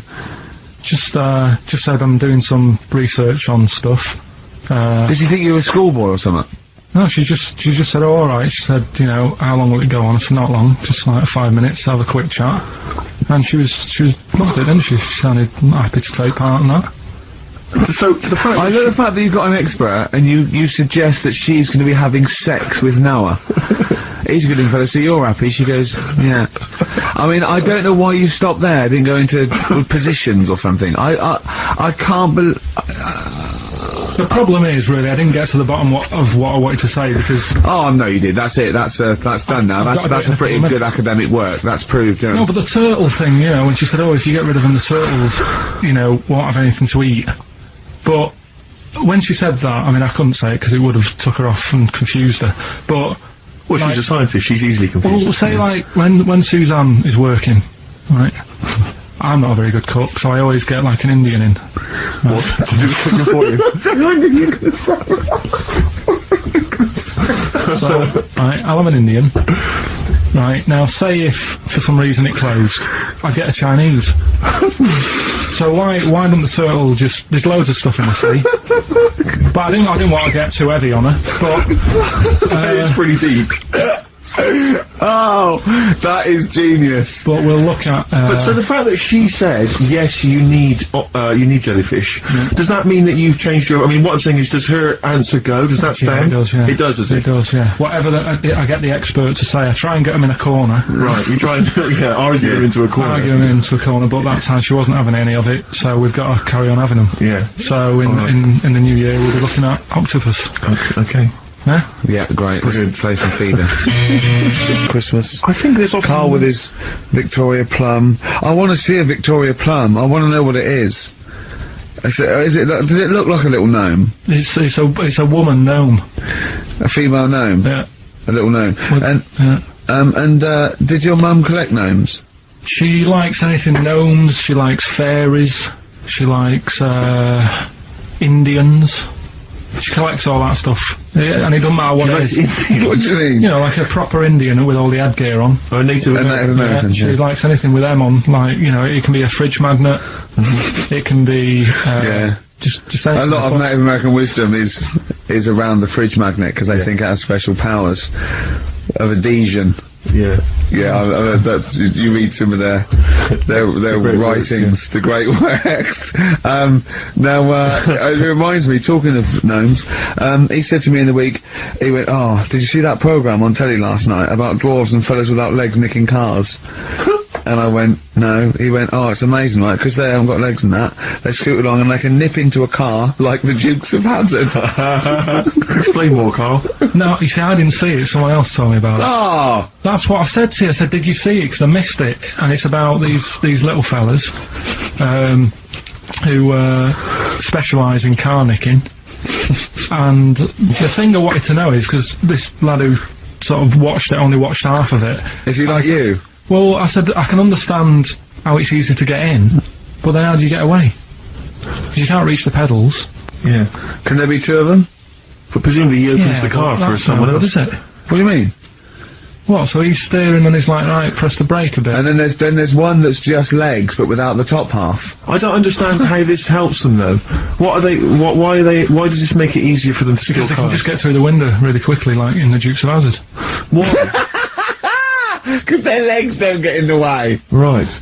Do they just run? And just... But what do you mean, the window? I mean, what? So someone's driving along... No, I didn't see it. And This is leaves why the I'm window asking open? you. I didn't see Do it. they leap in when there's someone still driving the car? I don't know. Well, there's too many things left unanswered here. I can't go Well, over maybe someone's seen Christmas it and they and can not know. email in. But that's sort of... This panicked you anyway, I imagine. I bet you were gutted you missed that programme, weren't you? Well, I'm interested in stuff like that. Because I like learning, which gets us on to educating Ricky. Oh, excellent. Slick. We've had a good year of stuff. Teaching We have, stuff. well, yeah, I've learned a lot. Can you remember any of the Of course I highlights? can. There was a deaf girl and she hit her head and she could hear. Yeah. There was also some people who ate tomatoes thought they were poisonous on lead. There was also a doctor who gave a blood transfusion with some parrots from the pet store. Yeah. Because the doctor in America, and it was the olden days when the lines were bad, said give him his parents' blood, and the doctor this side thought said give him some parrot's blood. So that was true, and that educated me. That was facts. What have you got for us? Well, we've only got two, because I've taught you about jellyfish today, that we need them, so we've only got two things to go at, and I give them a little headline so you remember them, to make them snappy. The two headlines you've got, oh, what a catastrophe. Okay. And the second one is, well, you'd think it'd be Bughead, wouldn't you? What? Well, you'd think it'd be Bughead, wouldn't you? You'd think it beat... No, you'd think it'd be... Yeah. You'd think it'd be Buggered, wouldn't you? Bughead. Bughead. This can't be... If this is anything with a bug living without a head, I'm not interested. Because we've done it. All you've done is Well, let's just do what a catastrophe. So it is that. Right, do that one first. Which one? Which one are we doing? No, do the Bughead one. Right, well, the Bughead one. Well, we've talked a lot about animals and that, haven't we, without heads. Surprisingly, we have. I think a disproportionate amount on it. If you're a new listener, this is the first time you listen, you'll be surprised. Yeah, we've done all that. We've covered worms, the way if you cut their head off it grows back if you don't cut too high above its neck. We've covered the chicken, the fella who blinked. Yeah. I can't go into it again. Right. Let's not go into it again. We've had the chicken with no head that lived for 8 months. Yeah. And we've had the cockroaches living for a week without an head. Right, okay. Well, it's a bit more on the cockroach front, really. Right. They've found, right, that if you get a cockroach and you cut its head off, right, and then you find a cockroach that's still got its head, but it hasn't got any legs. Right. Right, it's not over for both of them, right? Because what you can do, you get the one that's got the legs, right, with no head, sort of running around, get the one with the head, sit it on top of it, right, get a little tube, okay, so that the fluids... So is this aunt is go out of the room? Finish. This is like Blue Peter. You can get this for Christmas. Right, you get a little tube, you sit that on top so the bodily fluids are still running between the two. Right. The head of the one on the top will control the feet of the one on the bottom. Okay. What about that? Good. And will it continue to live? Yeah. Okay, you don't know that for sure, do you? That was just a question out of the blue he wasn't expecting. What do you think of that? It's good, yeah, it's great. Yeah, it's just a primitive nervous system that can, yeah. Did you expect us to be more impressed and excited by that? Did you fall off your chair when you read that? Did you literally topple off? Going, Did you cartoon? think you were going to be the Frankenstein of the insect world? Yeah. No, I just was thinking if they can do that, you know, With them, can they do it with humans? With humans? Because I also did a bit of research on. Did you come to the sort of conclusion that apart from the moral aspect of it, that the human was probably more complicated than? Yeah, but do you know what I mean? Things move on, don't they? Do you know what I Modern mean? science, Rick. You know, I had Binatone as a kid. Now they've got PlayStation 2, and the difference in 10 years. They is have amazing. found that if you lose your head, a cockroach can live normally on your body, but not the other way around. Your head on it cannot control its legs because it's too complicated for your brain. So, yeah. Well, then other research, because I thought if you don't learn from that, I'll give you something else for free, right? Go on. For free. That they can clone people. The only reason they don't do it, right? Say if like Ricky needed a lung, right? They could clone you and make you the same, but the only reason they don't want to do it is because it'd be a bit horrible, wouldn't it? So and it would take sort of 18 years for me to get an adult lung. And there's all kinds of moral implications. Yeah. What do you mean, yeah? You hadn't thought of that? So, sorry, because lest we forget, Rick, he ended with the only reason they don't do it is because it's a bit horrible and that. Which scientist said that? Right, let's That's a quote. Right. That's not it. That's not the other one. That's it. No, that was just, you know. We've got another one to come. Oh, I can't wait. The headline again? What was the headline The again? headline, oh, what a catastrophe. Looking forward to it. Yeah, a bit more counsel. This is from his covers album. This is called Snowbird. He's so happy that the XFM listeners understand his stupid clues, and he knows it annoys me. We've got some right answers We'll be for giving out the Blockbusters. answers just quickly, just in case someone sort of missed one of them. I'll just quickly do them, yeah? Yeah, go on. First one, there's a load It's your of letters. There's a load of letters there asking for advice. Put them on Claire's desk. Oh, a Merry Christmas. Ask your mum if you should. Oh, a Merry Christmas. And a couple of people were arguing in the supermarket. It was at the fruit Christmas, and that's veg why. counter. And that's B. Okay, we'll give those answers out shortly. Yeah. I just have to show you something, Rick, before we move on. I know we've got another Educating Ricky, but someone just sent this in. Yeah. They've been looking on eBay for Victoria Plum. You're joking? Come here and see the photograph. Oh, God, that's fantastic. Oh, well. Yeah. Have a look. That's it. Oh, God, he got that for his mum. It's the worst piece of tat I've ever seen. Carl! Carl. Imagine how... Oh, Gutted. Carl. Imagine how... Look, think of him now, right? There it is. Oh, that's the worst thing I've ever seen. I'll tell you, it looks like a Diddy man gone wrong. It's it looks like extraordinary. a Diddy man prostitute. That is... Is that the one, Carl? Is that... Well, it was a different colour. It had a yellow at mine. No, but look, how do they get... Tell them they Okay, so, going to eBay. So you need to log on to ebay.co.uk. I'm sure you've used it before. It's the online marketplace, ebay.co.uk. And if you type in Victoria Plum, I'm assuming that you can track this down. That's amazing. It's the worst piece of rubbish just I've ever think seen. how cute he was as a kid, though, doing that. Just think of him, just going... just seeing that and thinking, oh, like, he likes gnomes! It's the worst thing I've ever seen! I mean, to be fair, I don't know what her prize collection of gnomes looks like, but I can't imagine they're much better than that. I mean, gnomes are a fairly grotesque thing. But certainly your mum's taste and discretion is... Did you have those houses on your estate? You'd go in there and it was just loads of those dolls still in their packaging all around the room. And sort of like one of those homes that keeps the sort of packaging on the three-piece suite. Why don't you buy another one for her for Christmas? Yeah. It's $3.99. It looks like that's £2.49 because that was $3.99. Well. Oh, buy it, Carl. No, 'cause I've sorted out her passport this year anyway. I'll get her that next year. Right, so listen, right? Okay. So, that's Educating Ricky of the year. Oh, Christ. What a cat toast. Yeah, let's do that then. Victoria Plum. There's this woman, right? Yeah. This woman, she's reading Guinness Book of Records. Yeah. And, she's flicking through. Yeah. And she notices that there's a world record for a cat, right, with 27 toes, right? So she reads it and she thinks, well, that's not right, because her cat's got 28. What do you mean a cat's got 28? Her cat's got 28 toes.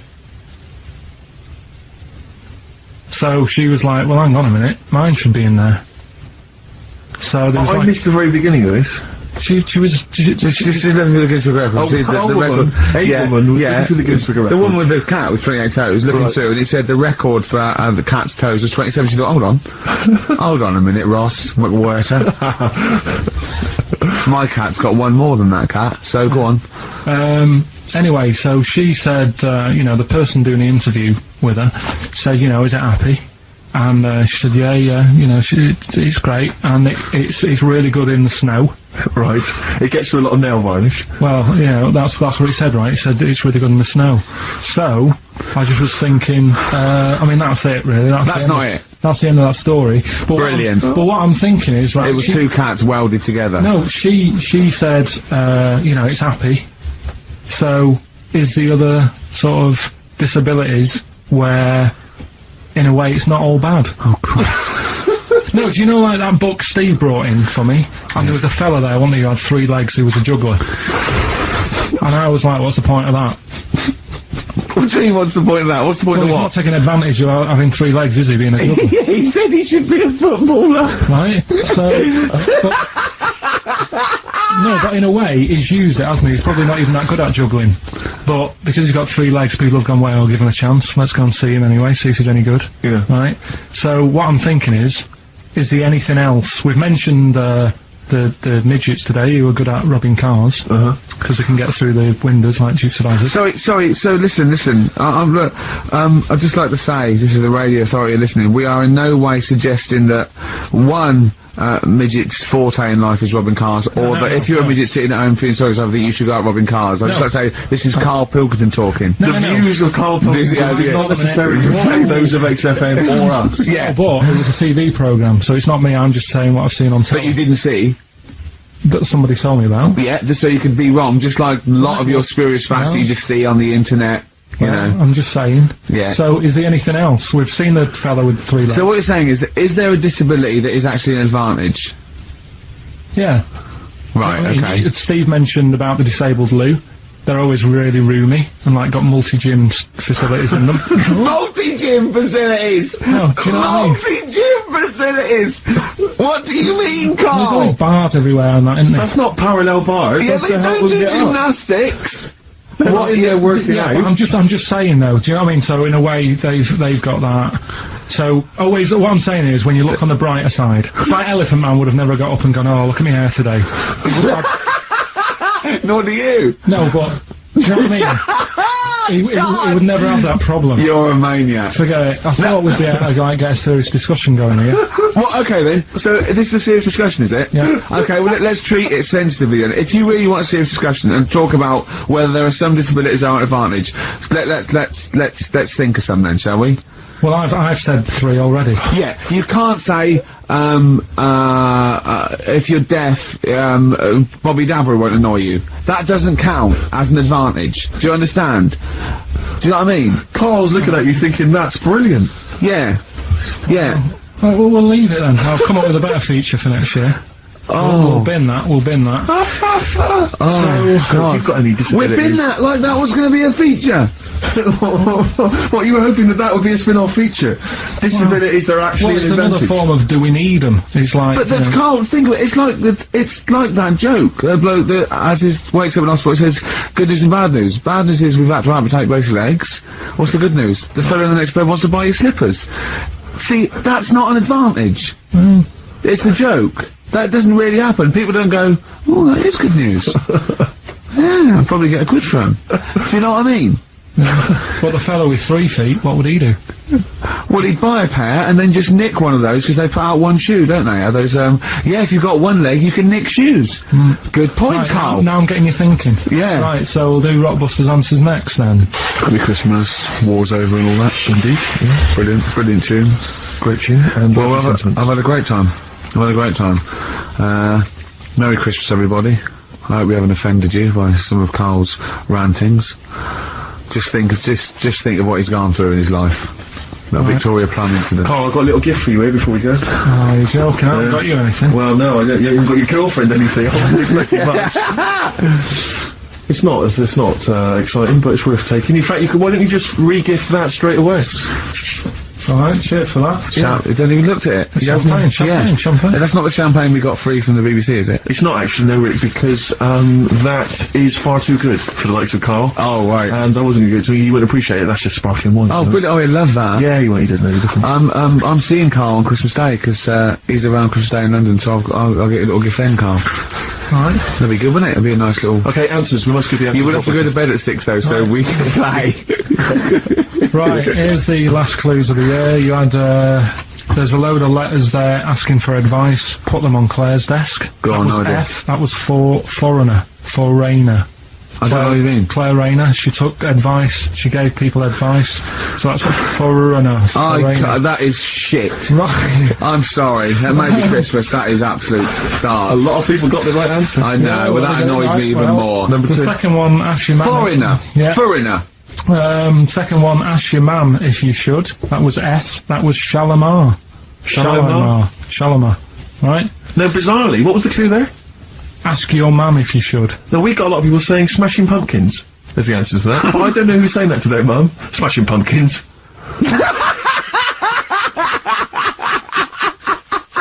Merry Christmas, Mum. Smashing Thanks Pumpkins. very much. Nice bollocks. Oh, that's great. That's great. Right. Smashing Pumpkins. Your dad bought them for me for Christmas. Yeah. And the last one, Lovely plums. Well, my Victorias. Oh, God. Right, we've got to wrap it up. Come on, then. A couple of people were arguing in the supermarket at the fruit and veg counter. That was B, that was Banana Drama. They were, like, having an argument. What do you mean Banana Drama? What? No, wait. What group is Banana Drama? What group is Banana Drama? So? You're a fool. You're a twat. Well, you say that, but you accuse Karl of that. You're also accusing lots of the listeners, including the winner, Nicola Rogers, of London, and she wins those great prizes, and she got them bang on, so... Banana Drama. So, can we finish there now? Yeah. What do you mean? What do you mean, can we finish there now? Just play the ads and go. What? No, what are you talking about? We're going to play Generation Play Play that then. Goodness me, Karl, look at you. We haven't got time. Merry Christmas, Karl. Merry Christmas, Karl. Enjoy the champagne. Let's give him a little kiss. Oh, a little kiss? Oh, no, with tongues, it's Christmas.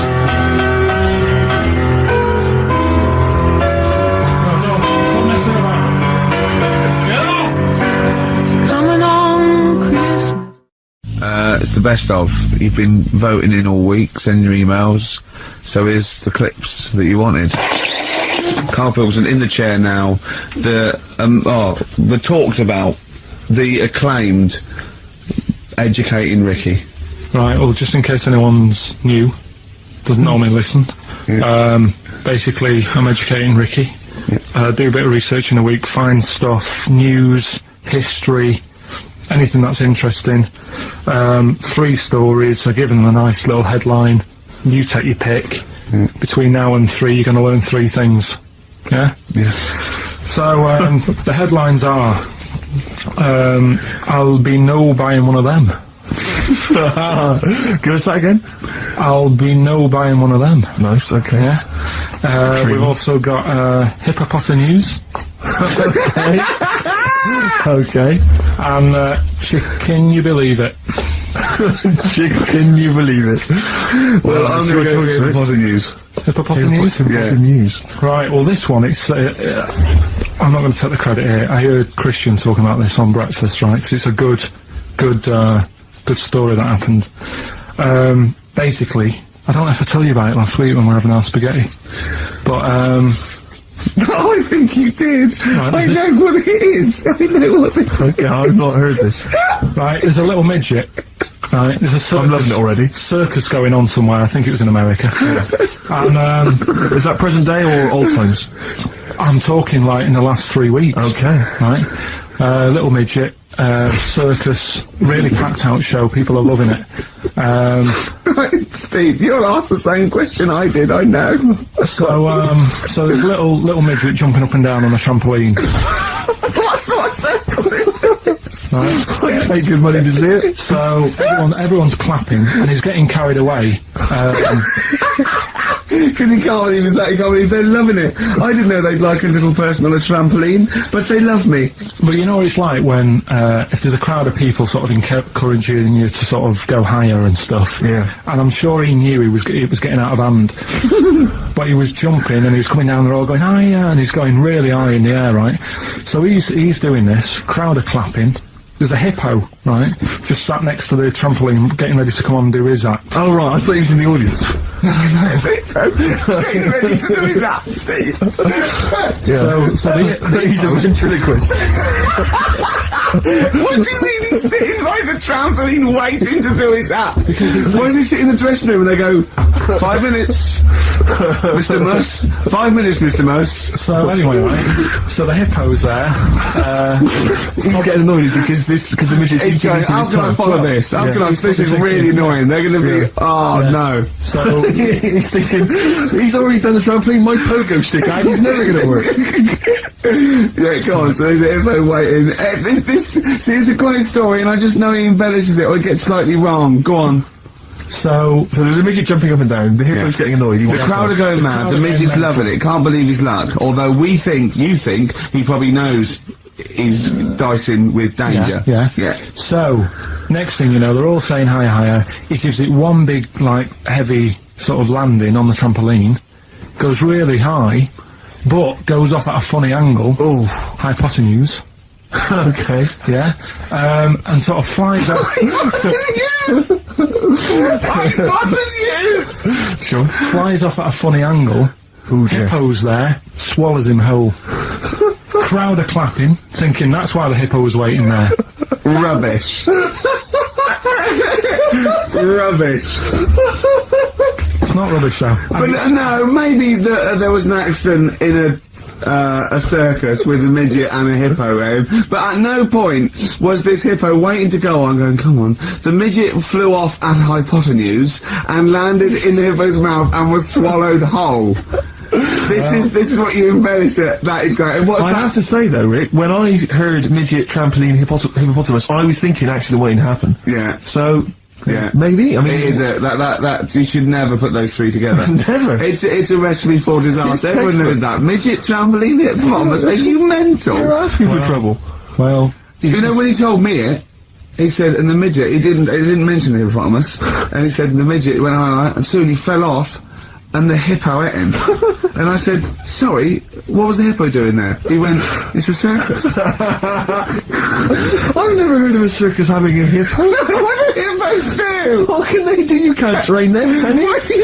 Aren't they, like, very deadly? They're huge, aren't they? You can't have a hippo in a circus. You're not thinking of Zippo. Isn't he the clown? Yeah. It wasn't some sort of where Zippo was eating a midget, and it's some sort of horrible sexual act. No, it was definitely. I heard it on breakfast, right? Oh, okay, sorry. No, it's definitely fact. Yeah, okay, right, okay, good. Well, let's play a record then. 4.9, I'm Ricky Gervais, with me Stephen Merchant. It's the best of. You've been voting in all week, sending your emails, so here's the clips that you wanted. Me and Karl went out, right? With me and Jane, Karl and Johnny and Gigi, wasn't it? Gigi, is it important to win? No. Okay. But we're walking on the street. Karl was there though, and he can back me up on this. We had a curry. We were walking back, and this little funny homeless fella, didn't he?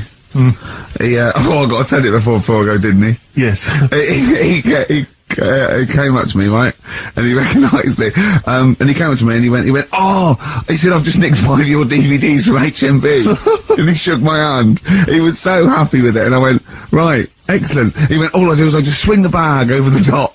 Like that, when I'm going out, and he had a bag full of DVDs, didn't he? And he was so pleased to tell me that he'd stolen. Isn't that great? He said they're going like hotcakes. Yeah, he said they're going like, of course they are! Yeah, you're nicking them. I know, we get paid for them though, don't we? So not the stolen ones? Don't we? No. What do you mean? Did you sign them for him? Well, you idiot.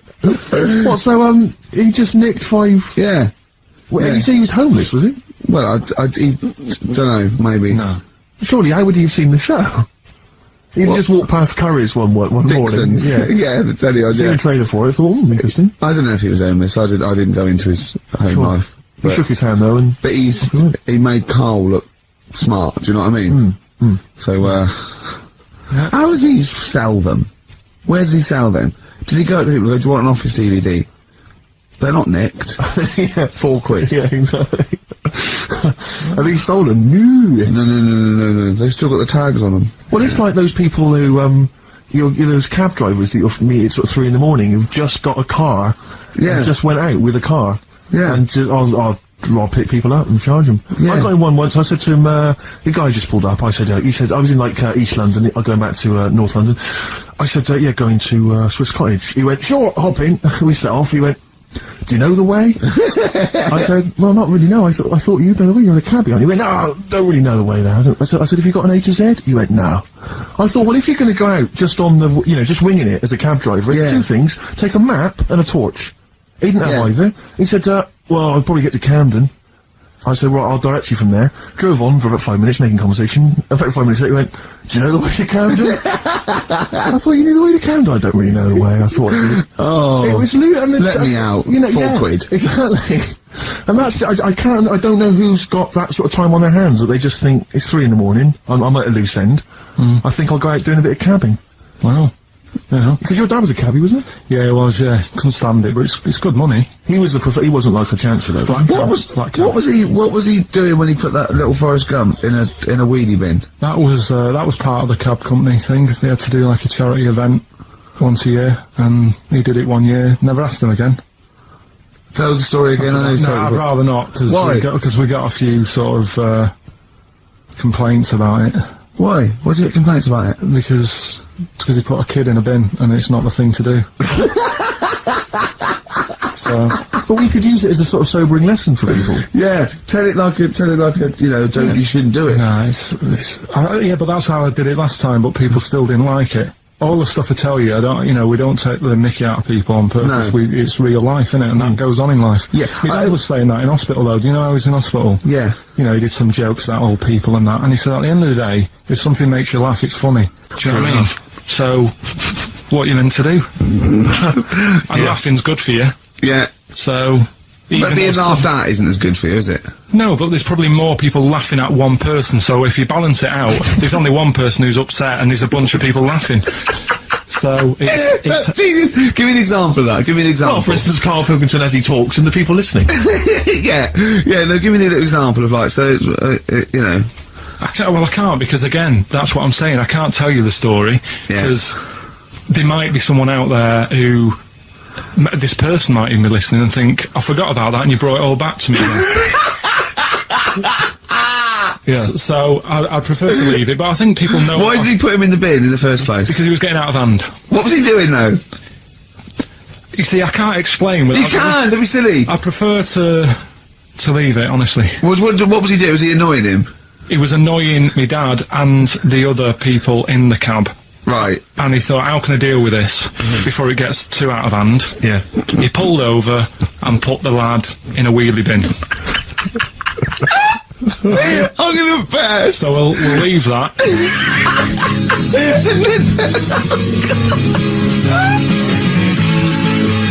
XFM 104.9, Ricky and I are on holiday, obviously it's Christmas time, but Karl is here in the studio, he's pressing buttons. Alright, Karl? Alright. What do you make of the first genetically modified baby? Oh.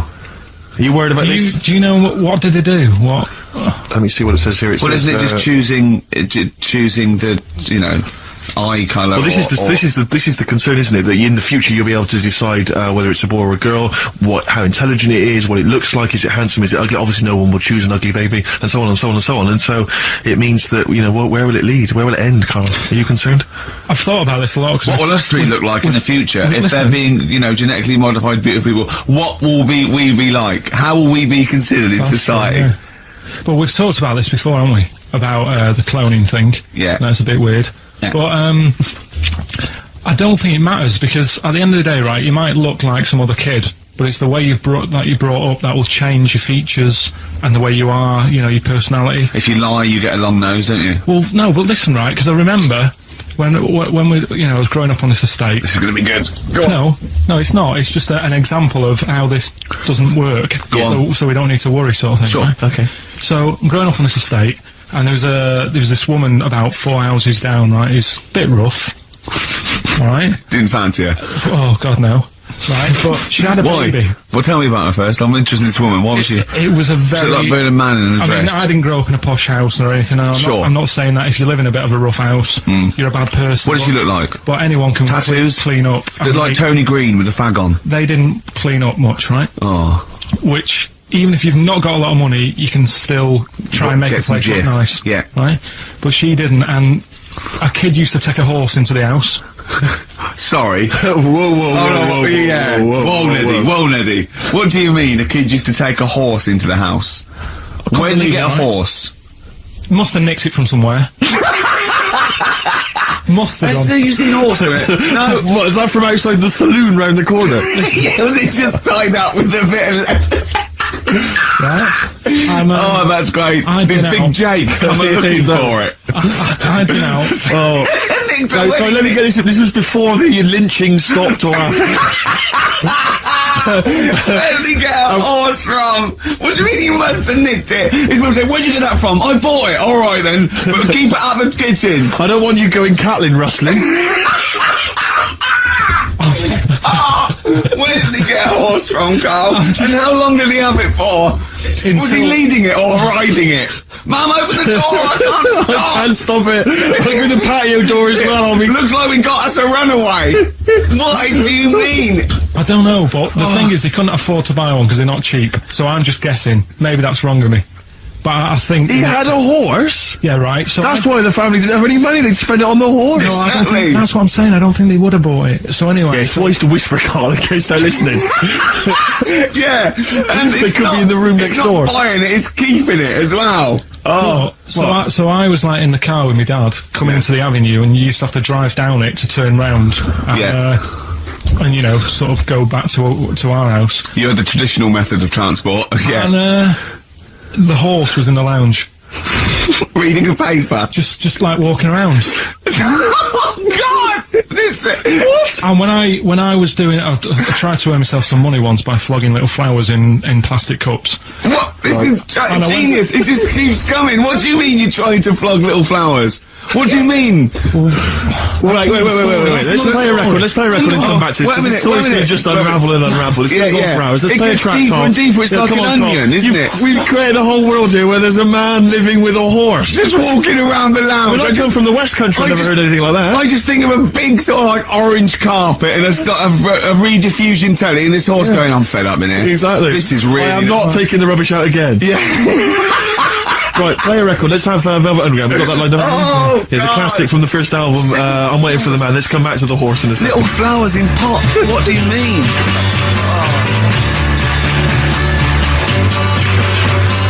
Underground and Nico, which apparently peaked at a disappointing 171 in the US charts. Think of that. And that's obviously Lou Reed, the Velvet Underground, and Waiting for the Man. Yeah, great track. So, we were talking, we were doing White Van Man, and we got onto, genetically modified babies, but and then somehow Karl started telling a story about someone with a horse, and then he got onto, he was trying to make money selling flowers. Just do the flowers briefly. Well, hang on, I just want to recap slightly. So there was a family, and who had the horse in the family?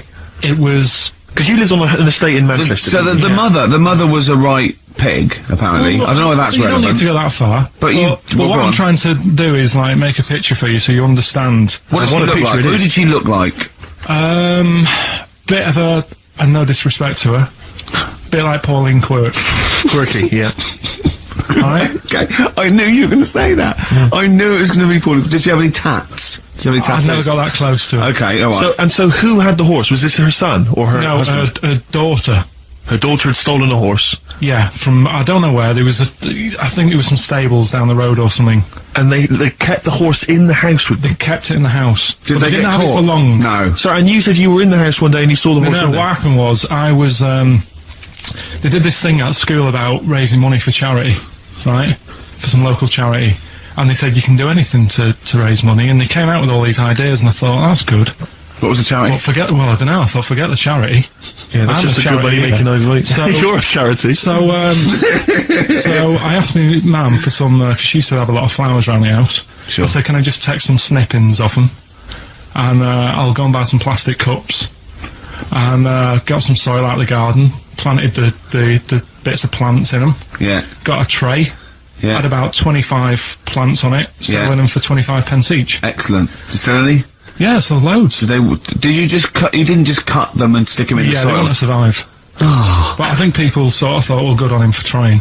But anyway, so I went round to theirs, because I thought their house could do with a bit of colour and stuff. Yeah. 'Cause it's a bit rough. So as I went... The horse went, thank God for that breakfast. They've been feeding me kitty cat. So I got up to the door, and they opened the door, and it was one of them houses where no carpet. Yeah, a horse in the living room. You know. We've all been there. And the horse was walking around the living room. I looked quite happy and everything, because I always say that about animals. Black Beauty was on. Yeah. Well, think about it, right? If you were a horse, where would you rather be? In a little wooden hut with a load of hay, or in like a house with a central heating, 3-piece suite, and a telly and that? Telly and that. No, but I was saying this the other day. And an Atari, right?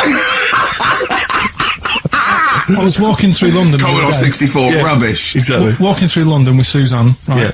And you know, like homeless people always have dogs. And she said, "Oh, I hope she looks after it." I said, that dog is happier than most dogs. Right. Because people always walk past and give it a pat on the head. Yeah. It's with its owner all the time. Yeah. It's out in the open, it's not locked up in a house. Yeah. It doesn't eat, but other than that... No, it does eat though, they're always alright. So that's what I was saying, I think this horse was doing alright for itself. Do you know what I mean? Well, not many horses have got their own house. Exactly. For a start, yeah. Well, anyway, that's by the by. Yeah, so anyway, this family... It was a bit, what were we talking about? It was about cloning. Genetically modified kids and all that stuff, yeah. Right, now what I'm saying is, you could say, you know, right, Steve, you could have a baby, right? And Ricky could see it and say, God, I want one that looks like that. Yeah. Right? It could happen, Rick. So... Come on, work with him. So you take it to your doctors, and I don't know what they do, they inject it with something or whatever. Yep, that's how it's done. Yeah. And get a little baby, and there it is, it looks the same. Now the thing is, you separate, you both go off and do your own things. Yep. Right? Now, you look at Stephen, you look after your baby. Yeah. You treat it well, you give it good food and I'm a good dad. all the vitamins and stuff. Yeah. Ricky just gives it cheese. Right? So then it changes its looks, it goes a bit fat. You know, it gets tired easily, and that sort of thing. Now, when this family... Why am I just feeding a baby cheese? Right, this family who had a horse in their house. Yeah. They had a little baby, and my mum went round and said, "You're not going to believe this, but it's a beautiful looking baby," right? Yeah. And I was like, well, you know. And the weird thing is, it was a good-looking kid, but as time went on, they didn't really look after it. And I'm not saying, like, abusing it, but it used to run around, it used to play out till, like, 10 at night. Yeah. It used to chase cars. Right. It was a bit... Did it have hooves? Yeah, no. Chase cars! Right. What sort of kid chases cars? Oh, God. Was it called Rover? Did it catch stick? It's Liam, it was called, right? Right. Now, the weird thing is, it was a good-looking kid, but as time went on, and all that, like, not eating properly and its hair was all patchy... It's not Liam Gallagher, is it?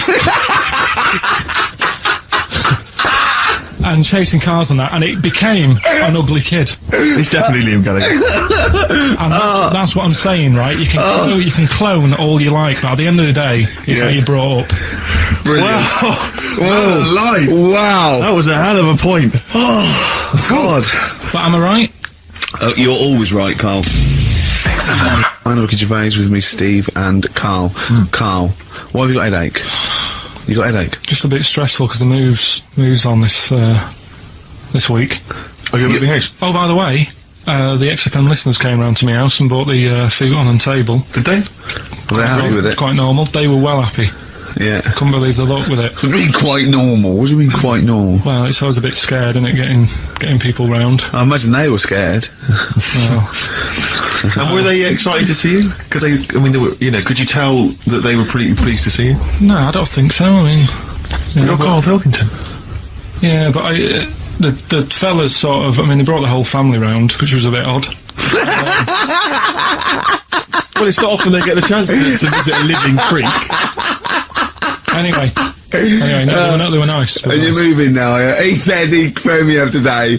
You know, it was absolutely tipping it down. Right? He had to cycle in, right? Because he said, because of the move, he doesn't want to leave his bike round there. Right? And he said,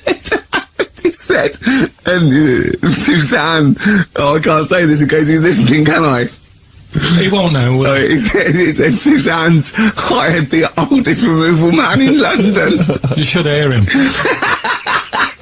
And the thing is, right, we booked him because everyone else happened to be booked out, but this fella's free, right? So he called up this morning. I've never spoke to him, but he was on the phone. He sounded about 90. Yeah.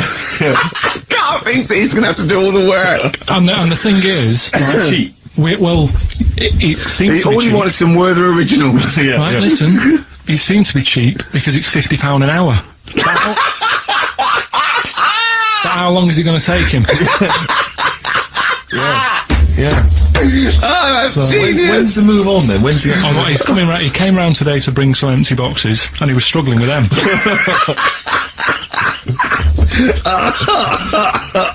So it actually happens on Wednesday. Oh God.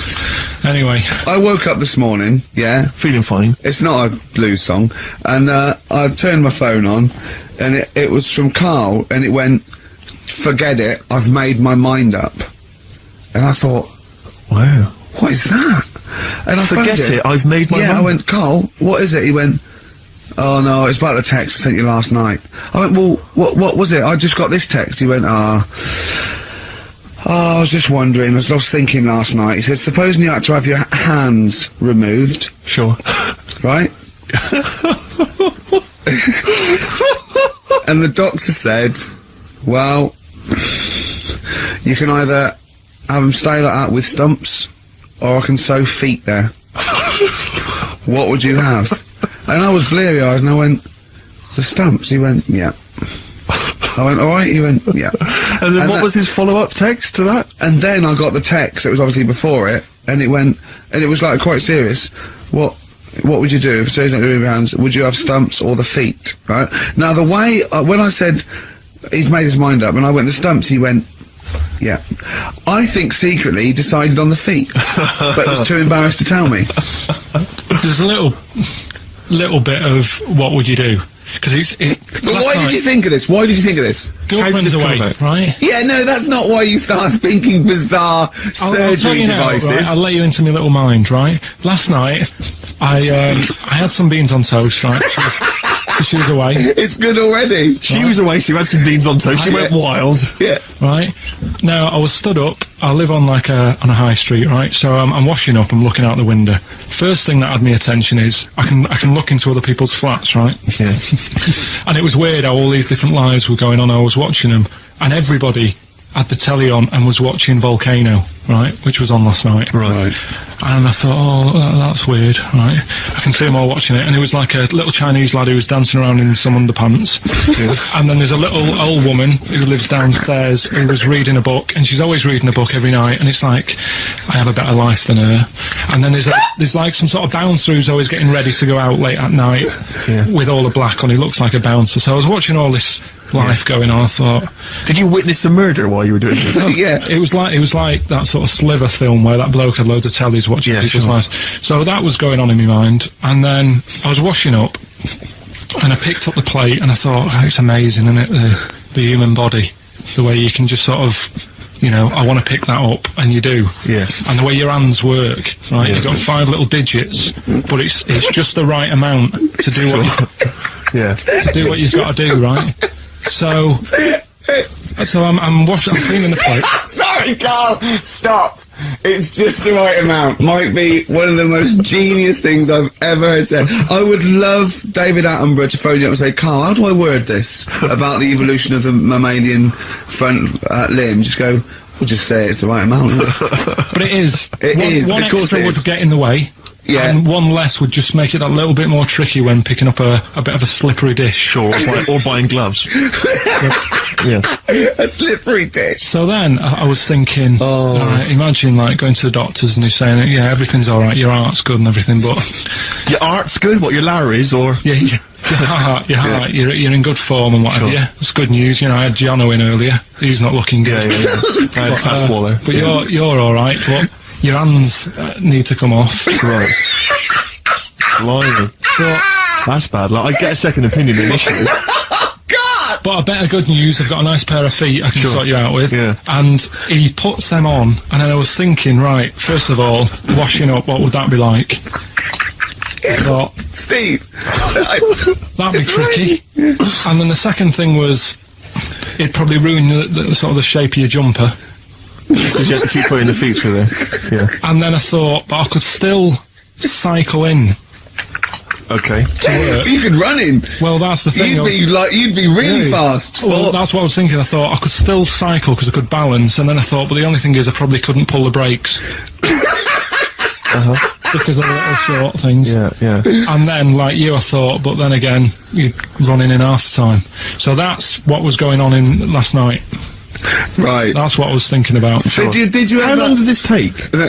Well, how long does it take to wash up? Right, because I imagine you just being there for, like, all night.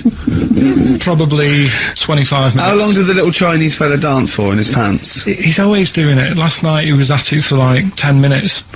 Yeah.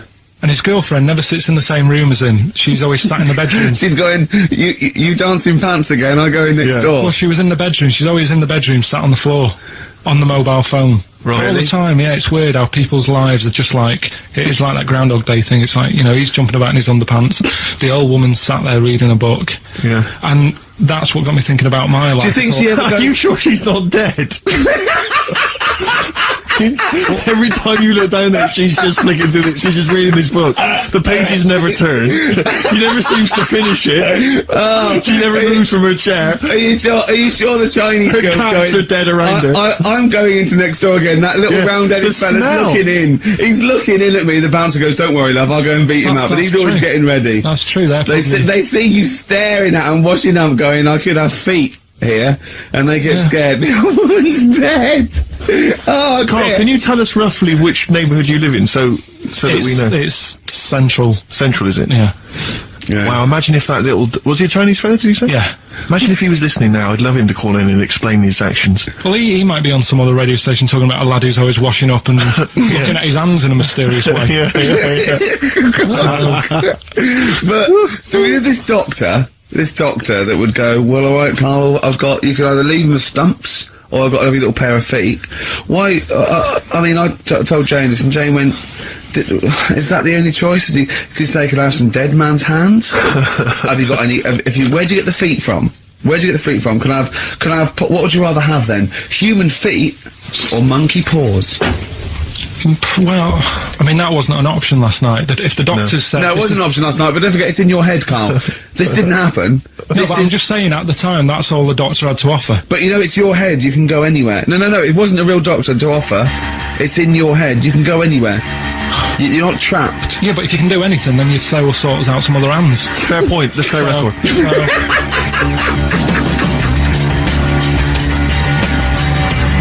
Hello. You're listening to the best of, basically, Carl Pilkington. Right, you ready then? So, just in case you haven't heard it before, I'll give you some initials of a band or an artist. We're not doing Rockbusters now, are we? Yeah, I thought, well, we've just... Oh, then we keep that going, then we got... Well, I love educating Ricky, that's my favourite thing now.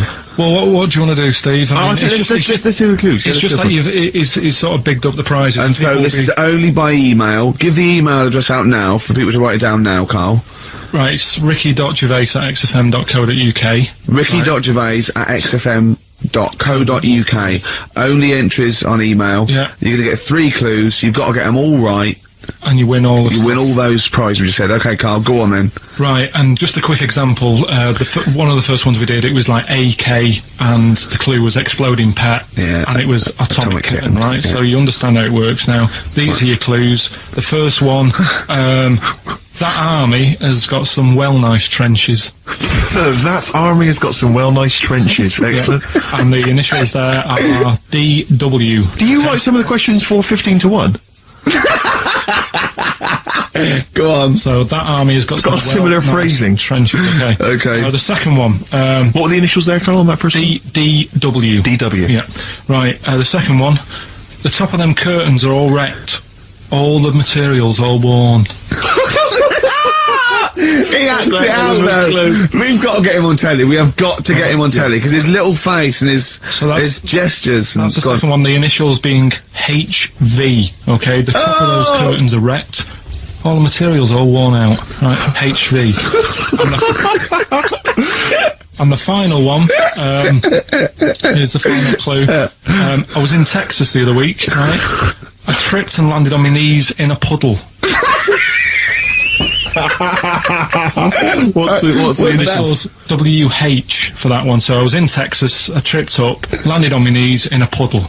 So that's WH. Incredible. You've got it! Is it great? It's fantastic! It doesn't Okay, time of drawing the record, time of drawing the record. Remember, you're playing for these compilation albums. We got the Fatboy Slim DVD, Linda Green on VHS, and of course, Executive Decision, starring Kurt Russell as well. Then 104.9, Ricky Gervais, Steve Merchant. We're not actually here. It's the best of. Okay, what's the next one? What's the educating Well, Ricky? I don't know, see, like I say, I was looking around and there's stuff that is interesting. Right, I was looking on the web. But there's no point. Well, it's just that I found one about, What's the point? about a lad who, 8 years old, but he's still breastfed. Now, I don't know if you can get anything out of that. Is that what his mum said?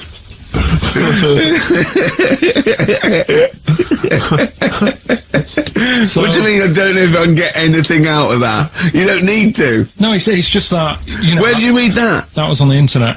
Oh, well, yeah. You're always unspecific when you mention it. It's just it was on the internet. Well, I'm trying to think what I put in. I think I put in Y to see if I'd confuse a computer.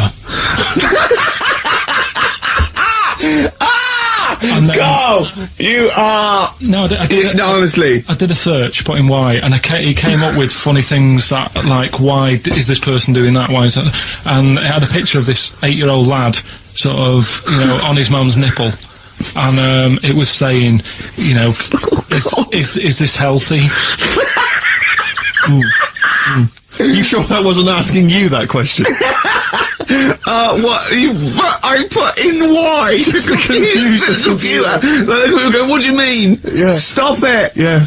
Oh, look, yeah. Last week, I was walking, home with him, and I went, he was saying something stupid, and I went, I've got a competition for next week. Let's do a phone-in, and it's called Karl Pilkington, Genius or Fool. Yeah. Right?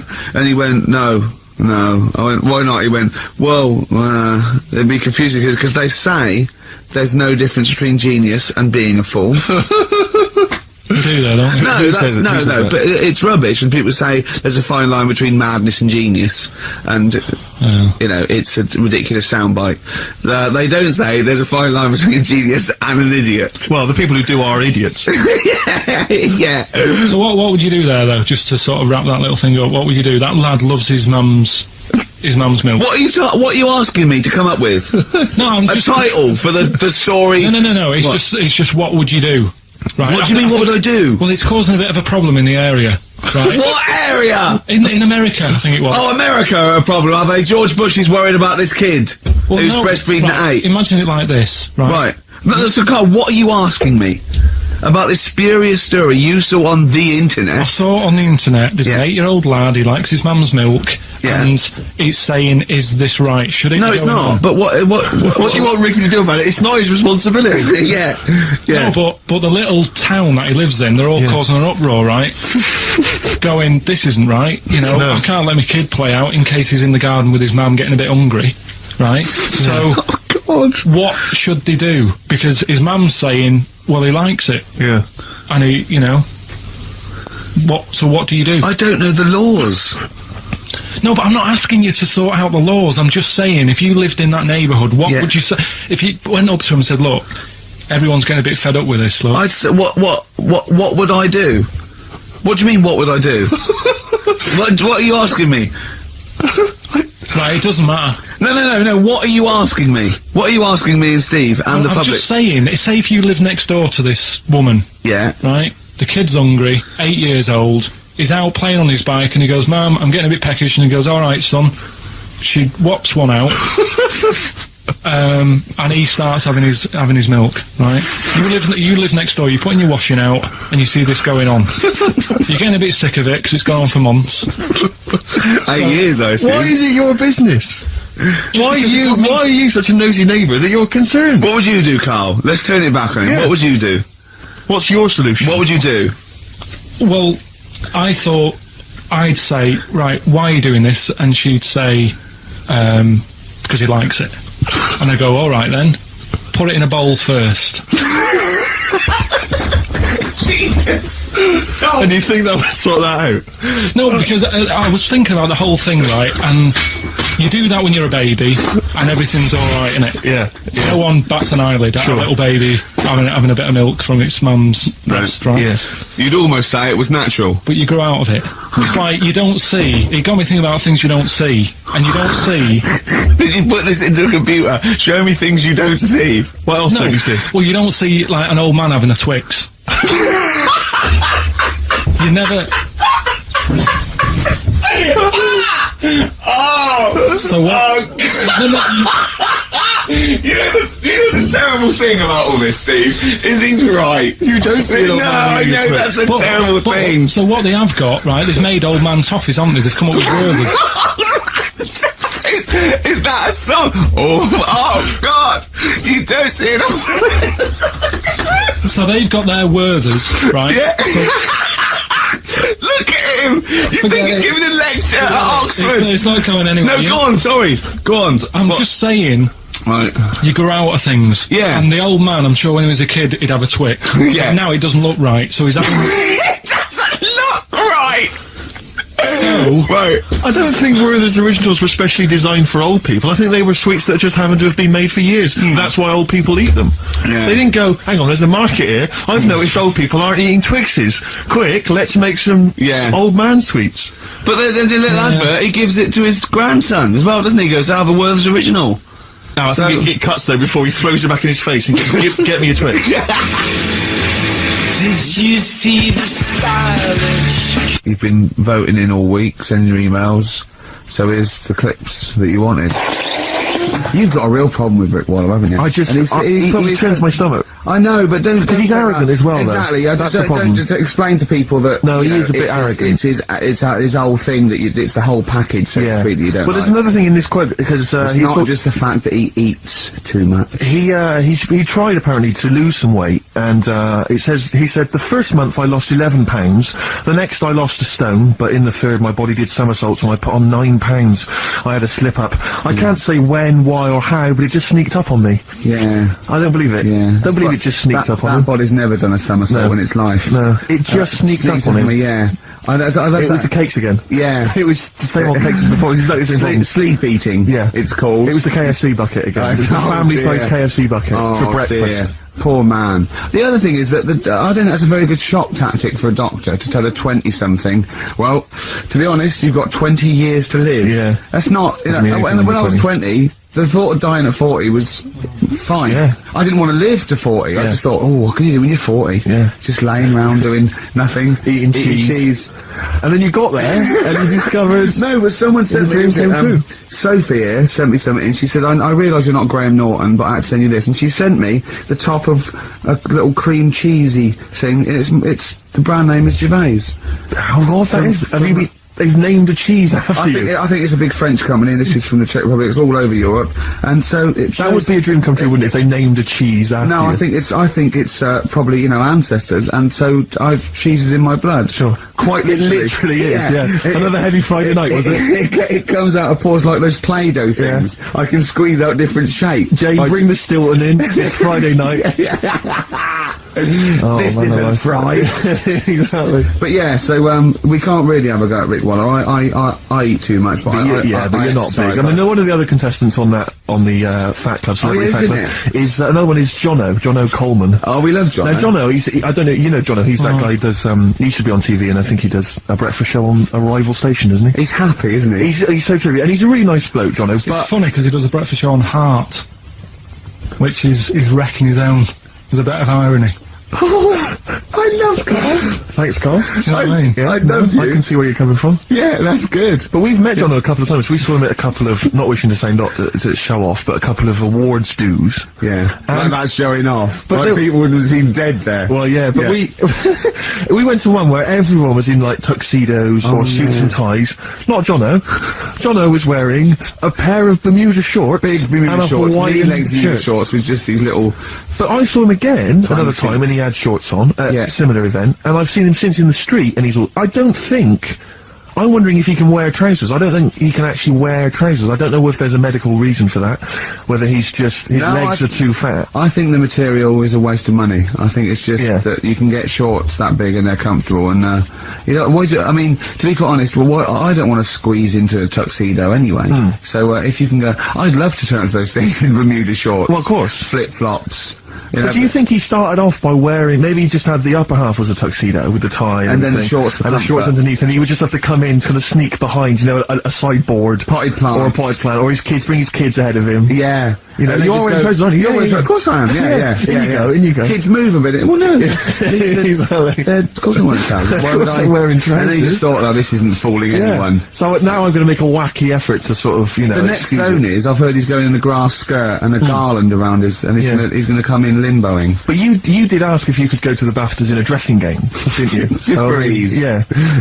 But, right, is this talking about diets and stuff, right? Go on. They've come up with a drug that, they tested it out on a mouse, right?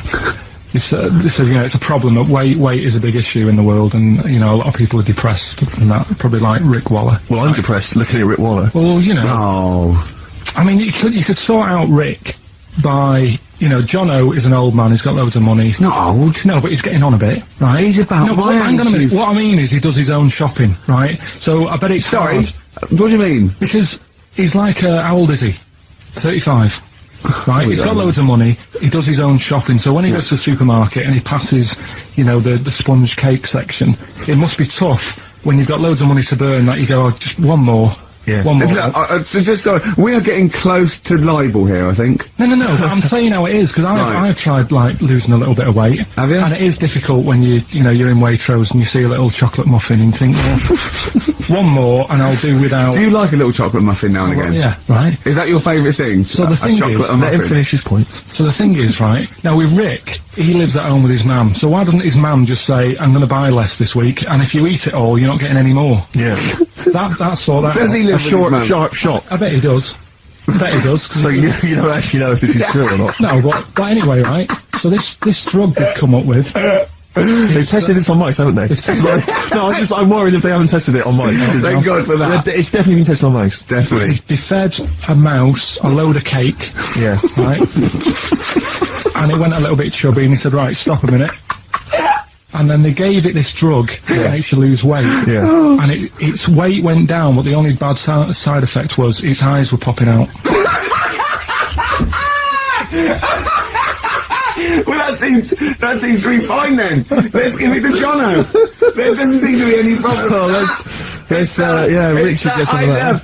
Yes, truth, Doc, look at these. Oh, Jesus, Jono, your eyes are popping out. That happened to the mice. Sorry? That happened to the mice. But what do you mean? That's the option. What do you mean that's the option? So I love the fact that your choice is either be like a fat, happy man who has the odd sponge cake, or a stick man with eyes on stalks. I mean, Steve's chosen that. Alright, calm down. I thought we were slagging off Rick Waller and fat people. Sorry, let's have a go at the fat people before we start on me, really. Yeah, no, I didn't. I forgot. It's like...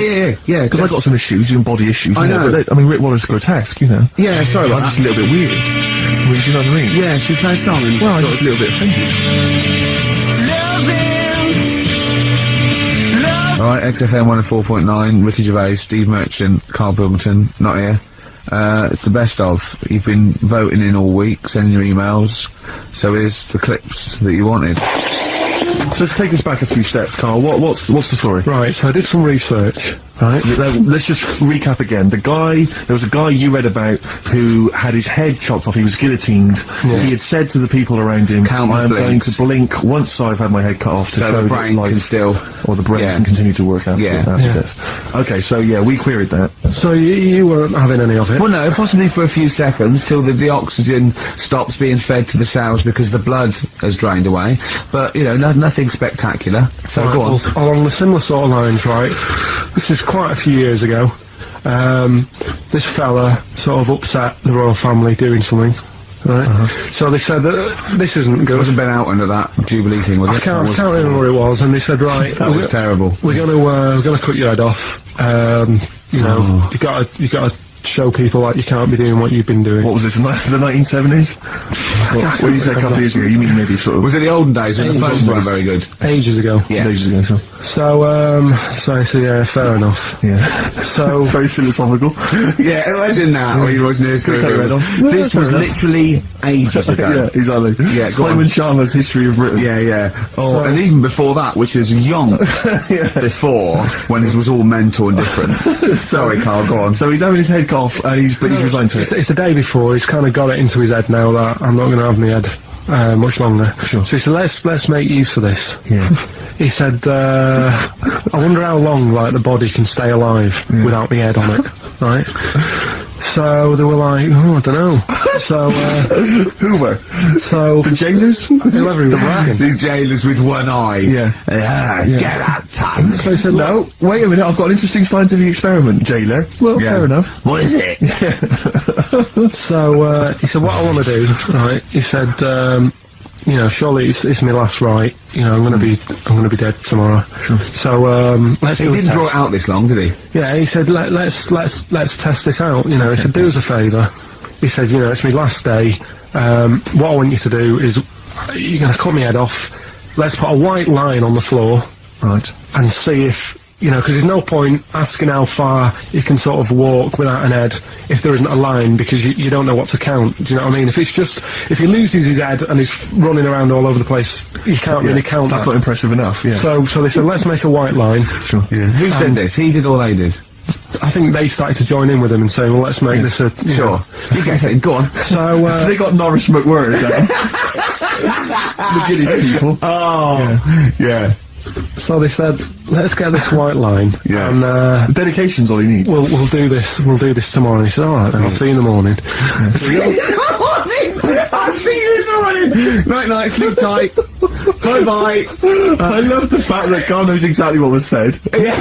That's beautiful. Yeah. He doesn't know the story or what order it is in or when but he knows was. exactly what or was who said. said what, but he knows the interview. Alright then, see you in the morning. Bye, little kissy, kissy, kissy. Oh, I'm not like that. Oh, you joker. Don't let the bed bugs fly. Yeah. Anyway. So he gets up. Do you want a paper tomorrow? No, I'm alright. Go on. He gets up and they say, right, you know, today's the day and that. And he said, well, you know, I've got used to the idea. So here's a white line for you. Got used to the idea. Go on. So they go, right, you ready then? And he said, I go on. And they cut his head off. And the body walked 32 steps without a head. Wow. 32 steps. Incredible. And that's the lesson, really. Did it get as far as it walked along the white line, did it? Yeah, it stayed along the white line, did 32 steps, and then started to stumble a bit, and it just fell over. Yeah. But, you know, it was a test that your body can still keep alive for a little bit. Yeah. When you've lost your head. Absolute twaddle. Absolute twaddle. What do you reckon you can do then without an head? How many steps? Nothing. There'd be muscular spasm, right? Yeah. It would twitch a bit. It would, yeah. You could not distinctly take 32 steps. The body well, don't... Yeah. Is the doctor still on the line? Yeah. The fellow that bought 6 parrots. Yeah. And, you know, you could have got 32 steps. Right, so a you don't beheaded believe man that? doing a bit of line dancing. Right, you don't believe that for something that you do believe that a cockroach can live a week without an head? It can. Slightly different kettle of fish there. Why? Wow, insect to human is what I'm thinking. Yeah, that difference. There's not that much difference in Well, of course some there insects. Do you know that a snake has a heart and lungs and kidneys and stuff? Go on. No, well, I'm just saying. So? You're making out as if, like, they're a totally different, like... Species. I am making out. I mean, call me old-fashioned. Do you know what you're talking about, man? I don't want you embarrassing yourself, Rick. Yeah, I am suggesting they're totally different beings, yeah, that is... Yeah. Now, Karl, the cockroach is a very different thing. The interesting there is that it lives without its head, because a lot of it's on, there's some of them are phototropic, chemotropic, some of them just literally have, irritation and muscle memory. I mean, they do have a central nervous system, but it's very different. So if you lose the head, it bypasses a lot of that anyway. All this is run around. The reason it dies is because it can't take on water. But it's very different to a man, right, having consciousness, and then losing that, and the body still going, no, I think I remember what I was going to do here. Yeah, I'm going to carefully walk 32 steps along this white line. Imagine just looking down going, oh, missed a bit. Yeah. Maybe the head was in the corner going, left, left, left, oh, he's now, Well, let's just put it out. I mean, if anyone listening has maybe had a relative beheaded, maybe in a horrendous car accident, where they got up, maybe they went for a walk, they had a little chat before they passed on. Carl. Get in touch. Carl, you are my favourite being. You are my favourite species. Now, you, Carl, may not be particularly different genetically from a cockroach. You are. Why can cockroaches do that? Why whoever made them went? Let's play a record. Do you know what? When I told him this fact, I send him little facts on text messages just to inflame his, interest. I just sent him a cockroach can live for 9 days without its head. He texted back, "What's the point of that?" Yeah. What's the point of They're that? not doing experiments. These cockroaches. It's a boring last week to have. And he went, and on top of all that, you're thirsty. So it's the worst week of your life, isn't it? That week without your head. XFM 104.9, I'm Ricky Jamaican with Stephen Merch. Hello. You're listening to the best of, basically, Karl Pilkington. Karl's all flustered because there isn't a record set up, but he's getting all tizzy. He's been more worried about his competitions than sorting out putting records on ready. What? I'm after Steve's song for love. Well, I'll tell you what, why don't you carry on with your educating Ricky section? I'll have a look on the CD. We'll keep it going, Steve. Yeah, you go on. Go on then, right, okay. We've had a few emails. Anyone got it right, Karl? Anyone got it? Educating Ricky, that's the final one. We've got to get that out of the way. We've got to get Rockbusters as well, though. Do that at the end, we can whip. Go on then. But we've only got 5 minutes left. Come on, just do Educating Ricky. Right. God. The last one that we haven't done is, he's a bit of a nuisance. Go on then. Again, not really that interesting. Thanks.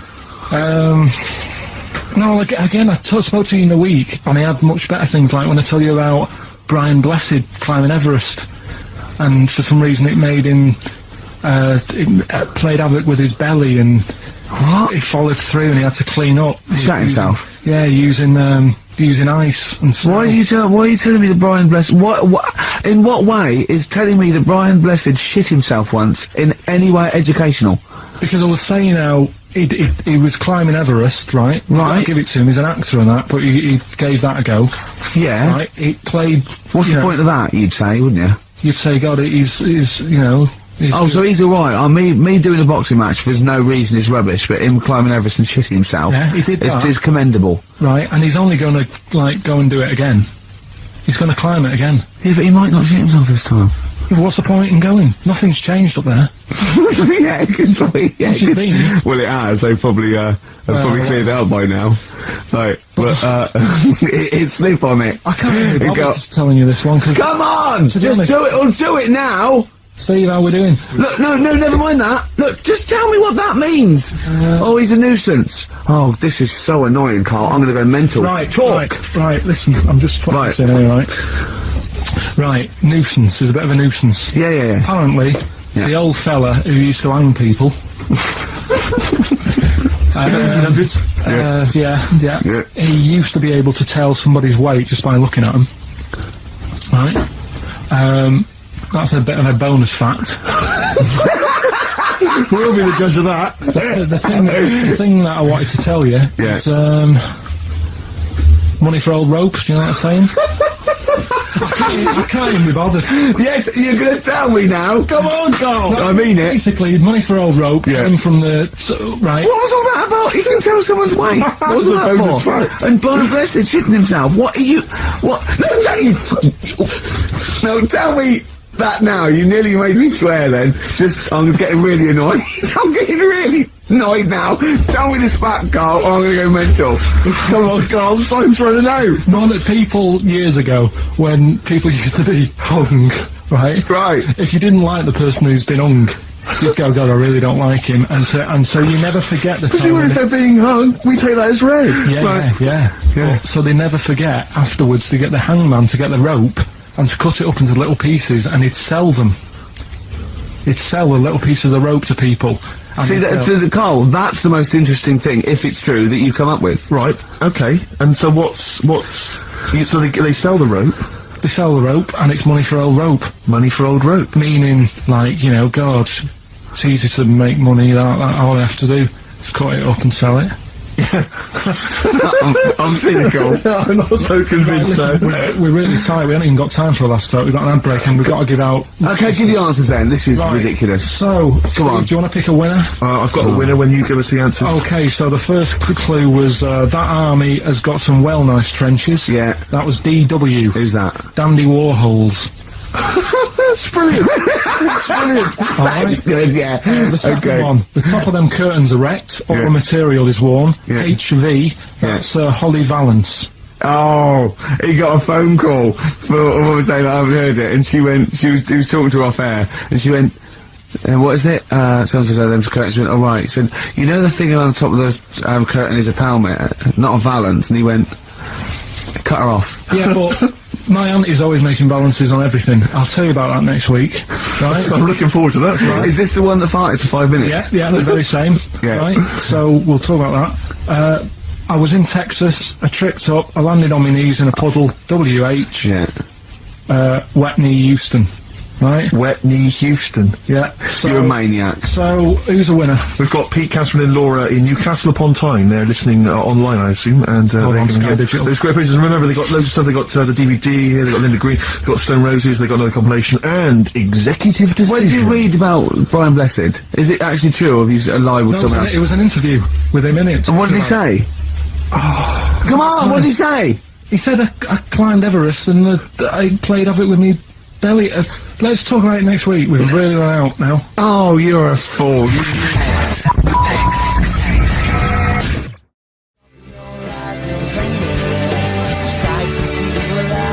Alright, here we are then. Oh, Scorpio Rising, Death in Vegas, on XFM 104.9, about 1:05 Saturday. Here we are again then. Ricky Gervais, Steve Merchant, Karl Pilkington. I can't believe our luck. Oh, alright, Karl? Alright. Yeah, so what are we doing today then? Producer. Right. Well, I'm sorry, I always laugh instinctively when I hear Karl's name and that word. Yeah. Right, well, why is that? Because it is, I had to come up with some new features again for this new year. Okay. I'm excited. What have you come up with? We are the backbone of this show, Karl. Yeah. We'll tell you, we've come up with some pretty, what's yours first? Right. Go on. Right, well, Rockbusters. That's old, that's not a new feature. Yeah, but we'll keep it. Right. So you're just keeping an old feature? Okay. No, it's an old favourite. I'm sure there's a lot of people that are going, phew, I was worried that he'd lose Rockbusters. Rick, I just come up with a new idea. Why don't we just play some records that we like? There's a new idea for 2003. Yeah. Oh, you know what we can't, Steve? Because the library's out of order. Oh yeah, the record library, we can't get in there. We're not allowed to get in there. We had to scrounge something from Capital Gold. So anyway, right, go on. So we got Rockbusters. What are they doing with the library? Are they getting some records in that we want to play? Is that their new idea? I know, let's get some records in. Yeah, they're filling out the Gina G. Yeah. 4 non-blondes, goodbye. Give that to Foxy. Go on, So sorry, Karl. We'll do, we started Do We Need 'Em in 2002. Do We Need 'Em? Do We Need 'Em, yeah. We'll continue that. Got a new one, haven't you? Explain that later. Yeah. Right? Yeah. And then the new stuff comes in. Ooh. Right, as always, I like to sort of get words and tweak them and stuff. Sure. Yeah. So I was thinking of either doing something with, there's a lot of weird rituals, isn't there? A lot of weird rituals? Yeah, there's weird stuff going on around the world. Okay. There is, yeah. And I was going to tweak that to rituals. Okay. Right. Again, starting with the title, the pun first, then working out what it is. And well, then some weird stuff. Oh right, so it's specifically just stuff that goes on, like rituals. There was most of the weird stuff I've heard about happened to you in Manchester in your early years. Well, in India, apparently it's good to have a flat head. So the again, just flirting, just bordering on the racist, but never really gets there. Always. Well, because there's no intent. There's no hate. It's just clumsy. It's just stupidity. Yeah. Exactly. Go on. What do you mean? What do you mean? It's good to have a flat head. What do you mean it's good to have a flat head in India? We'll talk about it later. Brilliant. That's rituals. So you've hooked a few people. You've hooked a few in. Go on. All right. So we'll have that later. So it's essentially like Educating Ricky, only it's specifically about rituals. Is that strictly speaking what it is? Okay. I suppose so, but then again, you could say radio is all the same because it's people talking. Okay, Karl, brilliant. Brilliant comeback. Yeah, So- brilliant comeback. Not all talking nonsense, though. Well, So that's where we're different. Go on. also, right, I like teaching you stuff. Yeah. And you've done well. So what I'm thinking is, rather than just touching on a topic, sort of giving you a few bits of information on one topic. See, this is what I'd like to do, because the last thing you taught me, I remember, was there was a blind girl, she hit her head and she could see, and that's all I got. Yeah. So if you could go into that a little bit more, that would have been educating me.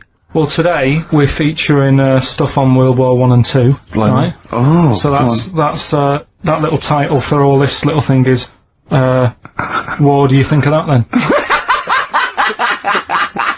What do you think of that then? Play a record. So Rick, can I have just sort of a joke? Go on. What's the similarity between Lord of the Rings and this show? They're both rubbish.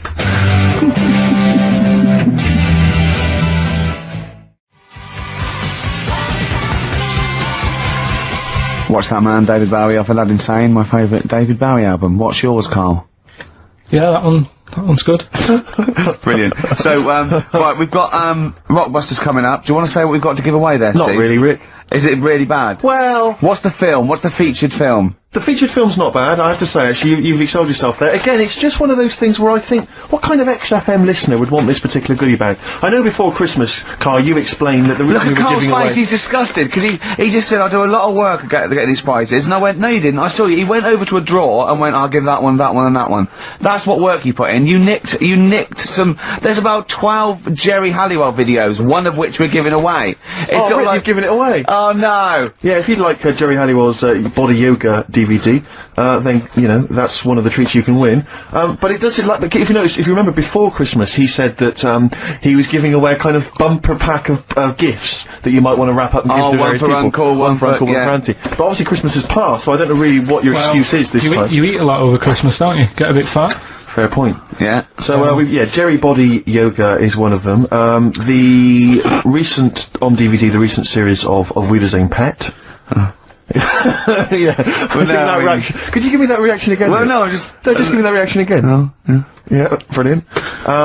And actually, I have to say, this isn't bad at all. This is the very best of the Stone Roses CD. Well, you can't knock that. You can't knock that. I'll tell you what, we should play Elephant Stone at some point. Yeah, play again. We'll have that. Go on. Madness. I think this is actually tunes from them and not from the musical, although it is tied into the musical. He went to see that musical. Really? Yeah, on New Year's, you know, it's like on New Year's Day, there's nothing to do. Sure. So you go and see some people doing Madness songs? No, I took Suzanne out for a walk, right? Yeah. Went round, Covent Garden. Right. Past the place where it was on. The stage door was open, you snuck in.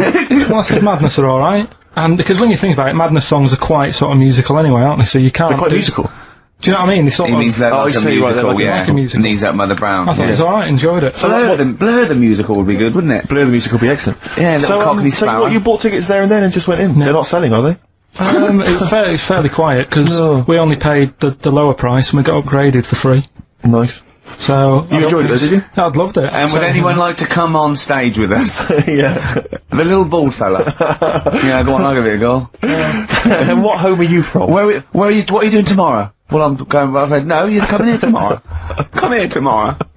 Is it not doing well? That's a disappointment. I don't know. I mean, it was New Year's Day, so maybe that's why it was quiet. Okay, well, if anyone hasn't seen this or didn't receive it for As Bono Christmas... said, all is quiet on New Year's Day, Karl. Yeah. Also, we've got the giveaway Minority Report by I like that. Steven I enjoyed Spielberg that. with Tom Cruise, which is on VHS. It's a good rip-roaring sort of film. It's not bad. That's probably the best thing we're giving away, but as I say, we can always leave some out if you don't I'm want... arresting you for the future murder of Sarah Marks. Yeah. Brilliant. That's the sort of excitement and drama you'll be getting in it. It's not brand new. Little taster there. I got that off Paul Anderson. He said there's something to watch over Christmas. So you've actually watched this already? Yeah. Alright. I've rewound it. That's probably added to it though, isn't it? It's touched by the great man himself, Karl Pilkington. And it's alright, I'd say. It's worth a watch. Yeah? Yeah. Do you want to give us a quick film review? Just give it a wipe down there, maybe some tripe on it. Bit unrealistic. Sure. Bit unrealistic. Yeah. Genius. A man who finds people who can see into the future. Whereas our house, that really happened. Yeah. God. Anyway, prizes giving away. What's the competition? It's Rockbusters. We're doing Rockbusters. We're still doing Rockbusters. Oh, well, look forward to that. Do that in like 15 minutes. I need a bit of Coldplay first. I do, honestly. Really?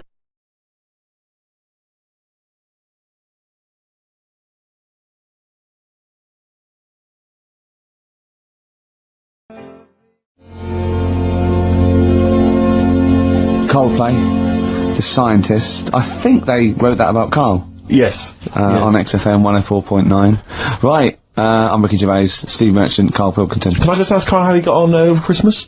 Because the last time I spoke to him, you hadn't bought a present for your girlfriend. I have to say, I was on tenterhooks all Christmas.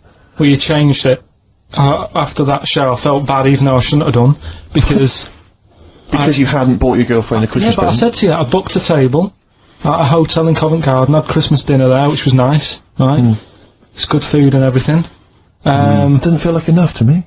Well, then I went out and treated for some stuff, and then... No. A couple of days before Christmas, he went, I took Suzanne to that hotel we're going to go to for Christmas dinner. We had tea and cakes. And I went, oh, you treated her? He went, no, she paid for it, but I was just showing her what it was going to be like. That was her extra treat. She paid for it. I love that. Brilliant. Yeah. Well, it was like 150 quid for a meal for two, which is pretty dear. So I'm not going to buy her cakes as well. I love that! Alright, love, have anything you want. You pay for your own pudding, I'm not mental. Yeah. You treated her to some other stuff? Some bits and bobs. What, so she chose them and you paid for them? What, the presents? Yeah. Or you chose them and she paid for them, but, you know, it's not the cans. I got them on the way home that Saturday. Well done. And what did you buy? Well, just some bits. It might be personal, Steve. Well, I don't care. Some bits. Yeah, but bits and pieces. Leave out the personal bits. What bits? Just little things. And then yesterday, right? A monkey wrench and a new washer for the shower. Yeah. Some recordable CDs that you need for your job. Oh, dear. Now, when you gave those presents to her, did her face light up? Right. I don't want to tell you what they were, right? But she wasn't that impressed.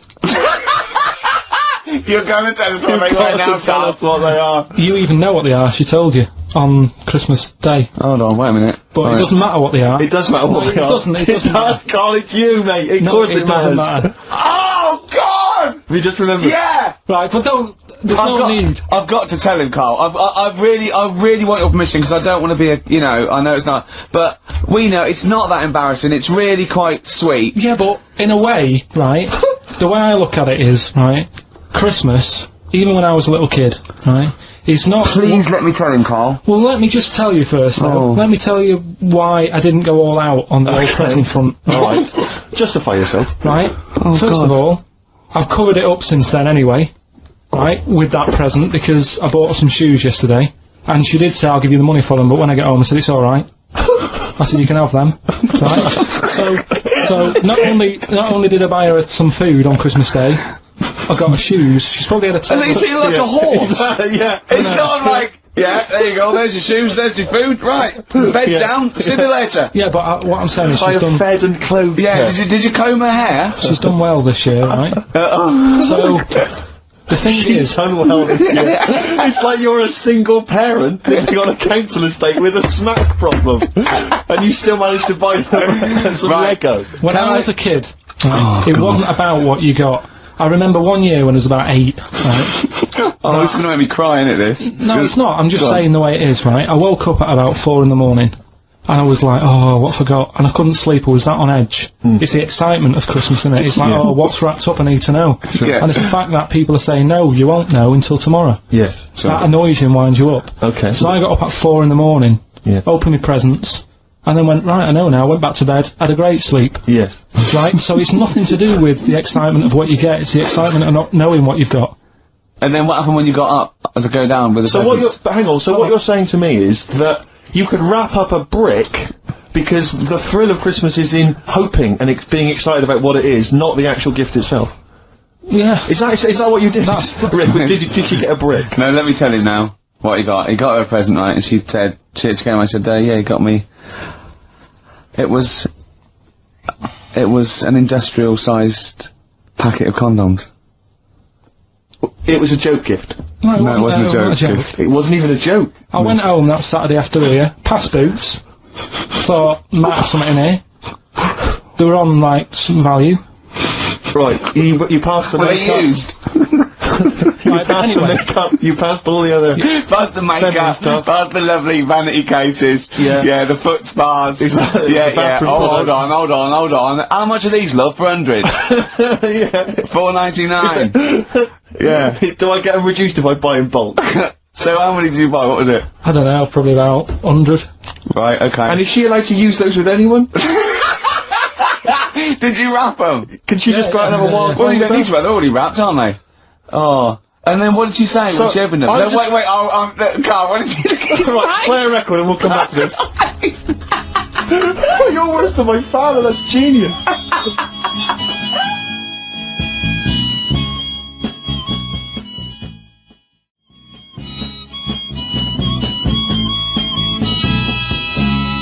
Made famous, of course, by Jimi Hendrix. Yeah. That's All Along the Watchtower, as originally done by Mr. Bob Dylan. On XFM 104.9. So, Carl, just take us through the moment where you gave this gift. Firstly, you went into Boots, right? You thought, alright, 100 condoms, brilliant. Okay, did you wrap it up? I don't know if it was 100, probably 80. Right, okay, yeah. Right. You don't want to go mad, do you? Wrap them up. I'm just resting easy knowing that he's not trying to breed. Right. No. Yeah. So, I got her them. I got her, Grease on DVD, because she's always watching that. Yeah. Right? Yeah. So just think of, when her mum said, what did Carl get you? Some condoms and grease. I was gonna say, I'm glad he said on DVD. Right. She was surprised anyway, right? Because yeah, I bet she was. No, when she got she was thinking like jewellery. No, right. that showed her. That surprised you, hasn't it? All right. So hang on, wait a minute. You thought it was a holiday, didn't you? Yeah, look at your face. You don't know me at all. So hang on. So did you give these on Christmas Day? Right. What happened is she got in from work that Saturday, right?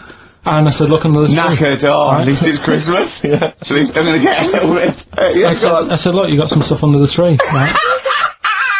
So, did you give her a sugar lump? Right, she was really chuffed with that. But she said, she was a bit puzzled because I didn't know we had any wrapping paper, right? So I ended up using wallpaper. You didn't take it off the wall though, you had some... No, it was some left over, right? So she said, why have you used wallpaper? I said, well, I didn't have any paper and you were getting in a bit and I wanted you to have a surprise. So, she said, can I have a feel of them? I said, no. Presents. She thought, right, I've got the right thing. Yeah. Right. And, then Christmas Day, I said, no, don't get carried away, it's nothing really good, you know, we said we weren't going to buy each other much. So there you go, open them. Yeah, go on. And, can I just ask, had you received your present from her yet? Yeah. So what have you received? What did they have? Had some shoes. Nice. Right. Getaway game for PlayStation. Nice. I'm just totting up the value of this. Those, Go on, yeah. And just also think about how much fun and pleasure you get from them. Yeah. Although, of course, condoms I can see the appeal. Well, right. Okay, so I think but also add to that bit 150 quid for a meal. If you're going to start totting up, 150 quid for a meal, I bought her some shoes, 72 quid. Yeah, that was after the event, though. Doesn't matter.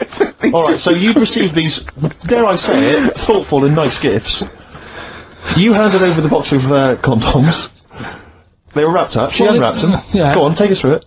Walk us through it. Well, it's not something you play with on Christmas morning. Oh, God.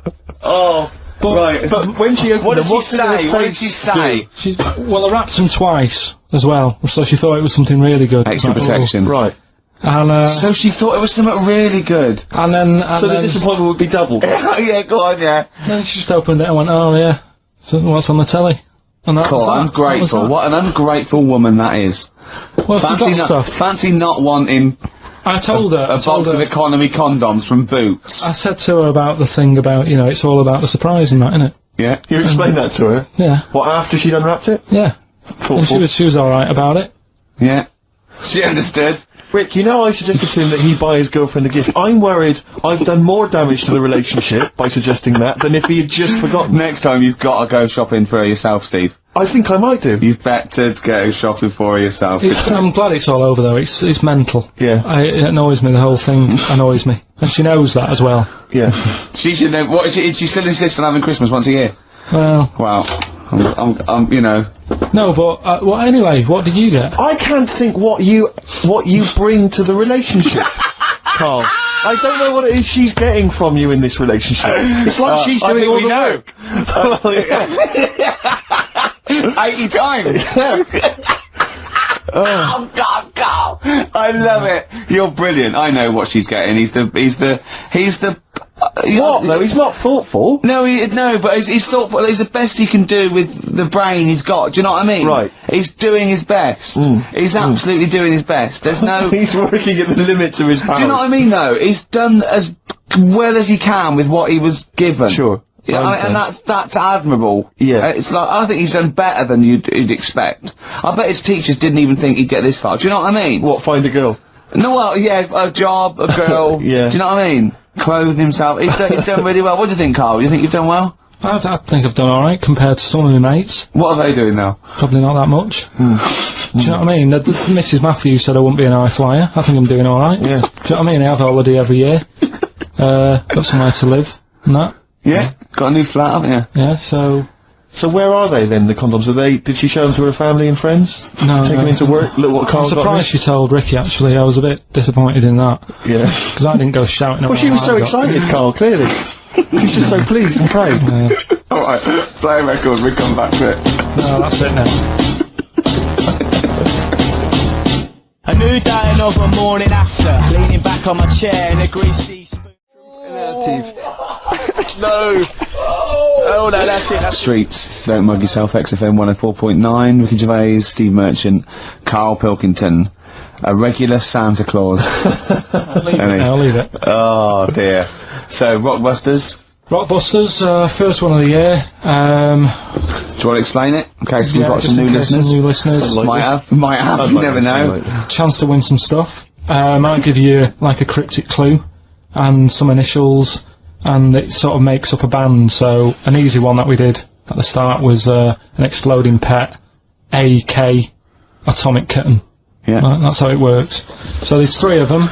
It's email only. You email in ricky.gervais@xfm.co.uk and you win all that stuff Steve was talking about. Right, first one, £42 for a torch. £42 for a torch, that's a bit pricey. That's D. Right? That's D. Yeah, So just give us it. Write that down. So £42 for a torch, that's a bit pricey, isn't it? A little bit of enhancement. Yeah. Picking up his growth. Oh, Okay, God. that's That's D. The second one, he'll fit some chocolate to your feet. Say that again? He'll fit some chocolate to your feet. Is that he will fit some chocolate to your feet? He'll. Yeah. He'll fit some chocolate to your feet. And the initial there is A. That's A. Yeah, and the third and final one, do you think your kid will get that strawberry for me? Do you think, say it again? Do you think your kid will get that strawberry for me? That's WP. Right, now, I just better warn people. You really got to get into the mindset of Karl here. These are not real cryptic clues. These are not cryptic clues that you do in the Guardian or the Times crossword. There's usually something wrong with them. It is usually, what's the word? Completely change the word in order to make it fit. Yes. Often. So just be careful. Don't be surprised. Exactly. Okay. Do you want to give us them again very quickly? Alright, first one, 42 quid for a torch. That's a bit pricey, isn't it? Alright, that's D. Second one, he'll fit some chocolate to your feet. Can't think of anything. I can't think. That's A. And, do you think your kid will get that strawberry for me? WP. Right, so... Ricky.gervais@xfm.co.uk. Some great prizes to be won. Yeah.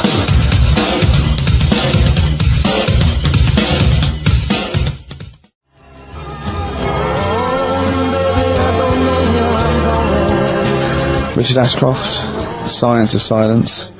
Steve, if there was a record of the week, that would be a record of the week. You're a big fan, I know. That's what I'm saying. Yeah. Let's make it record of the week. Yeah, that's record of the week. Richard Ashcroft. Excellent. Science of Silence. Brilliant. No one gives us anything anyway. These pluggers, they come in, we get things like homemade bands that they've pressed it in their garage. Yeah. You can hear their mum in the background going, what are you doing? Exactly. Mum! We're recording this for XFM! 104.9, Ricky Gervais, Steve Merchant, Karl Pilkington. Karl, what have you got for us? I was just thinking, the irony is, we're the only people on this station, I think, who play their own records, aren't we? I know. There's loads of people who do. Rubbish. John Kennedy plays what he wants. He's on in Yeah, the but night. he's on 3 o'clock in the morning, no one's up. Zoe, on Drive, she plays some stuff. What do you mean, what does she play? Fatboy Whatever she Slim, wants to probably. play. Here's another remix. You know? I won't say who it's by. Christian plays some of his own. Does he? Yeah, so... Yeah, but they're probably novelty songs, aren't they, by you? Right, listen, right, yeah, New Year and all that. He's great, isn't he? Rockbusters is on the way, we're getting some good stuff coming in. I have to say, I'm amazed. Every answer I've had so far has been correct. I listened to the clues, I've got no idea. And I know you, Carl, I spend time with you, I know how you seen the work. XFM listeners? Well, of course they're the same as Karl. Sure. Of course they've got the same mindset. Yeah. Oh. Right. So what did you do for New Year, incidentally? Well, I cocked it up a bit. Right. You're joking. Oh, You're joking. You're joking, mate. Go on. I went and booked a table. You got the wrong day. No, booked a table at a restaurant that was shut. Right? What? I booked a table at a restaurant, and the one that I called, it wasn't the one. The call had been diverted. So Suzanne said, call them up and see what they're serving. Right? Because I forgot to do that when I booked the table, right? That's great, anyway. Because the thing is, right, it's a restaurant in Covent Garden, but they've got one in Victoria. But when they answered and they said, no, Victoria, I thought that was the person who was answering the phone. Do you know how some people say the name? Right. So then when I called them up and said, what you thought he sounded a bit funny. Right? So... I'm confused, Carl, but probably not more. Well, no, no more than you would have been on the it was a branch of a, Alright, he doesn't want to give the restaurant away, so he phoned it up, there's one in Covent Garden, they answered the phone. So it's not, the restaurant's not called No. No, they said, no, Victoria. Why can't we name the restaurant? I don't know why. It's not libelous. Are we scared that, are you scared people are gonna sort of see you in there because it's your regular haunt? No, it's just that, you got to pay for stuff, haven't you? Right. I mean, it's... Okay, anyway, so you've got... I mentioned it before New Year, but it's not... So did you go all the way to the restaurant to find out that it was closed? No. What happened is I called... Was that the name of the restaurant again? Right, the restaurant's called Christopher's. They've got one in Covent Garden, they've got one in Victoria. He phoned up, he wanted to book, it's a lovely restaurant, I've been there often, I recommend it to him. He phones up, said, can I have a table for new, I said, no problem, sir. Right? And then, so I said, oh, you better call up, see if they've got any haddock on the, menu. And he went, hello, and they went, hello, Christopher's. Victoria went, Victoria? They went, yeah, he went, oh no. That's it, innit? So then, I just said, no, forget it, I'm not going all the way over there. So I cancelled it, right? So, when I called up Suzanne and said, look, I've made an error. The place we were going to is shut. Was she surprised again, or? So we're not going, so she said, oh, try some other places, and I did. They were all booked up, right? I was fed up anyway, I hate New Year, it's always like this, isn't it? So, I said, look... You know the common factor in all these stories? You hate Christmas, you hate birthdays, you hate New Year, it is you. Right. Yeah. So, I said, I'll sort something out. Yeah. So I went to Tesco. Leave it with me. Went to Tesco's, boots were shut. Got a lovely plate of condoms. Did you just stay in and play with her birthday Christmas gifts? Blowing them up. I've done some balloons. Well, it was. I think we did stay in. And I watched, that thing that, 100 Greatest Moments, which was annoying me. Did you see, there was a nudist on it? You know how I feel about them. Yeah. Right? Did you see him? Man with two knobs. There was a man with two knobs on it. And a nudist who just wanders about the house. But it said, and when he visits people, I was thinking, who lets him visit? I go, exactly, yeah. But he must go there with trousers on and go, hello, lovely to see you. Can I just pop all these off? Well, not really, no. And I'll tell you what annoyed me the most. They had a white sofa. If you were a nudist, you'd get a darker one. Right? So anyway, right, so we ended up watching that. That annoyed me. And then, I was tired by about 11, and I said, oh, let's go to bed. And she said, you can't. And that annoys me, the fact that, because it's New Year, you gotta stay up, and it's like, well, why? Can't we they should bring it forward, so in case you want to quarter to 10. Well, you stay up, and it's like my eyes were dead heavy, and I was like, oh, I wanna go to sleep. So just stay up, and then it's midnight, and you go Happy New Year, then you go to bed. Yeah. Well, not everyone, Carl. Some people have a little party. So it's over with anyway. Yeah. So, are you 86 years old? 86 on my nerves. Do you ever enjoy? You never seem to have any fun, Carl. This is what disappoints. This is what worries me. I feel like you're going to die. You're here, you're here, Karl. With us two, we've got three. As I was just saying to Steve, three of the greatest comedy minds ever in one room, and Steve pointed out since the goodies. True. Do you know what I mean? Well, I mean, it should be party central. Yeah. So anyway, right, so this is when I spent time thinking of new ideas. Right. So that's when I came up with, what did I come up with? Rituals. Yeah. This is about, it's good to have a flathead in India. Just run us past yeah. It's good to have a flathead in India. Is that it? Well, what they do is they put wood round your head and sort of clamp it, and the flatter head you've got, apparently the more attractive in some part of India, can't remember. So that's a ritual. So I don't know where to start with this. No. Well, leave it. We'll be doing that. Well, we've done it. That's So that was the first one, wasn't it? That's for this week! Right. We've also got Do We Need 'Em, which we carried on from last year, which is finding out, you know, what animals we need in the world, which ones we can get rid of. I'm talking to experts and that, finding that out. We're doing Rockbusters, that's underway, we're getting emails in. And, what do you think of that then? What do you think of that then, of course? I love this that he treats his show like it's a checklist for what he's got to pack for holiday. Yeah, Do you know what I mean? He just goes, sun cream, yeah. You know, it's all like, it's done. Look at his face! No, but I try and come up with stuff that people will remember and go, that's interesting, I'll tell my mates that in the pub. Another one I'm thinking of doing, do you know the film Around the World in 80 Days? Ooh. Around the World in 80 Gervais. And what I do, I give you like little, things, like little bits of information about countries, so that if you go, you'd go like, oh, I don't want to go there. This is a terrible thing to say, and I apologise. I can't think of the PC word for it. But I think Karl is slightly retarded. Yes. I was just thinking the same, yeah. Yeah. Is there something we can do about that? Just play a record, just keep the Could we get ourselves registered as a charity? I think so.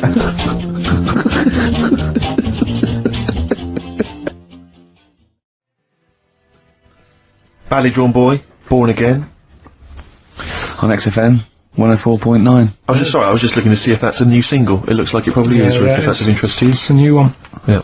There we are. So, first of our regular features with Karl, we've got Rockbusters, that's rolling. There's people coming in, they're getting them right. I don't understand it myself. As ever, Rick, you'll be amazed and confounded. So I don't know the answer, and I haven't looked at the answers. I just like that moment. It's like when you go down Christmas and you're excited about a present, and it's like some condoms. You know what I mean? Well, I love that. Yeah, that moment. Yeah.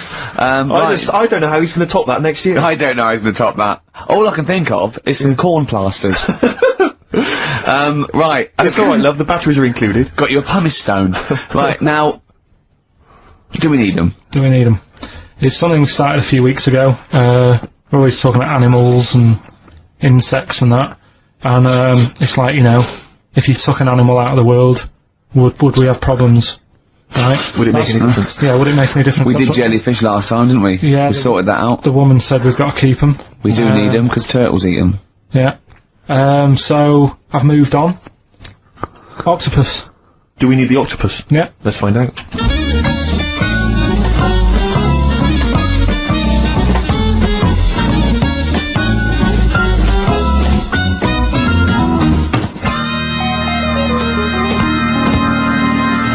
I'm working through a load of animals, right, that, and finding out whether we need them or not, right? Right. Because, like, jellyfish, to me, I'm a bit puzzled by them. I don't really know why we need jellyfish, and I spoke to some experts. Turtles eat them. What? Turtles eat them. Yeah, I know, but do we need turtles? Do you know what I mean? It goes on and on, doesn't it? We need humans. Well, you know, I mean, I might get to that bit, but I need to sort out the animals first. I've got a lot on. So, the thing is, I've left the jellyfish. We know we need them, right? So, octopus. Yeah. Right, I know they're pretty brainy. Incredibly brainy. A story that I heard, I don't know if it's true, but there was some science lab somewhere, right? Yeah. Where they had some octopus in it, and they had some crabs. Yeah. And at night, the octopus was like getting a bit bored on its own in the dark and that, and they sort of come alive in the dark, don't they? Yeah. They like the dark. Yeah. And the octopus had its eye on the crabs, and at night when it's dark, it was getting out of its little cage, crawling along the floor, getting in the crab's cage, getting them out and eating them. I don't doubt it. We put jam jars with the lids on with crabs in, and they'll open the jam jar and... You're joking? Yeah. Even I sometimes struggle with them. Yeah, you don't do it... you don't do it really, really tight, but... Oh, right, so they're not that clever then? Well, they would, if they were strong enough, they'd open it, but just not that strong. Oh, that's mad. Right, I also know that, if they get hungry, they eat their own legs.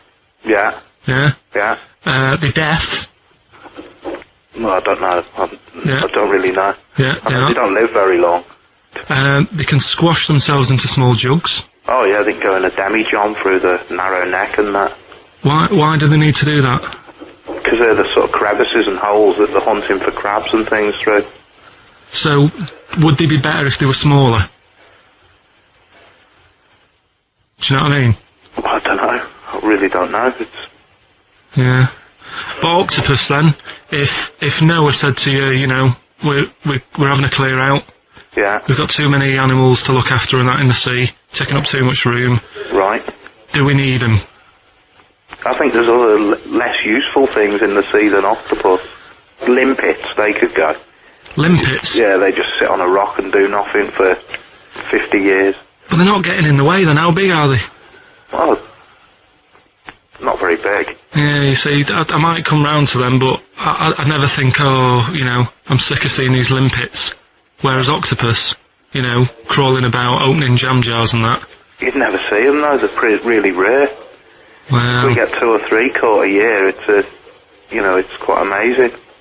Do we need them? Yeah. Yeah? Yeah. Well, we'll just have to keep them then.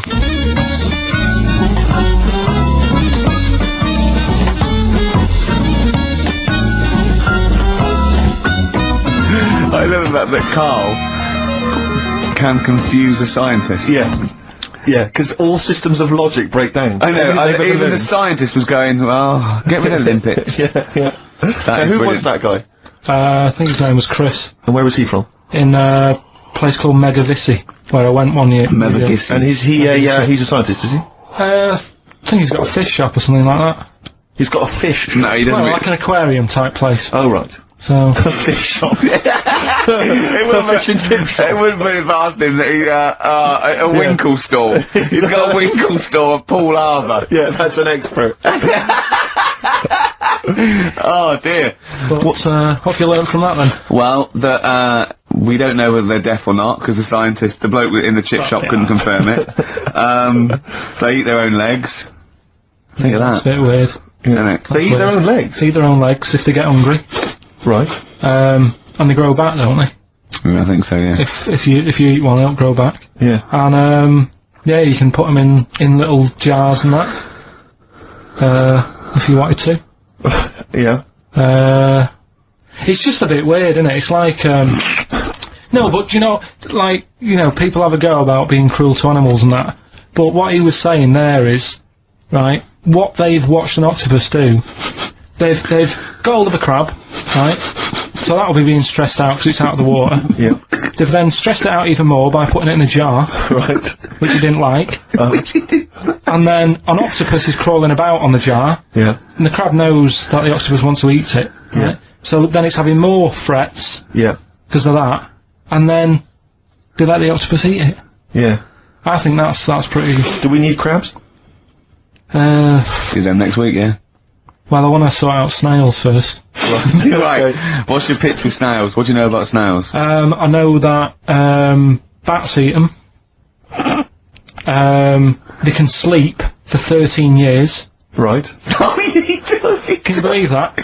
He said to me, snails can sleep for 13 years. And I went, right. He went, oh, thing is though, if it was a scientist, and he was, you know, he was looking at it, and he put it in a quiet place, it might well doze off. He said it wouldn't be the same if it lived on the streets. And then we went on to a whole thing about homeless. He wants to do a game show with celebrities being homeless for a week. What do you think? Actually, I've got to say, that's not bad at all. It's not bad, is it? No. Do you know how, like, Lenny Henry went to the jungle? Yep. Right? And you've got, who else did it? John Lonely made slippers out of a bra. Right? So I'm thinking, like, get a celebrity and say to him, no, just because, I'll tell you why, right? I'll tell you why all this came about. When I was walking back from that Christmas meal that I bought my girlfriend for 150 quid. Lest we forget. Right? I was walking down Mortimer Street and there was an homeless fella there and it was like, oh, you know, it's really, really bad. But the weird thing is, it was about, I don't know, probably about 8 o'clock. Yeah. No, about 9. Right? And he was asleep. And I just thought, do homeless people ever think, do you know, I think I'll have an early one tonight?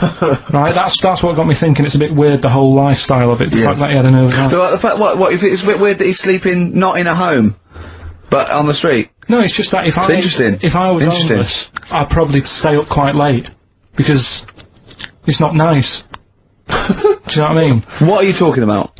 Just being homeless isn't a good thing, is it? No. People forget how bad it is. Yeah. Right. But surely sleeping gets you out of reality. They sleep because they're tired, they can't sleep very well, so they need all the sleep they can get. Yeah, but sleeping's nice if you've got a nice big bed. What, you think that they can go, I'll stay up, I'll go to bed at 2, I'll go straight to sleep and I'll pop up at 8 when the alarm clock goes off? Well, that's just what I was thinking, right? So, I was thinking how bad it is, and it's, you know, especially this time of the year, you know. Yeah, it's terrible. It's the worst thing. And to sort of give it some publicity and get a bit of help behind it, get celebrities, someone like Phil Mitchell, maybe, off EastEnders, who's a big fella, he can look after himself, put him in a shop doorway, have some cameras set far away in a building or something, they can film him, and it's up to him how he raises money for food to eat. He could sign autographs. Well, they wouldn't know him though, would they? Because you never look at a homeless person. You get, what's her name? Gail Porter. Yeah. Gabby Roslin. Right, yeah. Narinda from Big Brother. Yeah. Who else would do it? I got a game show idea. Les Dennis, I reckon, I got a game show idea called On the Game. And, what happens is, you get Narinda from Big Brother.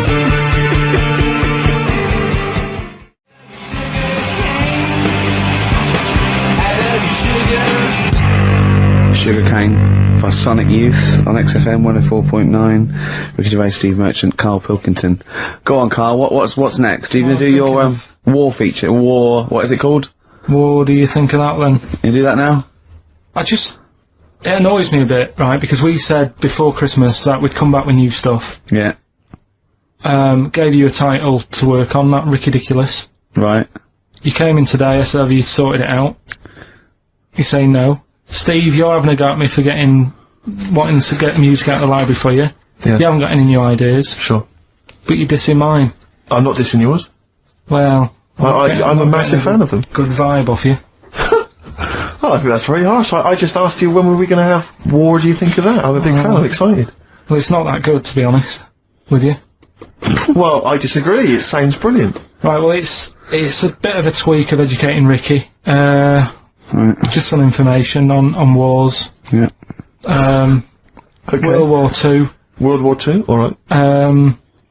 The world champion chess player, he helped someone out, in the war. It's the detail I like. No, you know, it's nearly a history programme, isn't it? I was watching those repeats of The World at War. Yeah. That were on in the mornings, you know, incredibly detailed, but they've got nothing on Karl. Did you write a lot of that David Sharma series? he was able to use his skills that he has to play chess, because apparently chess is all about probabilities of, like, where a piece will be put. Right. And, they got him in, and they said, can you help us out? He said, yeah. And, he said, right, where should we, like... Hitler has just moved his queen. Yeah. So that's a he sent in a bishop that ran diagonally through the troops, knocking them over. Sorry, wait a minute, Karl. So they got a chess Sorry, player. that's it. Well, yeah. It's just like, oh, what do you think of that? Again, that's not a story. But it angers me that he says that I'm down on the ideas when I mean, that's beginning to shape up as quite interesting. I thought you were going to tell me which battle or which event was you... World War II. There's not a battle. But which bit of your World War II? Like, the middle bit. It's 6 years worth. Yeah, well, probably about a bit in. Guessing. Guessing. Well, alright, yeah, there is a bit of guesswork, but it doesn't matter. But that could have been an interesting thing if you told me it had an impact on the Normandy when you look landings. at these things, do you go, bloke wants help chess, oh, use that, and run away from the computer? No, or run out of the bookshop? I read the first line where I get enough information, I just think... What do you mean you read the first line where you get enough information? Imagine if you were someone's defence lawyer, exactly. And he was like, he's on death row, and went, I don't think he did it. Yeah. I read the first line, I didn't read the file completely. He was in a hotel in Texas, right? Go on. It's enough. Oh, some other It's stuff. enough, it's enough, it's enough. Yeah, I just thought they always took ages on deciding where to go. It's just like... You know, but there's a better way. I don't know what you're saying now. I don't know what you're talking about. Well, I actually don't know what you're talking about. When people play chess, they take ages to make the move. So I'm just thinking, there's probably a quicker way. What? Than finding where a boat is, than getting a chess player in. I don't know what you mean now. Are you talking about battleships now? They should have got an expert battleships player in. Right. yeah. What, Karl? Right, forget that one. Also, no, I'm not being funny. But what is that? What are you telling me there? Someone who's really good at Risk. You should have brought them in. Yeah, Cluedo. Right, Yeah. another fact. Oh, that's enough then, is it? Well, they use expert Cluedo players, but the police use expert Cluedo players. do use, yeah. If ever there's a murder in a country house... Do you think they use that old Chinese fella, on the front of, Mastermind? Mastermind, yeah. Yeah, for logic problems. The Enigma code was broken by top Mastermind players. Exactly, yeah. Right, second And a guy who's had a couple of rounds of Yahtzee and done very well. Second fact about the war. For engineering, they use a lot of Jenga players. Absolutely. Whenever they want will the building collapse? I don't know, let's pull this, let's see. If Yes, they it wanted will. to identify... What are you doing? If they wanted to identify spies, bring me the champion of Guess Who. Was it a woman with glasses? No, right, sit Has he down. got a beard? Is it Bernard? Right, Carl, sorry, go on. Another war fact. So Go you're on. saying it's rubbish, but look, you love that. Yeah. Right? Yeah, Second you're one. absolutely right. The first bomb that was dropped on Berlin, Yeah. it didn't kill a person, but it killed an elephant. I think that's true. That is true. Right. Yeah. Okay. And the last one. Is that all you know about that? See, that's interesting, isn't it? But that's enough. But no, it's not not though, because I mean, listen, most people want to go, oh, what was the elephant doing there? Did it land in a zoo? Was it a pet? Was it a lost elephant? Did they aim at the elephant? How did it kill it? Did Was it it hit it on the Hitler's head? favourite elephant? yeah, was it Hitler's favourite elephant? Did it then have one ball? Yeah. I mean, these are the things, you know, why didn't he catch it with his trunk? Did it have an effect on German morale? Yeah. Yeah. Oh, that elephant is kaput! Oh, Jumbo! I don't want to fight anymore!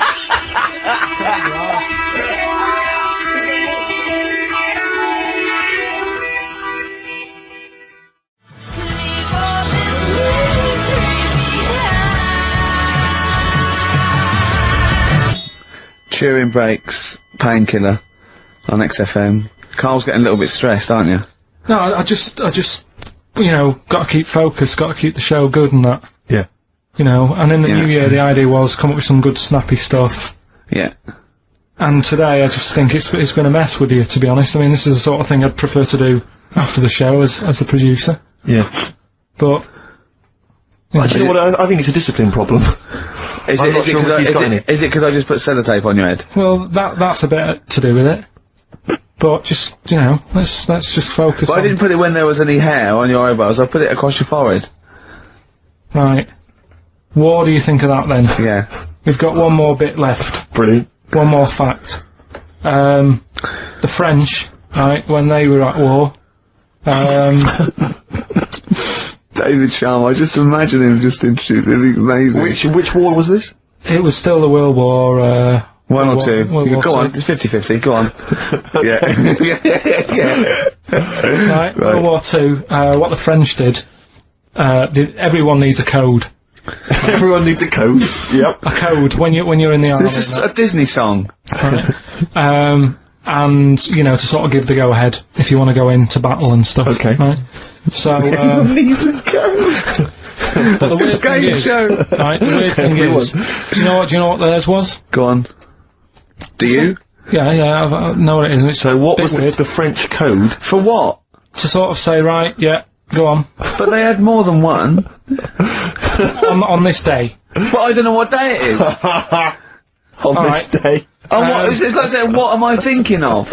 What was the battle? What was the... Okay, so alright, what... But look at him, look, he's genuinely confused that I've asked this question. Right. It was... No!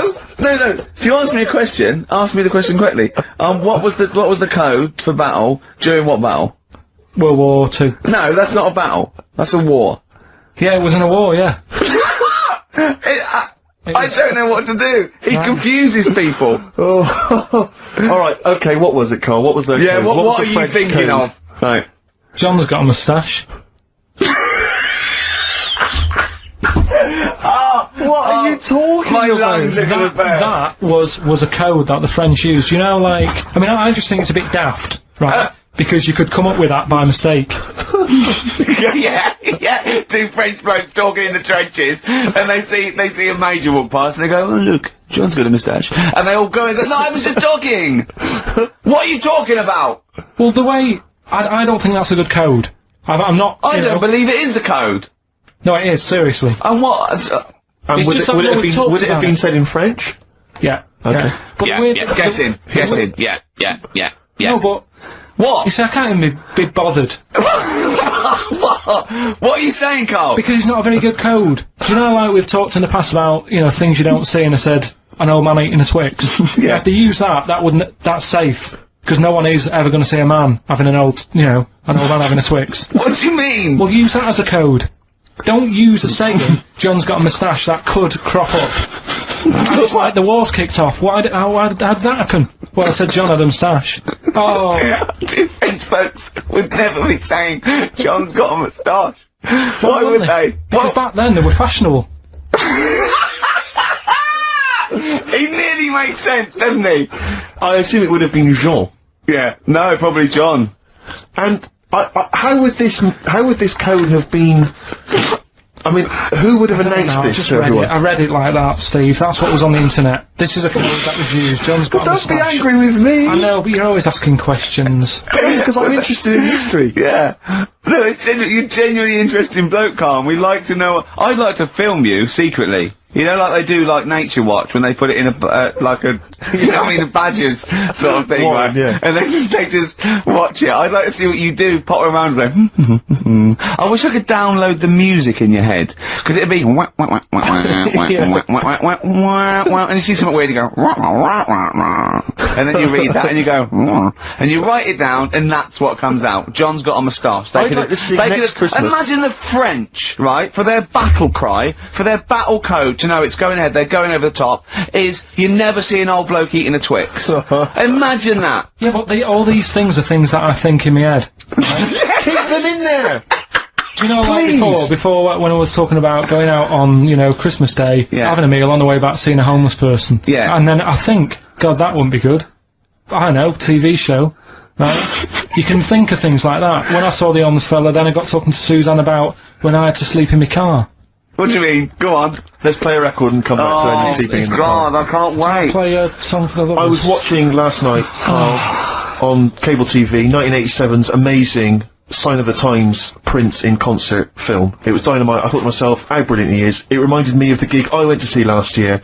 He played this tune. It's from the album Parade. Okay, I don't want to discuss whether or not Prince is acceptable on XFM or whether he's a genius. He is a genius. That's the end. That's the end of the discussion. Play the tune. He's dynamite. It's a song for the ladies. I remember, I'm going to tell you, I was on the way here. You know, do you remember John? He's got a moustache now. I can't believe it. Lads, no! It's not on. The battle's not on. Look at your face, Karl. The elephant did die. Yeah, no, I believe that.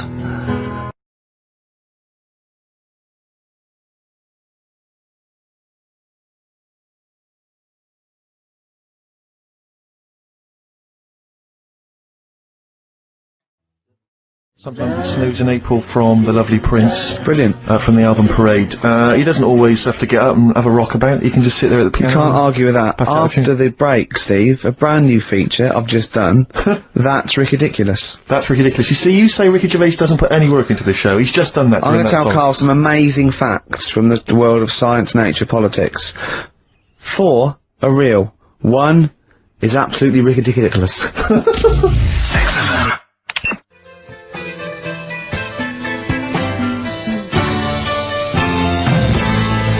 Cat Stevens from the Catchful at 4 album, Sitting. Little interesting fact for the nerds. We got it down to 2 songs to do this intro music to The Office. It was that one and Handbags and Glad Rags. We went for Handbags and Glad Rags. Interesting, isn't it? It is a fascinating fact, except of course I still feel we should use that one, except we couldn't because Cat Stevens' People wouldn't let us, or it was too expensive or something. I don't know. We re-recorded Rod Stewart one because it was too expensive. I still prefer that one. Yeah. Difficult. Decisions. Anyway, that's ridiculous, right? 5 facts.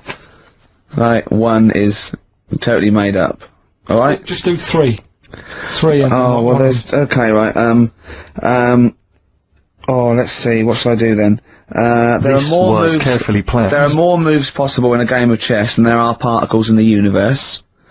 You can't get any colder than liquid nitrogen. I think it's -273. You can't, it's impossible to get colder than that. The honey badger has got skin so loose that if you grabbed it by the neck, it could come away from its skin, turn round and bite you out of its anus. That's ridiculous. Right, Rockbusters then. Wrapping it up.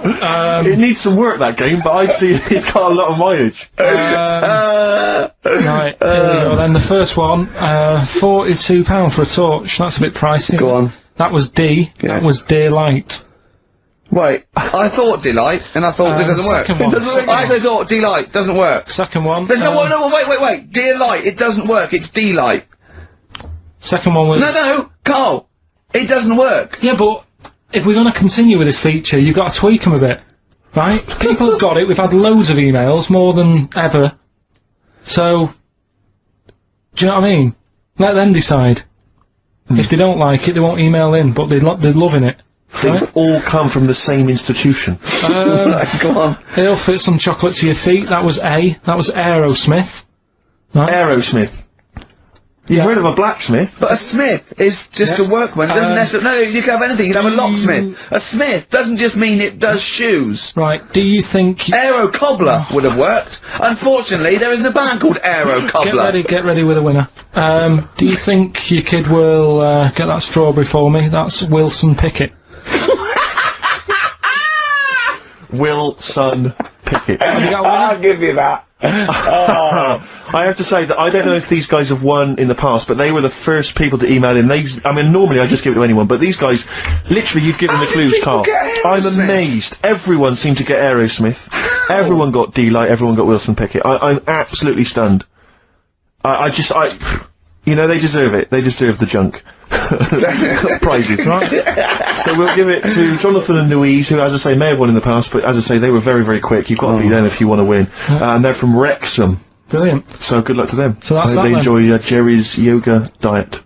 Back next week then. Yeah. See you later. See ya. Cheers. Cheers.